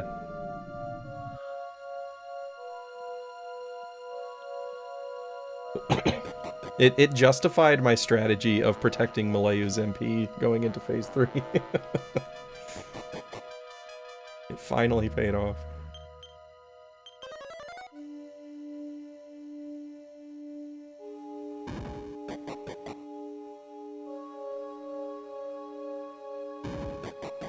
Alright. This is basically a dark room, but occasionally, as you can see there, you do get to see where the path is. And if you do it enough, it's pretty straightforward. In a very This room winding reminds way. me a lot of like something you'd see on like Phantasy Star 4. Kind of, yeah. Except Phantasy Star 4, I think, still gives you an outline of the floor, doesn't it? I think so, yeah. My tiptoe wore off earlier than I anticipated. Alright, so here's the Metal King sword. Extremely powerful weapon, but it's pure damage. It doesn't give us the utility that the Sword of Miracles has for keeping Hassan alive. So we're only going to use it when we desperately need to push as much damage as we can. Go away, Northrex. Not the real Northrex, but them. The real Northrex is definitely asleep by now. I would assume so.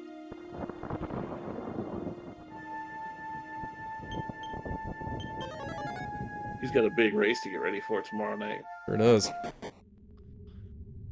Alright. We're here. It's time for Deathmoor.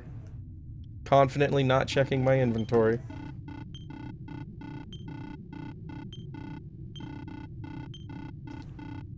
Now, for anybody who said this doesn't look too much like Toriyama's work, there you go. Alright. What? Menu better than that? There we go. And build up. So, Deathmoor's got 2 patterns. There's an A pattern and a B pattern. He can take 1 or 2 actions per turn, and his actions reset on the pattern changes. So right there we saw freezing air, and his next attack can either be an attack or a strong attack, and he could bounce or swap to B after that. Well, with bounce, so he is going to stay in A pattern here, and then do a big AoE. So, Yep, so he's going to start off with Burning Flames or Freezing Air here. Burning Flames is stronger, which he did.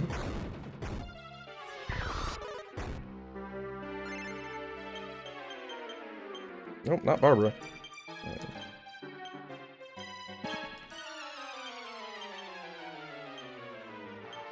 Equip the agility ring on Chamorro here. Give him a chance to outspeed and heal Hassan. Alright, freezing waves. So now he's in B pattern.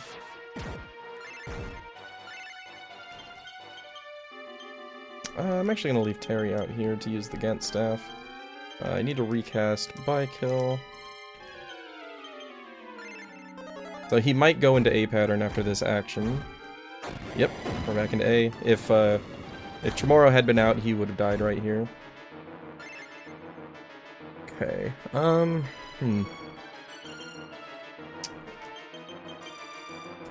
defend here, lunge, use the Gent staff on yourself, and heal all Durango. Good, nice turn order. Had a good turn there. He just did a regular attack. Yeah, that was great. So now he's either gonna bounce or swap to B. He's in B pattern now, trying to poison us.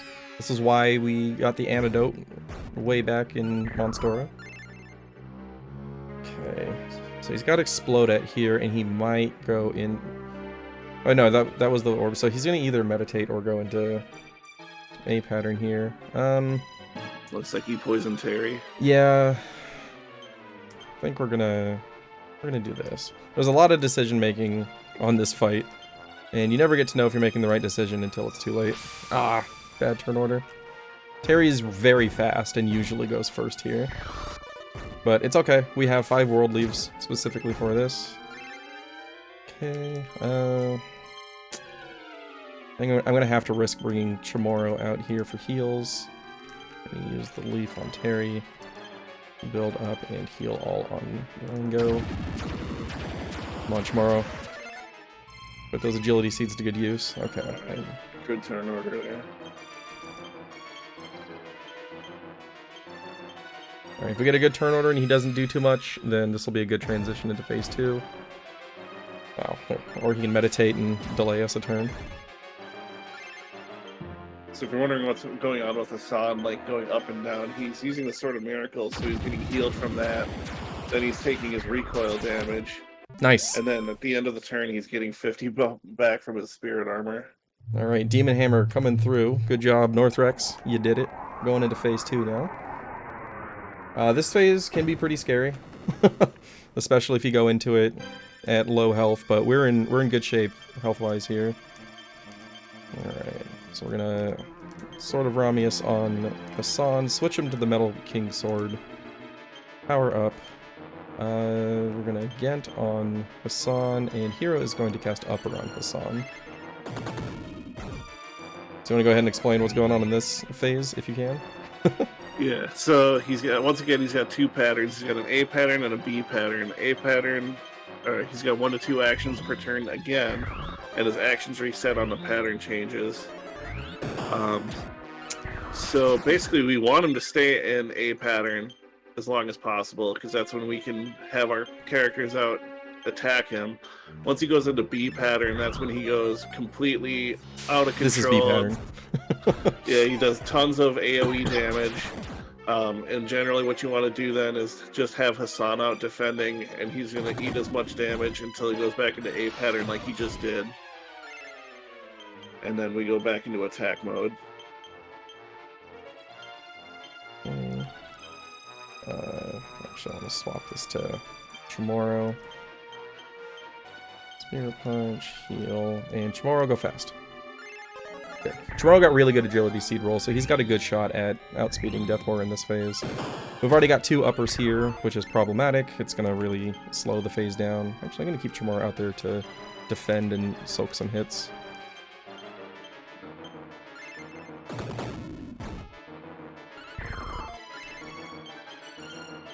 So we're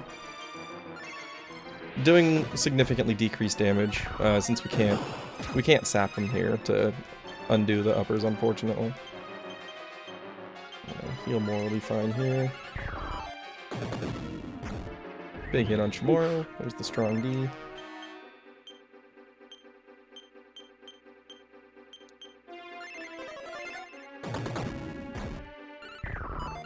Strong D is rough too, because it will protect him against critical hits. Yeah, he's going to take almost no damage on turns when he uses strong D. And it doesn't matter if you outspeed him on those turns. If he's going to use strong D on his turn, then the damage reduction effect is in place. And since he gets 2 actions, he can potentially just non-stop just use strong D in attacks and ruin your day. It has happened. It's not nearly as bad as sitting in B pattern, though.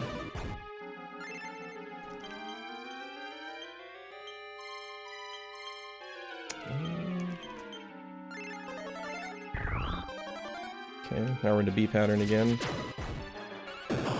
Thankfully, he hit Hassan. No.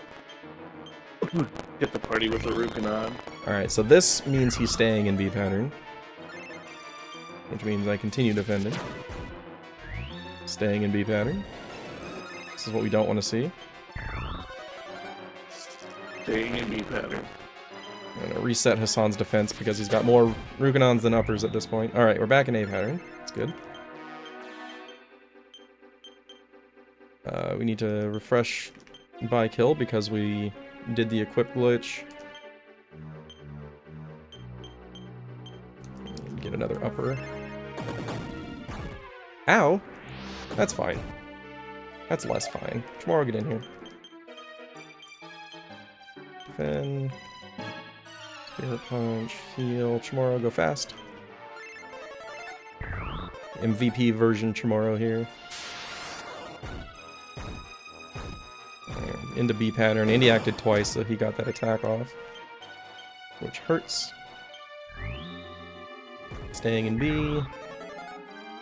Right, buy kill, which does nothing because he already has it. Alright. Staying in B. Staying in B. Alright, we're gonna send Rango out to defend one of these. Staying in B. This is a little bit scary. We kind of have to hope for the best. If he stops right here... Nope. Ooh. Okay. Okay, we're gonna have to kind of hope that he goes into... Actually, you know what? Here's what we're gonna do. He might go into A pattern on this action, and we're really hoping for it. But Terry should outspeed and revive Hassan. Okay, we're staying in B.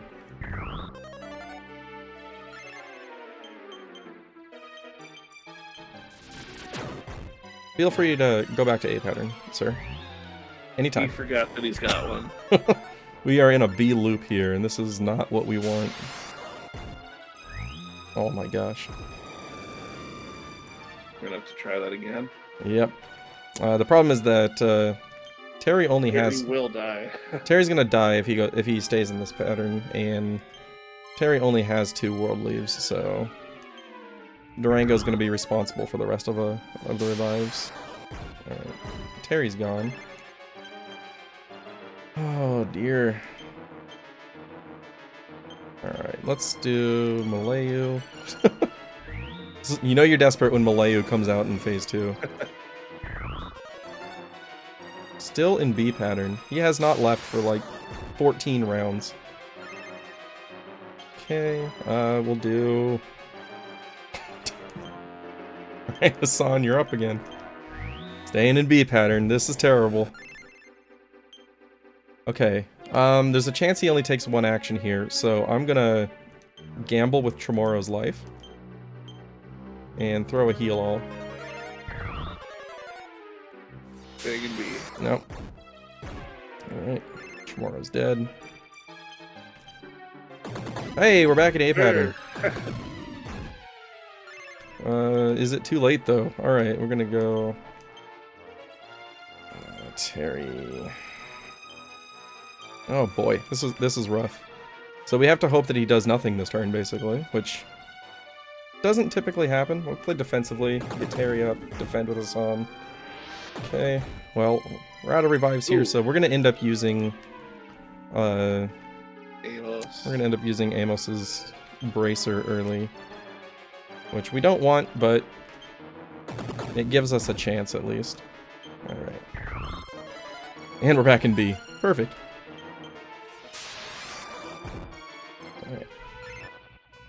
Alright, so everybody's back now, except for Amos. But that's okay. It's really nice to have that for phase 3, but We're back in A. sometimes you don't get what you want. Okay. Build up. We'll go ahead and push some damage here. Upper Hassan. Fortunately, this phase does not have regen, so we're not losing ground by defending, we're just losing time. Let me just do this. We should be fairly close. We got a lot of... Dang it. We did get a lot of damage in. No, use your sword again.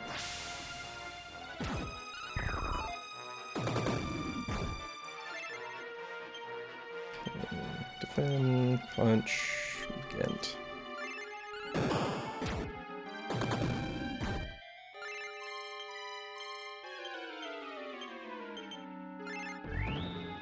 Strong D. It's good since we're on a recovery turn. Okay, this might push him. There we go. Yep. Alright, so phase 3, we still have 2 or 3 leaves on Durango. We don't have the bracer. Photosensitivity warning. Look away if you can't handle flashing lights.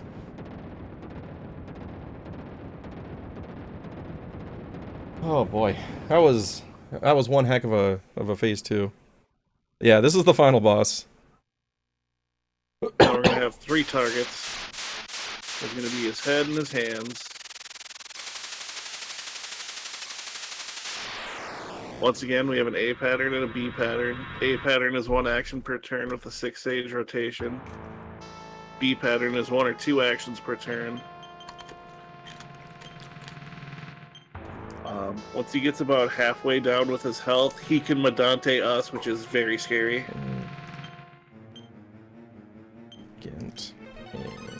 We're gonna equip the golden bracelet on Chamorro to slow him down, and then cast Kiriko because he's going to put somebody to sleep here. And then Kiriko will wake Terry up. Perfect. Goodbye, Chamorro. Now this turn's gonna hurt, so we just have Hero out here defending to soak this scream. It's a big AoE that we don't really want to deal with. Thank you, Hero. Your services are appreciated. Okay, we'll take this opportunity to get Chamorro back up. Oh, I used more leaves than I thought. This is my last leaf. Okay.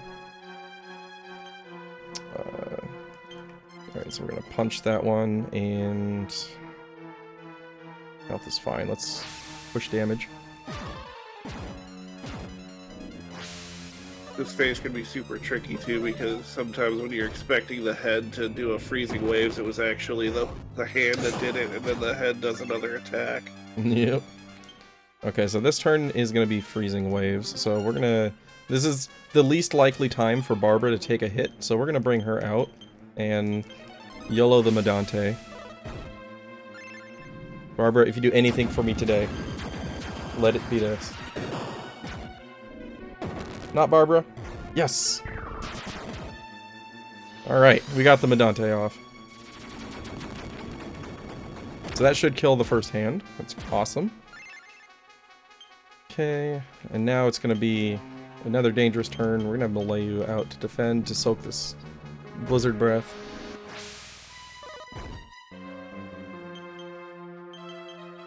Okay. We're gonna refresh that, start beating the crap out of this hand, and Chamorro, put your agility ring back on first. And heal yourself, sir. Position, heal thyself before you die. Who's asleep? Hassan went to sleep. And we're back into A pattern here because of that. So he is gonna scream here. I need to get... yeah, we're gonna lose Malayu here, but that's okay. Oh, I was really hoping he was gonna scream first. That's unfortunate. Okay. We do still have the dew, so we're gonna be using that here. And fortunately, Terry is very fast. Alright. And wake Hassan up, please.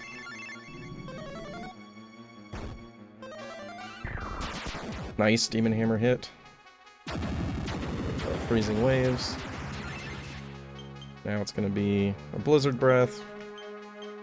Actually, we're done with Barbara. She did her job, so now she can soak this blizzard breath.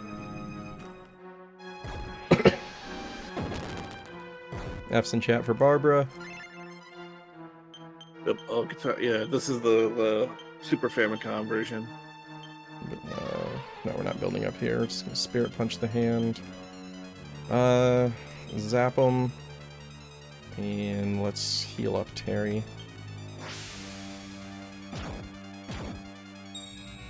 Oh my gosh. Well, we're back into A pattern. And Durango is the one that went to sleep here. I have to have Hassan soak the scream, which is a little bit scary.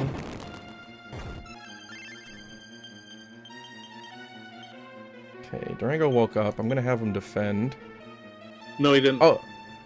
Durango didn't wake up, never mind. Good. I put them up in the wrong order and it confused me. Okay, so punch the hand, heal Hassan, wake up Northrex. He's so sleepy.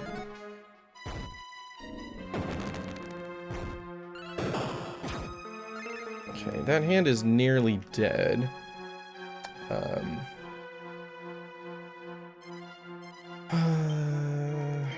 Yeah, we'll just keep swinging at the hand. Do that, and then also on top of the Gent staff, we're gonna heal all in case we take more damage on Durango here.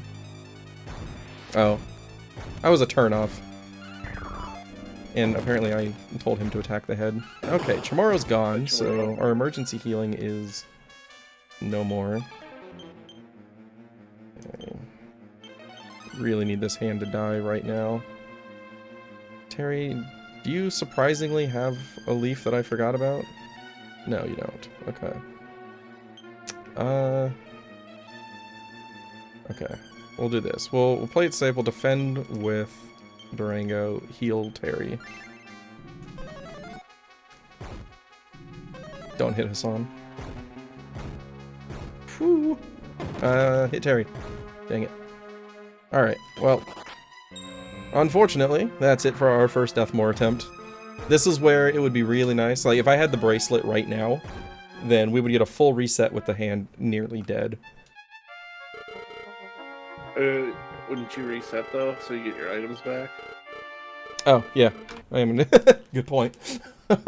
So I am going to reload the save there so that I get my world leaves back, because we don't want, and the world do, we don't want to go in without that.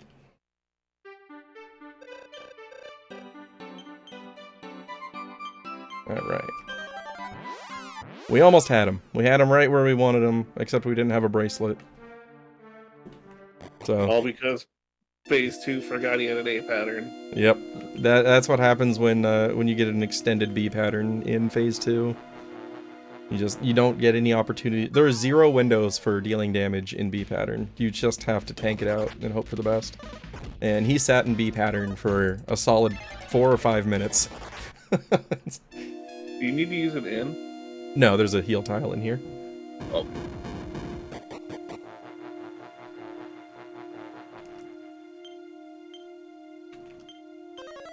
Yeah, it's tough to get it on any try, because we do go back to the beginning of the fight, so we are back into the RNG pool of how is he going to behave on phases 1 and 2. Phase 3 is generally pretty consistent. It's really a question of what resources you have going into the phase after Phase 1 and Phase 2.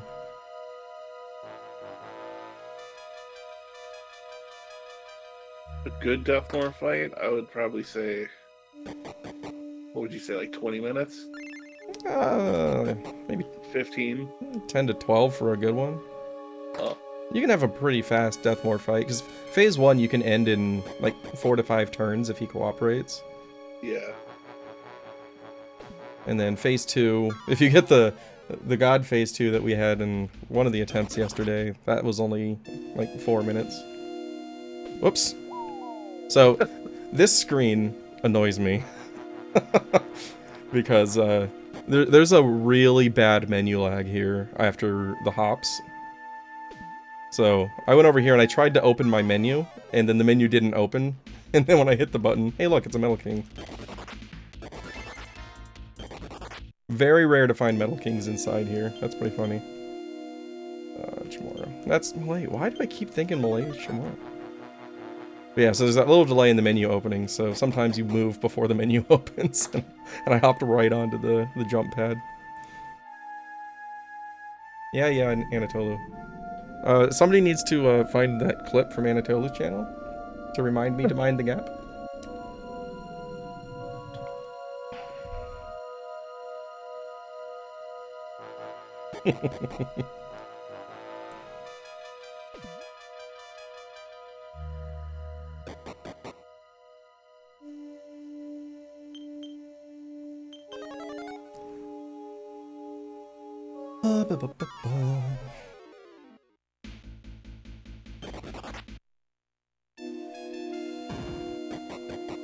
Yeah, and from the end of Deathmore to the end of the credits is about 22 minutes, so that's one of the reasons why it looks like we're so far ahead of the estimate, but there is credit time included in that because JRTA timing does go through the end of the credits.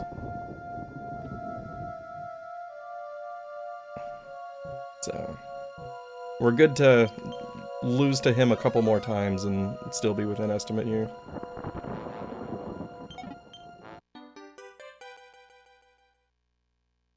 Yeah, that sounds about right. Greensy Saber. Kind of the same as like all the real final bosses of Dragon Quest. You don't get a whole lot of character development time for them, so they're just bad guy do bad thing. Yeah. That's all they really needed to be. And they're always like introduced late in the game, like, it was me all along. Except for Necrosaro. We meet him early. Yeah.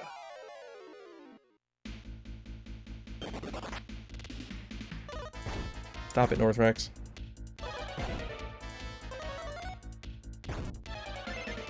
You too, Mudo. Who would have guessed that Northrex would have ever teamed up with Mudo? Right? Didn't seem like the type, but here we are.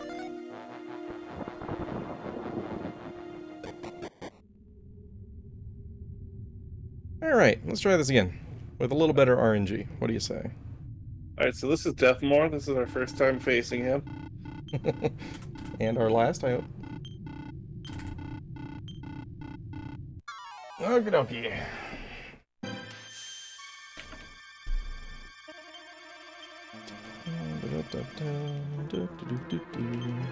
Just Deathmore things.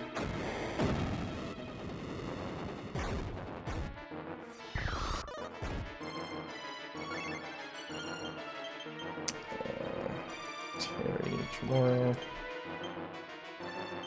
Plunge. Heal. And heal Durango. Instant waves. Okay.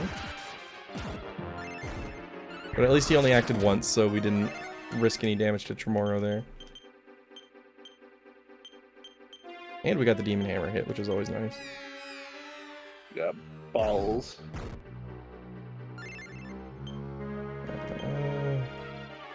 Luckily he didn't meditate there. Fine. Well, he might meditate now. Nope, we're back into A, which is why I didn't bring Terry and Tremoro out. Okay. Double action means he's got a shot at taking... or going back into A here, or staying in A. But I do desperately need to heal because of that strong attack. So we're gonna hope for a little bit of good RNG here. Okay. There's a reflect. And we're good. Nice Demon Hammer hit. That's better RNG than I was even daring to ask for. If he had taken a second action, this would have shredded Tremoro. He'd still be alive, but we would not be in a very comfortable position. Nice, that Demon Hammer was all over it. See, that's a fast phase 1. We're not in the best position here going into phase 2. Like HP wise, but at least we didn't use any resources. Alright. So we're gonna go... do I want to... You know what? I'm actually gonna pause on the uppers here. And instead have Tremoro out here for heal all. Get caught up from phase 1. Good call. We needed that HP. We already have an upper on the boss. That's terrible. Spirit Punch. Heal and upper. Ow.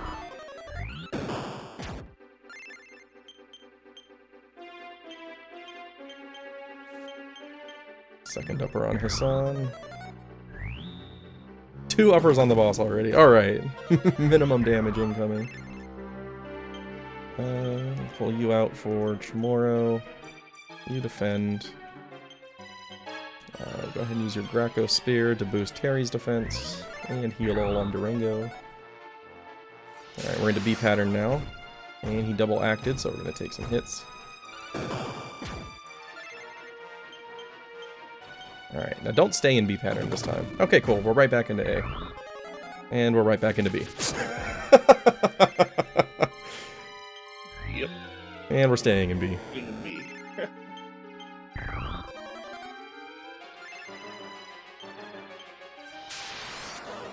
Staying in B. Staying in B.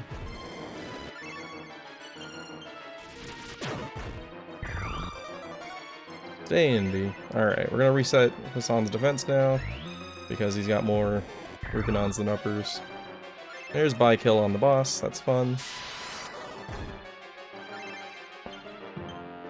Okay, we're back into A. Don't do anything else. Okay. Yeah, let's just go attack, charge up, heal, Chamorro, and Chamorro, run like the wind, or go slowly. Okay, he only acted once, we're fine. We'll defend there, go for the punch. Strong D. Alright, good recovery turn. Unfortunately, it was also an aggression turn. Actually, with this situation, I'm going to put Hero back out here. And get upper back. Bye, Hero. Ooh, bye, Hero. Strong D. Nice. Alright. Backup plan, Malayu. You are going to cast Increase. Give everybody some defense. She does also have upper, but since she's out, I might as well give everybody a little boost. Ooh. There we go. Okay, and now we'll focus I'd say he's on her. about a third down. Somewhere around there. He's got 3,000 total. Yeah, I Demon think we're Hero's landed. somewhere around 1,400 after that hit. Okay.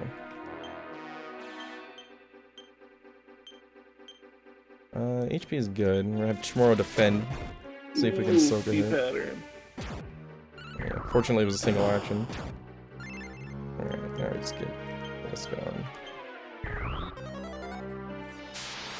Still in B. Alright, back into A. Okay.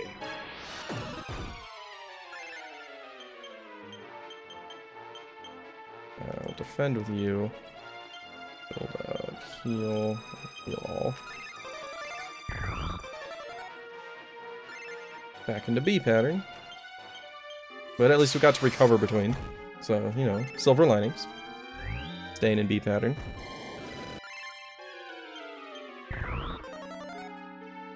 B pattern is not where we're happy. We don't want to live here. Staying in B pattern.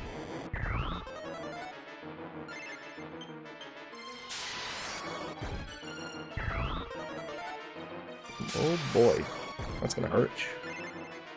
Alright, we're gonna have to... I'm gonna reset Hassan and then swap him out for Durango. Staying in B pattern again. I almost ran there instead of defending. That is not the plan. There we go. Alright, back into A pattern. Okay. Need a nice lucky turn here. Oh, Chamorro, go fast. Thank you. Don't kill Hassan. Don't kill Chamorro either. Perfect. You tried. You tried. I got exactly what I asked for. Alright, go fast, Chamorro. No, go fast, Chamorro. Don't take a second action. Okay, we're good. Back in B pattern. I think he's got about 1,000 left, if I've been counting correctly. Around there, yeah. Ooh, these are some long B patterns today. Yeah. Oh, that's gonna kill him. Bye. Yep. It's fine.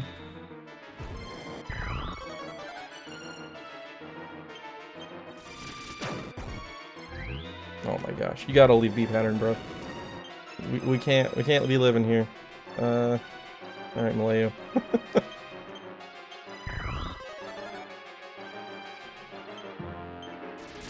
Alright, now do not stay in B pattern, please. Please, please, please. Oh dear.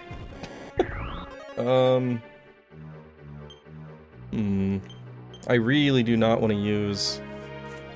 I'm gonna have to sacrifice Barbara here. Okay. So I'm going to take this opportunity to hope that he takes one action. So that I can... Not Barbara. Hassan. So I can use a leaf on Hassan. Heal Durango, and then also heal all Durango. Okay, good turn order. Oh dear! Wow! The last HP is the only one that matters. And we're back into B.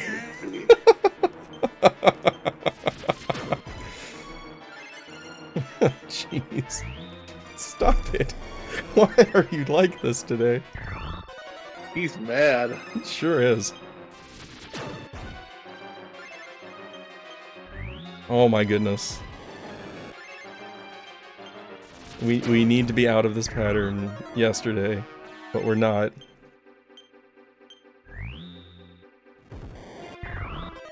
Oh boy. Dodge it. Nope, okay. Tried to will it into existence. Okay, strong D. And nothing else. We're in A pattern again. My goodness. Well, Durango, you might as well attack. Actually, no. We need you to buy-kill Hassan. Go, Chamorro, go. Yes! Okay. Okay. Attack. Punch. Draco Spear. Physician heal thyself. I'm just hoping to push some serious damage here and get us out of this. And we didn't get it. Alright. Okay, we're back in A.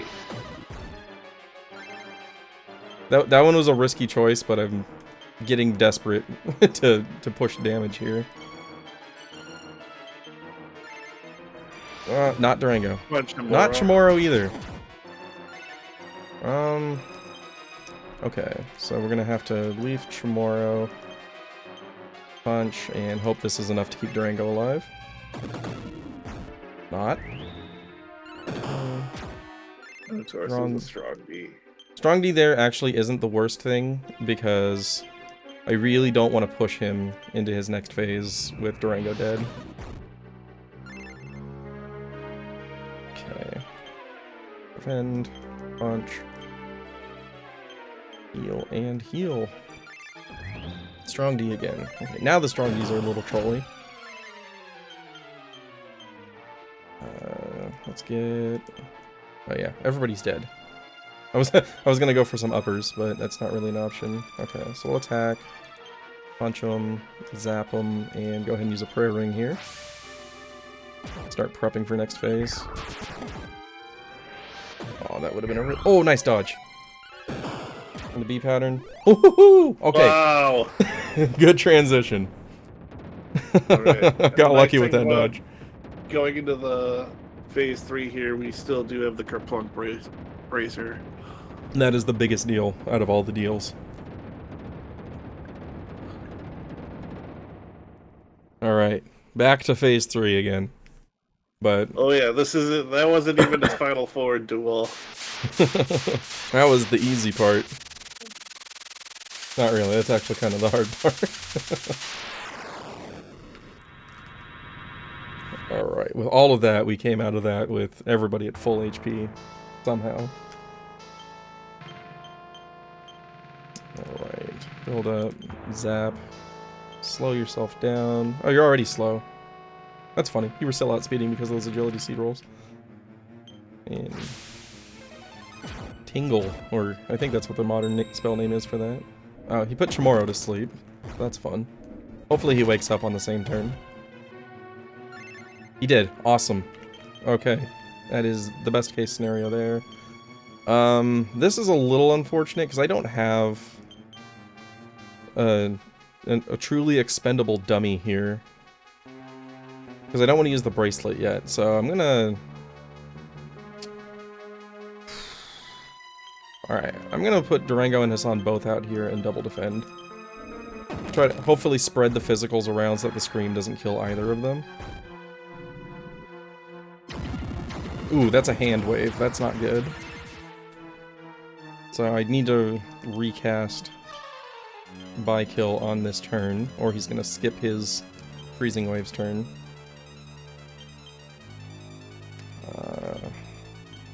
Do this.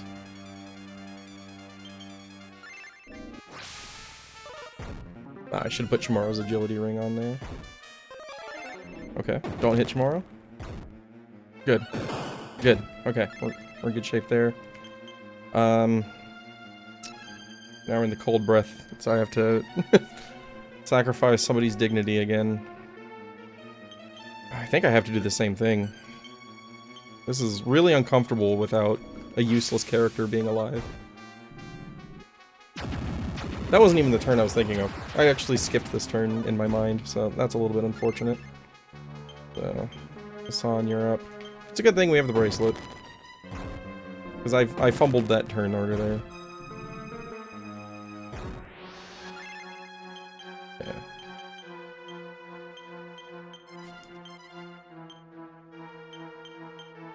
Alright, go fast tomorrow. Like you've never... Actually, you know what? We've got the do here. We're gonna use it.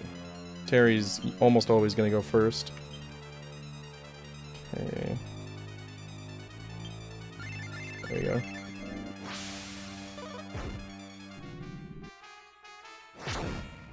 Okay, now we're sitting in B pattern where he's taking random actions. Once he does the little eye gleam, that's going to be him going back into A pattern, at which point he's going to be predictable again. Oh boy.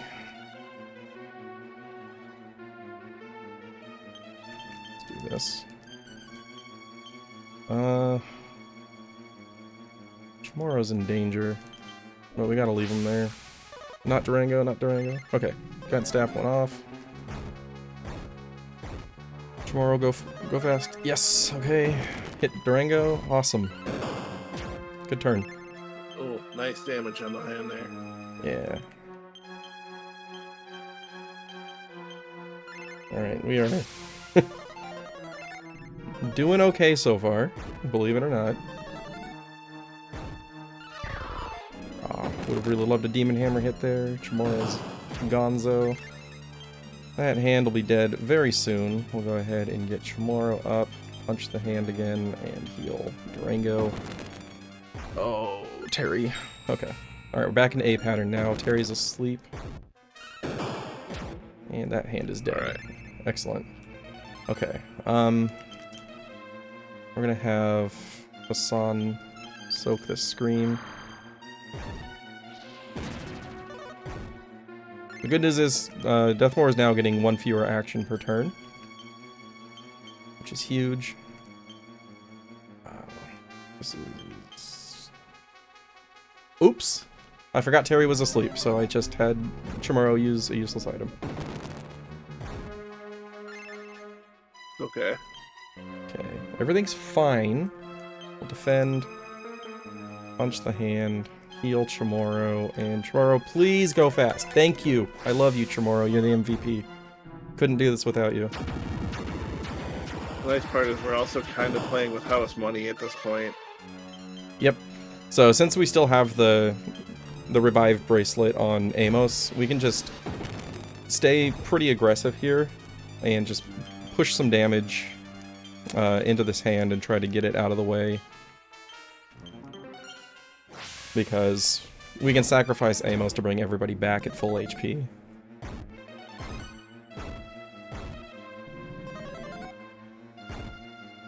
Okay, Terry. Let Hassan go. Nice. Demon Hammer hit, Nice. awesome.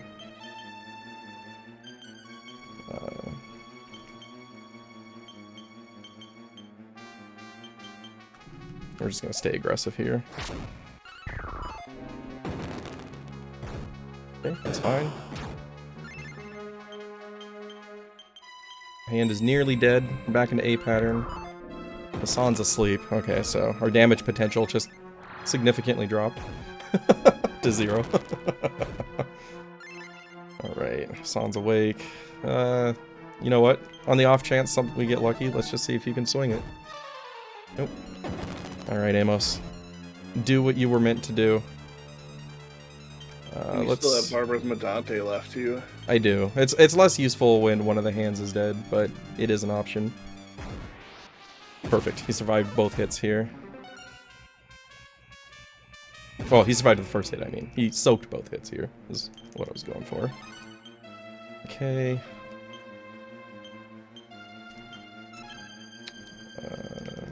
Spear punch. Do that. This hand should go anytime. Leona zone is fine.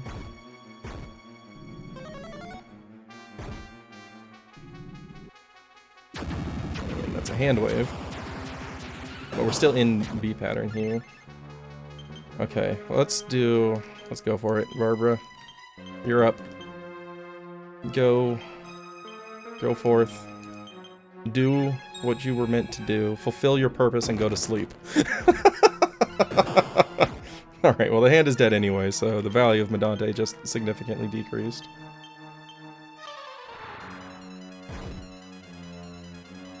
Okay. Yeah, we'll do this. I'll make sure this is up, because I honestly don't remember. Oh, wait, we need to recast it anyway, because we're switching to the Sword of Miracles here. Heal up. Terry. Nice. Okay, so he's gonna do freezing waves on this turn. So get a good lunge in there.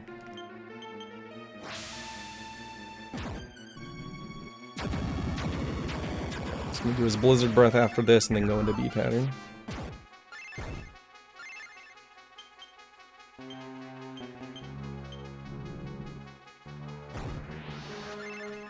Okay, so now he's unpredictable for a bit. I'll use a prayer ring here. We're back in A pattern. Instantly. Okay, so he's gonna scream. I'm gonna soak it with Hassan since he's gonna heal most of the damage back. Okay. Give him a lunge. Zap him. Wake up. That lazy Northrex. I mean, it's late for him. Sure is. Okay, we're gonna get a Blaze Most here. Oh, wait, no, that was the Blaze Most turn. So we're gonna get waves here, so we're gonna recast. And yeah, we'll top off Durango. Oh, that's right. Durango wasn't awake to recast by kill, so he skipped his freezing waves. Silly me. That's an easy mistake to make here. Go fast tomorrow. Nice. Okay. We're actually going to get some time in B pattern here, which is a little bit scary because we're getting really close to Medante range if we're not already in it. So, I want to keep people topped off as much as possible. Okay, we're back in A pattern. Chamorro's asleep. That's fine. We're going to get another scream here.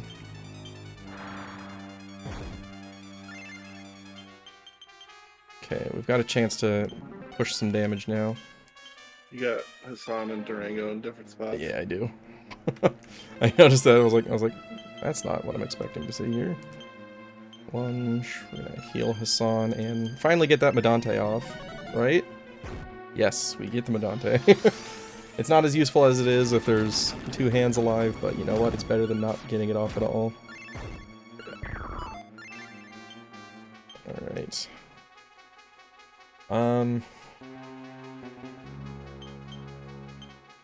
I honestly don't recall if... Okay. I couldn't tell if Durango had been asleep or not when I tried putting buy kill back up, so I played it safe there, just in case we bypassed the freezing waves turn. Better safe than sorry.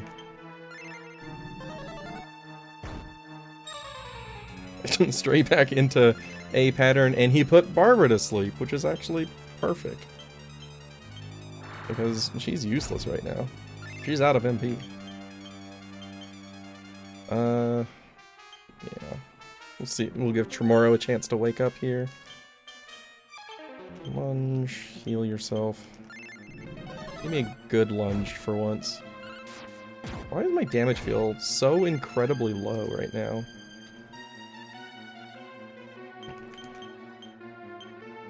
Are my build-ups just, like, not working?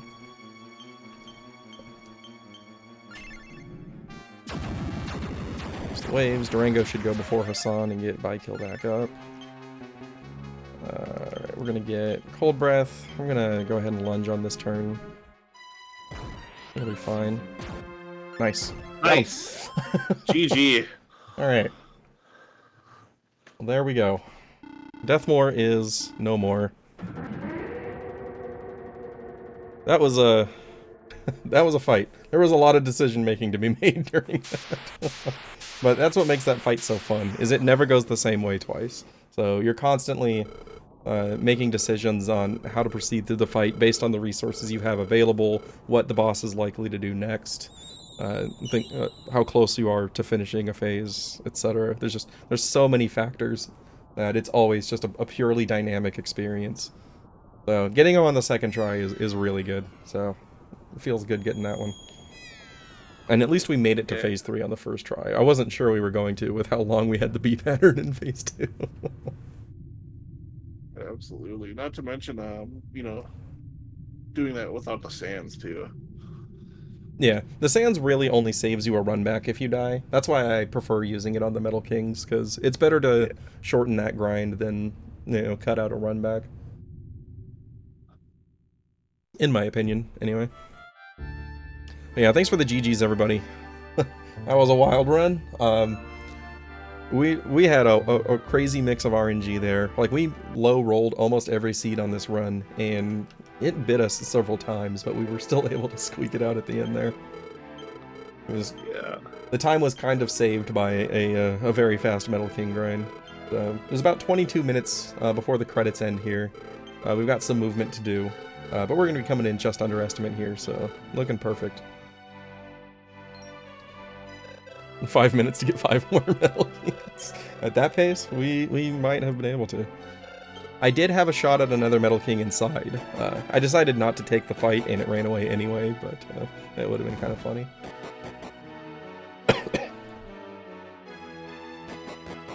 But yeah, so now we get our typical post-game world tour. We're gonna go visit all the locations, and do some required dialogues, walk out of locations, but mostly just sit back and enjoy the ride now that the stressful parts are over.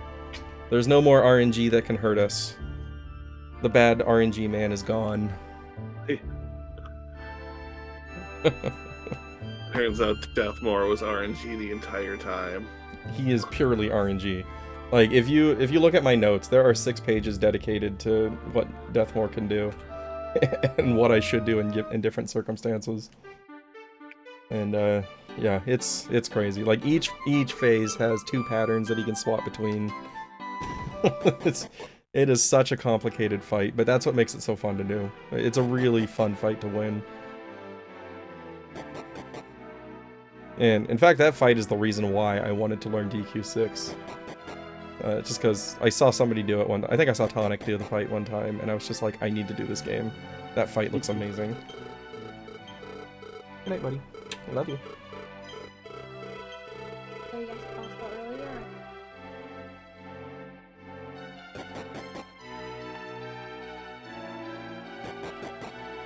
Alright, so we're just walking out of here. It's gonna be the recurring theme here, is just leaving through the most efficient means possible. Yeah, that's true. There are several scenarios where the strategy is just die.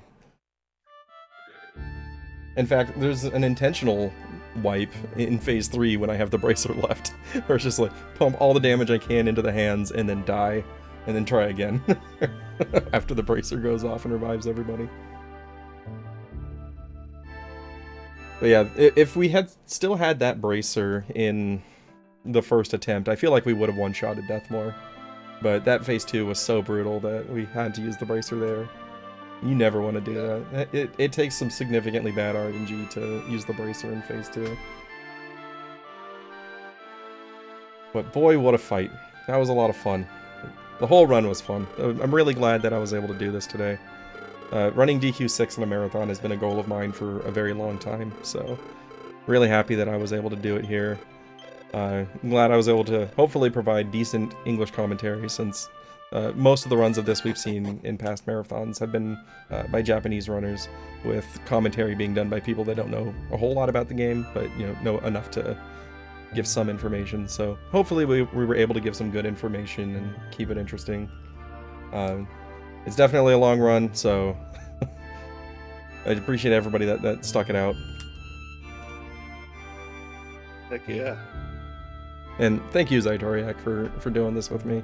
It's good to have somebody to bounce off of, even though it's not a game that you're overly familiar with. Absolutely. It's always just fun to hang out and talk about a DQ game while you run it. We learned how to count to 70. Yep. Yeah. We sure did. We also learned how to count to 2. That took a little more effort, though. Alright.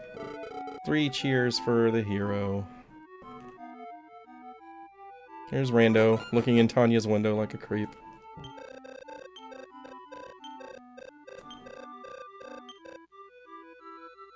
Alright, so Dream World people are disappearing. Tanya's going bye-bye. She's still in the real world, though. You'll see her dancing at the, I think you see her dancing at rydock at the ending festival. Rando's disappearing, too. Did the people in the bar disappear? I've never checked. They do. Yep, they're all fading as well. We excessively learned how to watch for Deathmore's B pattern. Yep, you are all very intimately familiar with whether or not you're in B pattern. Spoiler alert, you're always in B pattern. There you go. Stop by Grandma's house here.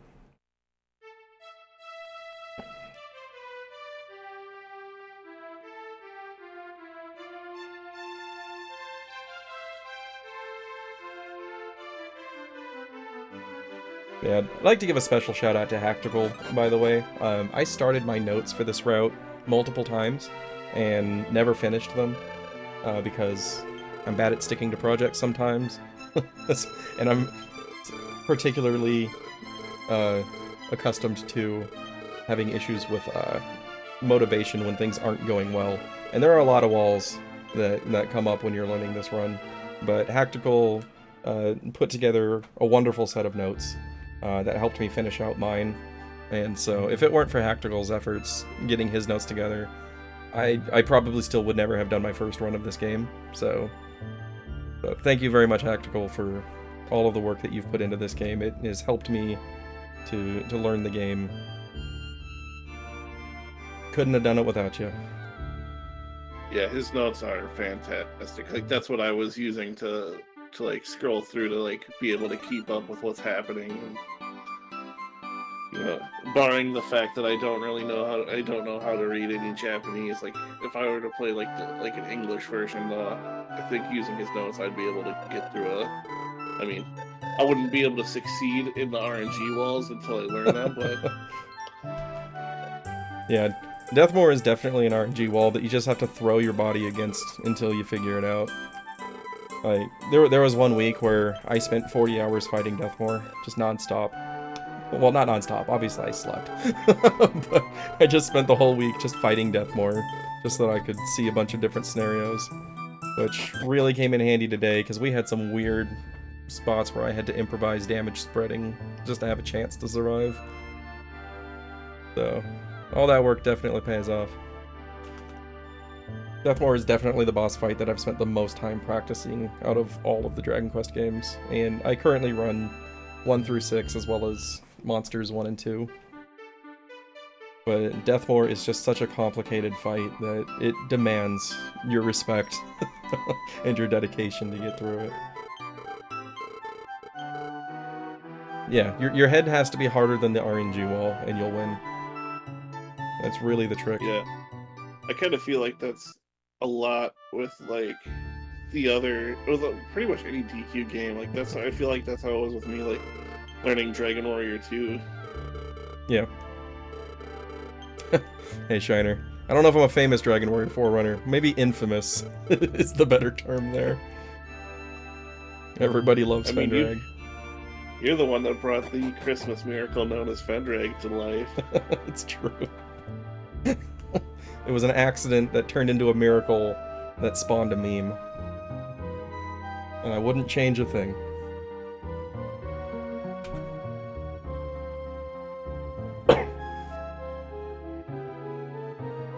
Yeah, so for anybody that's not familiar with that one, for the final boss of Dragon Warrior 4, on the first turn you cast Fend Spell on the boss, so that Christo's not going to try to cast Beat on him. And I turboed through and cast Fend Spell on Ragnar instead, which completely broke my setup, because Christo wouldn't cast Increase. I wasn't able to get by kill on Ragnar.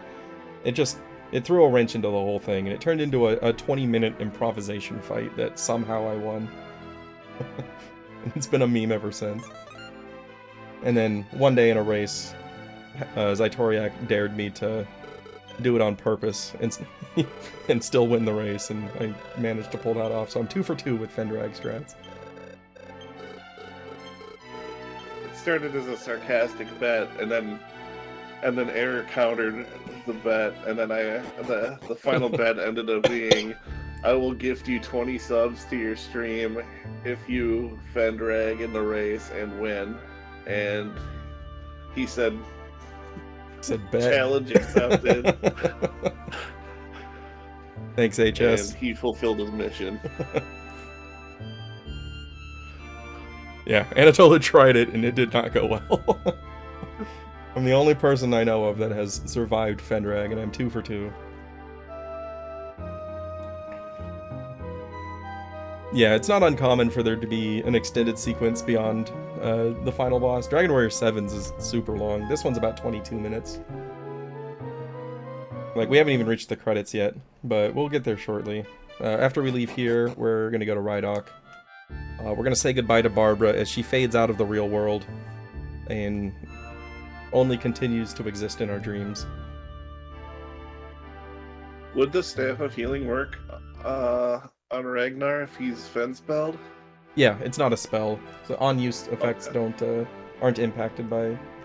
at least in this game it isn't.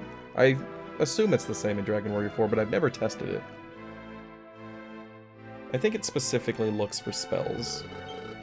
And on-use effects are a different classification. Yeah, Sword of Miracles on Ragnar would help that out, but then you lose the benefit of the Sword of Lethargy. Yeah, it would make P7 twice as hard. Yeah. Or you could just go solo Ragnar. Just tank him up, Sword of Miracles, and pray. I'm sure at level 99 you could pull it off. Probably sooner, actually. I wouldn't be surprised if it's doable around, like, level 50 or so. What would be better to have him, though? Like, I mean, I don't think he would survive P7. It would be... Yeah, that's true. I think you'd have to play with the code that allows you to control your party and swap him to the Sword of Lethargy for P7 and get lucky. I'm also thinking, like, yeah, either that or, like, do something where he can have, like, the Metal Babble gear, but it also gives him, like, the breath and spell resistances, because I'm thinking as soon as you get, you know, a double icy breath or something, it's game over. Yeah. Yeah, that would be a pretty rough one to survive.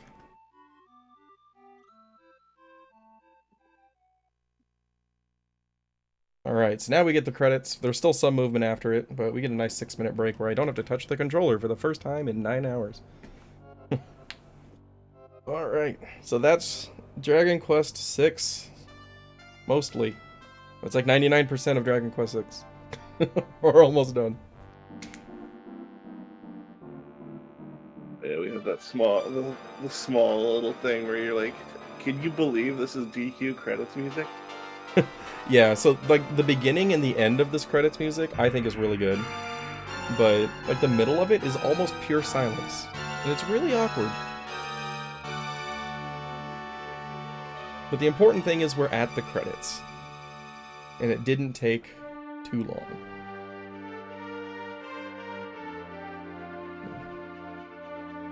Turn up the music so we can enjoy this.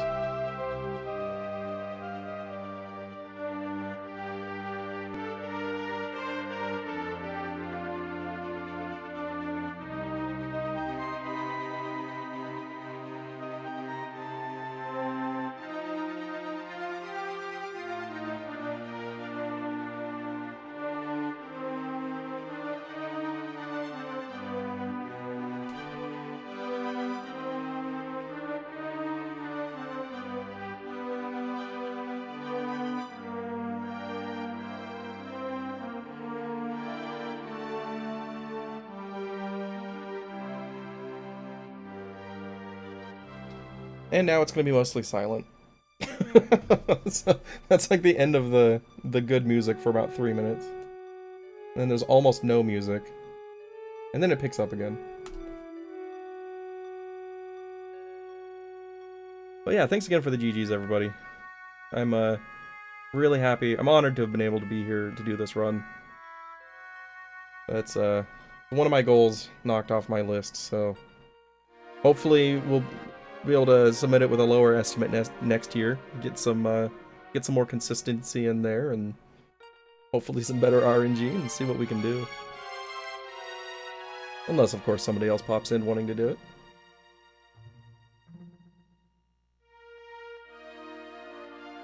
Also, this isn't even your final run of the marathon. Sure isn't. Tomorrow we are doing... Zajarek and I are both going to be in the Dragon Warrior 2 race tomorrow.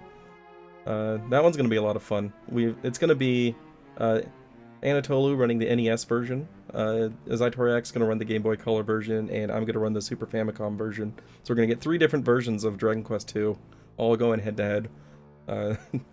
Fortunately, the average runtime on them is similar enough, at our skill levels at least, that it's actually likely to be competitive. So it's it's more of a for-fun showcase, so that you can see the different versions. Minus the Switch version, but we don't need to talk about that. The 3 older versions. If Cowie wants to fire it up. True. Cowie could always jump in and demolish us with the 2-hour Switch run. But, yeah, it's gonna be a fun showcase, so you can see multiple versions at once. It's what I've been most excited about. Even though DQ6 has been a goal of mine for a long time, the DQ2 race is what I've really been looking forward to, personally. But yeah, after a really fun idea, and you know, I literally just learned Dragon Warrior 2 for the Game Boy Color to be able to do this with you too, so it's gonna be good.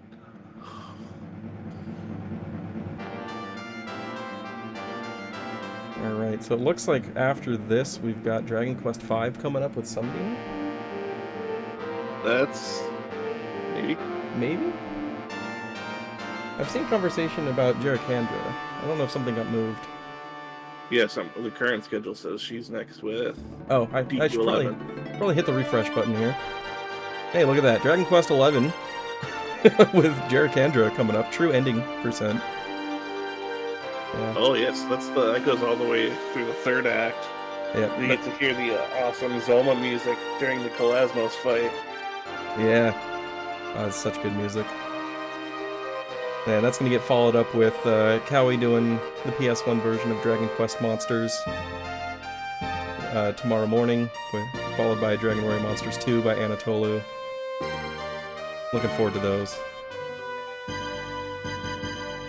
Yeah, I love the Monsters games, at least the first 2. I haven't played the Joker games or the Dark Prince, but Monsters 1 and 2 are such good games. I really love them.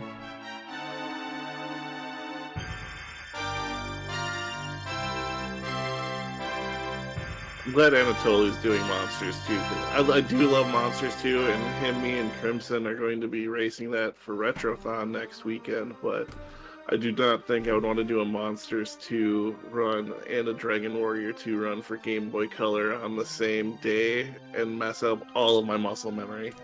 Yeah.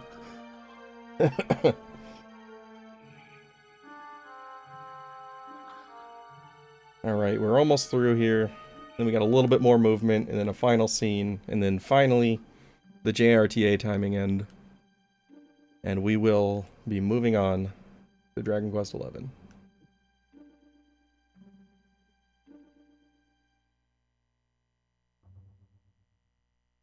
After some more silence.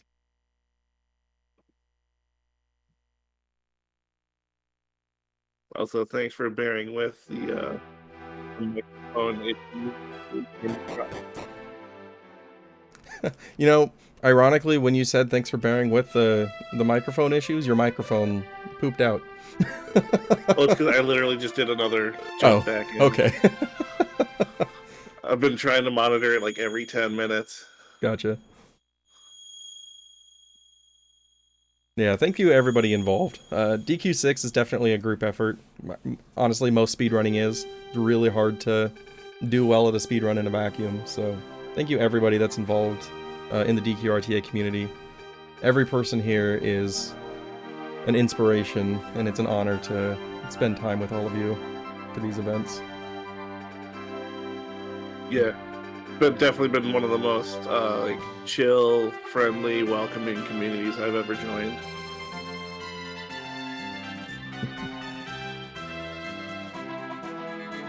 Yeah, make sure you join the Dragon Quest Speedrun Discord that Evil Ash just posted there. If you're interested in learning any Dragon Quest speedruns, we've got a lot of information there. There's a compendium that's got collected notes from multiple runners for just about every game at this point. So it's a good place to start. It's a good place to ask questions. All experience levels of questions are welcome. There's people willing to answer questions for just about every game. Yeah, we look forward to seeing new people there. We've got some recent additions to the Dragon Warrior 4 community in particular from the Big 20. And we're always happy to see some more. And there we go. We got 9:16:28 final time for Dragon Quest VI. Not too bad. So we're going to go ahead and kick this over to an intermission screen at this point. Thank you everybody for hanging out with us. We appreciate you, and I hope you enjoy Dragon Quest XI.